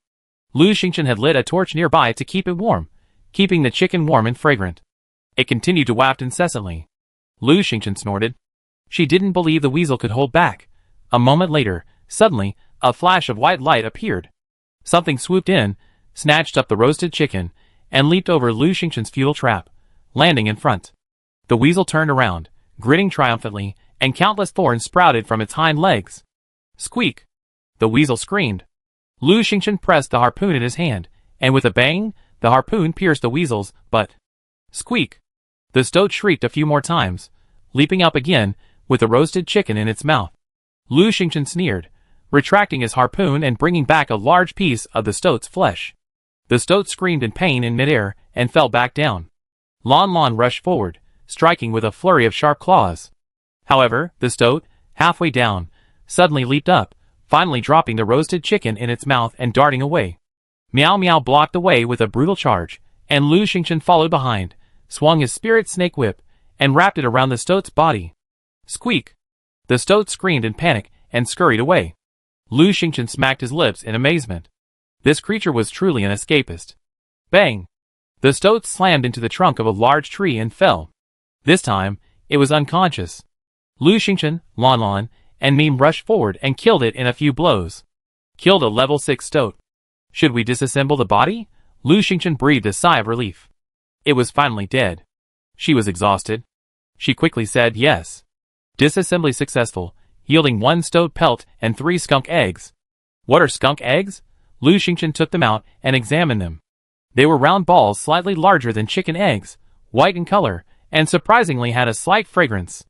Skunk eggs, when thrown, they emit a foul odor that can cause vomiting and dizziness in the average person for 3 minutes. Range, 30 meters. Huh, it's a ranged weapon. Very powerful. Satisfied, Lu Xingchen put the items back. Then she realized there were no treasure hunting beads.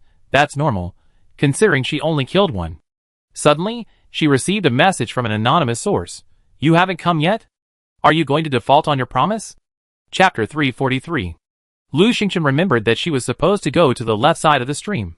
It was said there was a 6th level monkey, which should be easier to kill than the weasel. Lu Xingchen, wait, I'd be there soon. She decided to go there and take a look. First, she wasn't one to go back on her word. Since there was a 6th level monster here, she would give Anonymous the defense card as agreed.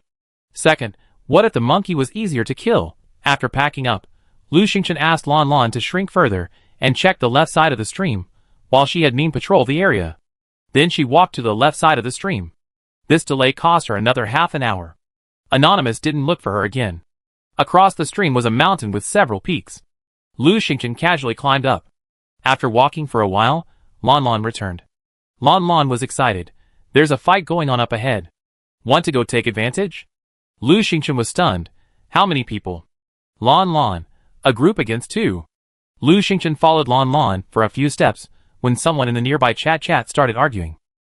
Qi Fangxin, bah you losers. You only know how to bully the weak with numbers. A group of people attacking us, what's the point? Wan Jinbao, haha, if a group of people can attack you, why should we go it alone? Do you think we're fools? Qi Fangxin, if we hadn't just killed a level 6 monster and been seriously injured in a duel with an expert, we would have crippled you long ago. Wan Jinbao, haha, I know. We were just waiting for you to get hurt. Haha, we love to sneak up on injured experts. You too, you're done. Qi Fangxin, just wait, our boss. Bai Kaisen, shut up, Qi Fangxin. Will you die if you don't chat? Wan Jinbao, brothers, hurry up. Their boss is coming. Lu Xingchen hurried a few steps and reached a large tree.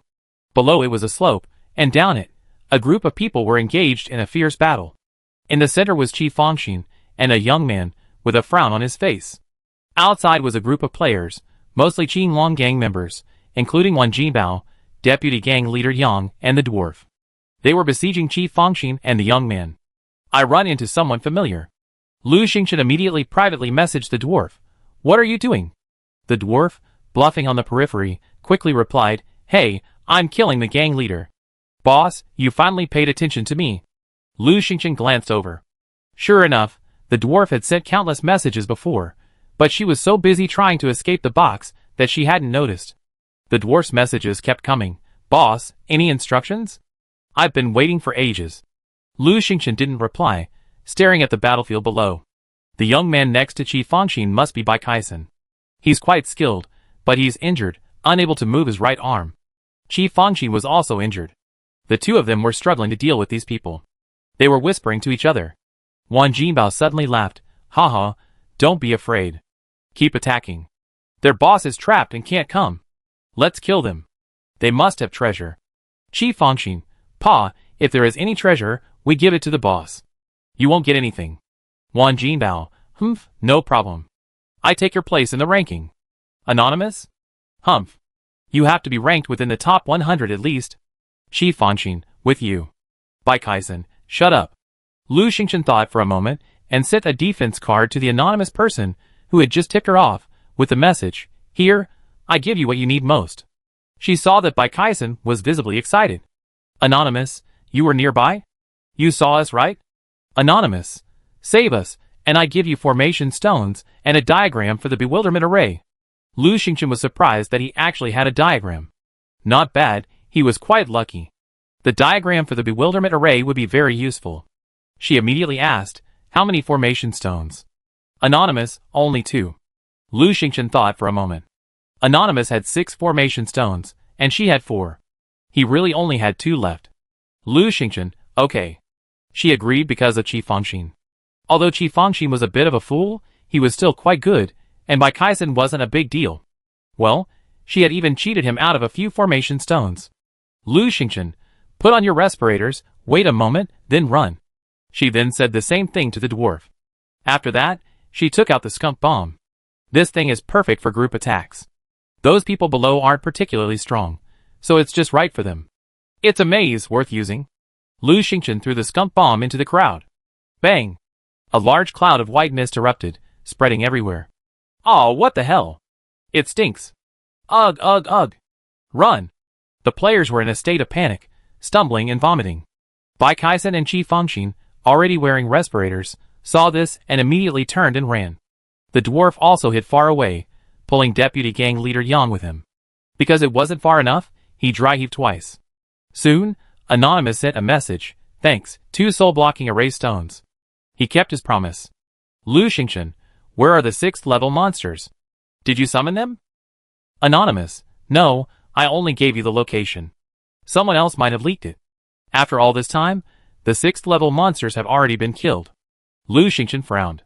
If that was the case, she would have to go back and kill the 6th level weasel. That creature was so disgusting.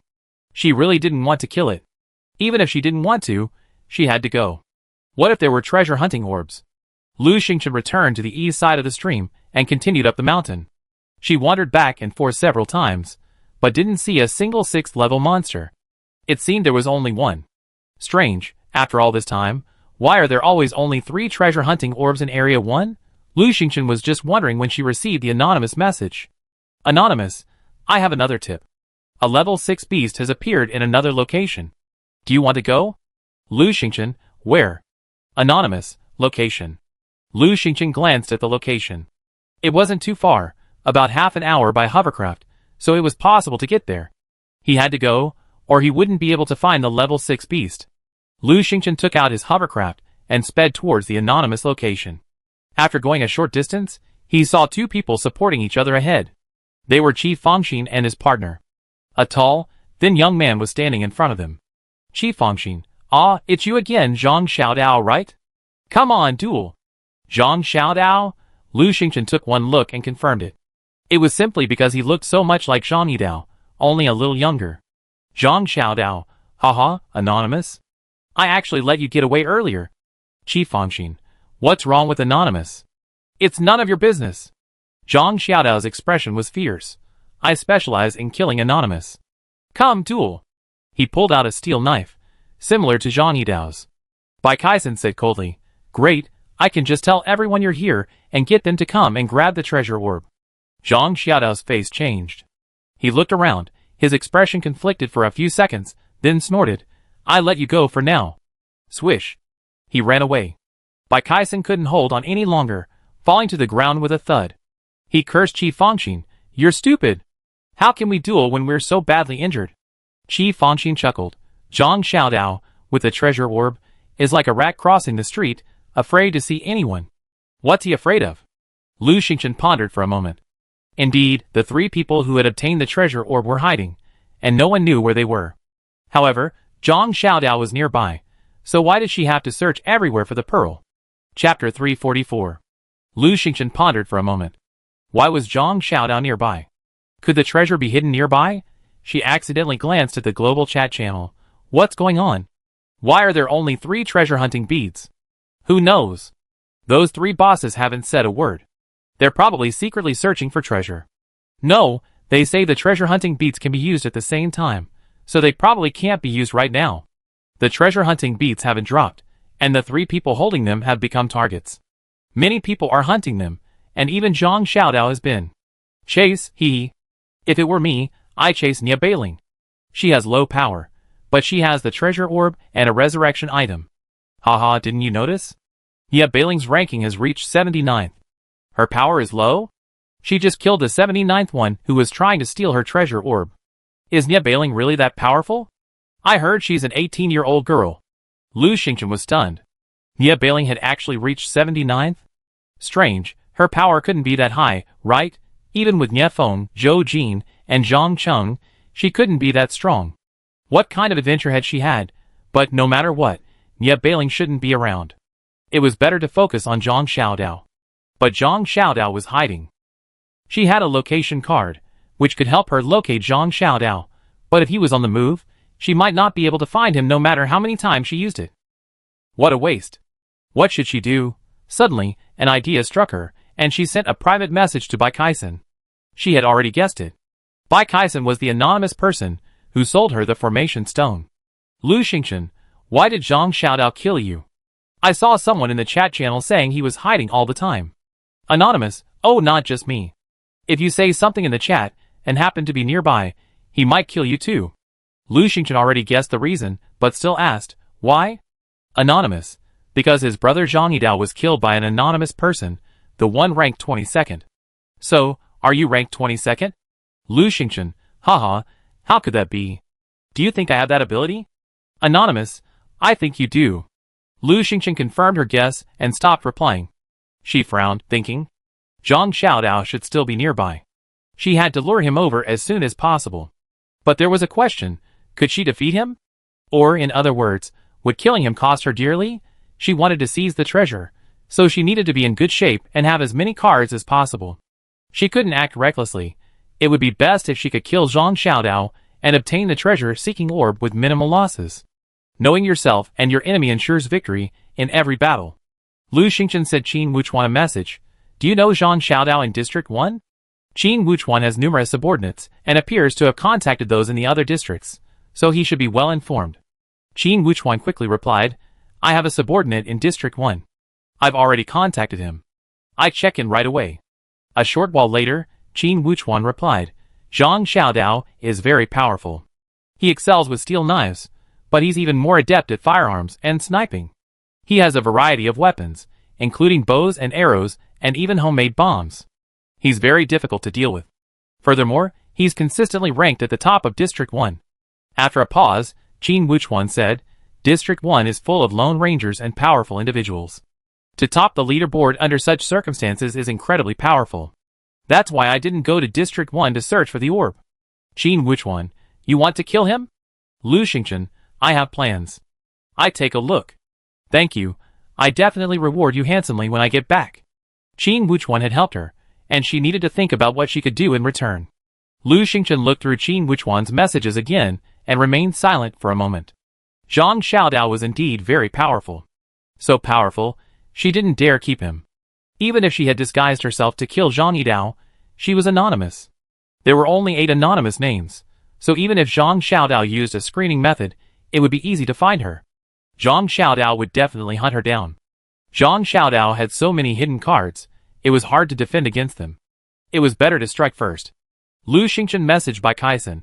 How strong is Zhang Xiaodao? By Kaisen. He's very strong. Lu Xingchen. Can you tell me in detail how he's so powerful? Bai Kaisen had fought Zhang Xiaodao before and suffered serious injuries, so he should know more. Bai Kaisen. Okay, since you saved me, I tell you something. Zhang Xiaodao has a pet. Lu Xingchen. Pet? Bai Kaisen. Yes, it's a monkey. It's very fast and fierce.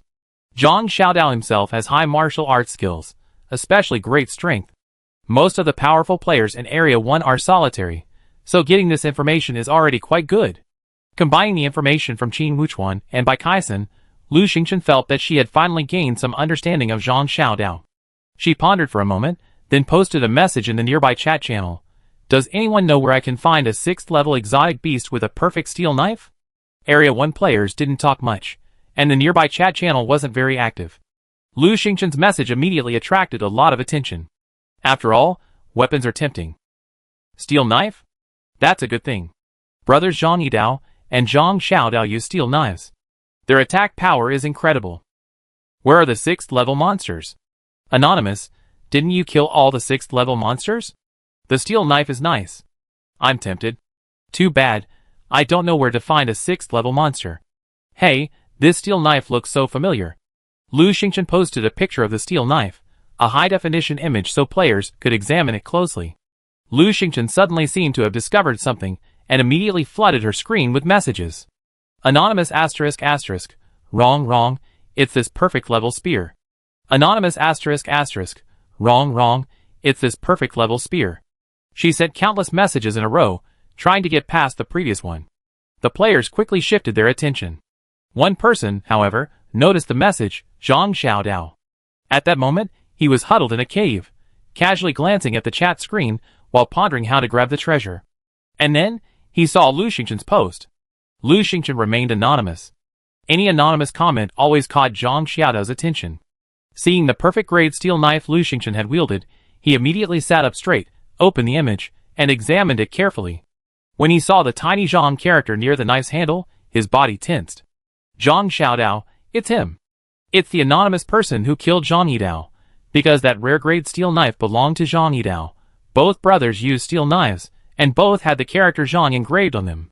With just one glance, Zhang Xiaodao was certain the knife was definitely Zhang Yidao's. So, the anonymous person speaking now was the one he was looking for. Great, the murderer had finally appeared. Chapter 345. Zhang Xiaodao gritted his teeth. Not only had the murderer appeared, but he also felt guilty. Realizing he had sent the wrong message and might have exposed himself, he quickly switched to other supplies. Haha, so cunning. The fox finally showed its tail. Originally, he had planned not to show up again before the treasure hunt, but the enemy was nearby, so how could he let him go? The enemy was anonymous. If he let him go this time, who knew if he could find him next time? Zhang Xiaodao's expression turned cold. After Lu Xingchen sent the message, she waited a moment longer, changed into her invincible suit, and sorted through her battle supplies. Now, she just had to wait for the enemy to take the bait. Suddenly, someone sent her a private message. Zhang Cheng, I know where there's a 6th level monster. Zhang Cheng? Could it be the Zhang Cheng from Area 33? The one with Nia Bailing? Now, Lu Xingchen was anonymous, and Zhang Cheng had no idea she was Lu Xingchen. So he couldn't be lying to her. Lu Xingchen, where? Zhang Cheng, give me the perfect level spear, and I tell you. Lu Xingchen chuckled. Don't you know the rules? I can only give you a weapon after I find a 6th level exotic beast. Zhang Cheng, okay, the location. Oh, and I summon you. Summon? Lu Xingchen's eyes flickered. Zhang Cheng seemed anxious. She paused. No, I don't have a summon card for you. I can go there myself. It's not far. It would only take her about 20 minutes. Zhang Cheng, okay, how long will it take? Lu Xingchen, if we run quickly, about 40 minutes. Once I find a 6th level exotic beast, I give you a weapon. Zhang Cheng, okay, hurry up. Lu Xingchen held her breath, released Lan Lan from the pet bag, pointed to the location Zhang Cheng had given her, and said, turn into a bird and go to this location. Observe carefully to see what's there. Lan Lan was listless, folding her wings tightly. I'm still hurt. Ever since her wings started to stink, she's lost all hope in life. Lu Xingchen said considerately, I know. If you get smaller, you won't stink so much. Lon. Oh! She swayed, becoming smaller than a sparrow, and fluttered away. Lu Xingchen sighed. Lon had suffered a great blow. Hopefully, this time she could get the pet evolution fluid, which would allow her to evolve and get rid of the stink. Lu Xingchen continued walking, heading for the location Zhang Cheng had mentioned. After about 10 minutes, she let Mimi out and had her use her super hearing to listen to nearby sounds.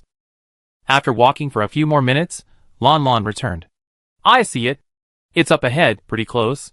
There's a thin bamboo pole behind a rock. He's lying in ambush. Who knows who he's after?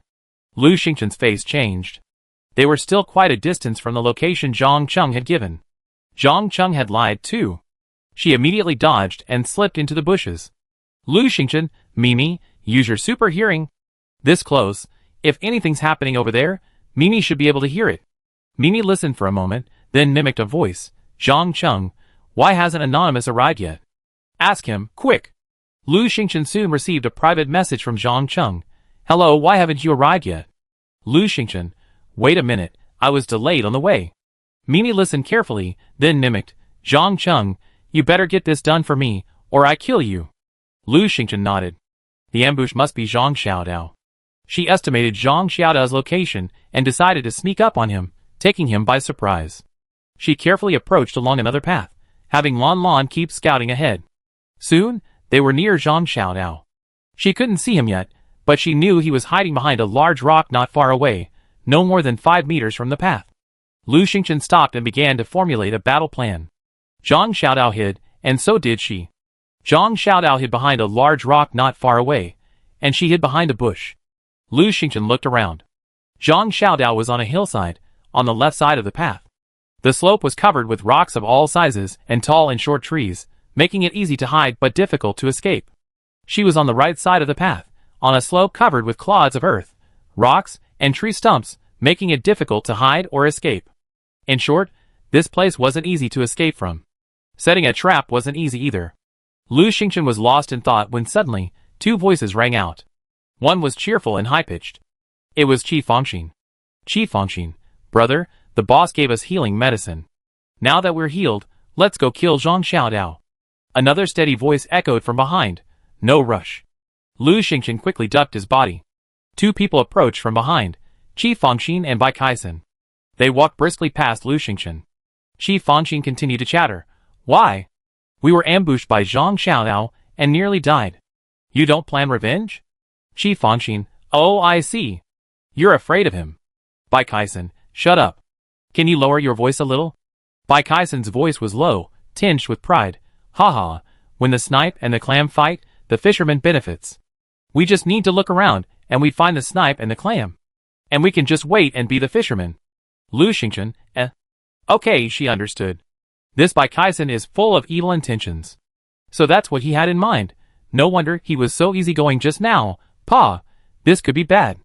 If she and Zhang Xiaodao start fighting, and both are nearly dead, Bai Kaisen and Qi Fangxin appear and take their lives. Just thinking about it makes me shudder. Luckily, she has a teleport card. But even so, she doesn't want anyone else to take advantage. Lu Xingchen stared at the backs of Bai Kaisen and Qi Fangxin, her eyes narrowed. No, she had to be wary of these 2. Bai Kaisen and Qi Fangxin were walking along the path, looking around. Suddenly, Qi Fangxin clutched his stomach and said, Oh no, brother, I need to pee. Bai Kaisen, why are you so fussy? Qi Fangxin was unconvinced. Is it my fault? It must be that the kebabs you ordered were too salty. That's why I drank so much water. Oh no, I can't hold it anymore. Brother, wait for me. Qi Fangxin turned his head and trotted towards a large rock not far away. Bai Kaisen, can't we just find a tree? Qi Fangxin, no, I'm not a dog. Bai Kaisen laughed. Why not hide under a tree? There's no one here, you don't even need to hide, and I'm laughing at you? Lu Xingchen chuckled. Who said there weren't any people? There were at least 2. Ouch, Qi Fangxin went to the big rock. I'm going to get sty. Should I cover my eyes? Oh no, isn't that where Zhang Xiaodao is hiding? Yeah, something interesting is about to happen. Qi Fangxin ran all the way to the big rock, looked around, and muttered, Why is the grass so tall? Oh my god, what if someone's hiding in there? Hee, who would be so stupid? He jumped onto a relatively low rock and unbuttoned his pants with his back to Lu Xingchen. Swish. Chapter 346. Qi Fangxin sang cheerfully, la la la, la la la, I'm a happy little frog, la la la. Suddenly, he let out a roar, trousers in hand, and turned to run. He was followed by a tall, thin man in a sharp black suit and a buzz cut. Unfortunately, his clothes were now wet and dripping with yellow liquid. It was Zhang Xiaodao. Zhang Xiaodao rubbed his face, retched twice, and brandished his steel knife, roaring, I'm going to kill you. Qi Fangxin tumbled and scrambled, unable to pull up his pants. He shouted, brother, brother, come quickly. Someone's watching me pee. Bai Kaisen's face darkened, and he stepped forward to stop Zhang Xiaodao, allowing Qi Fangxin to frantically pull up his pants. Zhang Xiaodao was furious. He was waiting for Lu Xingchen, but he waited, and no one showed up. Just as he was about to ask Zhang Cheng what was going on, Qi Fangxin and the other two arrived. Qi Fangxin and Bai Kaisen had clearly received medication, and their injuries had healed. Under these circumstances, he didn't want to provoke them. After all, his primary target was Lu Xingchen, his brother's true killer. Only by killing Lu Xingchen would he have time to kill others. But then, Qi Fangxin came over like a happy dog to pee. Peeing was his thing, and the two of them didn't interfere with each other, nor did he interfere with others' defecation. But Qi Fangxin insisted on jumping onto the rock, and specifically towards him. He was still debating whether to leave now or move to another location when a hot liquid poured down, dousing his head. The smell was unpleasant. Zhang Xiaodao was instantly enraged, wishing he could kill Qi Fangxin with a single blow. In a rage, he rushed out. Now that he already clashed with Bai Kaisen, regrets were useless. Zhang Xiaodao gritted his teeth and decided that since Lu Xingchen wasn't coming, he might as well kill these two men first. They had plenty of valuables anyway. Besides, Qi Fangxin had actually urinated on his head. It was a profound humiliation, and he couldn't bear it. He had to be killed. Qi Fangxin had finished his battle, and lunged forward with his knife. The three of them engaged in a fierce battle. Lu Xingchen smiled faintly, found a good vantage point, and sat down to watch the fight. Qi Fangxin was truly a good man. Now, she was the fisherman, and they were the snipe and the clam. Zhang Xiaodao suddenly shouted, baby, come out. Squeak. A monkey suddenly appeared in the same spot. It was about the size of an adult, squeaked twice, and rushed towards Qi Fangxin. Lu Xingchen stared at the battlefield not far away, unblinking. It had to be said that all three of them were very powerful, but Zhang Xiaodao was particularly formidable. Suddenly, Zhang Xiaodao took 2 steps back and, with a swish, launched 2 flying knives, both aimed at Qi Fangxin. Qi Fangxin quickly dodged. Zhang Xiaodao threw another black object. Bai Kaisen yelled, get out of the way. He and Qi Fangxin quickly retreated. With a bang, the black object exploded, sending pebbles flying everywhere. One of the pebbles brushed past Qi Fangxin's hand, leaving a bloody mark on it. Zhang Xiaodao sneered, I have plenty of bombs. Just wait and see. Bang, bang, bang. He threw several more, forcing Qi Fangxin and Bai Kaisen to dodge. They had to avoid not only the bombs, but also the monkey and Zhang Xiaodao, which made their situation even more chaotic. Qi Fangxin cried out, ouch! His arm was injured again. Lu Xingchen's expression darkened. This wasn't going to work. These two brothers might not be able to defeat Zhang Xiaodao. Zhang Xiaodao had so many bombs. No, she had to go out. Otherwise, she would have to expend considerable energy trying to kill Zhang Xiaodao alone, and she might even get hurt. As for the treasure bead, it had to be hers. Lu Xingchen messaged Bai Kaisen, do you need help? Bai Kaisen, in the middle of a fierce battle, paused for a moment, then gritted his teeth and said yes. He could run, and he could take Qi Fangxin with him, but repeatedly confronting Zhang Xiaodao was too dangerous. Only by killing Zhang Xiaodao would they both be safe. Unfortunately, the one who wanted to reap the benefits wasted. Alas! Lu Xingchen said, okay, whoever kills Zhang Xiaodao gets the reward. Remember, you owe me a favor, so pay it back. With that, she leaped out. There was no other way. She was also afraid that Bai Kaisen and Qi Fangxin would give up fighting and run away. Lu Xingchen shouted, everyone, it's up to you. Whoever kills gets the prize. How about that? Bai Kaisen, okay. He just couldn't believe that with him and Qi Fangxin around, Lu Xingchen could still take advantage and kill Zhang Xiaodao. He and Qi Fangxin were very powerful, definitely in the top 5 in District 8. Although Lu Xingchen was anonymous, his combat power was at most the same as theirs. 2 against 1, they had a better chance of winning. Zhang Xiaodao glanced at Lu Xingchen, stunned. Zhang Yidao had sent him a screenshot before, and he knew the face of the person who killed Zhang Yidao. It was a woman, but a stunningly beautiful one. She didn't look like this. Lu Xingchen drew a spear and joined the fray. She hadn't let Lan Lan and me mount. They would have to rely on the two little ones to deliver the final blow. With Lu Xingchen around, the pressure on Qi Fangxin and Bai Kaisen suddenly eased.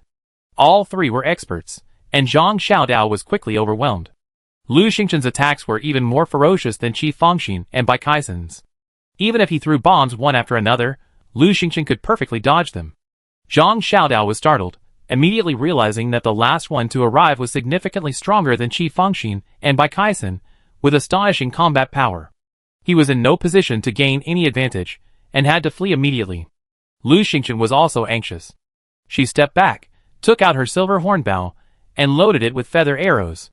Swish, swish, swish. 3 shots in rapid succession, then 3 more. Flying arrows rained down on Zhang Xiaodao and Monkey. Zhang Xiaodao and Monkey, one dealing with Bai Kaisen and the other with Qi Fangxin, were already quite busy, and with the constant barrage of feather arrows, they had no chance of dodging quickly. Squeak! The monkey screamed twice, struck by 2 arrows, one in the left chest and one in the thigh. Squeak! The monkey screamed wildly, immediately panicking. Qi Fangxin slashed at it again.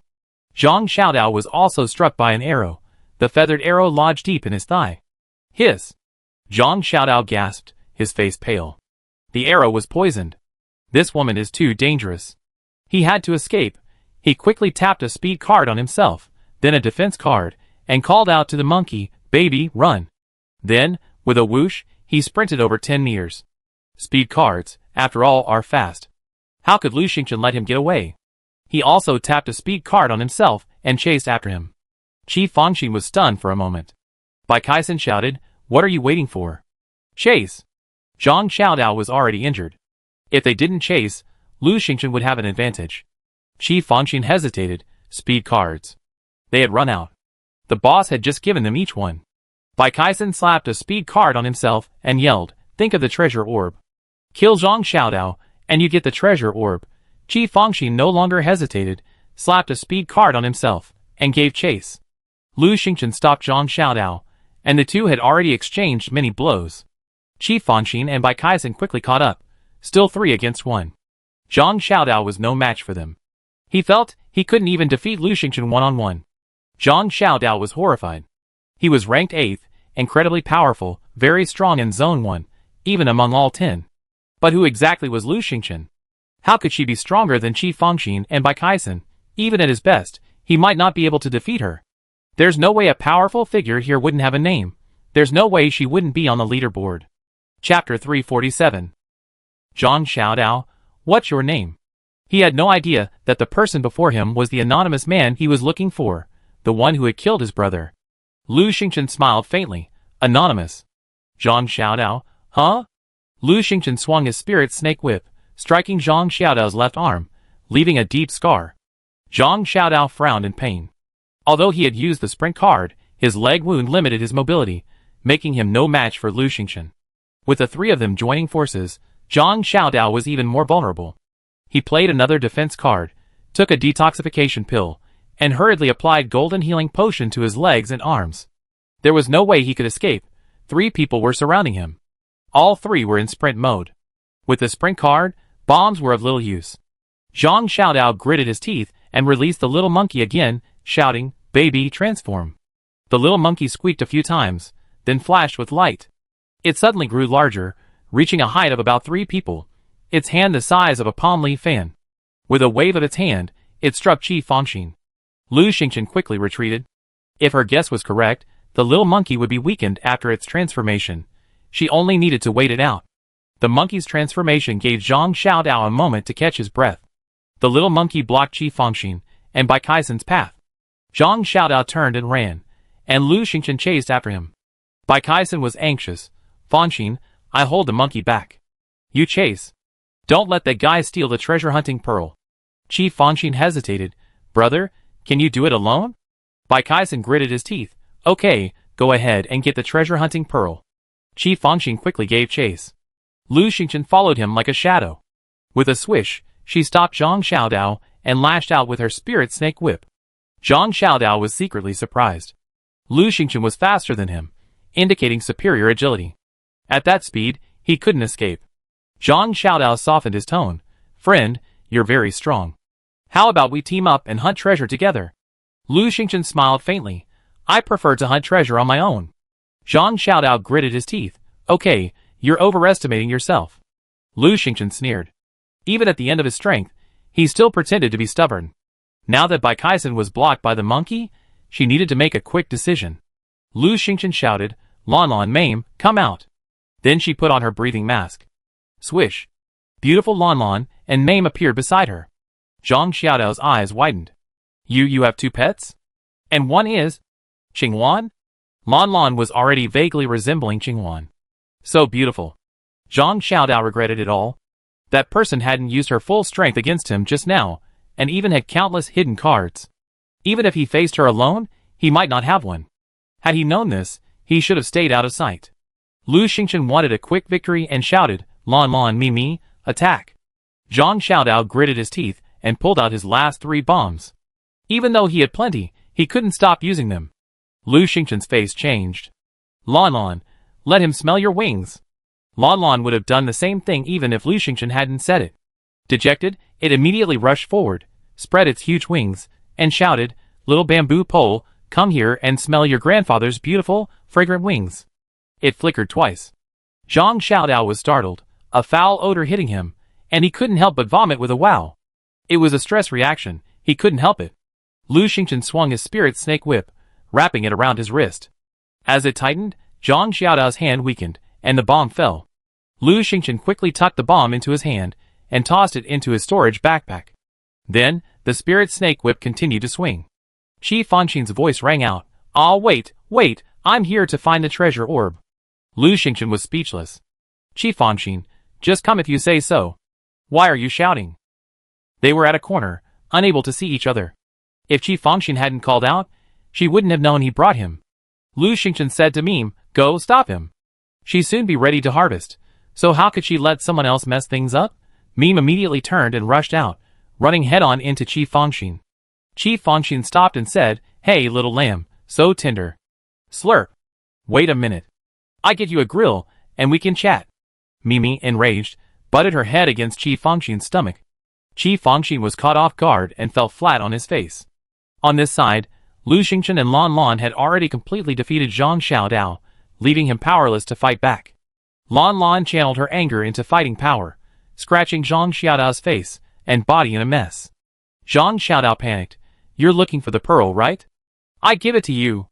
Lu Xingqian chuckled. No, I get it myself.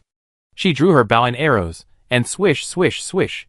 3 arrows blazed out, one of which hit Zhang Xiaodao squarely in the face. Ah! Zhang Xiaodao screamed and fell to the ground. Kill Zhang Xiaodao and get 500 points. Zhang Xiaodao ranks 8th and gets an additional 2,000 points. Do you want to collect Zhang Xiaodao's supplies, Lu Xingqian? Yes. She breathed a sigh of relief, finally getting the final blow. She obtained an invincible set X1, a rare steel knife X1, gold healing potion X10, detoxification pills X5, formation stones X6, positioning cards X2, pet contract X1, and a treasure orb X1. Lu Xingqian had acquired a vast array of weapons and equipment, at least perfect quality. Zhang Xiaodao must have discarded any lesser items. There were also various pills and cards, low-level pet contracts, and so much more, filling up her storage backpack to the brim. She immediately sent a large amount to her grandmother. Of course, she was most pleased with the treasure orb. Having finally obtained the treasure orb, Lu Xingqian felt relieved. At the bend, Qi Fangxin yelled, Little lamb, talk nicely. I won't eat you, okay? Lu Xingqian glanced at the melancholy Lan Lan standing nearby and pointed over there. There's a fool over there. Lan Lan, play with him. Lan Lan perked up. Yes, I stink, and no one else can enjoy it. It spread its wings and flew over. Soon, Lu Xingqian heard Qi Fangxin retching, it stinks. Lan Lan was furious. Who are you saying stinks? It's obviously you. Then, Qi Fangxin continued to vomit.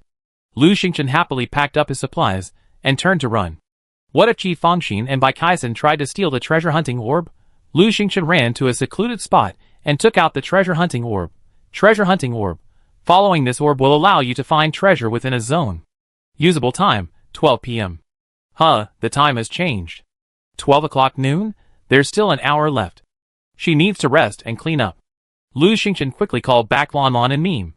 Qi Fangxin collapsed on the ground, his face covered in snot and tears, inexplicably sad. Bai Kaisen chased after him, frowning and asking, "Where's Zhang Xiaodao?" Qi Fangxin, "I don't know. Wow, a tender little lamb knocked me over, and there was a beautiful bird that stinks." Qi Fangxin, it stinks, brother. Look at me, I stink too. Bai Kaisen looked at the vomit on the ground with disdain. You do stink. Hurry, clean up. I'm going to go after Zhang Xiaodao first. We can't let that anonymous guy get it. He had just taken a step when the game announcement sounded. Zhang Xiaodao, the 8th ranked player in Zone 1, has died. Anonymous player took over, and is now ranked 8th. Chapter 348. Bai Kaisen's face darkened. Oh no! Zhang Xiaodao was killed by that anonymous guy. He stamped his feet, and beat his chest. It's over. Our efforts were in vain. Qi Fangxin scrambled to his feet. How did she kill Zhang Xiaodao so quickly? Is she that powerful? Hey, why does she look so much like the guy who saved me? Bai Kaisen was downcast. We used 2 speed cards, and there were only 2 of us, and 1 person got there first. If we tell anyone, the boss will scold us. Qi Fangxin, shall we go get some? Bai Kaisen gritted his teeth. How could she possibly give us any? Despite saying so, he hurried after them. They chased for a long time, but there was no sign of Lu Xingchen. Bai Kaisen regretted it deeply. She ran away. She took Zhang Xiaodao's things and ran off. Qi Fangxin, if it were me, I run too. Bai Kaisen, shut up. You don't have the brains. Qi Fangxin, oh. Lu Xingchen found a place in the dense forest to retreat. She settled comfortably on the bean bag and opened the chat screen. She needed to get information on the other 2 treasure hunting orb winners. The chat screen was abuzz with activity because she had moved up to 8th place. TSK, who is this anonymous person? How did they jump straight to 8th? Well now, 2 anonymous people are in the top 10. I looked around. There are 8 anonymous people in total. 1 after 300th place, 2 between 100th and 300th, 3 between 90th and 100th, and 2 in the top 10. Now, the anonymous person ranked 22nd is gone, now in 8th place. So he must have killed Zhang Xiaodao. Huh? I remember Zhang Yidao was ranked 22nd before. So, this guy killed Zhang Yidao, and then Zhang Xiaodao? Yes, that's him. That's incredible. I'm from District 1, and I know Zhang Xiaodao's fighting prowess and abilities. Not many people can compare. Who's so powerful that he could have killed him? Hey, so powerful, it's impossible for him to have no name before. So who is it? Which district's boss? Lu Xingchen raised an eyebrow. This is not good. He's almost been exposed. But time isn't running out. Just be careful next time. Even on the other side, Qi Fangxin and Bai Kaisen also saw it. Qi Fangxin blinked. Bai Kaisen gritted his teeth. It's her, the one who bought our formation stone. Qi Fangxin, oh, the one you were scammed by? Bai Kaisen, shut up, I wasn't scammed. Qi Fangxin, the boss said you were scammed, so what? I'm not laughing at you. You always be my smart and wise big brother. Bai Kaisen, shut up. Qi Fangxin, the boss is well informed and knows a lot. Why don't you ask the boss who this anonymous person is? Bai Kaisen, everyone saw her. You know what she looks like, what are you asking? Qi Fangxin, but brother, I don't think we can beat her. She's faster and stronger than us. Bai Kaisen, shut up. Qi Fangxin, by the way brother, does she look familiar to you? Inexplicably familiar. Bai Kaisen, not really. Qi Fangxin, oh. Qi Fangxin, brother, why isn't the boss looking for his sister? When we first started hunting, he asked us to call out together, but after a while, why didn't he look anymore? Bai Kaisen, the boss is worried that he has too many enemies and might expose my sister and implicate her, so he told us to observe secretly and inquire about the situation. By the way, have you contacted people in various districts to get information? Qi Fangxin, brother, I'm being hunted all the time. I don't have much time. Bai Kaisen, forget it. As long as you're alive, that's all. Meanwhile, Lu Xingchen leaned back on the beanbug, eating the meal his grandmother had prepared, pondering how to find the treasure next time. One was real, and the other was fake. The treasure in District 1 might not be Babu's. So, we couldn't rely on Babu's habits. Was this just luck? No, that's not good. It's too passive. If we're unlucky and find a fake treasure, wouldn't all our efforts have been in vain? Lu Xingchen couldn't even eat his meal. He put it away, and leaned back on the beanbag, lost in thought, the chat screen beside him. Now, only District 1 has the treasure hunting orb, so a large number of players have arrived. Now, many players from other districts have joined, and the nearby channels are bustling. They're all looking for the 3 people who currently hold the treasure hunting orb. Strangely enough, there are still only 3 treasure hunting orbs, so they're the most popular. Now there are 3 people with the treasure hunting orbs: Anonymous, Nia Bailing, and Anonymous. Yes, Zhang Xiaodao is dead, so now it must be Anonymous who has the treasure hunting orb. I don't even know what the 2 Anonymous guys look like, and only Nia Bailing is a pushover. Haha, so naive. Nia Bailing isn't a pushover at all, okay? Several waves of people used location cards to locate Nia Bailing, but none of them ever returned. And you call her weak? The 3rd-ranked player in District 19 went, and bang, she killed him. Suddenly, an in-game announcement appeared. Player XXX from District 29, ranked 10th, has died.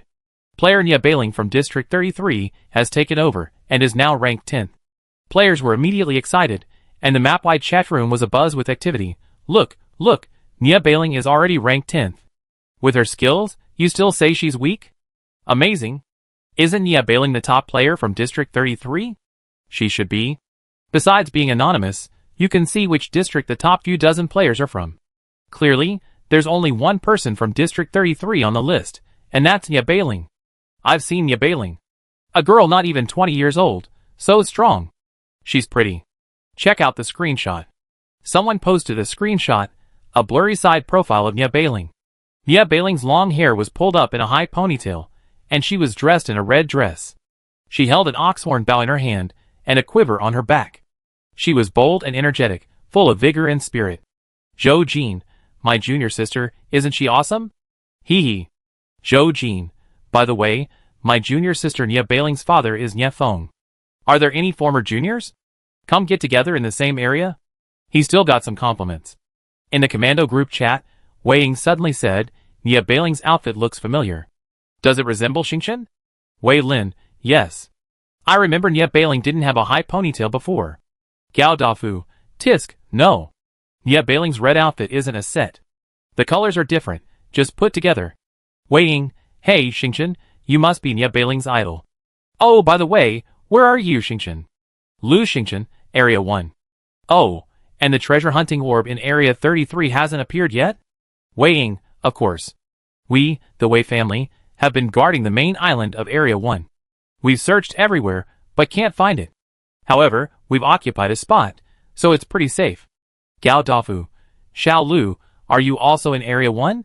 Me too. Gu Yan and I are both here. Lu Xingchen, where is it? Chapter 349. Gao Dafu, hee hee robbery. Then, there was a long silence. Lu Xingchen was puzzled. Gu Yan was such a good fighter, so why was he only ranked 23rd in points? She asked directly, and Gao Dafu, disappointed, said, what else could it be? We didn't get many supplies. Gao Dafu, this hunt is just like last time. You get points for killing people, and you also get points for obtaining good supplies. Gu Yan has no problem killing people, but every time he kills someone, he never gets any good stuff. No matter how strong or weak the people he kills, they're all poor. Wei Ying, poor. Wei Lin, what a pity. Gao Dafu, so, I encouraged Gu Yan to ambush Nia Bailing, but the location card was used twice, and Nia Bailing kept changing locations. We haven't found her yet. Everyone sighed, feeling sorry for Gu Yan. Lu Xingchen gave up the idea of ambush Nia Bailing because too many people were watching her. If she went, it would probably be a chaotic fight. She decided to go treasure hunting first. How can one know where the true treasure lies? Lu Xingchen was pondering when he noticed a sudden buzz in the nearby channel. Ugh, why is there such a stinky smell all of a sudden? I'm sick to my stomach.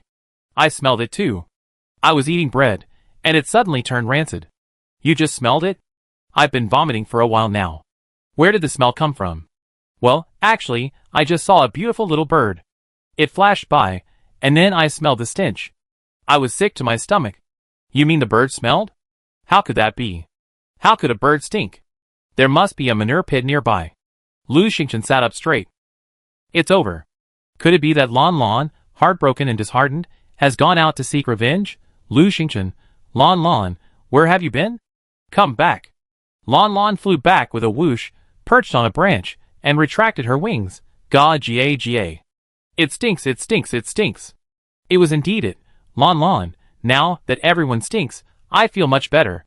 Lu Xingchen was at a loss for words. Okay, stop messing with people. When we get back, I find a way to make you smell good. Mimi watched coldly. Well, if I can't smell good, then I make you smell good. Lan Lan's fur immediately exploded, and she pounced on Mimi. You wicked little lamb. Mimi took off running, with Lan Lan chasing after her. Lu Xingchen decisively put on his respirator and leaned back on the sofa. The sounds of Lan Lan and Mame arguing grew increasingly distant. Suddenly, she heard Mame's startled cry, followed by another high-pitched cry. Ah! Who? Lu Xingchen jumped to her feet. The voice sounded familiar. She seemed to have heard it somewhere before. Fearing Lan Lan and Mame would be in trouble, Lu Xingchen hurried over. As she approached, Mame's hoof was stamping on someone, while Lan Lan fluttered her wings fiercely. The person screamed in pain, vomited from the stench, and was in a state of disarray. Lu Xingchen quickly touched her breathing mask, and took several steps back in disgust. The person raised his head and shouted, Lu Xingchen, let your pet go. I tell you a secret. Lu Xingchen saw clearly this time. It was Zhang Cheng. Suddenly realizing that Zhang Cheng had just deceived her, Lu Xingchen took out her spirit snake whip and swung it. Snap! A deep, bloody welt was left on Zhang Cheng's arm. Lu Xingchen sneered. Have you forgotten what you just did? Zhang Cheng was stunned. Huh? I didn't do anything. No, you're the anonymous one, aren't you? Zhang Cheng finally realized. Because Zhang Cheng and Lu Xingchen weren't friends before, Lu Xingchen's name had been displayed as anonymous when Zhang Cheng sent the message. He only realized it now. Lu Xingchen's eyes glared. Now, he couldn't let him go. Zhang Cheng saw a murderous glint in Lu Xingchen's eyes, and shouted, Lu Xingchen, don't kill me.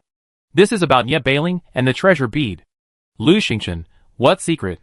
Tell me. If you don't, I kill you. She swung her snake whip, wrapping it around Zhang Cheng's neck. She didn't want to hear Zhang Cheng haggling. Either tell him now, or die. Zhang Cheng had witnessed Lu Xingchen's ruthlessness, so he didn't dare delay. He quickly said, Nye Bailing has a method for finding the real treasure. Lu Xingchen, oh?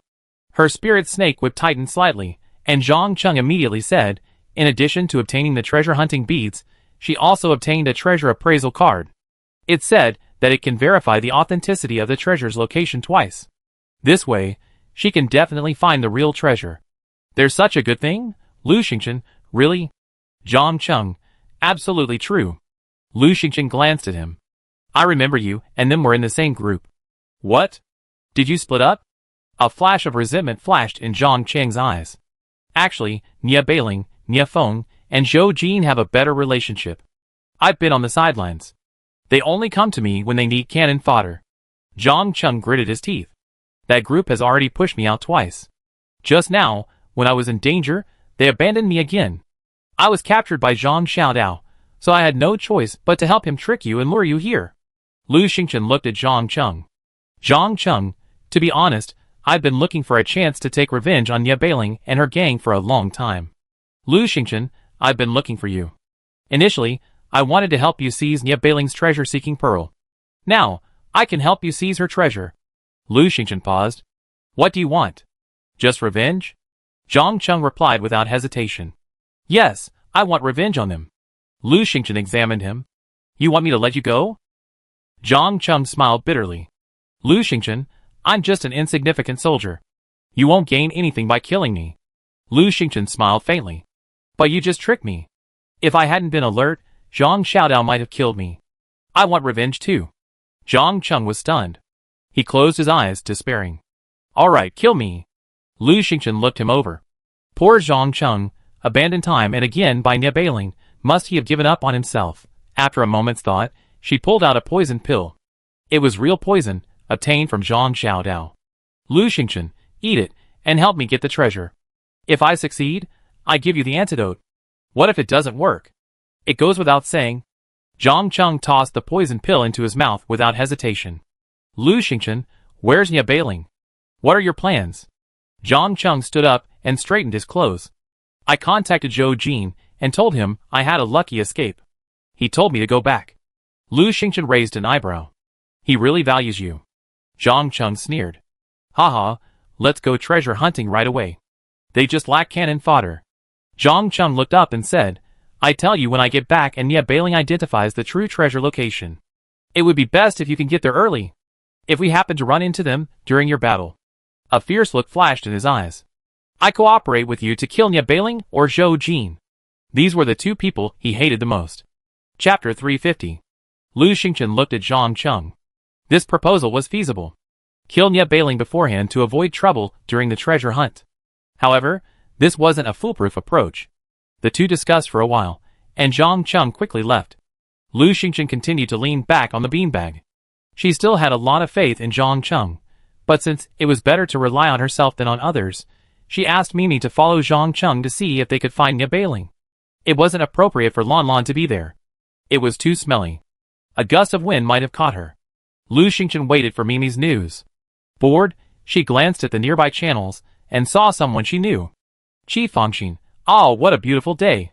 Beautiful breeze, bright sunshine. Ah, what a beautiful day. Qi Fangxin. No one here yet.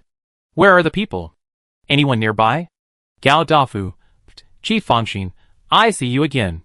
Qi Fangxin. Ah, brother Gao, you're nearby too? Gao Dafu. Yeah, Qi Fangxin, are you so bored? Qi Fangxin. I'm going to look for you. My brother's so bored. He left and won't play with me anymore. Gao Dafu. But I don't want to play with you either. Gao Dafu ignored him and privately messaged Lu Xingchen. Xiao Lu, are you the anonymous person who killed Zhang Xiaodao? You have the treasure hunting bead, right? Hey, take us with you. Double card, I just stole it. Lu Xingchen was surprised.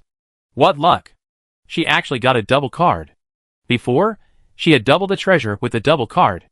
If she had another double card, would this treasure also be doubled? That way, she have two more helpers. She immediately said, come, let's go.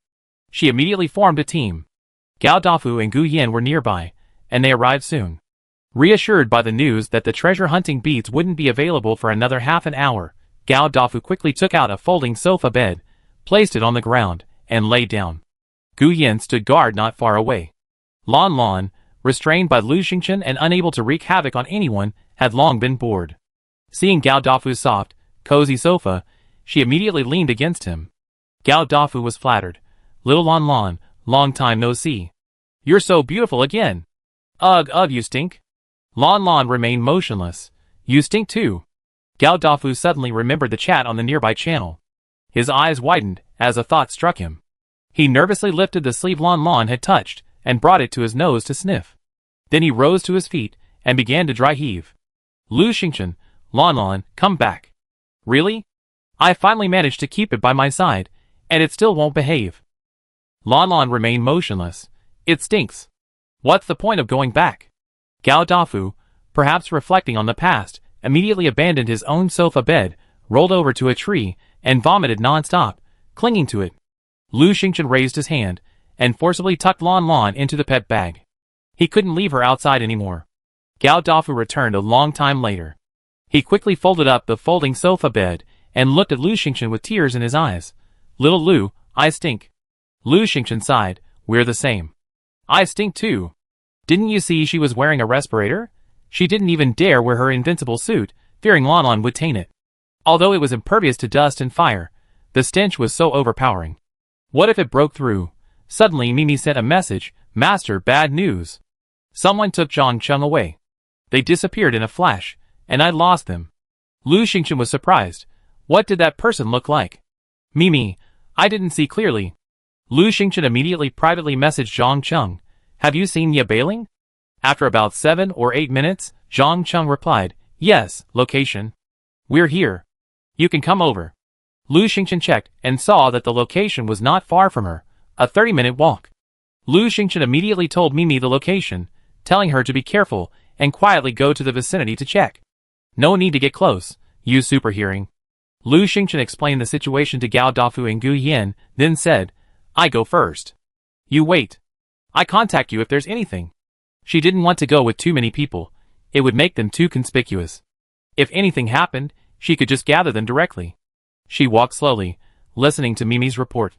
Mimi, that side looks like a valley, with high stone walls on either side. There are only two paths, one in front and one in the back. Weeds grow along the path. Hey, there's a small lake ahead? Surrounded by trees. Lu Xingchen estimated that beyond the lake would be the location Zhang Cheng mentioned. Until she had explored it, she couldn't go. Lu Xingchen, Zhang Cheng, how many of you are there? Zhang Cheng, 3, me, Zhou Jin, and Ye Beiling.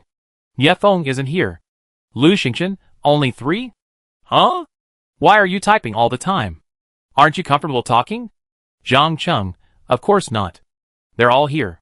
Lu Xingchen, Zhang Cheng, do you remember our agreement? After a while, Zhang Cheng said, I helped you trick Ye Beiling in exchange for giving me the bravery set. Okay, Lu Xingchen knew. Something had happened to Zhang Cheng. This was another scenario she and Zhang Cheng had discussed. What if Ye Beiling didn't trust Zhang Cheng?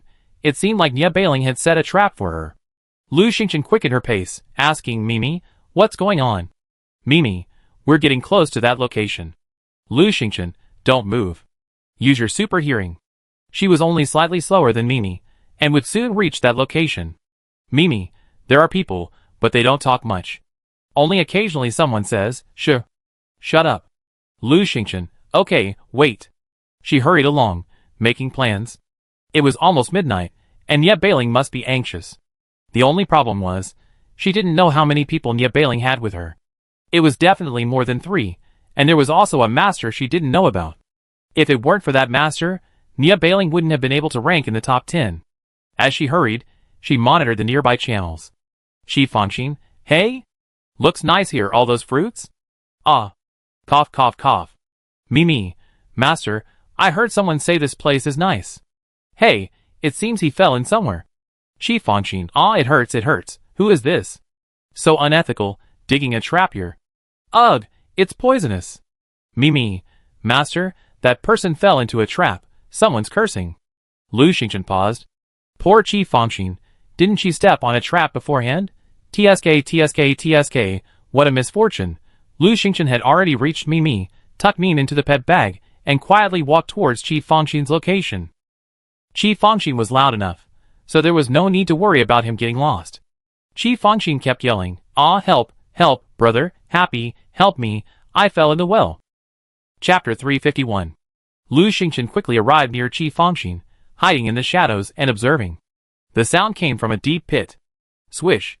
Zhou Jin emerged from a nearby area and shouted, stop yelling. I kill you. Ye Beiling also emerged from the tall bushes, a look of impatience on his face. Quick, kill him now. Wait. One person said, no, don't kill him. He's Qi Fangxin, the underling of the District 8 boss. Killing him would be like provoking his boss. Ye Beiling became anxious.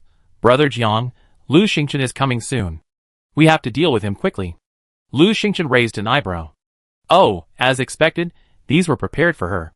The man known as Brother Jiang was a young man with a buzz cut, about 1.8 meters tall and quite burly.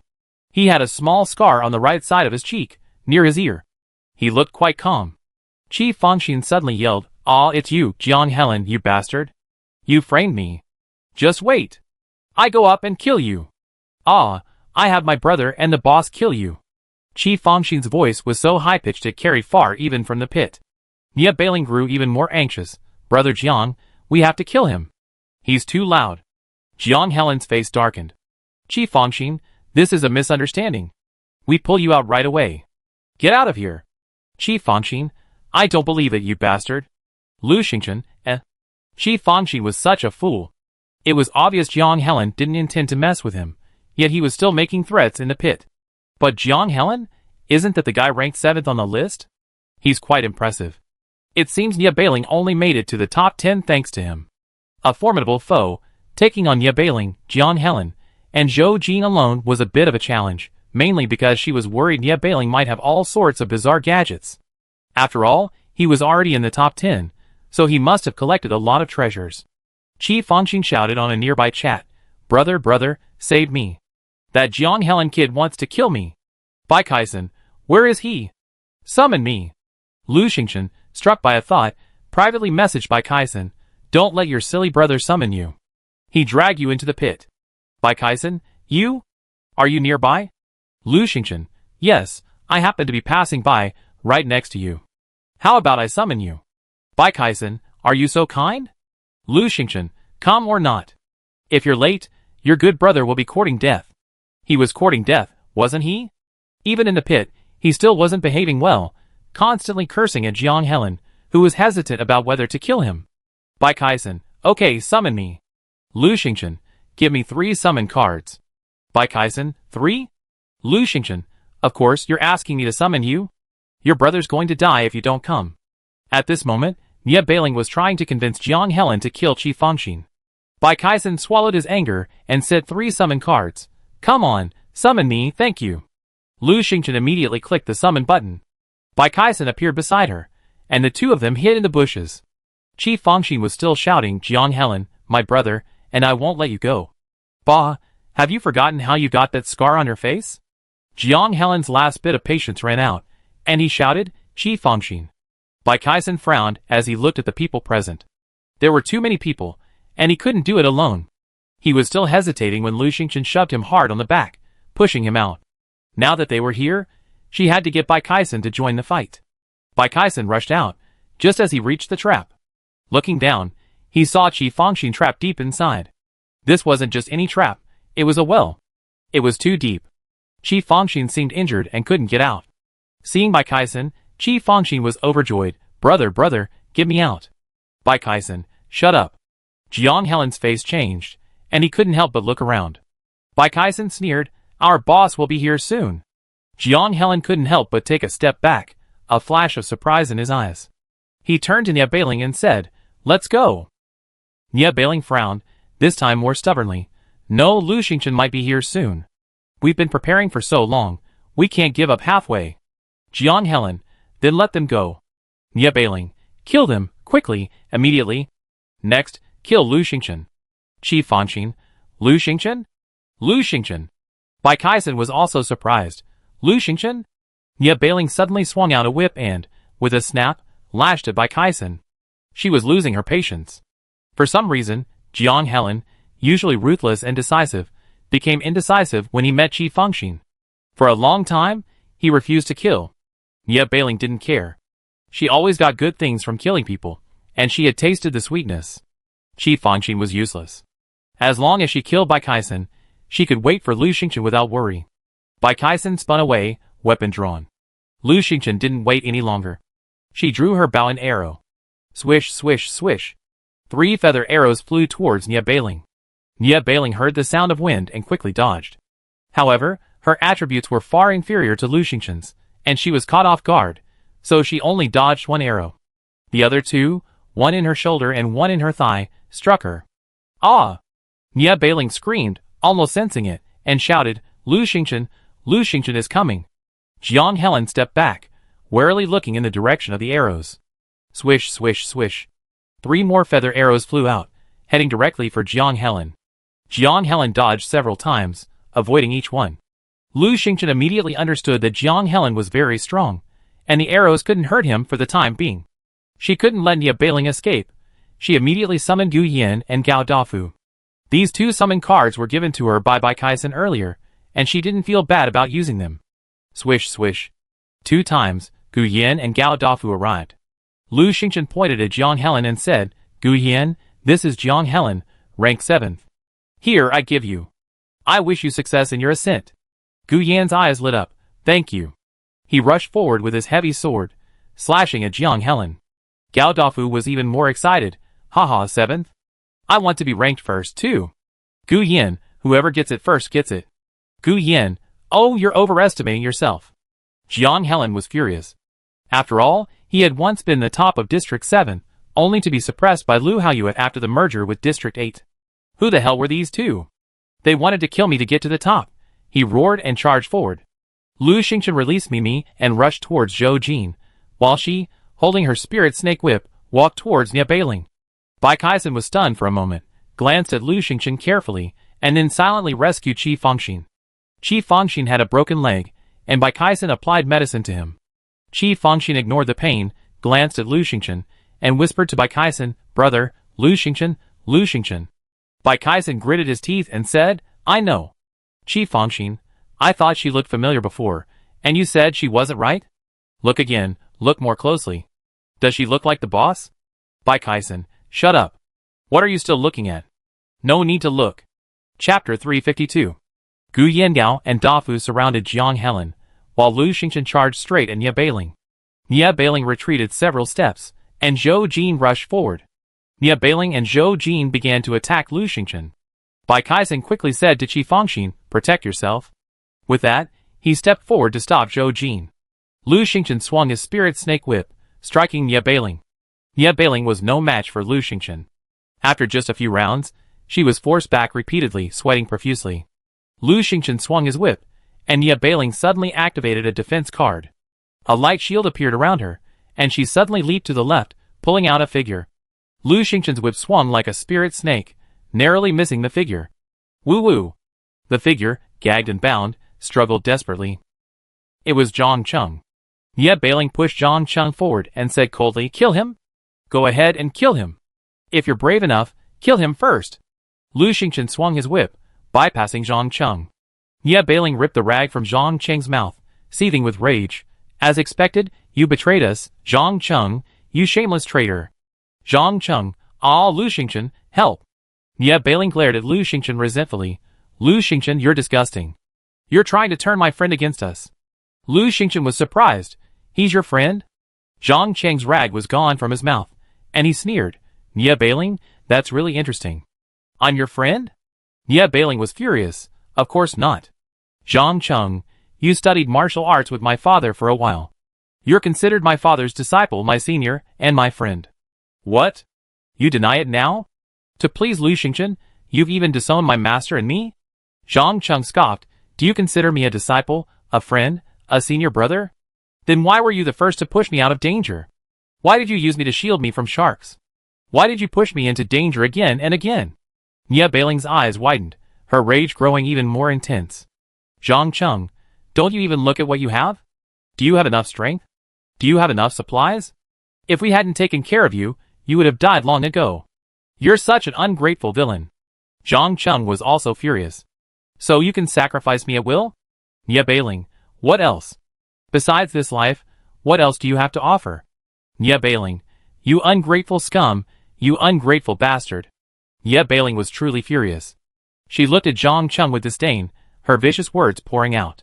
Zhang Cheng, utterly enraged by the scolding, tilted his head, slammed Nie Bailing hard, and then, taking advantage of the momentum, lunged forward, escaping Nie Bailing's grasp. Lu Xingchen, disinclined to watch the dog-eat-dog drama, swung his spirit snake whip and continued his attack on Nie Bailing. Zhang Cheng rolled over, landing right next to Qi Fangxin. Qi Fangxin, whose leg hadn't fully recovered yet, sat on a rock, nervously watching Lu Xingchen. When Zhang Cheng rolled over, he instinctively kicked him. Glancing at Lu Xingchen, he quickly dragged the bound Zhang Cheng over and asked, "Are you Lu Xingchen's undercover agent?"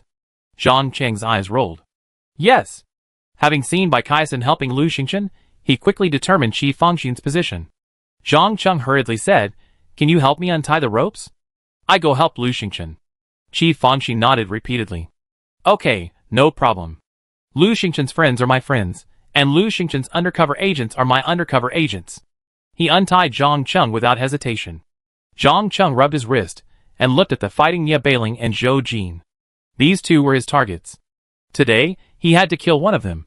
In just half a minute, Nie Bailing was failing again. Her strength was far inferior to Lu Xingchen's. Nie Bailing gritted her teeth and said, "Lu Xingchen, you want to kill me, to get all my supplies, right? Oh, I won't let you succeed." Swish. Nie Bailing disappeared from the spot.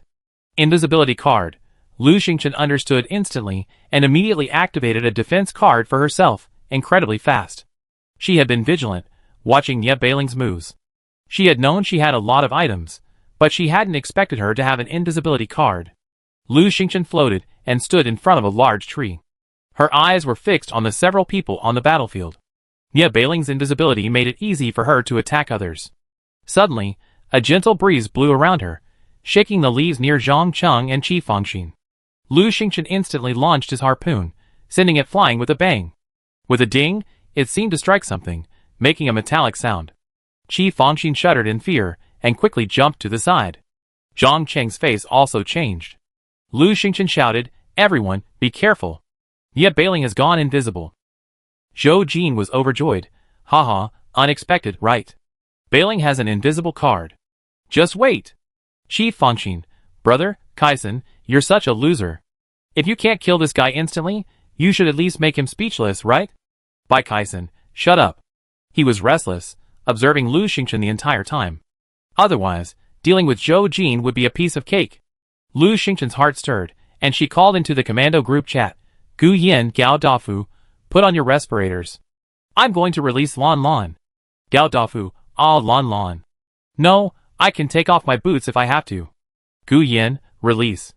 Both men immediately donned their respirators. Lu Xingchen waved her hand, releasing Lan Lan, saying, Quick, release the poison. The wider the better. She was certain that Ye Bailing hadn't run away. She was definitely waiting for her defense card to wear off, so she could pounce on her. This Ye Bailing was always quite arrogant. Lan Lan received the task of releasing the poison, and laughed wildly. Her body instantly grew enormous, and she spread her enormous wings, shouting, Come on, enjoy it, have fun. Qi Fangxin had only seen Lan Lan very small before, and couldn't even make out her features, so he didn't recognize her at all. It was his first time seeing such a beautiful bird, and he was in awe. Brother, look, Qinghuan, so beautiful, so beautiful. Bai Kaisen's eyes lit up. Is this really the eldest brother's sister? Amazing. Zhou Jin and Ye Bailing's eyes widened. Ye Bailing's heart was pounding. This bird was truly beautiful. She wanted it. If she killed Lu Xingchen, would the Qinghuan belong to her too? Gao Dafu, covering his breathing mask, quietly moved away from Lan Lan. Only Qi Fangxin, limping over on one leg, approached Lan Lan, a look of amazement on his face, chattering. Qi Fangxin, brother, look, look. This is much prettier than the boss's black crow. Qi Fangxin, brother, it would be great if I had this bird as a pet. Then I could be the boss. Qi Fangxin, brother. Bai Kaisen, shut up. Even the boss's pet is exposed. Damn it. Such a fool. He should be poisoned to silence him. Lan Lan, watching the astonished gazes of the crowd, let out a cunning, sinister laugh, and flapped his enormous wings vigorously. Whoosh. Whoosh. Zhou Jin, ugh. Ugh. Bai Kaisen, ugh. Jiang Helen, poison gas.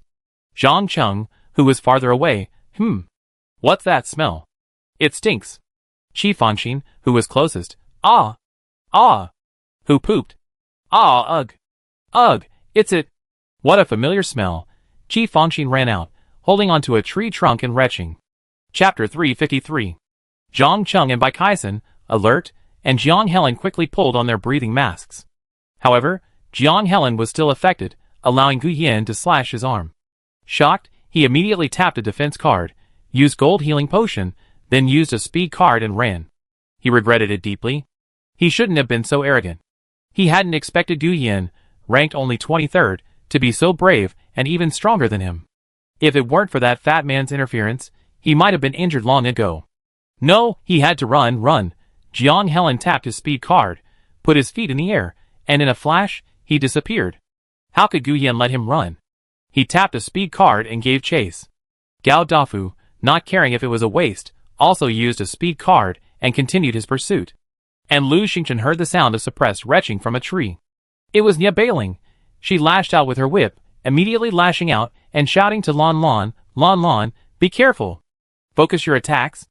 Lan Lan saw many people wearing breathing masks, feeling annoyed. She flapped her wings again, in the direction of Ye Bailing's vomiting. Ugh, ugh, ugh. Ye Bailing couldn't suppress her voice. She was a misophobe to begin with, so she couldn't stand the smell. Ye Bailing tried to put on her breathing mask, but the stench overwhelmed her, and her stomach churned, and she vomited non-stop, making it impossible to use one. Also, Qi Fangxin hadn't put on a breathing mask yet, and he was one of those people who couldn't stop vomiting. Ye Bailing, Lu Xingchen, you're playing dirty again. Shameless. Lu Xingchen waved his spirit snake whip, ignoring her. This Ye Bailing was so hypocritical, it didn't make sense. Through the sounds of retching, she pursued closely. Ye Bailing was initially unwilling, constantly hoping to kill Lu Xingchen with her invisibility card. Even after vomiting twice, she refused to give up. As time passed, the invisibility card's effect was about to wear off, and she grew fearful. She quickly cast a speed card and turned to run. Alas, Lan Lan had made her smelly, and Lu Xingchen could still catch up by the scent. After only a dozen seconds of pursuit, Nia Bailing appeared in front of her. Nia Bailing gritted her teeth, turned around to fight, and shouted, Lu Xingchen, even if you kill me, you won't get anything from me. I've already sent all my supplies to someone else. Lu Xingchen continued his attacks. Really? That must be someone you trust, right? Nia Feng, it had to be him. Nia Bailing gritted her teeth and remained silent, fighting and fleeing, relentlessly using defense cards as she ran. Soon, she had escaped to the foot of a small hill. Nia Bailing suddenly shouted, Big Tiger, Little Tiger, come here. Big Tiger, Little Tiger?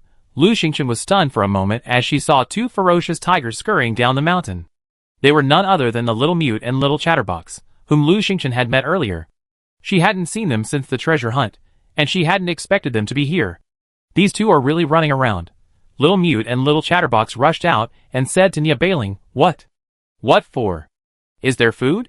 Nia Bailing breathed a sigh of relief, glanced triumphantly at Lu Xingchen, and said to Little Chatterbox, Help me kill her first. I grill some lamb skewers for you later. Little Chatterbox turned around and glanced at Lu Xingchen. Huh? She looks so familiar? What are you looking at, Little Mute? Little Mute, not familiar. Lu Xingchen, Okay, the Little Mute can talk now. Wait, why don't they recognize her? So forgetful? Lu Xingchen, Little Mute, Little Chatterbox, don't you remember me? Nia Bailing panicked. Help me kill her. Aren't you supposed to protect me? She almost killed me. The Chatterbox tilted his head to look at Lu Xingchen. Huh? A high ponytail. The Little Mute, no use. She's not wearing red. The Chatterbox, yeah, eat her. Two tigers rushed over. Lu Xingchen, Nia Bailing laughed wildly. Haha, Lu Xingchen, this time your death has come. Haha, are you stupid? Let me tell you, I have a lot of cards up my sleeve. Global Chat Channel. Qi Fangxin. Lu Xingchen, where are you? Zhou Jin. Haha, Lu Xingchen is dead. No need to look for her. My junior sister must have killed her. Zhou Jin. My junior sister is Nia Bailing, the top of District 33. Zhou Jin. Haha, who do you think you are? Just wait. After my junior sister kills Lu Xingchen, she come back to kill you. Xiaoyu, really? I can't help it anymore. Who the hell is Nia Bailing? Top of the list? Has she ever been top? Lu Xingchen has always been top, okay. Yin Xiaolin. Yeah, Lu Xingchen keeps a low profile, but we in District 33 are still alive. I've boasted so many times, I don't care. Zhu Xiaoyu. Nia Bailing is nothing. Qi Fangxin. Really? Is Lu Xingchen that powerful? Xiaoyu. Haha, everyone in District 33 protects her, afraid she'd be targeted by people from other districts. That's why we don't mention her. Who the hell is Nia Bailing? Zhu Xiaoyu. Nia Bailing is nothing. Zhou Jin, you're going too far. Qi Fangxin. Zhou Jin, why are you still whining even though he's tied up? Brother, kill him. Qi Fangxin. Nia Bailing, behave yourself, or we kill your senior brother Zhou Jin. Nia Bailing. Lu Xingchen is dying. Come and collect his body. Bai Kaisen, how dare you? Qi Fangxin. Ah, Lu Xingchen, where are you? We be right there. Lu Xingchen, I'm fine. Lu Xingchen was puzzled. Why were Bai Kaisen and Qi Fangxin so concerned about her? It seemed like they had no friendship before, only scheming. She looked at the two tigers charging towards her foolishly, and was about to say something when Lan Lan chased after them, chuckling. Hey, little tigers, we meet again. Come, give me a greeting. It spread its wings and flapped at the Chatterbox and the Mute. Chatterbox, ugh, what's that smell? Little Mute, did you fart? Little Mute, you farted, why aren't you running? Little Mute ran as fast as he could, hiding behind a tree and covering his mouth and nose. Chatterbox retched twice, growled at Lan Lan, and charged over. Lan Lan, oh how rude. You haven't even returned the greeting yet. Lu Xingchen, This was too confusing. She had just heard Chatterbox and Little Mute chatting. If she was right, they were going to protect the person wearing red clothes and a high ponytail. That was exactly how she dressed before. Nia Bailing was dressed like this now. Lu Xingchen changed into her invincible suit without hesitation and shouted, Chatterbox, stop! After that, she asked Lan Lan to stand aside and folded her wings. If she fought Chatterbox, they end up killing each other. Seeing Lu Xingchen's attire, the Chatterbox froze for a moment, thought for a long time, and then cheered, It's you, Xiaohong.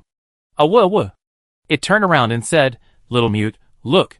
Xiaohong. She's Xiaohong. Wuh. I found Xiaohong. Chapter 354. The little mute walked out, looked at Lu Xingchen, then at Nie Bailing. Nie Bailing's face changed. De Hu Xiao Hu, kill her. She's going to kill me. The chatterbox tilted his head, looking at Lu Xingchen, then at Nie Bailing. Ah, everything's red. Ah, everything's in a high ponytail. What's the little mute to do? Ah. The little mute collapsed to the ground. Just watch the fun. The chatterbox was ecstatic. Ah, watch the fun. Lu Xingchen smiled faintly. All right, just watch from the side. She looked at Nie Bailing. Do you have any more cards? Show them to me? Nie Bailing's face paled. Lu Xingchen, we don't have any hatred, right? Why fight to the death? Lu Xingchen exclaimed, that's exactly what I wanted to ask you, Nie Bailing. Nie Bailing gritted her teeth. Lu Xingchen, I know you want to kill me and take my treasure hunting beads and appraisal cards, right? Actually, we can work together and hunt treasure together. Lu Xingchen's face turned cold. Together? You don't deserve it. She didn't want Nie Bailing to live any longer. This man was mentally ill. Nie Bailing took a few steps back, clenching the whip in her hand, and tried to make a last-ditch effort. Lu Xingchen, killing me is useless. My treasures are all given to others, not in my hands. If you kill me, you won't be able to ascend to power or obtain supplies. Lu Xingchen, then try. She swung her snake whip and attacked Nie Bailing. Nie Bailing didn't dare fight her anymore. After just 2 or 3 rounds, she suddenly stepped back and smirked. Lu Xingchen, treasure hunting time has come. Goodbye. Swish. She vanished from the spot. Lu Xingchen's eyes narrowed. The invisibility card's cooldown hadn't expired yet. Nie Bailing hadn't gone invisible, but had moved. Teleport. She immediately pulled out her location card, thought for a moment, put it back, and picked up a fixed-point teleport card. She had slain several masters and obtained many treasures, the fixed-point teleport card being one of them. She hadn't expected to use it so soon. She opened the fixed-point teleport card, and the screen flicked open. Do you want to use the fixed-point teleport card, Lu Xingchen? Yes. Please enter the coordinates or search for a player. Lu Xingchen spoke Nie Bailing's name, and the teleport card quickly displayed Nie Bailing's location.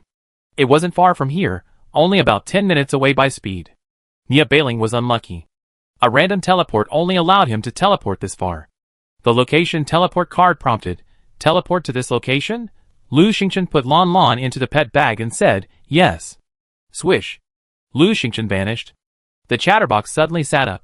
She's gone. Xiaohong's gone. Woo. Is she angry? The mute, quick, chase her. Lu Xingchen was fully prepared.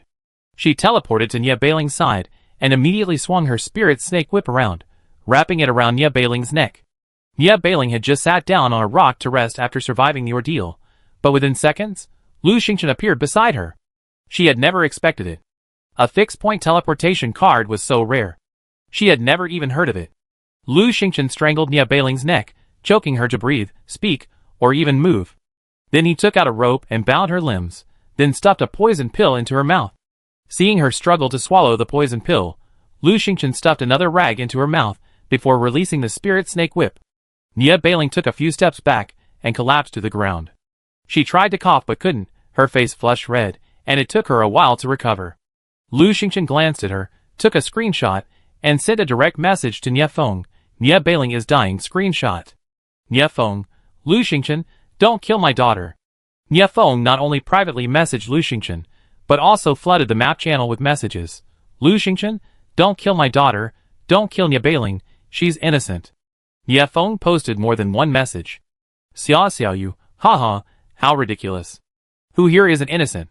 Survival world, what are you doing, uncle? Are you trying to get sympathy? Yin Xiaolin, yeah, you're taking over the global channel. Are you trying to get someone to back you up? Lu Xingchen, Nie Feng, your daughter Nie Bailing has tried to kill me and frame me time and time again. This time, she set a trap to kill me. She's outmatched and I caught her.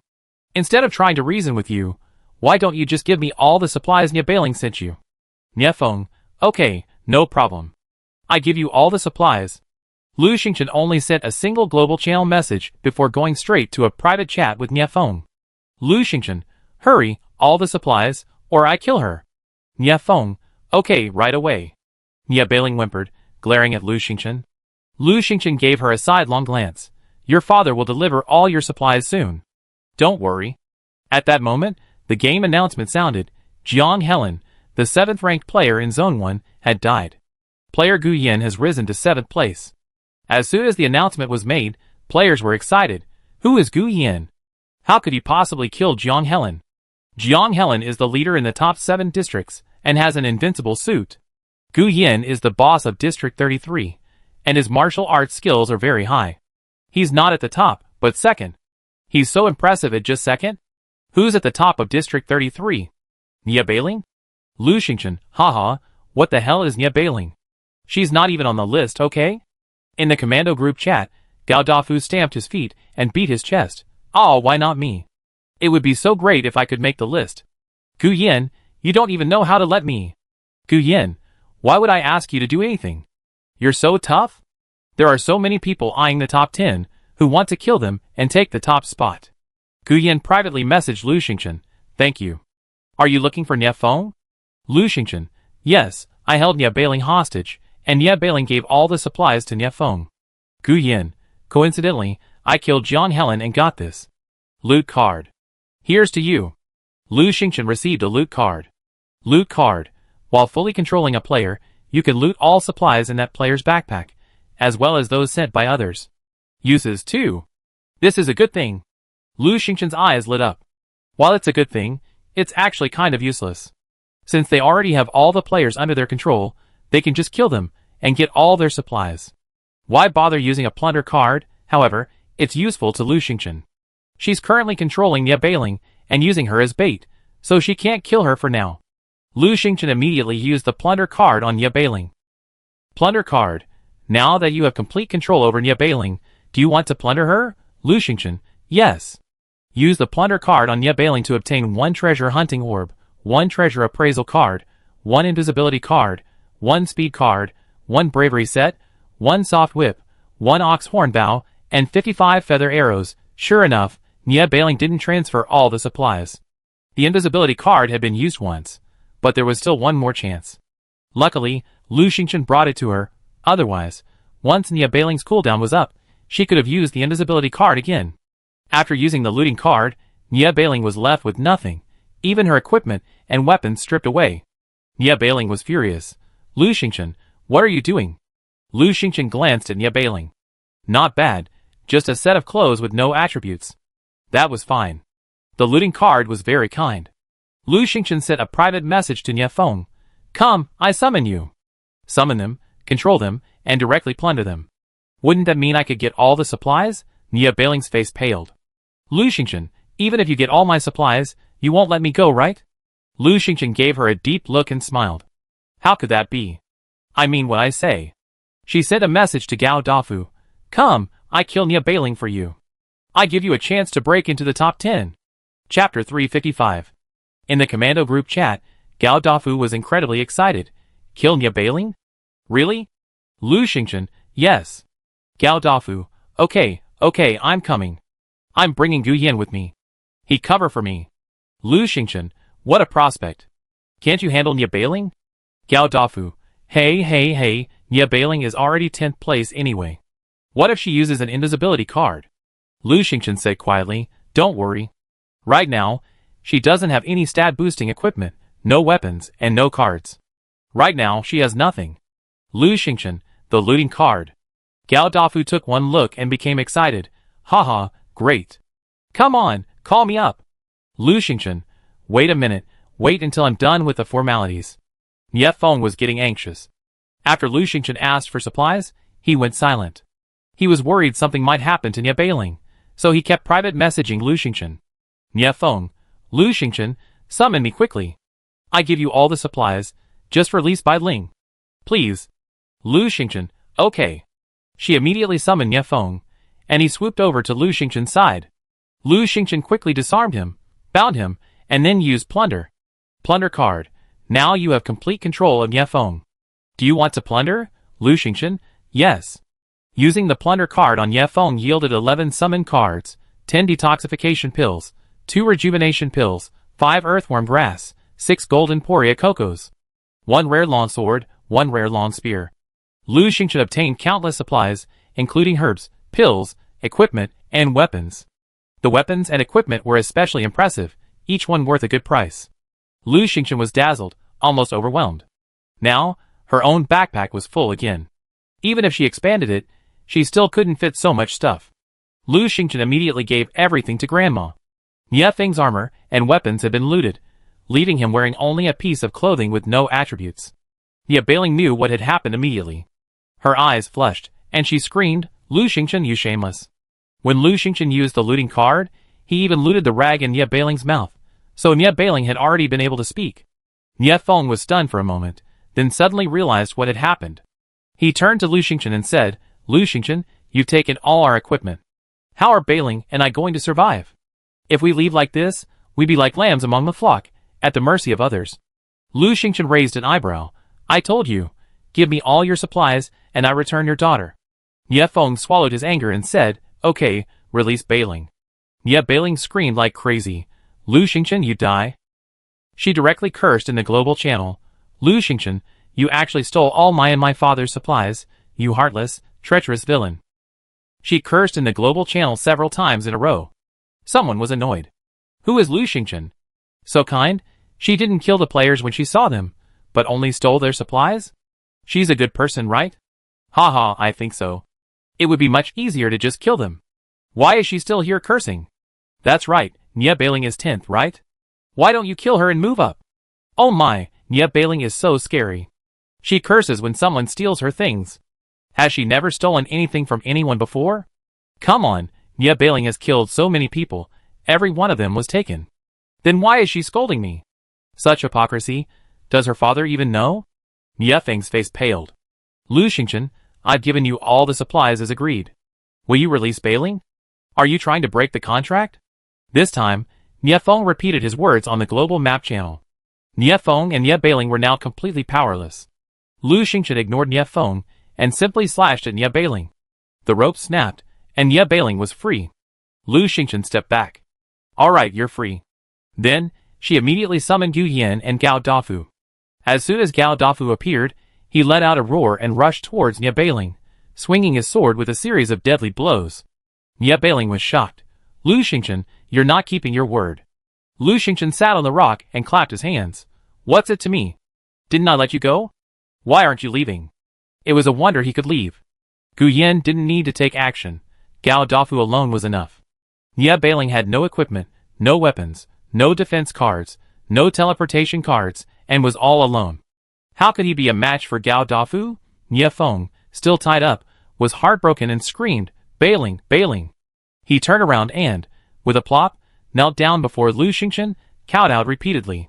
Nie Feng, through tears, said, Lu Xingchen, please, please, let Bailing go. I beg you. Nie Feng, Lu Xingchen, Bailing is still young and doesn't understand. I teach her a lesson from now on. She promises she won't dare mess with you again. Not only that, he also posted on the global map channel, the Zone 33 regional channel, and the nearby channels. The screen was constantly swiping. Nie Feng yelled frantically, Lu Xingchen, why are you fussing over a child? Lu Xingchen's expression froze, the sympathy she had just felt vanishing. What was Nie Feng's intention? Posting messages across various channels, was she trying to get people to morally blackmail her? Alas, the people in the survival world weren't so chaste. After hearing Nie Feng's words, many people were displeased. Hey, how old is the child? Has he been weaned? Hee, when your child was killing people like crazy, why didn't you make a fuss on the channel? Now that your child is about to be killed, if you're not happy about it, what about all the people who were killed before? Wouldn't they have died unjustly? I can't stand it. How can there be such people? No wonder Nie Bailing is so hypocritical. She learned that from her father. At this moment, Gao Dafu stepped forward and slashed with his sword, taking Nie Bailing's life. Nie Feng screamed, his eyes rolled back, and he fainted. Gu Yan was right beside him, and with a swift movement, he chopped down Nie Feng. Gao Dafu turned around. Huh? You killed Nie Feng? Gu Yan, well, he wouldn't be happy alive, so I give him a ride. Gao Dafu chuckled and gave him a thumbs up. Gu Yan, you're a good person. Lu Xingchen sighed, feeling a bit mixed up. No one could have predicted this fate for Nie Feng and Nie Bailing. When he first met Nie Feng, He was still an honest man who knew how to repay his gratitude. When he first met Nia Bailing, she was still a beautiful, spirited young woman. They were lucky enough and had the ability to thrive in the survival world. Alas, forget it. Let's hurry up and get treasure hunting. It's already a little after midnight. Just then, a game announcement sounded. Nia Bailing, the 10th ranked player in District 33, has died. District 33 player Gao Dafu has taken over and is now ranked 10th. Chapter 356. As soon as the announcement was made, players were buzzing with discussion. Amazing. I just realized that 3 players from District 33 are now in the top 10. Who is Gao Dafu? Is he that powerful? Gao Dafu is just a fat guy with average skills. He wouldn't even be ranked in District 33. Then how could he kill Nia Bailing, who's in the top 10? Don't you watch the Global Map channel? Lu Xingchen captured Nia Bailing. If my guess is correct, it was Lu Xingchen who gave Gao Dafu the opportunity to move up. The above person guessed right. Gao Dafu and Lu Xingchen have a good relationship and often participate in activities together. I'm so jealous. Gao Dafu is really average, yet he's in the top 10. TSK, TSK, TSK, TSK. I should find a good teammate. Why did I hook up with Lu Xingchen in the first place? Oh, I regret it. It's so nice to have a big boss as a teammate. You're wrong. Just any teammates won't do. We need teammates like Lu Xingchen, haha. Qin Wuchuan and the others were resting. Xiao Xiaoyu looked at the chat and sighed. Oh, I'm so jealous. Why am I not Lu Xingchen's sister? Yin Xiaolin, huh? How old are you? You're still someone's sister? I'm different. I want to be Lu Xingchen's nephew. Xiao Xiaoyu, oh, maybe her brother is even younger than you. How can you be her nephew? Yin Xiaolin was melancholy. Yeah, why am I so old? Qin Wuchuan, hey, stop being jealous. Let's find clues to the orb. Xiao Xiaoyu looked at Qin Wuchuan with resentment. Boss, can you be more motivated? Can't you even beat a fat guy? Qin Wuchuan, This team is impossible to lead. Wei Lin and Wei Ying were with the Wei family, so they naturally saw it too. Now, they had gathered Wei family members from several other districts, and the group already had over a dozen people, named the Wei family. The newly joined Wei Rongrong asked curiously, Hey, brother Wei Lin, sister Wei Ying, is this the Lu Xingchen you mentioned? Wei Lin, yes, impressive, right? Wei Rongrong, incredible, impressive. But brother Wei Lin, aren't you close to Lu Xingchen? Wei Qing, brother Wei Lin and sister Wei Ying have both fallen from grace, hee. Wei Ying, nonsense. She glanced at the group and sighed inwardly. She and Wei Lin were the backbone of the group now, so how could they possibly be with Lu Xingchen? They were a family, over a dozen people. Could they bring their entire families to look for Lu Xingchen? We could only keep in touch and maintain a friendly relationship. It would be nice if we could help each other when we met. Qi Fangxin loved chatting, and was glued to the chat channel. Upon seeing Gao Dafu's promotion announcement, his eyes lit up with excitement. Happy, look, Lu Xingchen is amazing. The boss's sister is just as amazing. By Kaisen, yeah, I know. Qi Fangxin was suddenly taken aback. Isn't our boss pretty amazing too? Why can't he help me get into the top 10? By Kaisen, how about you ask the boss? Qi Fangxin, okay. Bai Kaisen rolled his eyes at him. Fool. He felt a little pang of sadness. His boss was also amazing, so why didn't he help him get into the top 10 and show off? Was his boss not amazing enough? No, the boss is so powerful, how could he question him? Qi Fangxin's eyes suddenly lit up. Brother, why haven't you told the boss about this yet? We need to find Lu Xingchen and recognize him as our kin. We're obviously closer. Bai Kaisen, yes, I tell you right away. He had to think about how to start. You know, Lu Xingchen had tricked him so many times, and he cursed him in front of Lu Haoyue and even vowed revenge. He was in a dilemma. But he had to tell the boss about this, no matter what, and he couldn't let that idiot Qi Fangxin tell him, or else it would cause even more trouble. Bai Kaisen pondered for a moment and privately messaged Lu Haoyue. Boss, I have something to tell you. Lu Haoyue, is Qi Fangxin in danger? Bai Kaisen, no. Lu Haoyue, have you been tricked again? Bai Kaisen, no. Lu Haoyue, well, let's not talk about it for now. I'm treasure hunting, and it's a critical moment. Bai Kaisen, After thinking it over, Bai Kaisen decided to speak out. Boss, do you remember the anonymous person who cheated me of the formation stone? Oh no, it was the one who bought my formation stone? The anonymous one. Lu Haoyue, remember you got scammed, didn't you? What, you want revenge? Wait until I get out. By Kaisen, no, they bought it legitimately. Why should we seek revenge? How can we be so unreasonable? Lu Haoyue, By Kaisen, I thought about it. It's our own fault. It's okay for them to remain anonymous. She's very smart. Lu Haoyue, I don't think you said that before. You said he was treacherous and shameless. I won't let him go next time I see him. By Kaisen, no. Lu Haoyue, what are you hesitating about? Is Chief Fangxin worried?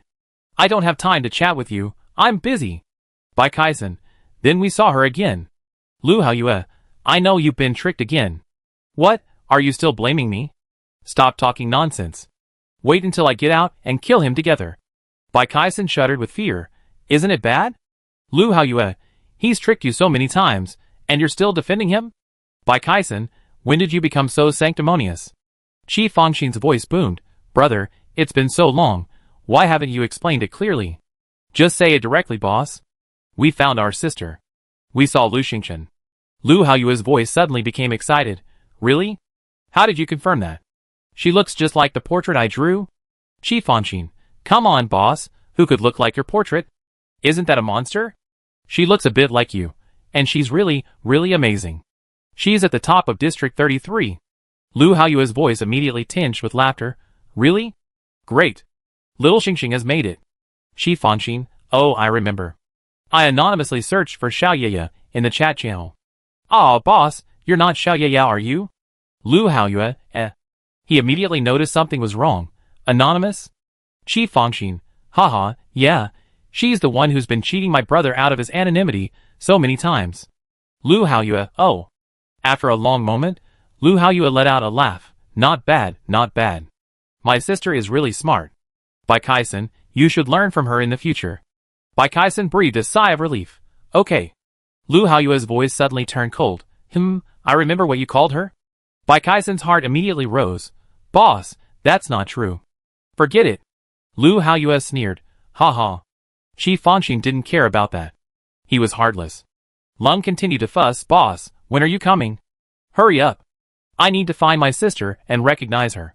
Lu Haoyue, I've obtained the treasure hunting orb in Area 13. We're at the critical juncture of the treasure hunt. It'd be over in a little while, half an hour at the least, 2 at the most. You must stay with Xingchen and protect her, okay?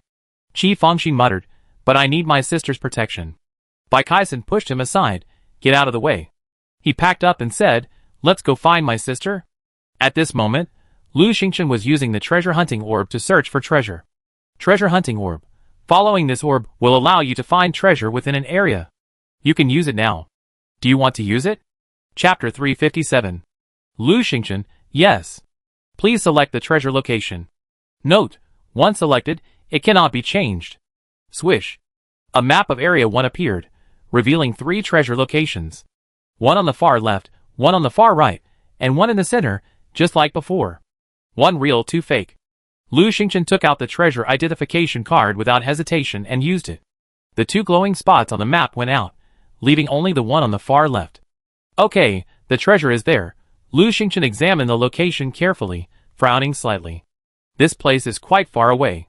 If she walked from here, it would take about 3 hours. It was already 12:30, and Lu Xingchen was already half an hour late. Not wanting to delay any further, she immediately retrieved her hovercraft. Seeing the hovercraft, Gao Dafu's eyes lit up. Wow, there's actually a form of transportation. That's awesome. I have to drive this. I know how, I have tons of them at home. Haha, so rich. Okay, people like that should be drivers. Lu Xingchen and Gu Yan sat in the back, while Gao Dafu piloted the hovercraft up front. With a hum, it shot off. Gorgeous driving skills, Gao Dafu. While the hovercraft sped along, Lu Xingchen quickly opened the chat screen. She wanted to see if there was any news of treasure. The chat channel was still bustling with activity. Players were indeed discussing treasure. This is really exciting. There are 5 treasure hunts in Area 13 right now, and many people are searching. Areas 23 and 26 are also starting to see treasure hunts. Area 1 is so weird. After all this time, there are still only 3 treasure hunts. Area 8 had 8 or 9 back then. The treasure orbs in Area 8, like their players, tend to appear in groups. The treasure orbs in Area 1 are more solitary, haha. There are 3 treasure orbs in Area 1. 2 are in anonymous hands, and 1 is probably in Area 33's Gao Dafu's, because he killed Nya Bailing. What about Area 33? Why is it so quiet? Don't they have any treasure orbs? Lu Xingchen summarized. Area 33 was the only one without a treasure orb. All other areas were active. It was estimated that only Areas 1 and 13 were treasure hunting. There were only 2 groups of treasure hunters in Area 1 because Gu Yan and Gao Dafu had teamed up. It seemed they only had one opponent, so they didn't have to worry about unrelated people disrupting the situation. But who was the other anonymous person? Lu Xingchen felt a strange sense of worry. The hovercraft sped along, Gao Dafu excitedly howling occasionally, enjoying the ride. They also encountered a few players walking around. Fortunately, the 3 of them were wearing breathing masks, so no one could see them clearly. The hovercraft moved quickly, and so did the treasure hunting bead. Half an hour later, they arrived at an ordinary hillside. This was already the edge of the main island in Area 1. A beach lay not far away, and where they stood were only ordinary rocks and a sparse tree. How ordinary, wasn't it? Could the treasure be here? The treasure hunting bead suddenly stopped moving. Several people disembarked from the hovercraft. Lu Xingchen folded it up and approached the bead. As she approached, the bead suddenly rushed forward and disappeared. At the same time, a vortex gate appeared ahead. Enter from here? Lu Xingchen's treasure hunting bead was gone. Without time to think, she immediately stepped forward and entered. Her body swayed, a chill washed over her, and she was transported to a different scene. Here lay a vast expanse of snow. Ahead rose towering snow-capped mountains, also covered in snow, the depths unknown. Not far away lay rocks and cedars, also covered in snow. The sky was a brilliant blue, the sun glaring. Lu Xingchen's eyes felt a little uncomfortable, and she squinted briefly before removing her respirator. She couldn't open her eyes any further. It took her a while to adjust. Just as she rubbed her eyes, someone suddenly appeared beside her, Gao Dafu. Gao Dafu let out a cry as he entered. Ouch, cold, cold, cold. Why is it so cold? Lu Xingchen turned around. How did you get in? Gao Dafu gloated. I have the treasure orb. Did you forget? I open it, and select the nearest treasure location. Isn't that right here? He slapped his head. Hey, Gu Yan's still out there. Can't he get in? Lu Xingchen, use the summon card? Gao Dafu immediately used the summon card and shook his head. It's over, it's over. A special scene is showing. I can't summon. This is terrible. Gu Yan can't get in. Oh hey, if it was him who came in. Lu Xingchen glanced at him speechlessly. She thought so too. If it was Gu Yan who came in, it would be great. However, there was no time to dwell on this. The treasure orb was floating ahead, waiting for her to find the treasure.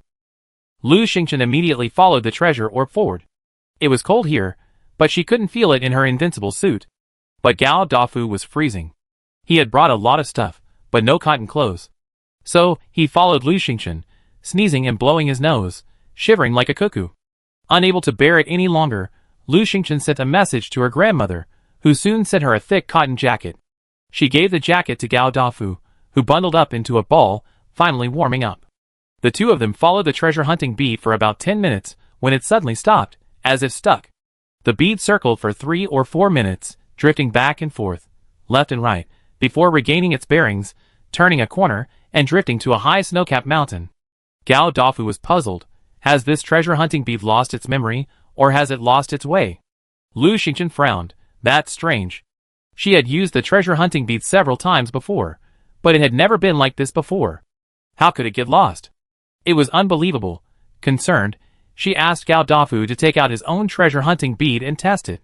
It was the same, circling in the same spot before landing next to Lu Xingchen's. Lu Xingchen couldn't figure it out, so she just kept following the treasure hunting bead. The snowy mountain was so high, like a straight sword piercing the sky. Atop it was a thick blanket of snow, with occasional glimpses of green rock. It was so steep that climbing was practically impossible. But the treasure hunting bead kept rising. Lu Xingchen understood. The treasure must be up there. Such a steep mountain was impossible to climb, so she had to fly. She put on her breathing mask and released Lan Lan. Gao Dafu also put on his breathing mask. Lan Lan grew larger, and Lu Xingchen leaped aboard. Gao Dafu, his eyes sparkling, wanted to climb up, too. Lan Lan was displeased, and fluttered her wings. Fatty, come up too? No, he's too heavy. I can't carry him. Gao Dafu quickly inhaled. Little Lan Lan, I may look big, but I'm not heavy. He dreamed of flying. Lon Lon, are you kidding me? Lu Xingchen quickly patted Lon Lon. Take care of him, dear. I give you something delicious later. Gao Dafu nodded repeatedly. Yes, yes, I grill you some skewers later. Grilled lamb skewers. Lon Lon reluctantly agreed, and Gao Dafu finally got his wish, sitting securely on Lon Lan's back. Lon Lon had grown enormous, his back wide and flat, easily enough for several people. Lon Lon soared into the sky, soaring upwards. The treasure hunting orb continued to rise until it reached the top of the mountain, where it suddenly vanished into the snow. Gao Dafu was stunned. How do we find this? Chapter 358. The peak was very sharp, barely big enough for two people. Lu Xingchen jumped off Lon Lan's back and stood at the top. Gao Dafu was too fat to get down. Lu Xingchen jumped back onto Lon Lan's back, letting it fly higher. Then he took out a small bomb and threw it towards the top. Bang! With a loud bang, the ground shook, and a large area of the peak was flattened. The peak was blown away. The platform was now about 10 square meters. Lu Xingchen jumped down again, followed by Gao Dafu. The two stood on the blown open platform, and Lu Xingchen looked down. Gao Dafu, excited for his first treasure hunt, asked, "What should we do next?" Lu Xingchen looked down at the platform and said, Usually, we should dig down. Maybe we see a cave entrance." This was how he found the treasure on his first treasure hunt, but Lu Xingchen felt something was amiss, so he didn't proceed. Gao Dafu said enthusiastically, "Okay, leave this to me. Lu Xingchen, just watch." He pulled out a pair of shiny pickaxes and began digging with a crackling sound. Gao Dafu was quite strong and enthusiastic, and soon he had dug a large hole. Lu Xingchen pondered for a moment, then released Mimi and Lon Lon, saying, "Scout around and see if there are any other people or any strange places." This place was only accessible to those with the treasure hunting bead. Lu Xingchen figured there could only be one other person inside. Even so, she felt uneasy and sent Lon Lon and Mimi to explore the way. Lon Lon nodded and spread her wings. Mimi quickly leaped onto its back. Lon Lon was unhappy. "What are you doing? Fly by yourself." Mimi covered her mouth and nose, not daring to speak. Woo woo. It was almost suffocated by the stench. This was the top of a mountain, so high and steep, it would be too strenuous for it to get down. Lu Xingchen hurriedly said, "Lon Lon, hurry up, don't delay. The treasure has been taken. It might contain evolution fluid." Lon Lon reluctantly led Mimi away. Lu Xingchen stood at the edge of the mountain, watching Gao Dafu work furiously. She was about to say something when she received a private message from Qi Fangxin. "Lu Xingchen, Xiao Lu, Sister Lu, where have you been? Why can't we find you?" It was so boring. Lu Xingchen ignored him, and stood at the top of the mountain, looking around. There was nothing here except the white snow and peaks of various sizes, with the occasional tree, also covered in snow. Gao Dafu was working furiously, panting furiously. Finally, he simply took a small bomb and threw it into the pit. Bang! A few sounds sent stone dust flying, choking Lu Xingchen so hard that she immediately put on her respirator. Gao Dafu, ahem, this is exciting. Lu Xingchen, ahem, Gao Dafu, have you never worked before? You're so excited just digging a rock. Gao Dafu, hee hee. Suddenly, Lon Lon sent a message back. Xiao Lu, I saw a figure somewhere. Turn around and it disappeared. Hey, where did it go? Someone? Lu Xingchen's expression froze. There were only 3 treasure hunting orbs in Area 1, her and Gao Dafu. So, that person was the third one to possess the orb, meaning anonymous. She and Gao Dafu were delayed by something, and since she arrived late, so did that person also arrive late? Then why not come here? Lu Xingchen grew increasingly uneasy and hurriedly asked Lon Lon, "Did you find it?" Lon Lon, wait a minute. Lu Xingchen couldn't wait any longer, and said to Gao Dafu, "I go down and take a look. Be careful. If anything happens, call me immediately." Gao Dafu, absorbed in digging, said without even turning, "Okay, go ahead. You're useless here anyway." Lu Xingchen, With Lon Lon away, she had no choice but to descend the mountain by herself. The mountain was steep, and hiking down wasn't an option. After some thought, she grabbed a rope, attached it to a rock, and swung down. The mountain was high, but fortunately, Lu Xingchen had plenty of ropes, and they quickly reached the bottom. At that moment, Lon Lon sent another message. "I found them, haha, I found them, huh? Ah! Little Lu, they've found me, hee hee, they stink." Lu Xingchen, anxious, pulled out his hovercraft, jumped on, and began rushing towards Lon Lon, curiously asking, "They?" Lon Lon, "Yeah, 2 people." "Huh?" "I'm running, oh my, she's got a network." Lu Xingchen hurriedly said, "Run, wait for me." She was stunned. How could there be 2 people? Could there be another treasure hunting orb that hadn't been found? Impossible. Everyone who obtained a treasure hunting orb would announce it, and the players were watching closely. Counting them all together, it was 3. But since he couldn't summon them, how did the other person get in? With countless questions in his mind, Lu Xingchen sped off in his hovercraft. Luckily, this place wasn't far from where Lon Lon had mentioned. Soon, Lu Xingchen arrived. She looked up and saw Lon Lon darting left and right in the air. She cursed, "What the hell, you dare to web your grandpa? Ah, I scratch you to death. You stink." "Ugh." Lu Xingchen hurriedly called out, "Lon Lon, come here." As she spoke, she rushed forward. Suddenly the scene changed. Before her stood a vast meadow, scattered with large and small rocks, scattered with trees of varying heights, and crisscrossing paths. And she was standing at a 3-way intersection. Behind her lay endless grassland. No! Lu Xingchen immediately became alert. Wasn't she in the snowy mountains just now? How did she end up here so suddenly? Teleport? That didn't seem like it. She glanced back. The endless meadow stretched as far as the eye could see, a terrifying thought. A terrifying thought arose in Lu Xingchen's mind. If she turned back, she'd probably never be able to get back to a place like this. She chose the leftmost path and walked forward. After a few steps, she reached another 3-way intersection. She chose the leftmost path again and continued forward. When she reached the third 3-way intersection, Lu Xingchen stopped. She couldn't go any further. The scenery at all 3 intersections was the same. Something was wrong. She thought for a moment, then retreated, returning to the starting point of the vast grassland. She looked back, her brow furrowing as she watched. The blades of grass looked exactly the same. Size, thickness, veins, even the curves of their movements in the breeze were identical. It was so strange. It was like the same blade of grass had been copied and pasted countless times. Lu Xingchen stared at the endless expanse of grass, her eyes almost blurring. Finally, she forced herself to turn back. She faced the 3-way intersection again. This time, she didn't move rashly.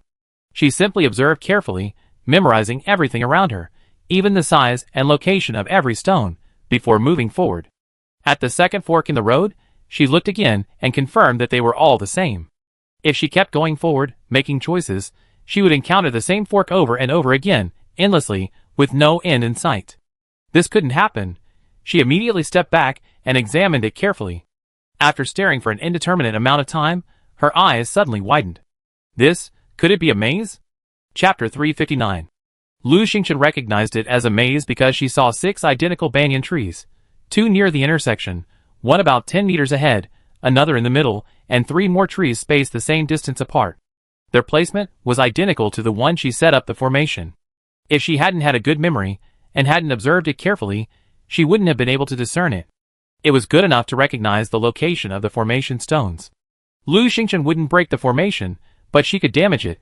She took out a small bomb and threw it at the banyan tree on the left. Bang! It blew up with a loud bang. The ground shook for a moment, then calmed down after 5 or 6 seconds. The banyan tree trembled briefly, then slowly healed itself, appearing exactly as it had before. Lu Xingchen picked up her iron axe and hacked away at the tree, chopping it in half. She didn't harvest any wood. Another tremor, and the tree grew back again. No, Lu Xingchen stopped. As expected, the maze looked simple, but breaking it proved difficult. She pondered for a moment, then opened the chat screen. Her private chat was completely silent. No one could reach her. Thankfully, the regional chat and other channels remained the same as before. In the nearby chat channel, Qi Fangxin single-handedly held the fort. Qi Fangxin. Xiao Xingxing, where are you? I'm Xiao Yeya's little brother. Qi Fangxin. Xiao Xingxing, Xiao Yeya asked me to protect you. Where are you? Qi Fangxin. Why can't I send you a private message, Xiao Xingxing? Aw, are you okay? Quickly gather me and Kai Xian, we go save you. Gu Yan, Gao. Lu. Gu Yan, big? Qi Fangxin. Gu Yan, stop talking nonsense. Don't disrupt my formation. Yang Feishue, I'm coming. Brother and sister, hurry up. Lu Xingchen was stunned as she watched Qi Fangxin's screen scrolling. Xiao Yeya? Lu Haoyu? Are they related to my brother? I have to ask them when I get out. She's like a muted and mute now. Suddenly Meme sent a message. Master, where are you? Why can't I find you? Lon Lon and I are waiting for you. Lu Xingchen was shocked. She could still contact Meme and Lon Lon. They were pets, and telepathic communication was sufficient over short distances. Lu Xingchen, I've entered a maze, and can't get out for now. Meme, huh? Then Master, let me in. Lu Xingchen tried, and actually managed to put Lon Lon and Meme in the pet bag. This meant they were nearby, very close. She breathed a sigh of relief, finally no longer alone. Lu Xingchen immediately released Lon Lon and Meme, and the two little ones looked around. Lon Lon limped, 2 feathers missing, and kept cursing, I killed him, bah scum. Lu Xingchen was surprised to see Lon Lon had injured its paw this time. You know, no matter how much it had been making trouble before, it would only lose a few feathers, but this time it was actually injured. She grabbed Lon Lon, pinned it down, and applied some golden ointment to its paw. Are they so powerful? Lon Lon, bah, they just relied on their numbers. 3 of them, 3 against 1 of me, trash. Lu Xingchen was stunned. Weren't there just 2 of us? Lon Lon, 3, and then another one came, and they look exactly like me. 3 identical people? Could they be some special item? Lu Xingchen pondered, feeling that such an item was incredibly rare. However, the fact that 3 people could injure Lon Lon was a testament to their high martial arts prowess. This anonymity wasn't simple. Now, the most important thing was to get out. If we didn't, they'd take the treasure. Lu Xingchen thought for a moment and said, Lon Lon, you attack the tree on the left. Bring it down as quickly as possible. Mimi, you attack the tree on the right, but also quickly. Lon Lon and Mimi attacked the trees on the left and right, while Lu Xingchen went to the tree in front and, with a signal, attacked them with the 2 little creatures. Soon, with a boom, all 3 trees fell. There was another tremor, this time a little longer.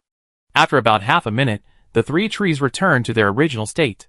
Lon Lon finally caught on. Huh? These 3 trees are exactly the same? Just like those 3 pieces of junk.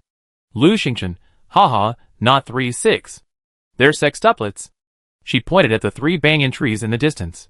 Lon Lon was stunned for a moment, then screamed, sextuplets? Sextuplets? I hate multiples. Shall Lu go kill them? Lu Xingchen stopped the frantic Lon Lon. She suddenly had an idea. Lu Xingchen, Lon Lon, Mimi, listen to my instructions later. You guys still attack these 2 trees. With that, she ran to the center of the 4 trees in front and gestured, attack. Lon Lon and Mimi immediately began their attack.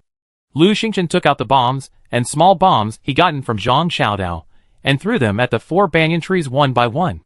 Bang, bang, bang. Boom, boom, boom. A series of sounds rang out. 6 banyan trees swayed and collapsed almost simultaneously. Boom. With one final loud bang, Lu Xingchen swung back to the snowy landscape. She was finally out. The maze was only a low-level formation, not difficult to break.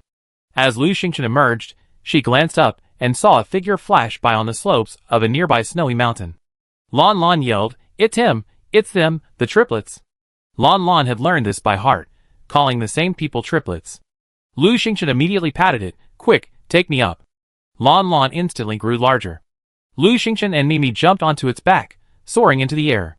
They quickly reached the mountainside where the figure had flashed. There was a small platform there. The platform was narrow, with messy footprints on it. There was actually a small opening. Lu Xingchen made a quick decision, go in. She jumped off Lon Lan's back and rushed into the snow cave with Mimi. The people in the cave had no time to prepare, and the 2 groups collided. 2 of them hadn't even had time to put on their veils. Lu Xingchen was stunned when he saw the 2 people frantically trying to put on their veils. Deputy Gang Leader Yang? Isn't that the Deputy Gang Leader Yang I only met once? Or rather, 2 Deputy Gang Leaders Yang. Lon Lon pointed at one of the veiled men and said, he too, looks just like them. Triplets, triplets, how can there be triplets? Lon Lon, whose claws had been broken and feathers stolen, was filled with vengeance, and was now on a rampage. Lon Lon, 3. Your mother is really fertile. Lon Lon, TSK, TSK, TSK, TSK, look how thin you are. Are you malnourished? You scumbags? Lon Lon, bah, using numbers to bully the few. Bah, outnumbered. Lu Xingchen, Lon Lon is good, she knows how to use idioms. But she just doesn't use them appropriately. But Deputy Gang Leader Yang? Chapter 360. Lu Xingchen stared at the two people for several seconds, trying to discern the difference. She discovered that they looked identical, and were dressed identically. Like two people looking in a mirror. Were they clones? Lu Xingchen, Deputy Gang Leader Yang, are you the third person to possess the treasure-seeking orb? The two men smiled faintly. Hee. The third person, who had been veiled, sighed and removed her veil. She looked identical to the two others, but with a more lively demeanor. The third person, huh? You know me? Are you the other anonymous person who obtained the treasure-seeking orb? Lu Xingchen was stunned for a moment before she remembered that she knew Deputy Gang Leader Yang, but he didn't recognize her. Because she had disguised herself the previous time they met. It didn't matter anymore. She whipped out her spirit snake whip and said, since we're all here treasure hunting, let's have a fight first. She sneered. The snow cave was made of stone, and a section had been cleared, clearly showing some digging going on. So, if my guess was correct, this was the real treasure hiding place. Deputy Gang Leader Yang looked at Lu Xingchen carefully and said decisively, all right, don't blame us for outnumbering us. Big brother, second brother, don't hold back. This guy is formidable. Although the cave entrance wasn't large, the interior was spacious, leaving plenty of room for a fight. Lu Xingchen swung her spirit snake whip. Lon Lon and Mimi each attacked one person, while she attacked the veiled Deputy Gang Leader Yang. The men fought in a single area. After several minutes, Lu Xingchen's expression grew solemn. She had never expected that Deputy Gang Leader Yang was such a master. With such ability, he was only a Deputy Gang Leader in District 5, a place full of gangs. He was quite the pretentious one. There weren't many who could even stand against her for now. She noticed that it wasn't just Deputy Gang Leader Yang. The other two were also very powerful. Lon Lon and Mian Mian couldn't win for now. This wasn't going to work. Lu Xingchen immediately stepped up her attack. She was still stronger than Deputy Gang Leader Yang, and soon, Deputy Gang Leader Yang couldn't hold on any longer and used his first defense card. Deputy Gang Leader Yang's surprise grew. Who are you? How are you so powerful? Oh, that's right. You killed Johnny Dao and Zhang Xiaodao. She was getting a little anxious. Although Lon Lon wasn't big, the stench from its fluttering wings was unbearable for everyone except herself and Lu Xingchen. One of them said, ugh, third sister, I can't hold it in any longer. Deputy Gang Leader Yang, even if I can't help it, I have to. Another, ugh. Lon Lon, haha, I told you to catch me, I told you to smash my feet, haha, I stink to death. The cave was so enclosed and the odor was so strong. One of them couldn't hold it in any longer and rushed out screaming, with Lon Lon following closely. Soon, another one followed closely by Mimi. Only Deputy Gang Leader Yang and Lu Xingchen remained. Lu Xingchen struggled to hold on. Nonsense, there's treasure here, she wouldn't run. Deputy Gang Leader Yang finally couldn't hold it in any longer. Ugh you. How can you be so patient? Don't you think it stinks? Let's go out and fight. Deputy Gang Leader Yang bolted. Lu Xingchen reached the cave entrance, and saw that Deputy Gang Leader Yang had already vanished from sight. She didn't pursue him, but instead set two traps at the entrance, the first a quicksand trap, the second a thorn trap. The three groups have separated. One of them is being chased everywhere by Lon Lon, while the other one is fighting a draw with Mimi. Lu Xingchen's goal was to dig for treasure. After setting the trap, she informed Lon Lon and Mime, there's a trap at the cave entrance. Be careful when you come back. Also, if you can't defeat them, run. Those two were formidable, and they probably had a lot of tools. She was worried Lon Lon and Mime would be at a disadvantage. Lon Lon and Mime both agreed. Lu Xingchen messaged Gao Dafu, how's it going? Gao Dafu, I dug a deep well. Hee, I found some white iron ore. Isn't that impressive? Lu Xingchen, stop digging. The treasure isn't there. It's right here. Gao Dafu, huh? I be there soon. Lu Xingchen, okay, watch out for the trap at the entrance. Jump in when you come back. It'd probably be about 7 or 8 meters. Gao Dafu, jump 7 or 8 meters. You kill me. Lu Xingchen, then you just guard the entrance. She walked into the cave, and saw a mess of dug-up rocks in one place. It was obvious that the Yang family had been digging there for a while. They probably hadn't found anything. Lu Xingchen jumped over one pit after another, and went deeper, examining the surroundings and knocking as she went. Dong dong. A hollow sound came through. She immediately took out her pickaxe, and smashed the rock wall apart. Sure enough, a passageway was revealed. Lu Xingchen entered and set a trap at the cave entrance. In short, no one could interrupt her treasure hunt. On the chat screen, the nearby channels began to buzz with activity. Anonymous asterisk asterisk, Anonymous, why don't you come out? Why don't you chase me? Gao Dafu, huh, Anonymous? Which Anonymous are you? Yang Feishue, third sister, is that you? Which Anonymous are you? There was no way around it. The anonymous people all had the same name, and no one knew which anonymous person it was.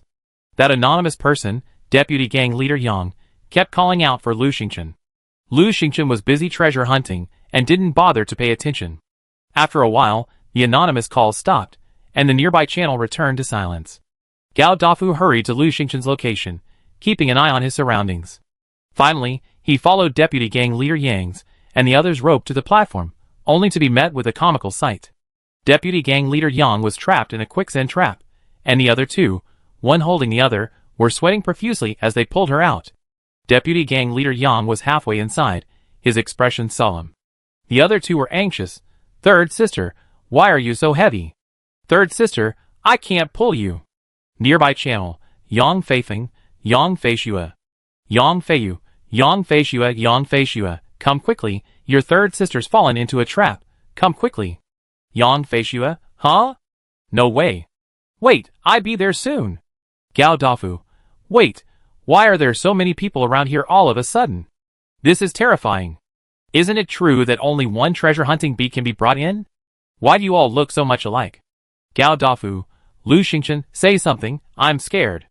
Lu Xingchen didn't have time to say anything more, and only replied with a few words. Triplets. Gao Dafu, oh triplets? I was wondering. Hey, why is there another person here? Yang Feishue, no quadruplets. Lu Xingchen was stunned. Another person? That means Gao Dafu and 4 others are outside. No, too dangerous. She immediately rushed out. As she reached the cave entrance, she saw Deputy Gang Leader Yang being pulled out of the quicksand trap by several other men. Deputy Gang Leader Yang glanced at Lu Xingchen and called to the other 3, hurry, run.